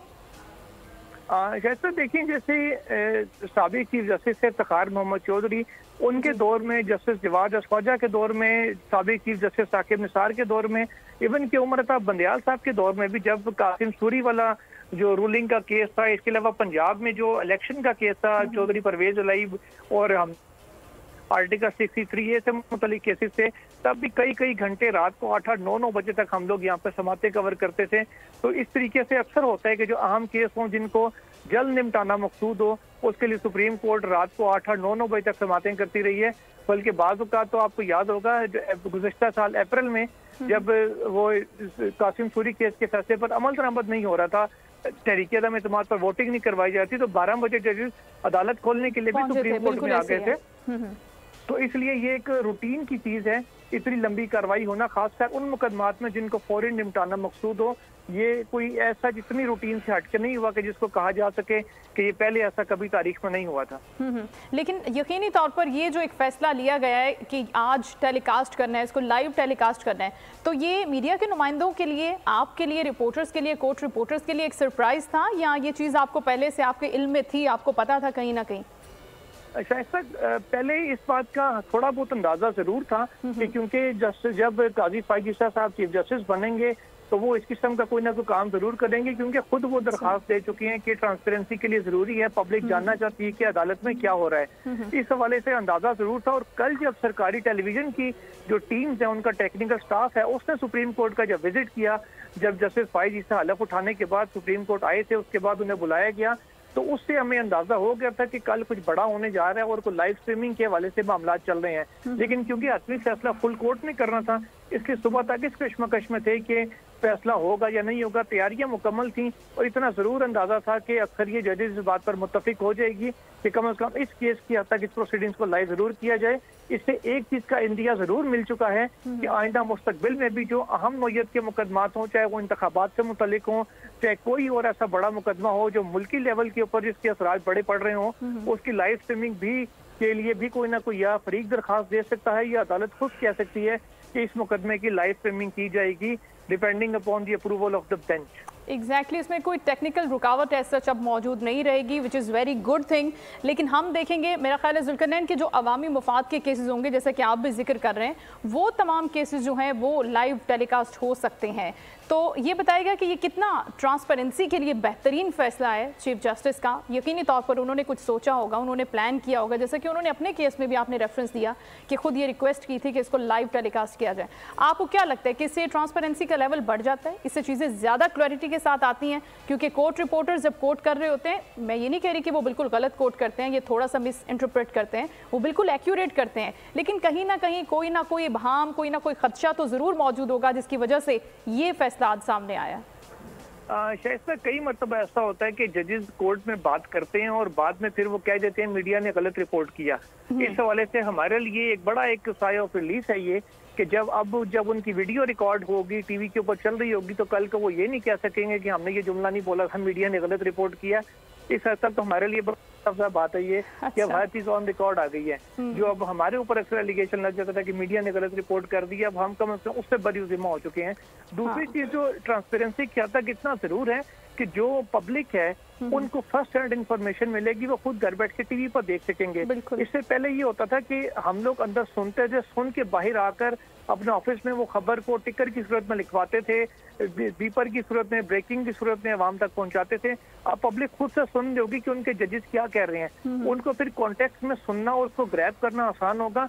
लेकिन इसका ड्रॉबैक वही है जो मैंने पहले भी बताया था, इसके खदशात आज भी जजेस ने किया था कि डिफरेंट क्लिप्स निकाल के जोड़ के, आपको पता है ये पाकिस्तान में एक बड़ी चीज है कि जैसे साबिक चीफ जैसे साकिब निसार की भी एक ऑडियो मुख्तलिफ उनकी तकरीरों में से क्लिप निकाल के जारी कर दी गई थी। तो ये सारी चीजें जो हैं ये खत्म होने के चांसेस अब ज्यादा बढ़ गए हैं और जुल्करनैन की जॉब भी थोड़ी सी कम मुश्किल हो जाएगी। Thank you so much Zulqarnain for being with us. अभी हम अपनी कोर्ट एक और रिपोर्टर को लेते हैं अपने शो में और उनसे बात करते हैं आज के साम प्रोसीडिंग के हवाले से। नीलम अरशद हमें ज्वाइन करेंगी। वेलकम टू द शो नीलम। अभी हम बात करें साहम केस के हवाले से, जिस पर अभी तो ब्रेक है, लेकिन यकीनी तौर पर सुबह से आप इसको कवर भी कर रही हैं, देख भी रही हैं। क्या कहेंगे आज की इस प्रोसीडिंग के हवाले से आप? देखिए जी, बड़ा अहम और बड़ा ही खास दिन था। चीफ जस्टिस ऑफ पाकिस्तान का पहला रोज आज ओहदे का हल्फ लेने के बाद आज पहले रोज अपनी जो आईनी जिम्मेदारी है उन्होंने निभाई है। लेकिन पहले रोज ही काफी तवील अंदाज में जो समात है उसका आगाज किया गया उनकी तरफ से, और वक्फे के बाद वक्फा और लग ऐसा रहा है कि शाम जो है वो भी यहीं पे हो जाएगी, डिनर का शायद तमाम भी यहीं पे करना पड़ेगा। लेकिन उनकी जो डेडिकेशन है towards the cases, towards the important cases, वो देखकर बड़ी खुशी हुई है कि उनकी तरफ से कोशिश की जा रही है कि फौरी तौर पर एक ऐसा मामला जो कि एम्बिग्विटी का शिकार है और उसमें कुछ आईनी बहरान जो है, आईनी खुला जो है, उसको खत्म करने की जरूरत है। तो उसके हवाले से देखिए सुबह 11:30 बजे से लेकर अब ये वक्त हो चुका है कि उनकी तरफ से समाअत का सिलसिला जारी है। बारहा वो कई मौकों पर ये कह चुके हैं कि 57,000 से ज्यादा जो केसेस हैं वो ज़ेरे इल्तवा हैं, हमने उनको भी सुना है। जबकि दीगर जो वकला हैं, जब उनकी तरफ से दराई का सिलसिला जारी रहा तो 12 उनकी तरफ से उनको टोका गया और कहा गया कि फोकस टू द पॉइंट, कि सिर्फ और सिर्फ जो मुदल्लिल दलाइल है वो पढ़कर सुनाए जाए, कोशिश की जाए कि वक्त का जो ज़िया है वो ना किया जाए। तो उनकी ओवरऑल जो आज का पूरा दिन आज अदालत में उन्होंने चीफ जस्टिस ऑफ पाकिस्तान के तौर पर गुजारा है, तो उससे ये चीज तो आया है कि वो चाहते हैं कि कम वक्त में ज्यादा से ज्यादा जो काम है वो किया जा सके और फिर प्रोडक्टिव दलाइल हो, प्रोडक्टिव गुफ्तगू हो, मिस इंटरप्रेशन ना हो। आप हमारे साथ ही रहेगा नीलम, अभी हमें ज्वाइन किया बलोच ने भी, उनसे भी बात करते हैं। Tayyab, welcome to the show. हम बात करें नीलम से भी, इससे पहले हमने जुल्करनैन को भी कनेक्ट किया था कि आज प्रैक्टिस एंड प्रोसीजर बिल के हवाले से जो सुबह से समाअत का आगाज हुआ है, भाई आप ये बताइए कि अब ये जो लाइव टेलीकास्ट हुई है समाअत, रेलिवेंसी के हवाले से, ट्रांसपेरेंसी के हवाले से, आपकी वर्कलोड मैनेजमेंट के हवाले से कितनी इंपॉर्टेंट है? देखिए, सबसे बड़ी बात तो ये है कि आज खुद चीफ जस्टिस काजी फैज ईसा ने कहा कि हम ये एक केस सुन रहे हैं और इस टाइम सुप्रीम कोर्ट पर 57,000 केसेस का यानी कि दबाव मौजूद है, यानी कि 57,000 केसेस जो हैं वो ज़ेरे इल्तवा हैं। तो उन्होंने कहा आज हम सारा दिन इसी केस को सुन रहे हैं, तो जब तक ये केस समाअत हो रहा है तो मुझे ये लग रहा है कि शायद 150 नया केस भी रजिस्टर्ड हो चुका हो। तो हमें इस टाइप के केसेस सुनने के साथ साथ जो है वो सुप्रीम कोर्ट के ऊपर जो वर्कलोड है, जो केसेस का दबाव है, उस तरफ भी हमें जो है वो देखना चाहिए। तो इस सवाल से आज उन्होंने वकला को ये कहा कि आप टू द पॉइंट रहें, फोकस रहें, क्योंकि सुप्रीम कोर्ट जो है वो आज ही इस मामले पर जो है वो कोई फैसला करना चाहती है। और हमने क्योंकि हम यहाँ पर बैठे हैं अपनी मर्जी के लिए नहीं बैठे कि हम बेंच में बैठकर जजेस जो है वो अपनी मर्जी चलाते रहे। तो उन्होंने कहा कि हमें अवाम के टैक्स के पैसों से जो तनख्वाह मिलती है वो मर्जी चलाने के लिए नहीं बल्कि इंसाफ देने के लिए और फैसले करने के लिए दी जाती है। तो इसी वजह से हमारी जो तरजीहात हैं वो यही है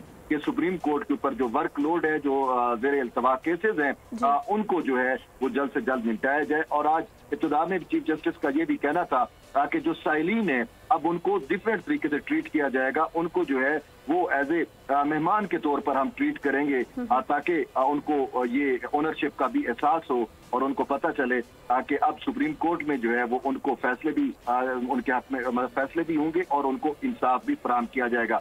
लेकिन इसके साथ साथ एक अहम बात कि आज जो सारा दिन की आपने प्रैक्टिस देखी कि फुल कोर्ट बेंच जो है वो बैठकर मुसलसल समाअत कर रहा है, तो इसलिए अब हमें ये तवक्को है कि आज ही इस supreme court practice and procedure वाले मामले पे सुप्रीम कोर्ट जो है वो फैसला दे देगी। क्योंकि इसमें एक रीजन ये भी है कि बेंच के एक मोअज़्ज़िज़ जज जो है वो जस्टिस मंसूर अली शाह, आज रात को उन्होंने अमेरिका के लिए रवाना होना है। तो अगर एक जज भी नहीं होगा तो फुल कोर्ट जो है वो इस पर अपनी समाअत जो है वो नहीं कर सकेगा।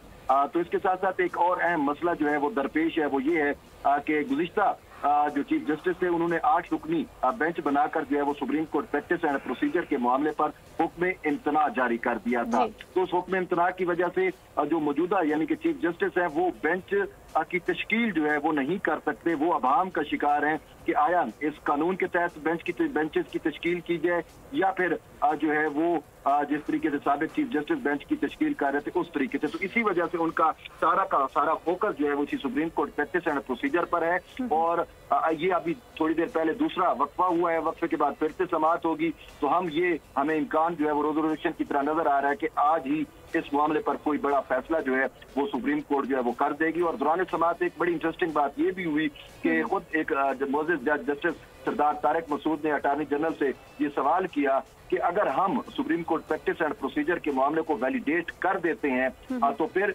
उस दौरान जो केसेस 184(3) के तहत या बुनियादी इंसानी हकूक के तहत सुने गए थे उनका क्या होगा। तो इस पर अटॉर्नी जनरल ने कहा कि वो अगर आप इस कानून को वैलिड करते हैं और इस कानून के बाद जितने भी 184(3) के मुकदमात के ऊपर बेंचेस तश्कील दिए वो गैर ऐनी होंगे और तो उनके जो फैसले हैं वो भी गैर ऐनी हो जाएंगे। तो अब वक्फे के बाद इस मामले पर दोबारा समाअत होगी। जी ठीक है, वक्फे के बाद दोबारा से समाअत होगी। Thank you so much Neelam Arshad, Tayyab Baloch for being. अभी नाज़रीन हम बात कर रहे थे कि अभी तो वक्फा है प्रैक्टिस एंड प्रोसीजर बिल के हवाले से जो 15 रुकनी लार्जर बेंच समाअत कर रहा है। Chief justice of Pakistan justice Qazi Faez Isa इसकी हेड कर रहे हैं इस बेंच को। और अभी क्योंकि ये कहा जा रहा है कि आज ही तमाम दलाइल मुकम्मल होंगे, तमाम चीज़ें मुकम्मल होंगी तमाम फ़रीक़ैन की जानिब से और रात तक फैसला आने की तवक्को है, क्योंकि उसके बाद बाकी दीगर केसेस हैं जो बताया भी जा रहा है कि बहुत ज़्यादा केसेस इल्तबा का शिकार भी हो रहे हैं। तो बेसिकली ये जब केस कंप्लीट हो जाएगा, इसका फैसला आ जाएगा, तो इसी की बेस पर बाकी जो तश्कील पाएंगे और दीगर केसेस की समाअत भी आगे बढ़ सकेगी। और वैसे अगर देखा जाए आज की इस लाइव टेलीकास्ट की पूरी चीज़ को, तो ये हमें बहुत सी चीज़ों के मैसेजेस भी देती है कि कितनी डेडिकेशन से हमारी अदलिया काम कर रही है और किस तरीके से लॉन्ग आवर्स में बैठ के हम सारी चीज़ों को देख भी रहे हैं कि हो भी रही हैं। और अभी शो का टाइम ख़त्म हो गया, अपना बहुत सा ख्याल रखिएगा। इंशाल्लाह कल आपसे दोबारा मुलाकात होगी। अल्लाह हाफ़िज़।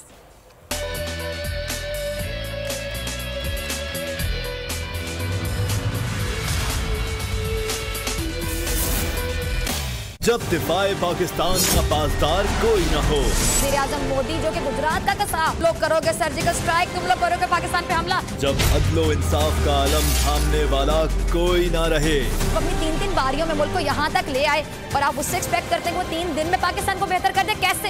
ऐसे में एक वजूद-ए-जन तने तन्हा उठ खड़ी होती है और एक ही बाज गश्त सुनाई देती है। ऐसे नहीं चलेगा।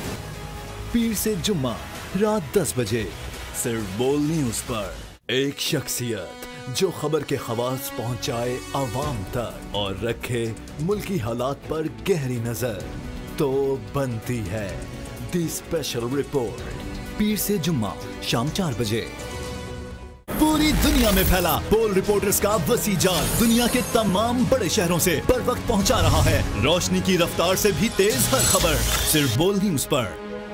कामयाब मुस्तकबिल को चाहिए university of Sialkot. ADP, BS, MS, PhD programmes में दाखिले जारी हैं। www.uskt.edu.pk। BMA फार्मा का शरबत फौलाद सुनहरी परिंदा मार्का जिस्मानी कमजोरी को दूर करें, घर के हर फर्द के लिए यकसा मुफीद। BMA फार्मा का शरबत फौलाद सुनहरी परिंदा मार्का, कमजोरी दूर, जिंदगी भरपूर। Experience the luxury of Facile Sanitary. Reinforced with a quality chrome coating, engineered for perfection, designed to give you superior water savings. Facile Sanitary for an elegant lifestyle. It's Nissa hair removal cream. बस लगाओ, छोड़ो और remove करो और पाओ silky smooth skin. Nisa hair removal cream. भाई इधर उधर दियां गल्लां च ना आ जाना, सिर्फ लासानी तूत स्याह प्लासम लट्ठी लेके आना। ऐप डाउनलोड करें और राइड बुक करें, OTP दें और राइड शुरू करें। ना कोई इंतजार और ना कोई extra charges. Grow with us. Call now for further details. The movers, move करो सेफली। कहीं बोटियों से फाइट है, कहीं हेल्दी डाइट है, कभी कोफ्ते की डिलाइट है, तो कहीं कोरमे की साइट है। But don't worry, पाकिस्तान जितने खाने बनाता है, नया ब्राइट उतने ही दाग मिटाता है। क्योंकि नए ब्राइट का बेस्ट एवर फॉर्मूला गहराई से दाग निकाले। कहा था ना, ब्राइट सब ब्राइट कर देगा। आए मिलकर जिम्मा उठाएं, बनाएंगे कराची का सबसे बड़ा और जदीद तरीन कैंसर अस्पताल, शौकत खानम हॉस्पिटल कराची, जहां होगा मुस्तैक मरीजों का मुफ्त इलाज। क्योंकि जब हम पूरी जिम्मेदारी उठाएंगे तभी तो इख्तिताम तक जाएंगे।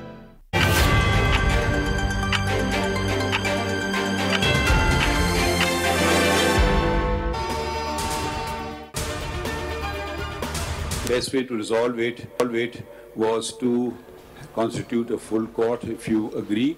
And there are also requests in, I think, 3 CMAs for full court.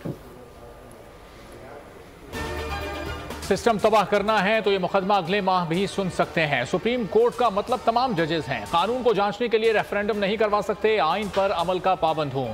Supreme court में practice and procedure act case में चीफ जस्टिस काजी फाइज ईसा के रिमार्क्स। फुल कोर्ट तश्कील देने की तमाम मुतफर्रिक दरखास्तें मंजूर। कहा कई बार मार्शल लॉ लगा, उस दौर के फैसलों का पाबंद नहीं। बतौर जजेस हल्फ आइन और कानून पर अमल करने का किया है, अदालती फैसलों के ताबे होने का नहीं। सुप्रीम कोर्ट कानून से बाला है, ये कहाँ लिखा है? नजरसानी अपील ने तो सुप्रीम कोर्ट के इख्तियार को बढ़ा दिया है।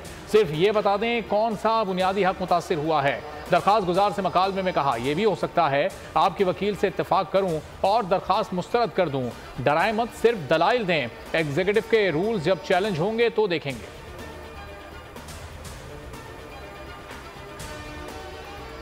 बात है कि आप मेरे हकूक के लिए जंग लड़ रहे हैं, मगर ये मेरे हकूक और आपके हकूक की नहीं बात है, ये आइन की बात है और लोगों के हकूक की बात है। ये आर्टिकल 10A का हवाला देता है, आर्टिकल 25 का देता है। This not contrary to the fundamental principle of the Constitution, trichotomy of powers. आप क्या सोचते हैं this act has been passed in the public interest? क्योंकि section 5 subsection 2 says on the contrary. कि 17 जज बैठ के ये सब कुछ बना ले तो ठीक है, पार्लियामेंट ये सारी चीज बना दे तो गलत है।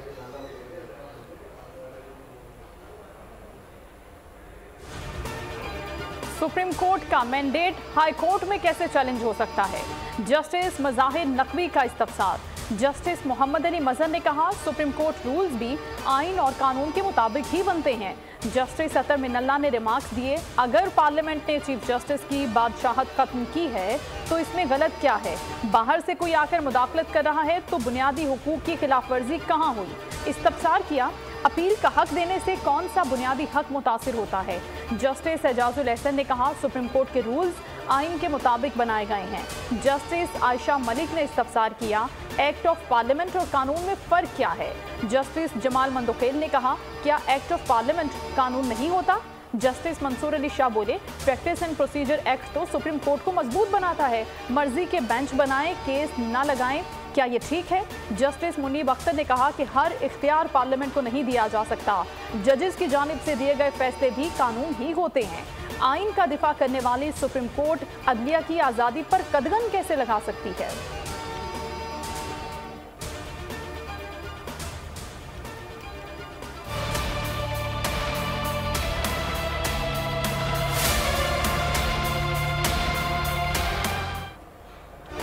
प्रैक्टिस एंड प्रोसीजर एक्ट से अदलिया की आज़ादी मुतासिर नहीं होती। एक्ट के तहत कोई इख्तियार सुप्रीम कोर्ट का वापस नहीं किया गया। वफाकी हुकूमत ने सुप्रीम कोर्ट में तहरीरी जवाब जमा करा दिया। एक्ट के खिलाफ दरखास्तें मुस्तरद करने की इस्तदा कर दी। कहा मेरिट पर भी पार्लियामेंट कानून के खिलाफ दरखास्तें नाकाबिल समात हैं। पार्लियामेंट आइन के आर्टिकल 191 के नीचे कानून साजी कर सकती है। आर्टिकल 191 पार्लियामेंट को कानून बनाने से नहीं रोकता। प्रैक्टिस एंड प्रोसीजर एक्ट के खिलाफ दरखास्तें खारिज की गई।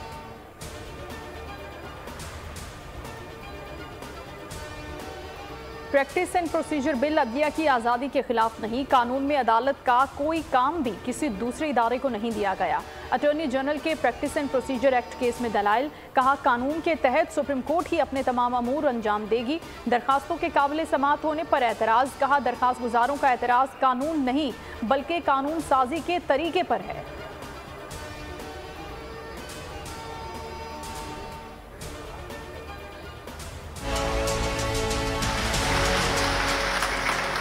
सुप्रीम कोर्ट लोग खुशी से नहीं आते, मसले ख़त्म करने के लिए आते हैं। इंसाफ के आप दरवाजे एक खुले रखिए और जहाँ तक मुमकिन हो सके आप उनकी मदद कीजिए।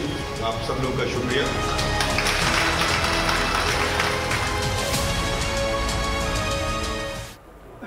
चीफ जस्टिस काजी फाइज ईसा का सुप्रीम कोर्ट आमद पर पुरतपाक इस्तकबाल। अमले ने गुलदस्ता पेश किया, हॉल तालियों से गूंज उठा। चीफ जस्टिस ने गार्ड ऑफ ऑनर लेने से इनकार कर दिया। इस्तकबाल पर अमले का शुक्रिया अदा किया। बोले इस इस्तकबाल की तवक्को नहीं थी, सब साथियों का ताबन चाहिए। लोग सुप्रीम कोर्ट खुशी से नहीं आते, अपने मसाइल खत्म करने के लिए अदालत आते हैं। आने वालों से ऐसा सलूक करें जैसा एक मेज़बान मेहमान से करता है। इंसाफ के दरवाजे खुले और राह हमवार रखें। बुलेट प्रूफ BMW गाड़ी लेने से इनकार कर दिया।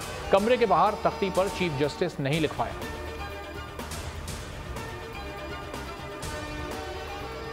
सुप्रीम कोर्ट में practice and procedure act case. Justice Qazi Faiz Isa का बतौर चीफ जस्टिस पहला केस। मुल्क की तारीख में केस PTV की लाइव स्ट्रीमिंग पर बराह रास्त नशर किया जा रहा है। टेक्निकल टीम कमरे अदालत पहुंची, इंतजामात मुकम्मल किए। फुल कोर्ट इजलास में लाइव स्ट्रीमिंग की मंजूरी दी गई।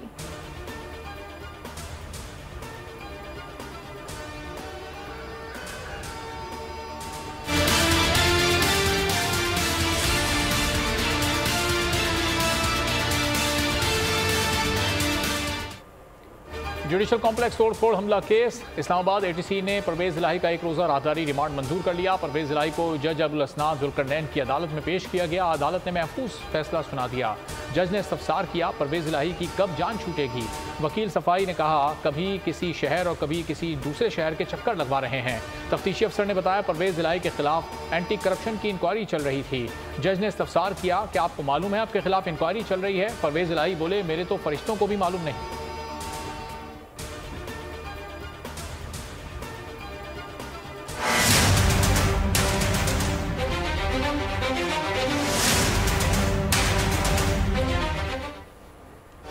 परवेज इलाही तौहीन अदालत केस। लाहौर हाई कोर्ट ने आईजी इस्लामाबाद और सुप्रिंटेंडेंट अटक जेल के काबिल जमानत वारंट गिरफ्तारी जारी कर दिए।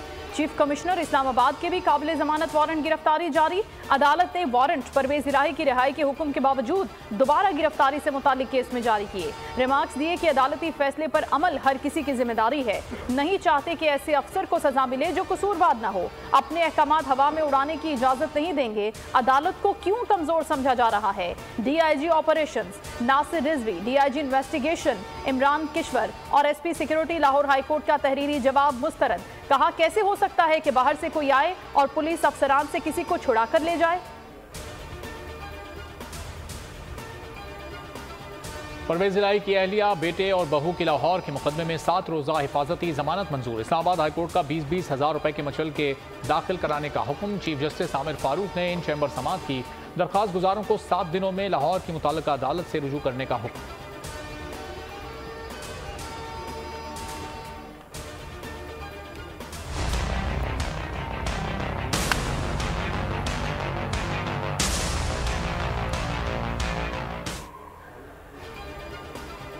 चेयरमैन पीटीआई की साइफर केस में जमानत बाद गिरफ्तारी की दरखास्त पर नोटिस। इस्लामाबाद हाईकोर्ट ने दरखास्त जमानत पर नोटिस जारी कर दिया। चीफ जस्टिस आमिर फारूक ने एफआईए से जवाब तलब कर लिया। चेयरमैन पीटीआई के केस की समाअत इसी हफ्ते मुकर्रर करने की इस्तदा मुस्तरद। चीफ जस्टिस ने रिमार्क्स दिए, आपकी दरखास्त आइंदा पीर को समाअत के लिए मुकर्रर कर दी जाएगी। तरीक़ाकार मौजूद है, ये सिस्टम ऑटो पर चल रहा है।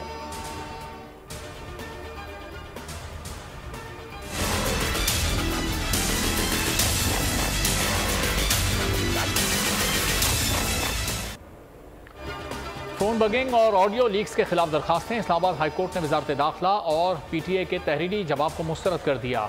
जस्टिस बाबर सत्तार ने साबिक चीफ जस्टिस साकिब निसार के बेटे नजमुल साकिब की दरखास्त पर समाअत की। डिप्टी अटॉर्नी जनरल ने कहा, अटॉर्नी जनरल सुप्रीम कोर्ट में मसरूफ हैं।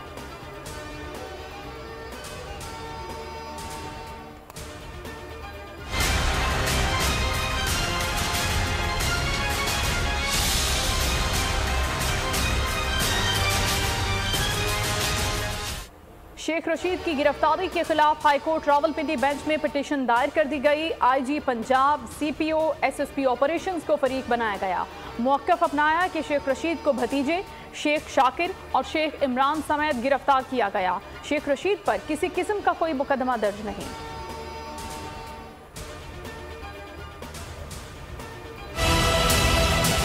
पीपल्स पार्टी का सीसी का इजलास हुआ। हमारा जो रिक्वेस्ट है इलेक्शन कमिश्नर से, इलेक्शन कमीशन से, कि वो हमें इलेक्शन डेट दे। पाकिस्तान बहुत मसाइल के सामना कर रहे हैं। एक तरफ हमारा मुआशी बहरान है, एक सियासी बहरान है, कोई माने या ना माने। ऐसा नहीं है कि सिर्फ एक इमरान खान को बंद करने से हमने पाकिस्तान के तमाम मसाइल हल किए।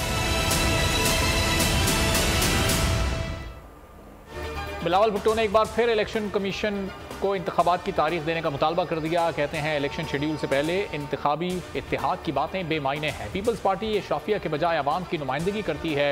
इसे दीवार से लगाने की बातें दुरुस्त नहीं। कोई माने या ना माने, मुल्क में माशी और सियासी बहरान है। चेयरमैन पीटीआई को बंद करने से मुल्की मसाइल हल नहीं होंगे।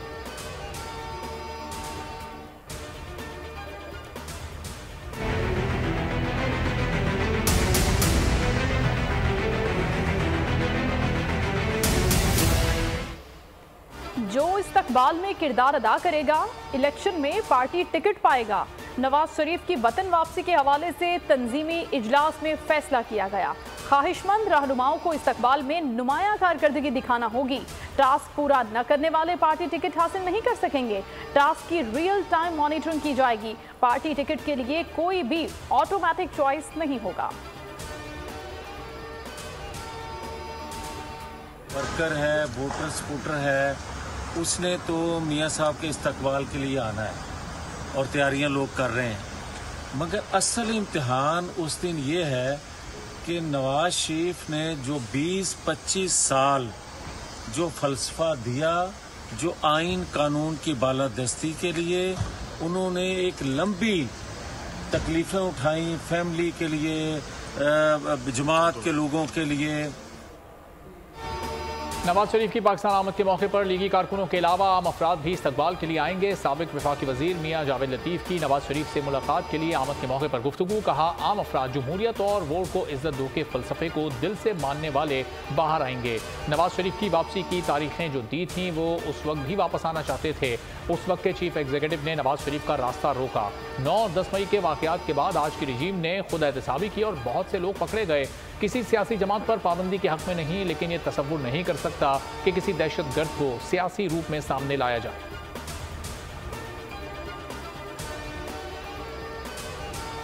अमेरिका आइंदा इंतखाबात आइन के मुताबिक और वक्त पर देखना चाहता है। पाकिस्तान के मसाइल का हल साफ और शफाफ इंतखाबात से ही मुमकिन है। अमरीकी असिस्टेंट सेक्रेटरी ऑफ स्टेट बराए पाकिस्तान एलिजबेथ फॉरेस्ट का बयान। कहा, सिर्फ पाकिस्तान के अवाम ही अपने नुमाइंदे का इंतखाब कर सकते हैं। तमाम अहल जमातों को इलेक्शन में हिस्सा लेने की इजाज़त होनी चाहिए। किसी मखसूस जमात या शख्सियत को सपोर्ट नहीं करते। पाकिस्तान में जमहूरियत की मजबूती चाहते हैं। दोनों ममालिक के खत्ते में मुश्तरका मफादात हैं। पाकिस्तान को इत्तेहादी तस्वुर करते हैं। साबिक सफीर रॉबिन राफेल ने पाकिस्तान की सियासी सूरत हाल को संगीन करार दे दिया। तमाम फरीकैन को जिम्मेदार करार दे दिया। PTI को सब्र का मुजाहिरा करने का मशवरा दिया।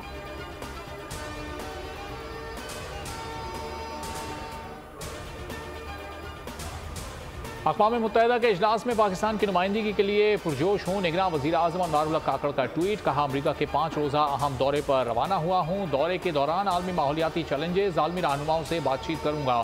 बैनुल अक़वामी मीडिया और टॉप थिंक टैंक से तबादला ख्याल करूँगा।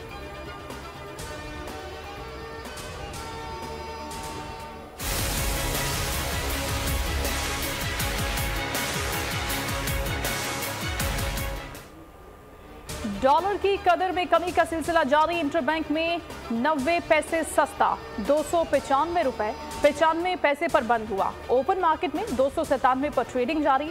डॉलर बुलंद सतह पर पहुंचने के बाद से अब तक 11 रुपए 15 पैसे सस्ता हो चुका है। स्मगलिंग की रोकथाम के लिए निगरान हुकूमत और पाक फौज की मुश्तरका काविशों पर अवाम का रद्द-ए-अमल। कहा, निगरान हुकूमत ने क्रॉस बॉर्डर स्मगलिंग और दीगर गैर कानूनी सरगर्मियां करने वाले अनासिर पर घेरा तंग कर लिया, जो एक अहसन कदम है। निगरान हुकूमत के इक़दाम गुज़िश्ता हुकूमतों से बेहतर है।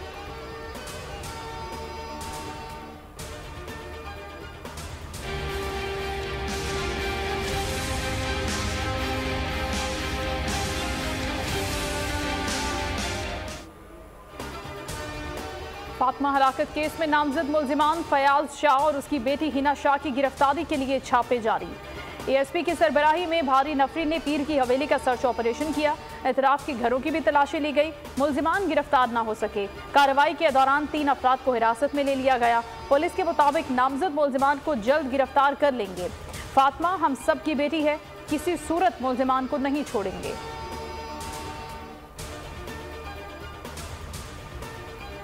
महरान यूनिवर्सिटी में तालबात को हिरासत करने का इंकशाफ। शोबा IT के असिस्टेंट इब्राहिम लाशारी हैराजगी के इल्ज़ाम में मुअत्तल। एंटी हैरेसमेंट कमेटी ने सिफारिश पर रजिस्ट्रार लक्ष्मण दास ने नोटिफिकेशन जारी कर दिया। असिस्टेंट ने तालबात को दोस्ती के लिए ब्लैकमेल किया। लड़कियों की शिकायत पर VC ने हैरेसमेंट कमेटी बना दी।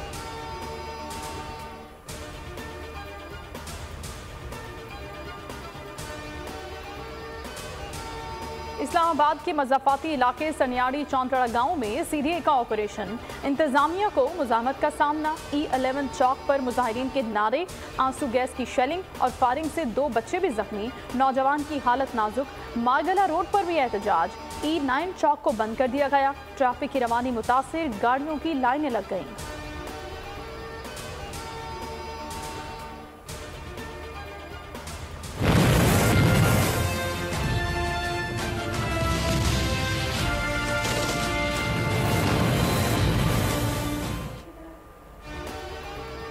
जंग सितंबर पाकिस्तान की अजीम फतह की नाकाबिले फरामोश दास्तान। 18 सितंबर 1965 को सियालकोट और जम्मू के महाज पर पाक फौज ने दुश्मन के मजीद इलाकों पर कब्जा किया। वाघा बॉर्डर और अटारी सेक्टर में भारत के 7 टैंक तबाह किए। 10 भारतीय फौजी जंगी कैदी बना लिए। खीमकरन और दुश्मन के हमलों को नाकाम बनाया। पाकिस्तान की फौज ने फाजिलका, राजस्थान और अखनौर के मकामात पर फतुहात का सिलसिला जारी रखा। दुश्मन को इबरतनाक शिकस्त से दो चार किया।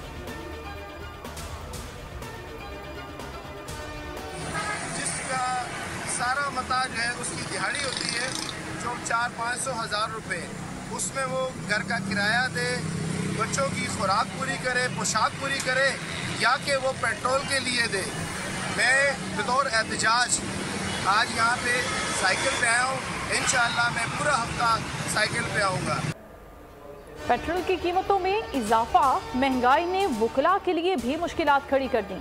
एडवोकेट खालिद महमूद साइकिल पर मलीर कोर्ट पहुंचे। कहा गरीब और दिहाड़ीदार तबका परेशान है, घर का किराया दे या फिर पेट्रोल दिलवाए। आवाम के लिए सब कुछ महंगा और नापैद कर दिया गया।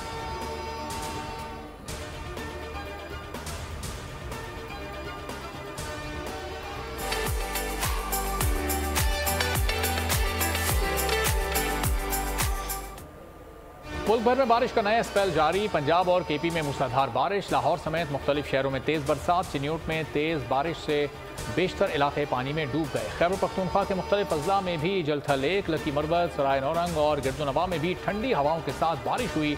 कराची, हैदराबाद, सखर और नवाबशाह समेत दीगर शहरों में भी बादल बरसने की पेश गोई। शहर कायद के मज़ाफ़ात में हल्की बारिश। सुपर हाईवे और बिन कासिम में बूंदाबांदी। महकमा मौसमियात ने आज रात से बारिश का इम्कान जाहिर कर दिया। सूबे भर में बारिश का सिलसिला 20 सितंबर तक जारी रहेगा। कश्मीर और मलका पहाड़ी इलाकों में भी बरसात का इम्कान।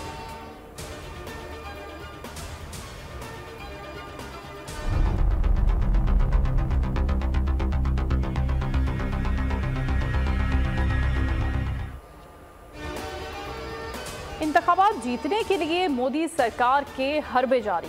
गोदी मीडिया पर मन घड़त ऑपरेशन की झूठी खबरें फैलाई जाने लगी।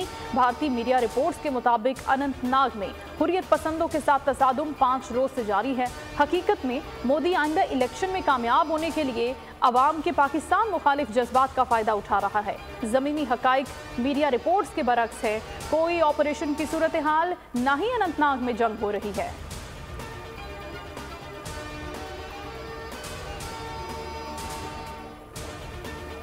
कनाडा और भारत के दरमियान तजारती ताल्लुकात कनाडा में कशीदा हो गए। पाक भारत के साथ तजारती मुआहदे के लिए मुज़ाकरात को रोक दिया। ट्रेड मिशन आइंदा माह भारत नहीं जाएगा। वज़ीर आज़म जस्टिन ट्रूडो के हालिया दौरा नई दिल्ली में ताल्लुकात कशीदा हो गए थे। वज़ीर आज़म ने मोदी से मुलाकात में सिखों के मामले पर बात की थी। निहत्थे फ़लस्तीनियों के खिलाफ इस्राएली फौज की बर्बरियत जारी।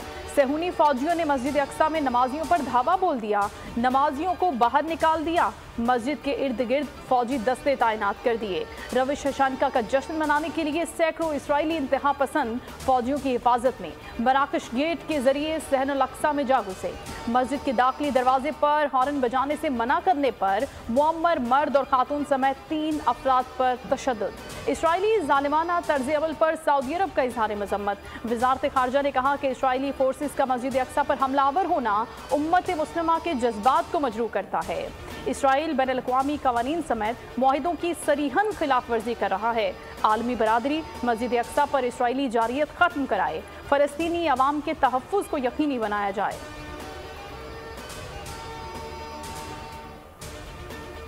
चीनी वज़ीर ख़ारजा और अमरीकी मुशीर क़ौमी सलामती जैक सलिवान के दरमियान अहम मुलाकात। दोनों ममालिक के दरमियान ताल्लुकात, सिक्योरिटी, यूक्रेन तनाज़े और आबनाए ताइवान समेत दीगर अहम मसाइल पर बात की गई।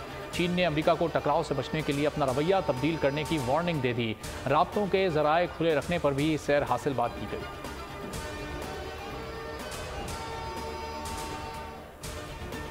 लीबिया में तूफान मुतासरीन की मदद को जाने वाले 5 यूनानी फौजी सड़क हादसे में हलाक हो गए। यूनानी हुकूमत ने 3 रोज़ा सोग का ऐलान कर दिया। फौजी इंसानी हमदर्दी के मिशन पर ये लीबिया पहुंचे थे।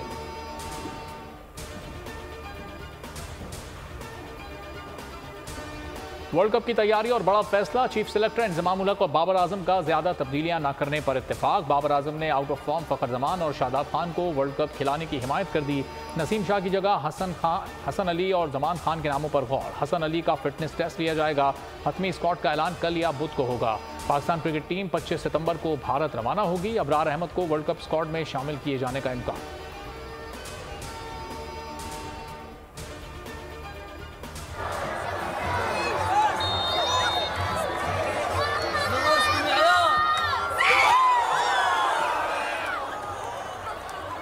रोनाल्डो की फ्री किक कैमरामैन को दिन में तारे दिखा गई। किक गोल पोस्ट से गुजरते हुए सीधी पीछे मौजूद कैमरामैन के सर पर जा लगी। कैमरामैन को चोट भी लगी, लेकिन इसके बावजूद कैमरामैन ने अपनी ड्यूटी जारी रखी।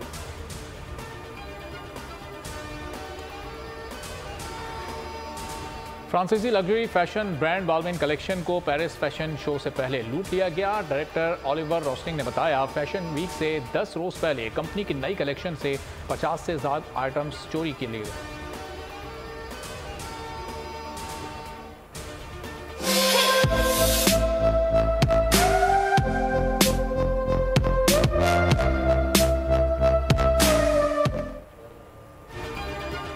भारतीय नौजवान ने मर्द नौजवानों में सबसे लंबे बालों का आलमी रिकॉर्ड अपने नाम कर लिया। नाम गिनीज वर्ल्ड रिकॉर्ड में शामिल कर लिया गया। 15 साला कुलदीप सिंह के बाल 4 फीट 9 इंच लंबे हैं।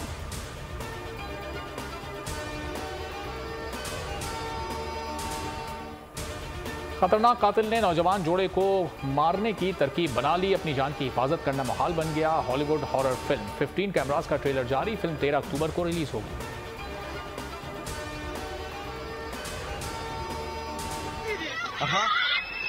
Maybe I can. Maybe I need to help. Maybe I need to help. Look how big it is. Put this up. This one. अमरीकी पार्क की झील में मगरमच्छ की अचानक एंट्री, लोगों की चीखें निकल गईं।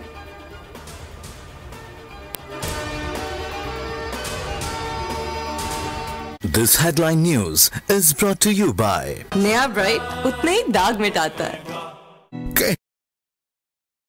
कहीं हेल्दी डाइट है, कभी कोफ्ते की डिलाइट है, तो कहीं कोरमे की साइट है। But don't worry, पाकिस्तान जितने खाने बनाता है, नया ब्राइट उतने ही दाग मिटाता है। क्योंकि नए ब्राइट का बेस्ट एवर फॉर्मूला गहराई से दाग निकाले। कहा था ना, ब्राइट सब ब्राइट कर देगा।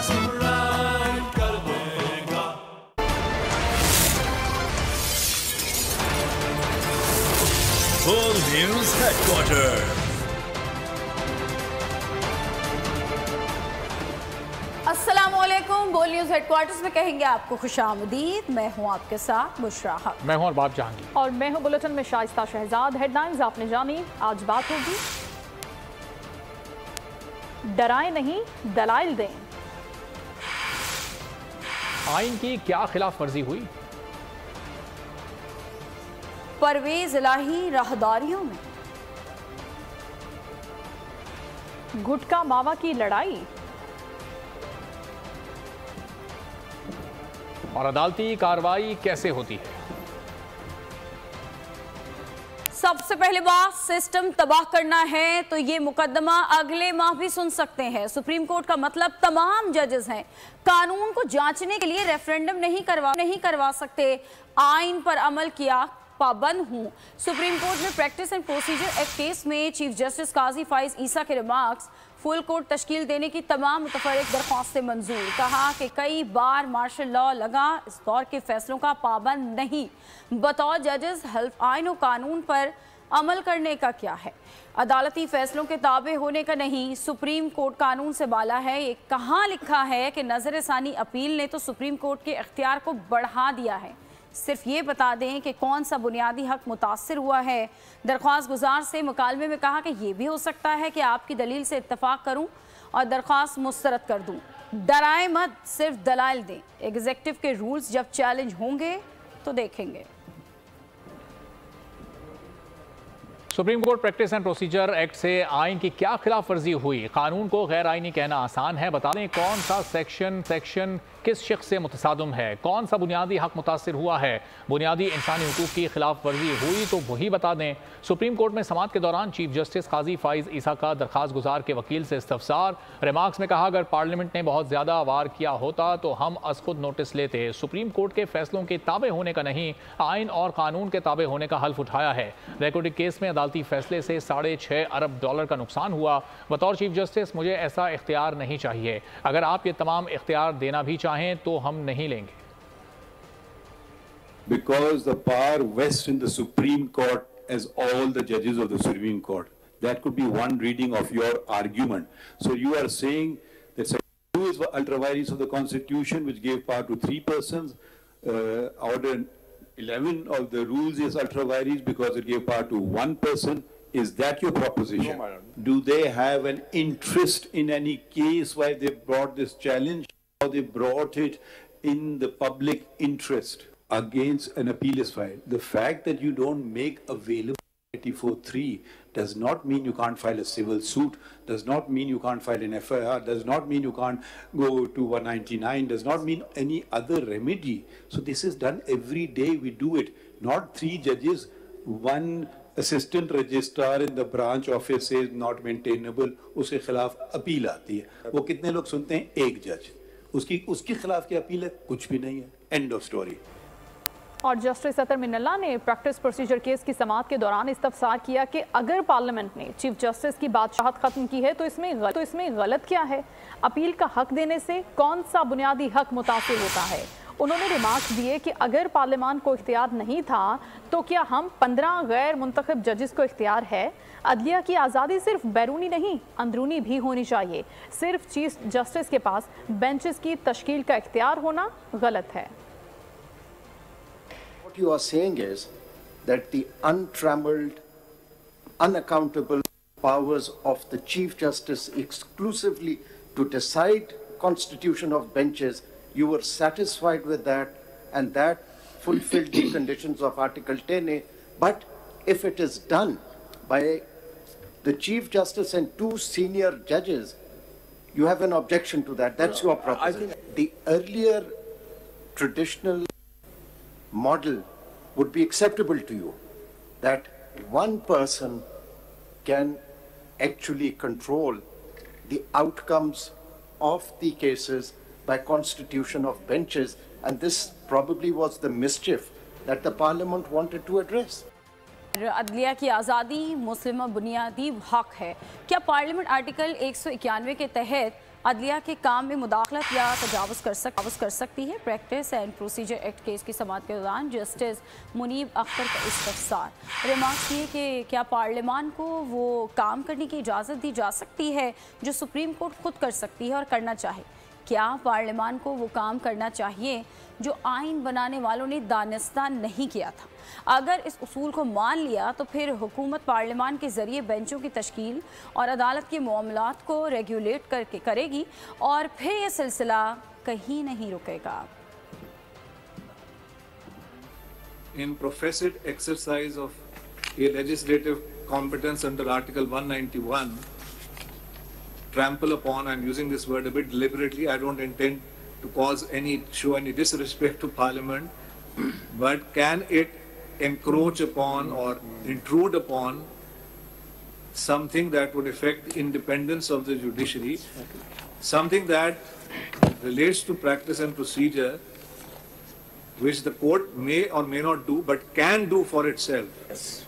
Can Parliament do that? In other words, when Article 191, this is part of that question, starts with subject to the Constitution, the law part of it is also being subject to the Constitution, and the Constitution says independence of judiciary is a fundamental right. Can Parliament directly or indirectly take away a fundamental right? This half-hourly clock is brought to you by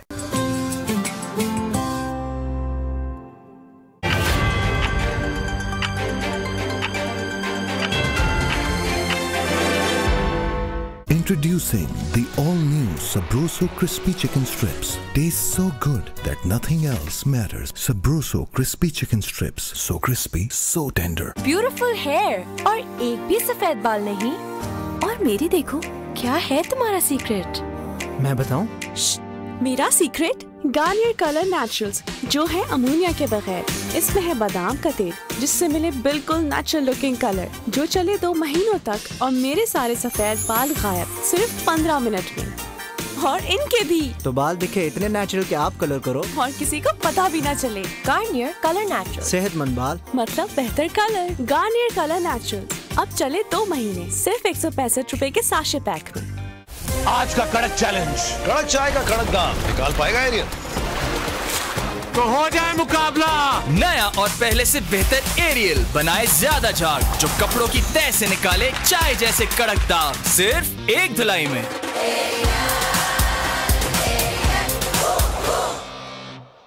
कामयाब मुस्तकबिल को चाहिए university of Sialkot. ADP, BS, MS, PhD programmes में दाखिले जारी हैं। www.uskt.edu.pk। Chicken ready है। भाई गुलाब जामुन नजर नहीं आ रहे। मैं अभी लाती हूँ। जो अपनों को खिलाने के लिए हमेशा खड़ी रहे, उस माँ के लिए स्टैंडिंग ओवेशन तो बनता है।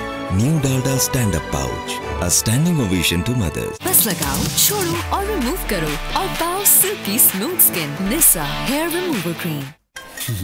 Hello sir. अरे होने वाले दामाद जी, गले तो मिलो। No.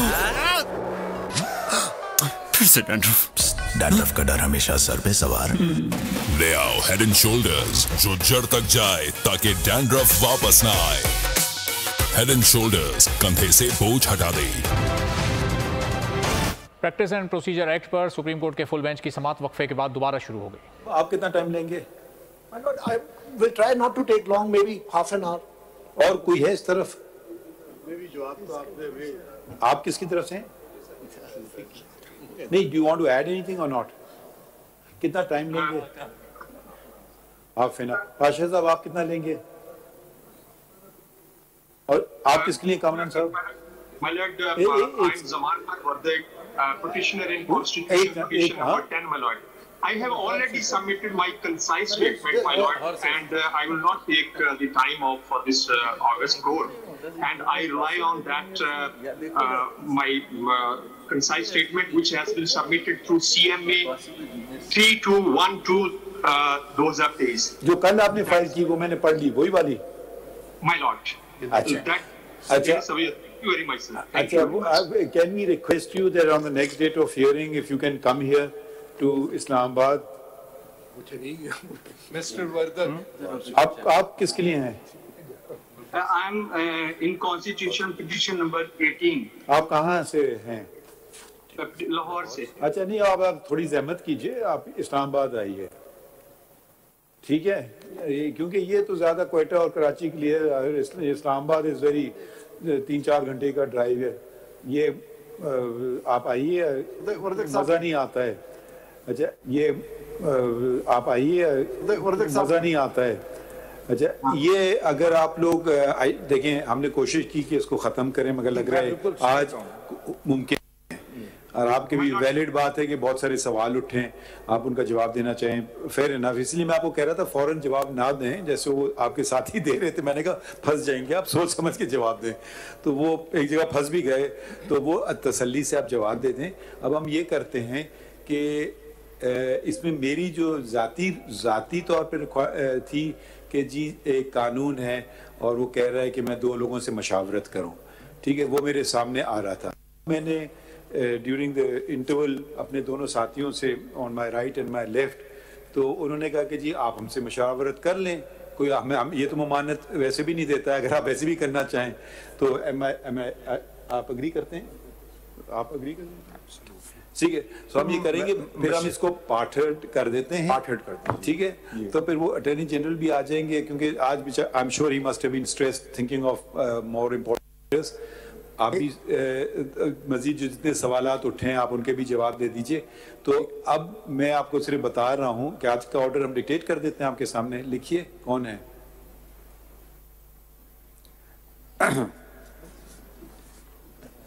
We've heard the learned counsel. We partly heard the learned counsel for the petitioners in civil petition number 8. कौन से हैं आपके?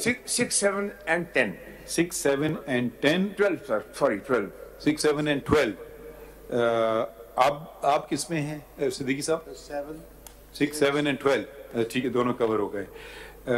We've also heard the learned Attorney General for Pakistan stated that he has to attend to a very important meeting in Vienna regarding the Inter-Water Treaty, and requested that he may be heard after which we allowed, but he wanted more time and a number of queries were also addressed by the bench and the learned counsel for the petitioners, namely Qazi Saab and Mr. Faisal Imtiaz Siddiqui, requested to submit legal replies thereto. The Attorney General was also asked questions, and he too sought time to submit legal replies to the queries raised by the bench. Full stop. अब आप अगला paragraph लिख दें।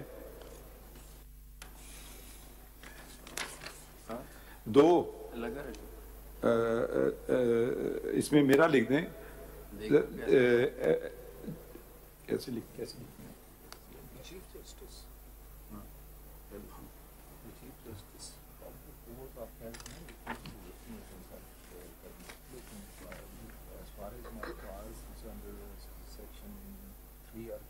ठीक है, अब लिख देता हूँ।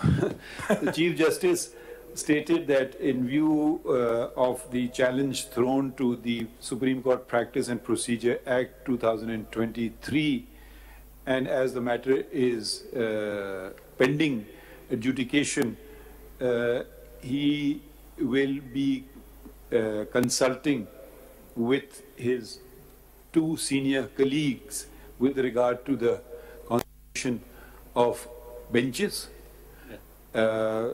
Honorable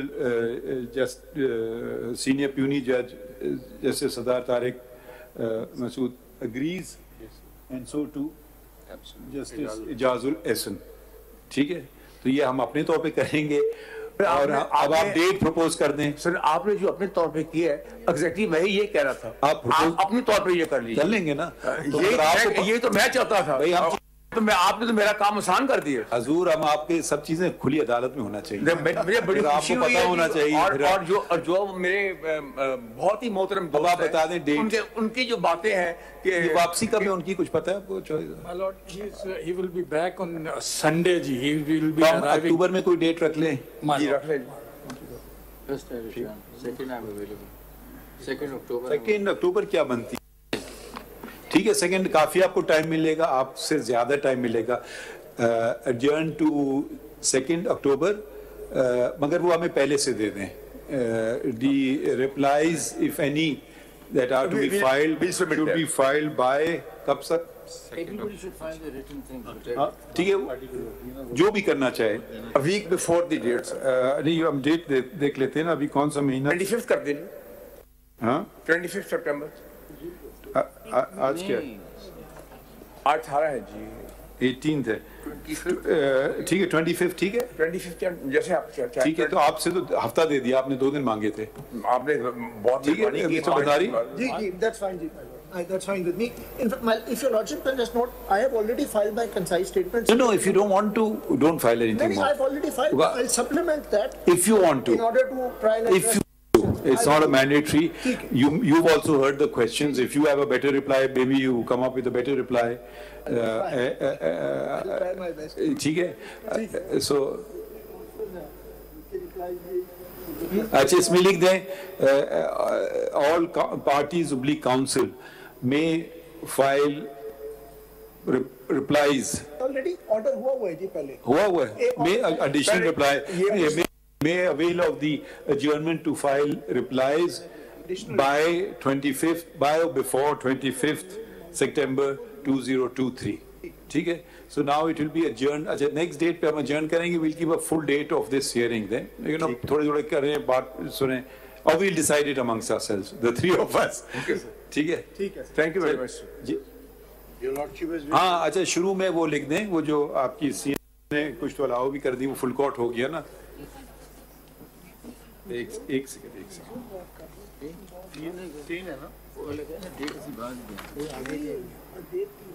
CMA 4207 कितने पाकिस्तान बार काउंसिल की सीम है 2023 एक सेकंड और ठीक है ये आपकी है ना पाकिस्तान बार अच्छा और दूसरी है CMA 3163 नहीं एक सेकंड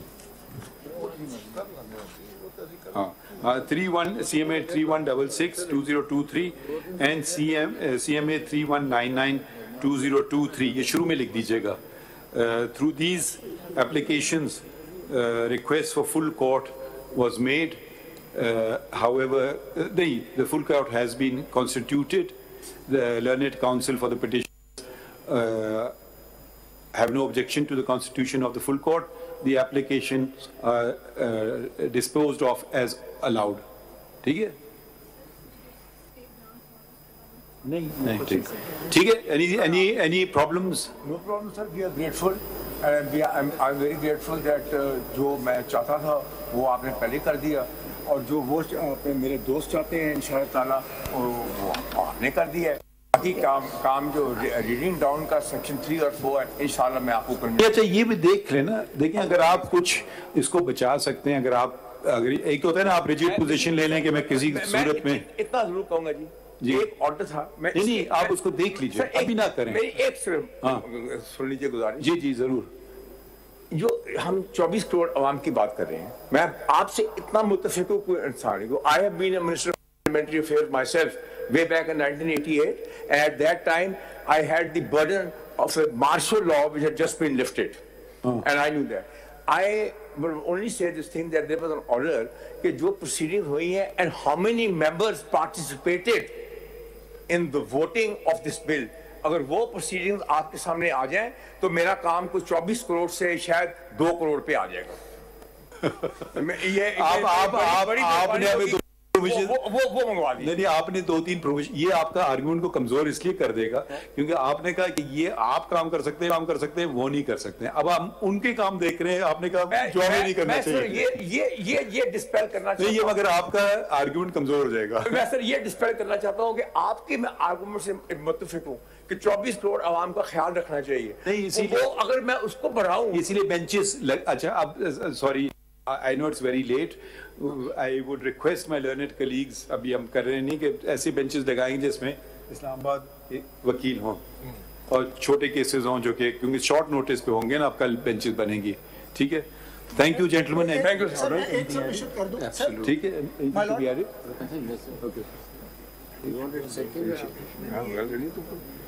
ऐसे ख्वाजा साहब आप 2 दिन आगे कर सकते हैं राइट ख्वाजा साहब आप आर्टिकल 6 ले वो आपका जवाब मिल जाएगा चलिए कितने लोग एक्चुअली मैं आपको सेटिस्फाई नहीं एक सेकंड सिर्फ आप लोग बुरा ना माने I would love to hear it but अब देखिए वक्त है बहुत केसेस हैं तो प्रिसाइज जितना हो सके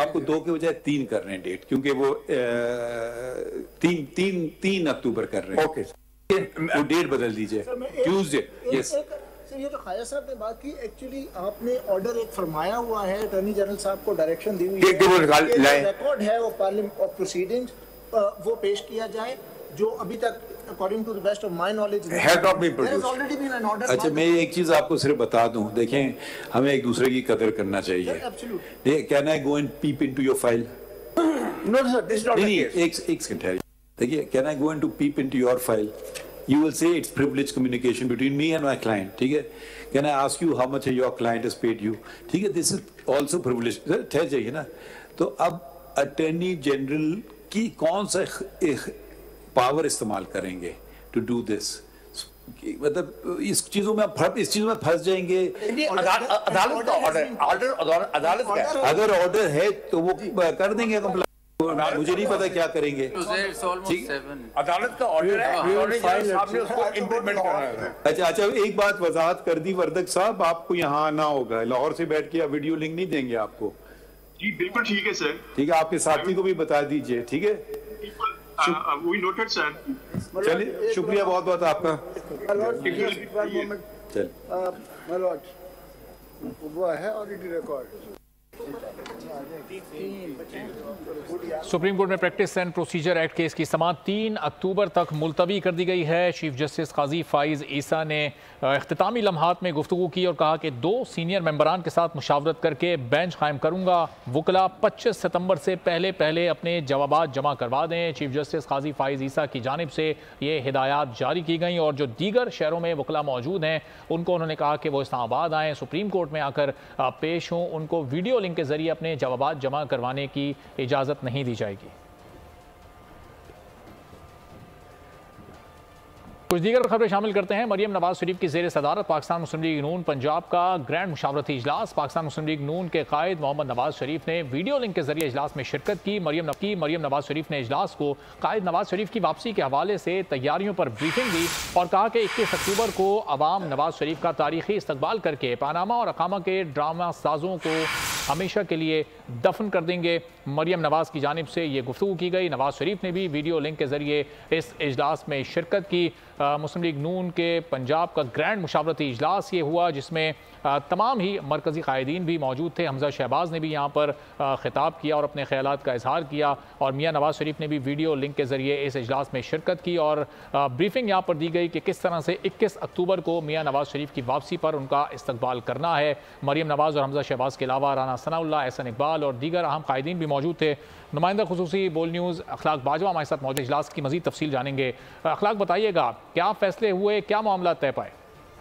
जी बिल्कुल, पाकिस्तान मुस्लिम लीग नून पंजाब का आला सतही मुशावरती इजलास जो है वो आज लाहौर के निजी जो होटल है वहाँ पर मुनक्कद हुआ, जिसमें पाकिस्तान मुस्लिम लीग नून के कायद नवाज शरीफ की ने वीडियो लिंक के जरिए जो है इजलास में शिरकत की, जबकि नवाज शरीफ की इजलास में शिरकत पर तुर्का ने खड़े होकर और भरपूर तालियों से अपने कायद का इस्तकबाल किया।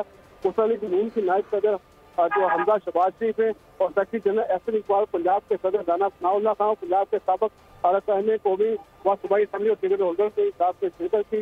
इस मौके पर इजलास से खिताब करते हुए पाकिस्तान मुस्लिम लीग नून की चीफ नायब मरियम नवाज जो है उनका ये कहना था 21 अक्टूबर को अवाम नवाज शरीफ का तारीखी इस्तकबाल करके पनामा और अकामा को ड्रामा साजों को हमेशा के लिए दफन कर देंगे। जैसे साबिक वज़ीर पंजाब हमजा शहबाज का कहना था। ठीक है, बहुत शुक्रिया। मज़ीद भी जानते रहेंगे।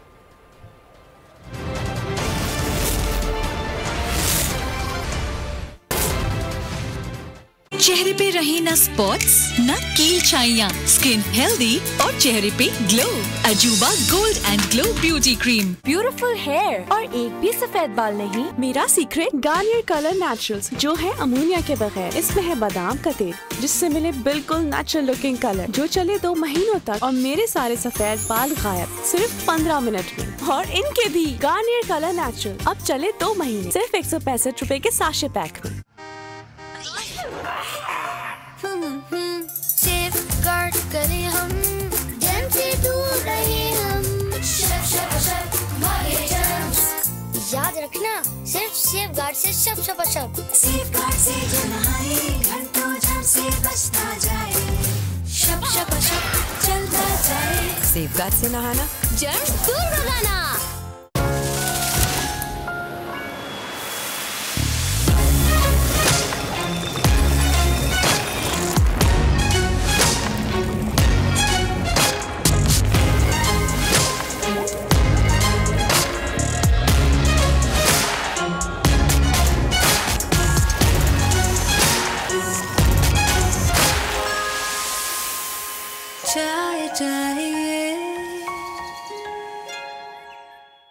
जब यूफोन 4G देगा सुपर कार्ड ब्रांड में 20 GB data, 450 of net minutes, तो लाइफ में हो जाएगा सब कुछ ब्रांड।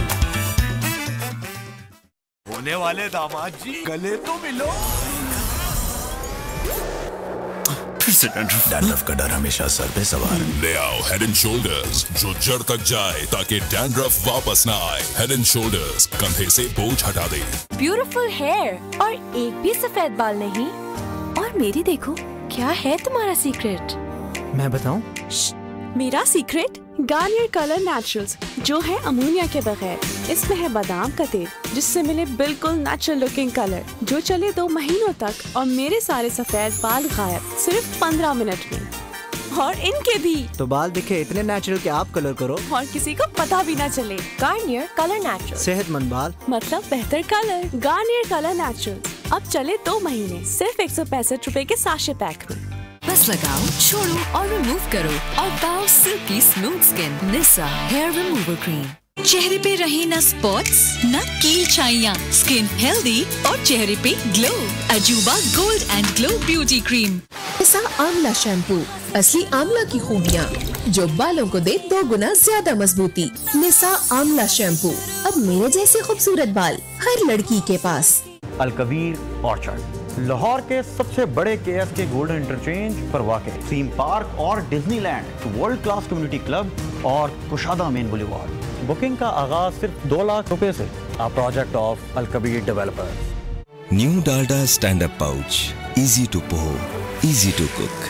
हम माँ की बराबरी तो नहीं कर सकते, पर उसके एफर्ट्स को स्टैंडिंग ओवेशन तो दे ही सकते हैं। New Dalda stand up pouch, a standing ovation to mother's.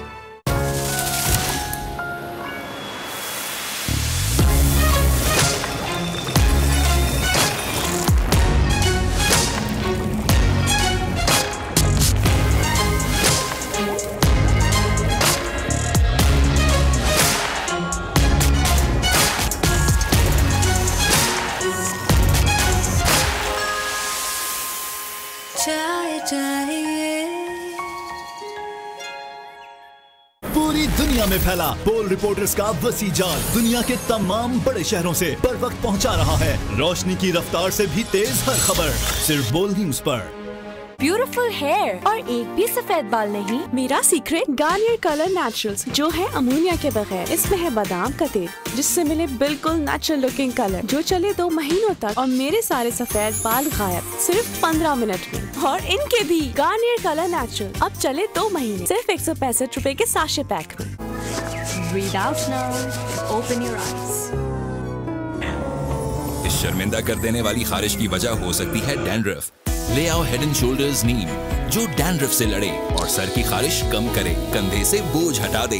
कामयाब मुस्तकबिल को चाहिए university of Sialkot. ADP, BS, MS, PhD programmes में दाखिले जारी हैं। www.uskt.edu.pk।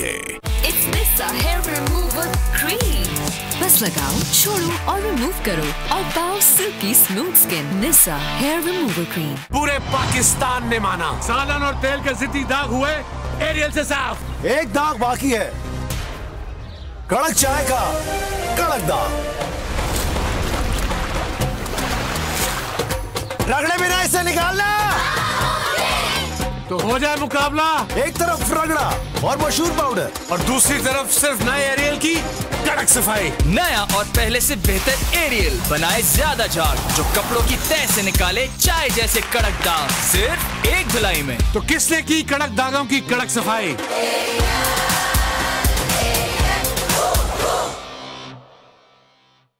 निसा आंवला शैम्पू, असली आंवला की खूबियाँ जो बालों को दे 2 गुना ज्यादा मजबूती। निसा आंवला शैम्पू, अब मेरे जैसे खूबसूरत बाल हर लड़की के पास। जो किचन में खड़े खड़े पूरे घर का चक्कर लगा ले, उस माँ के लिए स्टैंडिंग ओवेशन तो बनता है। New Dalda stand up pouch, a standing ovation to mothers. जब यूफोन 4G देगा सुपर कार्ड ब्रांड में 20 GB data, 450 of net minutes, तो लाइफ में हो जाएगा सब कुछ ग्रैंड।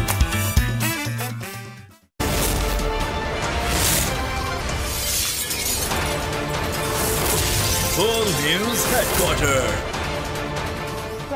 खबरों के सिलसिले को आगे बढ़ाएंगे और अभी खबर शामिल करते हैं। बिलावल भुट्टो ने एक मरतबा फिर इलेक्शन कमीशन से इंतखाबात की तारीख देने का मुतालबा कर दिया। कहते हैं इलेक्शन शेड्यूल से पहले इंतखाबी इत्तेहाद की बातें बेमानी हैं।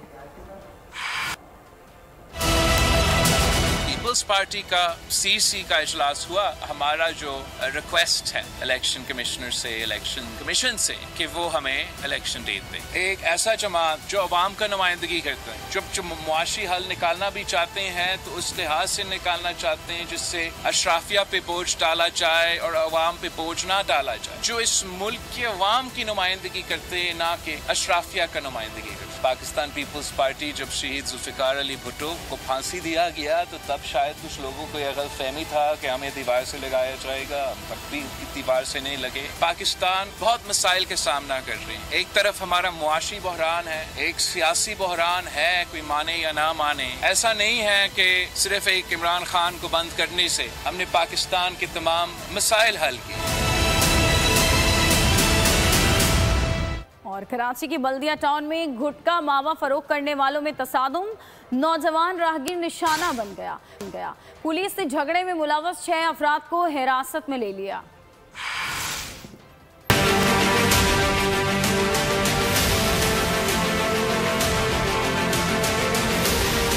बल्दिया टाउन कराची में मावा गुटखा फरोख्त करने वाले भी गैंग वॉर की शक्ल अख्तियार कर गए। मुज़िर सेहत मावा गुटखा फरोख्त करने वाले गिरोहों के दरमियान पैसों के लेन देन के तनाज़े पर मुसल्लह तसादम हुआ। दोनों जानिब से फायरिंग का तबादला किया गया। फायरिंग की जद में आकर राहगीर जाँ बाख हो गया। नौजवान की शनाख्त शाहरुख के नाम से हुई। मकतूल स्टॉक एक्सचेंज में काम करता था और वलीमे की तकरीब से वापस अपने घर आ रहा था। ये बच्चा जो है वो खाना खा के आ रहा था, वलीमे से कोई झगड़ थी कि वो बच्चा यहाँ पर वलीमा खाकर रुका हुआ था और आमने सामने फायरिंग शुरू हो गई। वो फायरिंग की जद में आ गया, वो जो है उसके सर में गोली लगी। पुलिस ने झगड़े में मुलव्वस 6 अफराद को हिरासत में लेकर तफ्तीश शुरू कर दी है। खबरों में फिल वक्त इतना है। ब्रेक के बाद आपसे मिलेंगे हेडलाइंस के साथ। किसी भी खबर के लिए आप विजिट कीजिए bolnews.com और देखते रहिए बोल न्यूज। बोल न्यूज हेडक्वार्टर।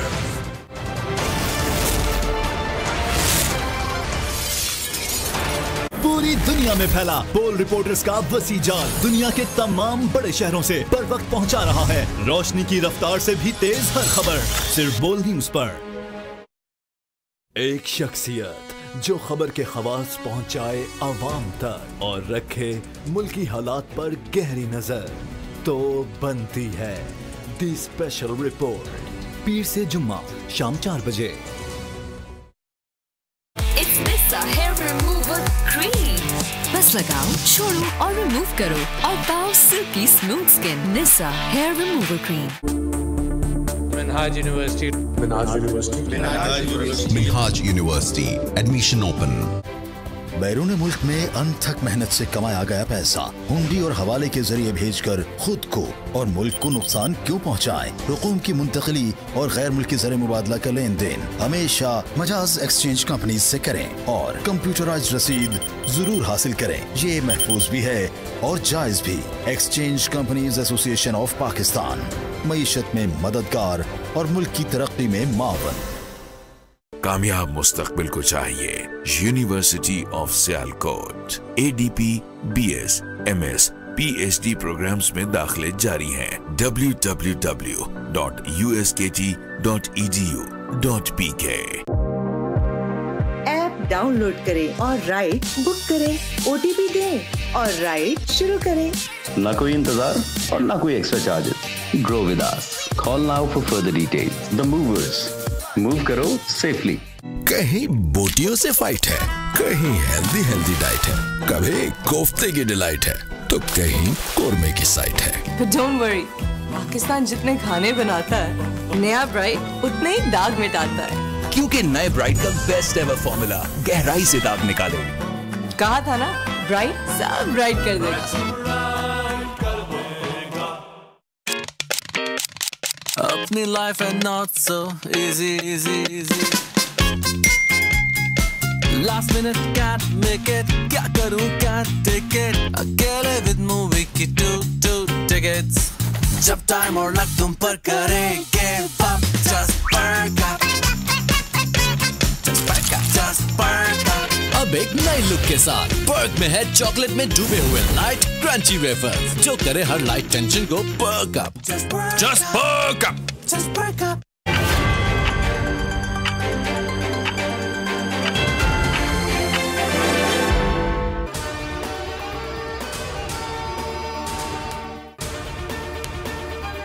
फरीकैन को सुना, अटॉर्नी जनरल को भी सुना। कानून को जांचने के लिए रेफरेंडम नहीं करवा सकते, आइन पर अमल का पाबंद हूँ। सुप्रीम कोर्ट में practice and procedure act case में मुलतवी, फुल कोर्ट तश्कील देने की तमाम मुतफरिक दरख्वास्तें मंजूर। चीफ जस्टिस काजी फायज ईसा ने रिमार्क्स दिए कि कई बार मार्शल लॉ लगा, दौर के फैसलों का पाबंद नहीं, बतौर जजेस हल्फ आइन और कानून पर अमल करने का किया है, अदालती फैसलों के ताबे होने का नहीं। सुप्रीम कोर्ट कानून से बाला है, ये कहाँ लिखा है? नजरसानी अपील ने तो सुप्रीम कोर्ट के इख्तियार को बढ़ा दिया है। सिर्फ ये बता दें कि कौन सा बुनियादी हक मुतासिर हुआ है। दरख्वास्त गुजार से मुकालमे में कहा कि ये भी हो सकता है आपकी दलील से इत्तफाक करूं और दरख्वास्त मुस्तरद करूं, डराए मत, सिर्फ दलाइल दें। एग्जीक्यूटिव के रूल्स जब चैलेंज होंगे तो देखेंगे। केस की समाअत मुलतवी हो गई। चीफ जस्टिस काजी फायज ईसा का सुप्रीम कोर्ट आमद पर पुरतपाक इस्तकबाल, अमले ने गुलदस्ता पेश किया, हॉल तालियों से गूंज उठा। चीफ जस्टिस ने गार्ड ऑफ ऑनर लेने से इनकार कर दिया, इस्तकबाल पर अमले का शुक्रिया अदा किया। बोले कि इस इस्तकबाल की तवक्को नहीं थी, सब साथियों का ताउन चाहिए। लोग सुप्रीम कोर्ट खुशी से नहीं आते, अपने मसाइल ख़त्म करने के लिए अदालत आते हैं। आने वालों से ऐसा सलूक करें जैसा एक मेज़बान मेहमान से करता है। इंसाफ के दरवाजे खुले और हमवार रखें। बुलेट प्रूफ BMW गाड़ी लेने से इनकार कर दिया, कमरे के बाहर तख्ती पर चीफ जस्टिस ने ही लिखवाया। सुप्रीम कोर्ट में practice and procedure act case, justice Qazi Faez Isa का बतौर चीफ जस्टिस पहला केस। मुल्क की तारीख में केस PTV की लाइव स्ट्रीमिंग पर बराह रास्त नशर किया जा रहा है। टेक्निकल टीम कमरा अदालत पहुंची, इंतजामात मुकम्मल किए। फुल कोर्ट इजलास में लाइव स्ट्रीमिंग की मंजूरी दी गई।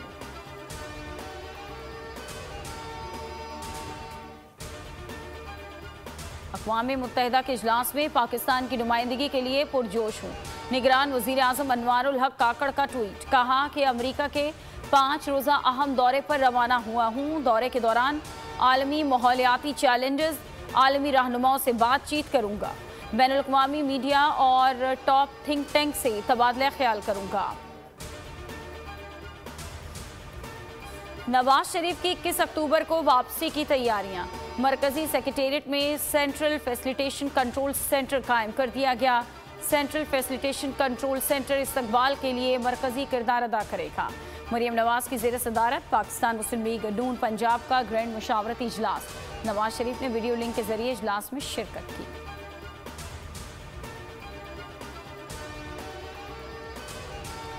पेट्रोलियम मसनूआत की कीमतों में इजाफा, पाकिस्तान रेलवे ने किरायों में इजाफा कर दिया। पाकिस्तान रेलवे ने किरायों में 5% इजाफा कर दिया। 5% किरायों में इजाफे का इतलाक 19 सितंबर से होगा। किरायों में इजाफा तमाम मालगाड़ियों, एक्सप्रेस ट्रेनों पर लागू होगा। और डॉलर की कदर में कमी का सिलसिला जारी। इंटरबैंक में 90 पैसे सस्ता, 295 रुपये 95 पैसे पर बंद हुआ।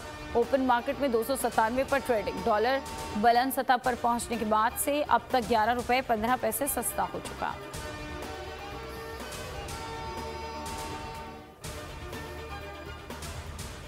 हेडलाइंस आप जान चुके, अब आप देख सकेंगे प्रोग्राम। अब पता चला, किसी भी खबर के लिए विजिट कीजिए हमारी वेबसाइट bolnews.com और देखते रहिए सिर्फ बोल news. This headline news is brought to you by नया ब्राइट उतने ही दाग मिटाता है। कहीं बोटियों से फाइट है, कहीं हेल्दी डाइट है, कभी कोफ्ते की डिलाइट है, तो कहीं कोरमे की साइट है। But don't worry, पाकिस्तान जितने खाने बनाता है, नया ब्राइट उतने ही दाग मिटाता है। क्योंकि नए ब्राइट का बेस्ट एवर फॉर्मूला गहराई से दाग निकाले। कहा था ना, ब्राइट सब ब्राइट कर देगा। अकबर साहब के मशवरे पर सबने खोला है एलाइड बिजनेस अकाउंट, जिससे इनको मिले बिजनेस की हर मुश्किल का आसान हल और बेशुमार मुफ्त सहूलियात। फ्री ऑनलाइन कैश डिपॉजिट और withdrawal, free online funds transfer, free पे ऑर्डर, डिमांड ड्राफ्ट। आप भी एलाइड बिजनेस अकाउंट खोलें और बिना परेशानी अपना बिजनेस चलाएं। एलाइड बैंक, आपके दिल में हमारा अकाउंट। जब यूफोन 4G देगा सुपर कार्ड ब्रांड में 20 GB data, 450 of net minutes, तो लाइफ में हो जाएगा सब कुछ ब्रांड। ब्यूटीफुल हेयर और एक भी सफेद बाल नहीं। मेरा सीक्रेट गार्नियर कलर नेचुरल्स, जो है अमोनिया के बगैर। इसमें है बादाम का तेल, जिससे मिले बिल्कुल नेचुरल लुकिंग कलर, जो चले 2 महीनों तक और मेरे सारे सफेद बाल गायब सिर्फ 15 मिनट में। और इनके भी गार्नियर कलर नेचुरल अब चले 2 महीने सिर्फ 165 रुपए के साशे पैक में।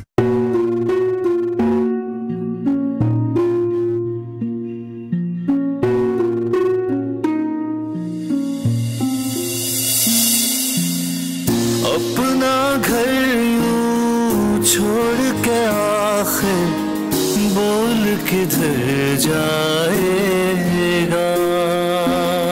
ये जो पड़ा है वक्त कड़ा है, वक्त गुजर जाए।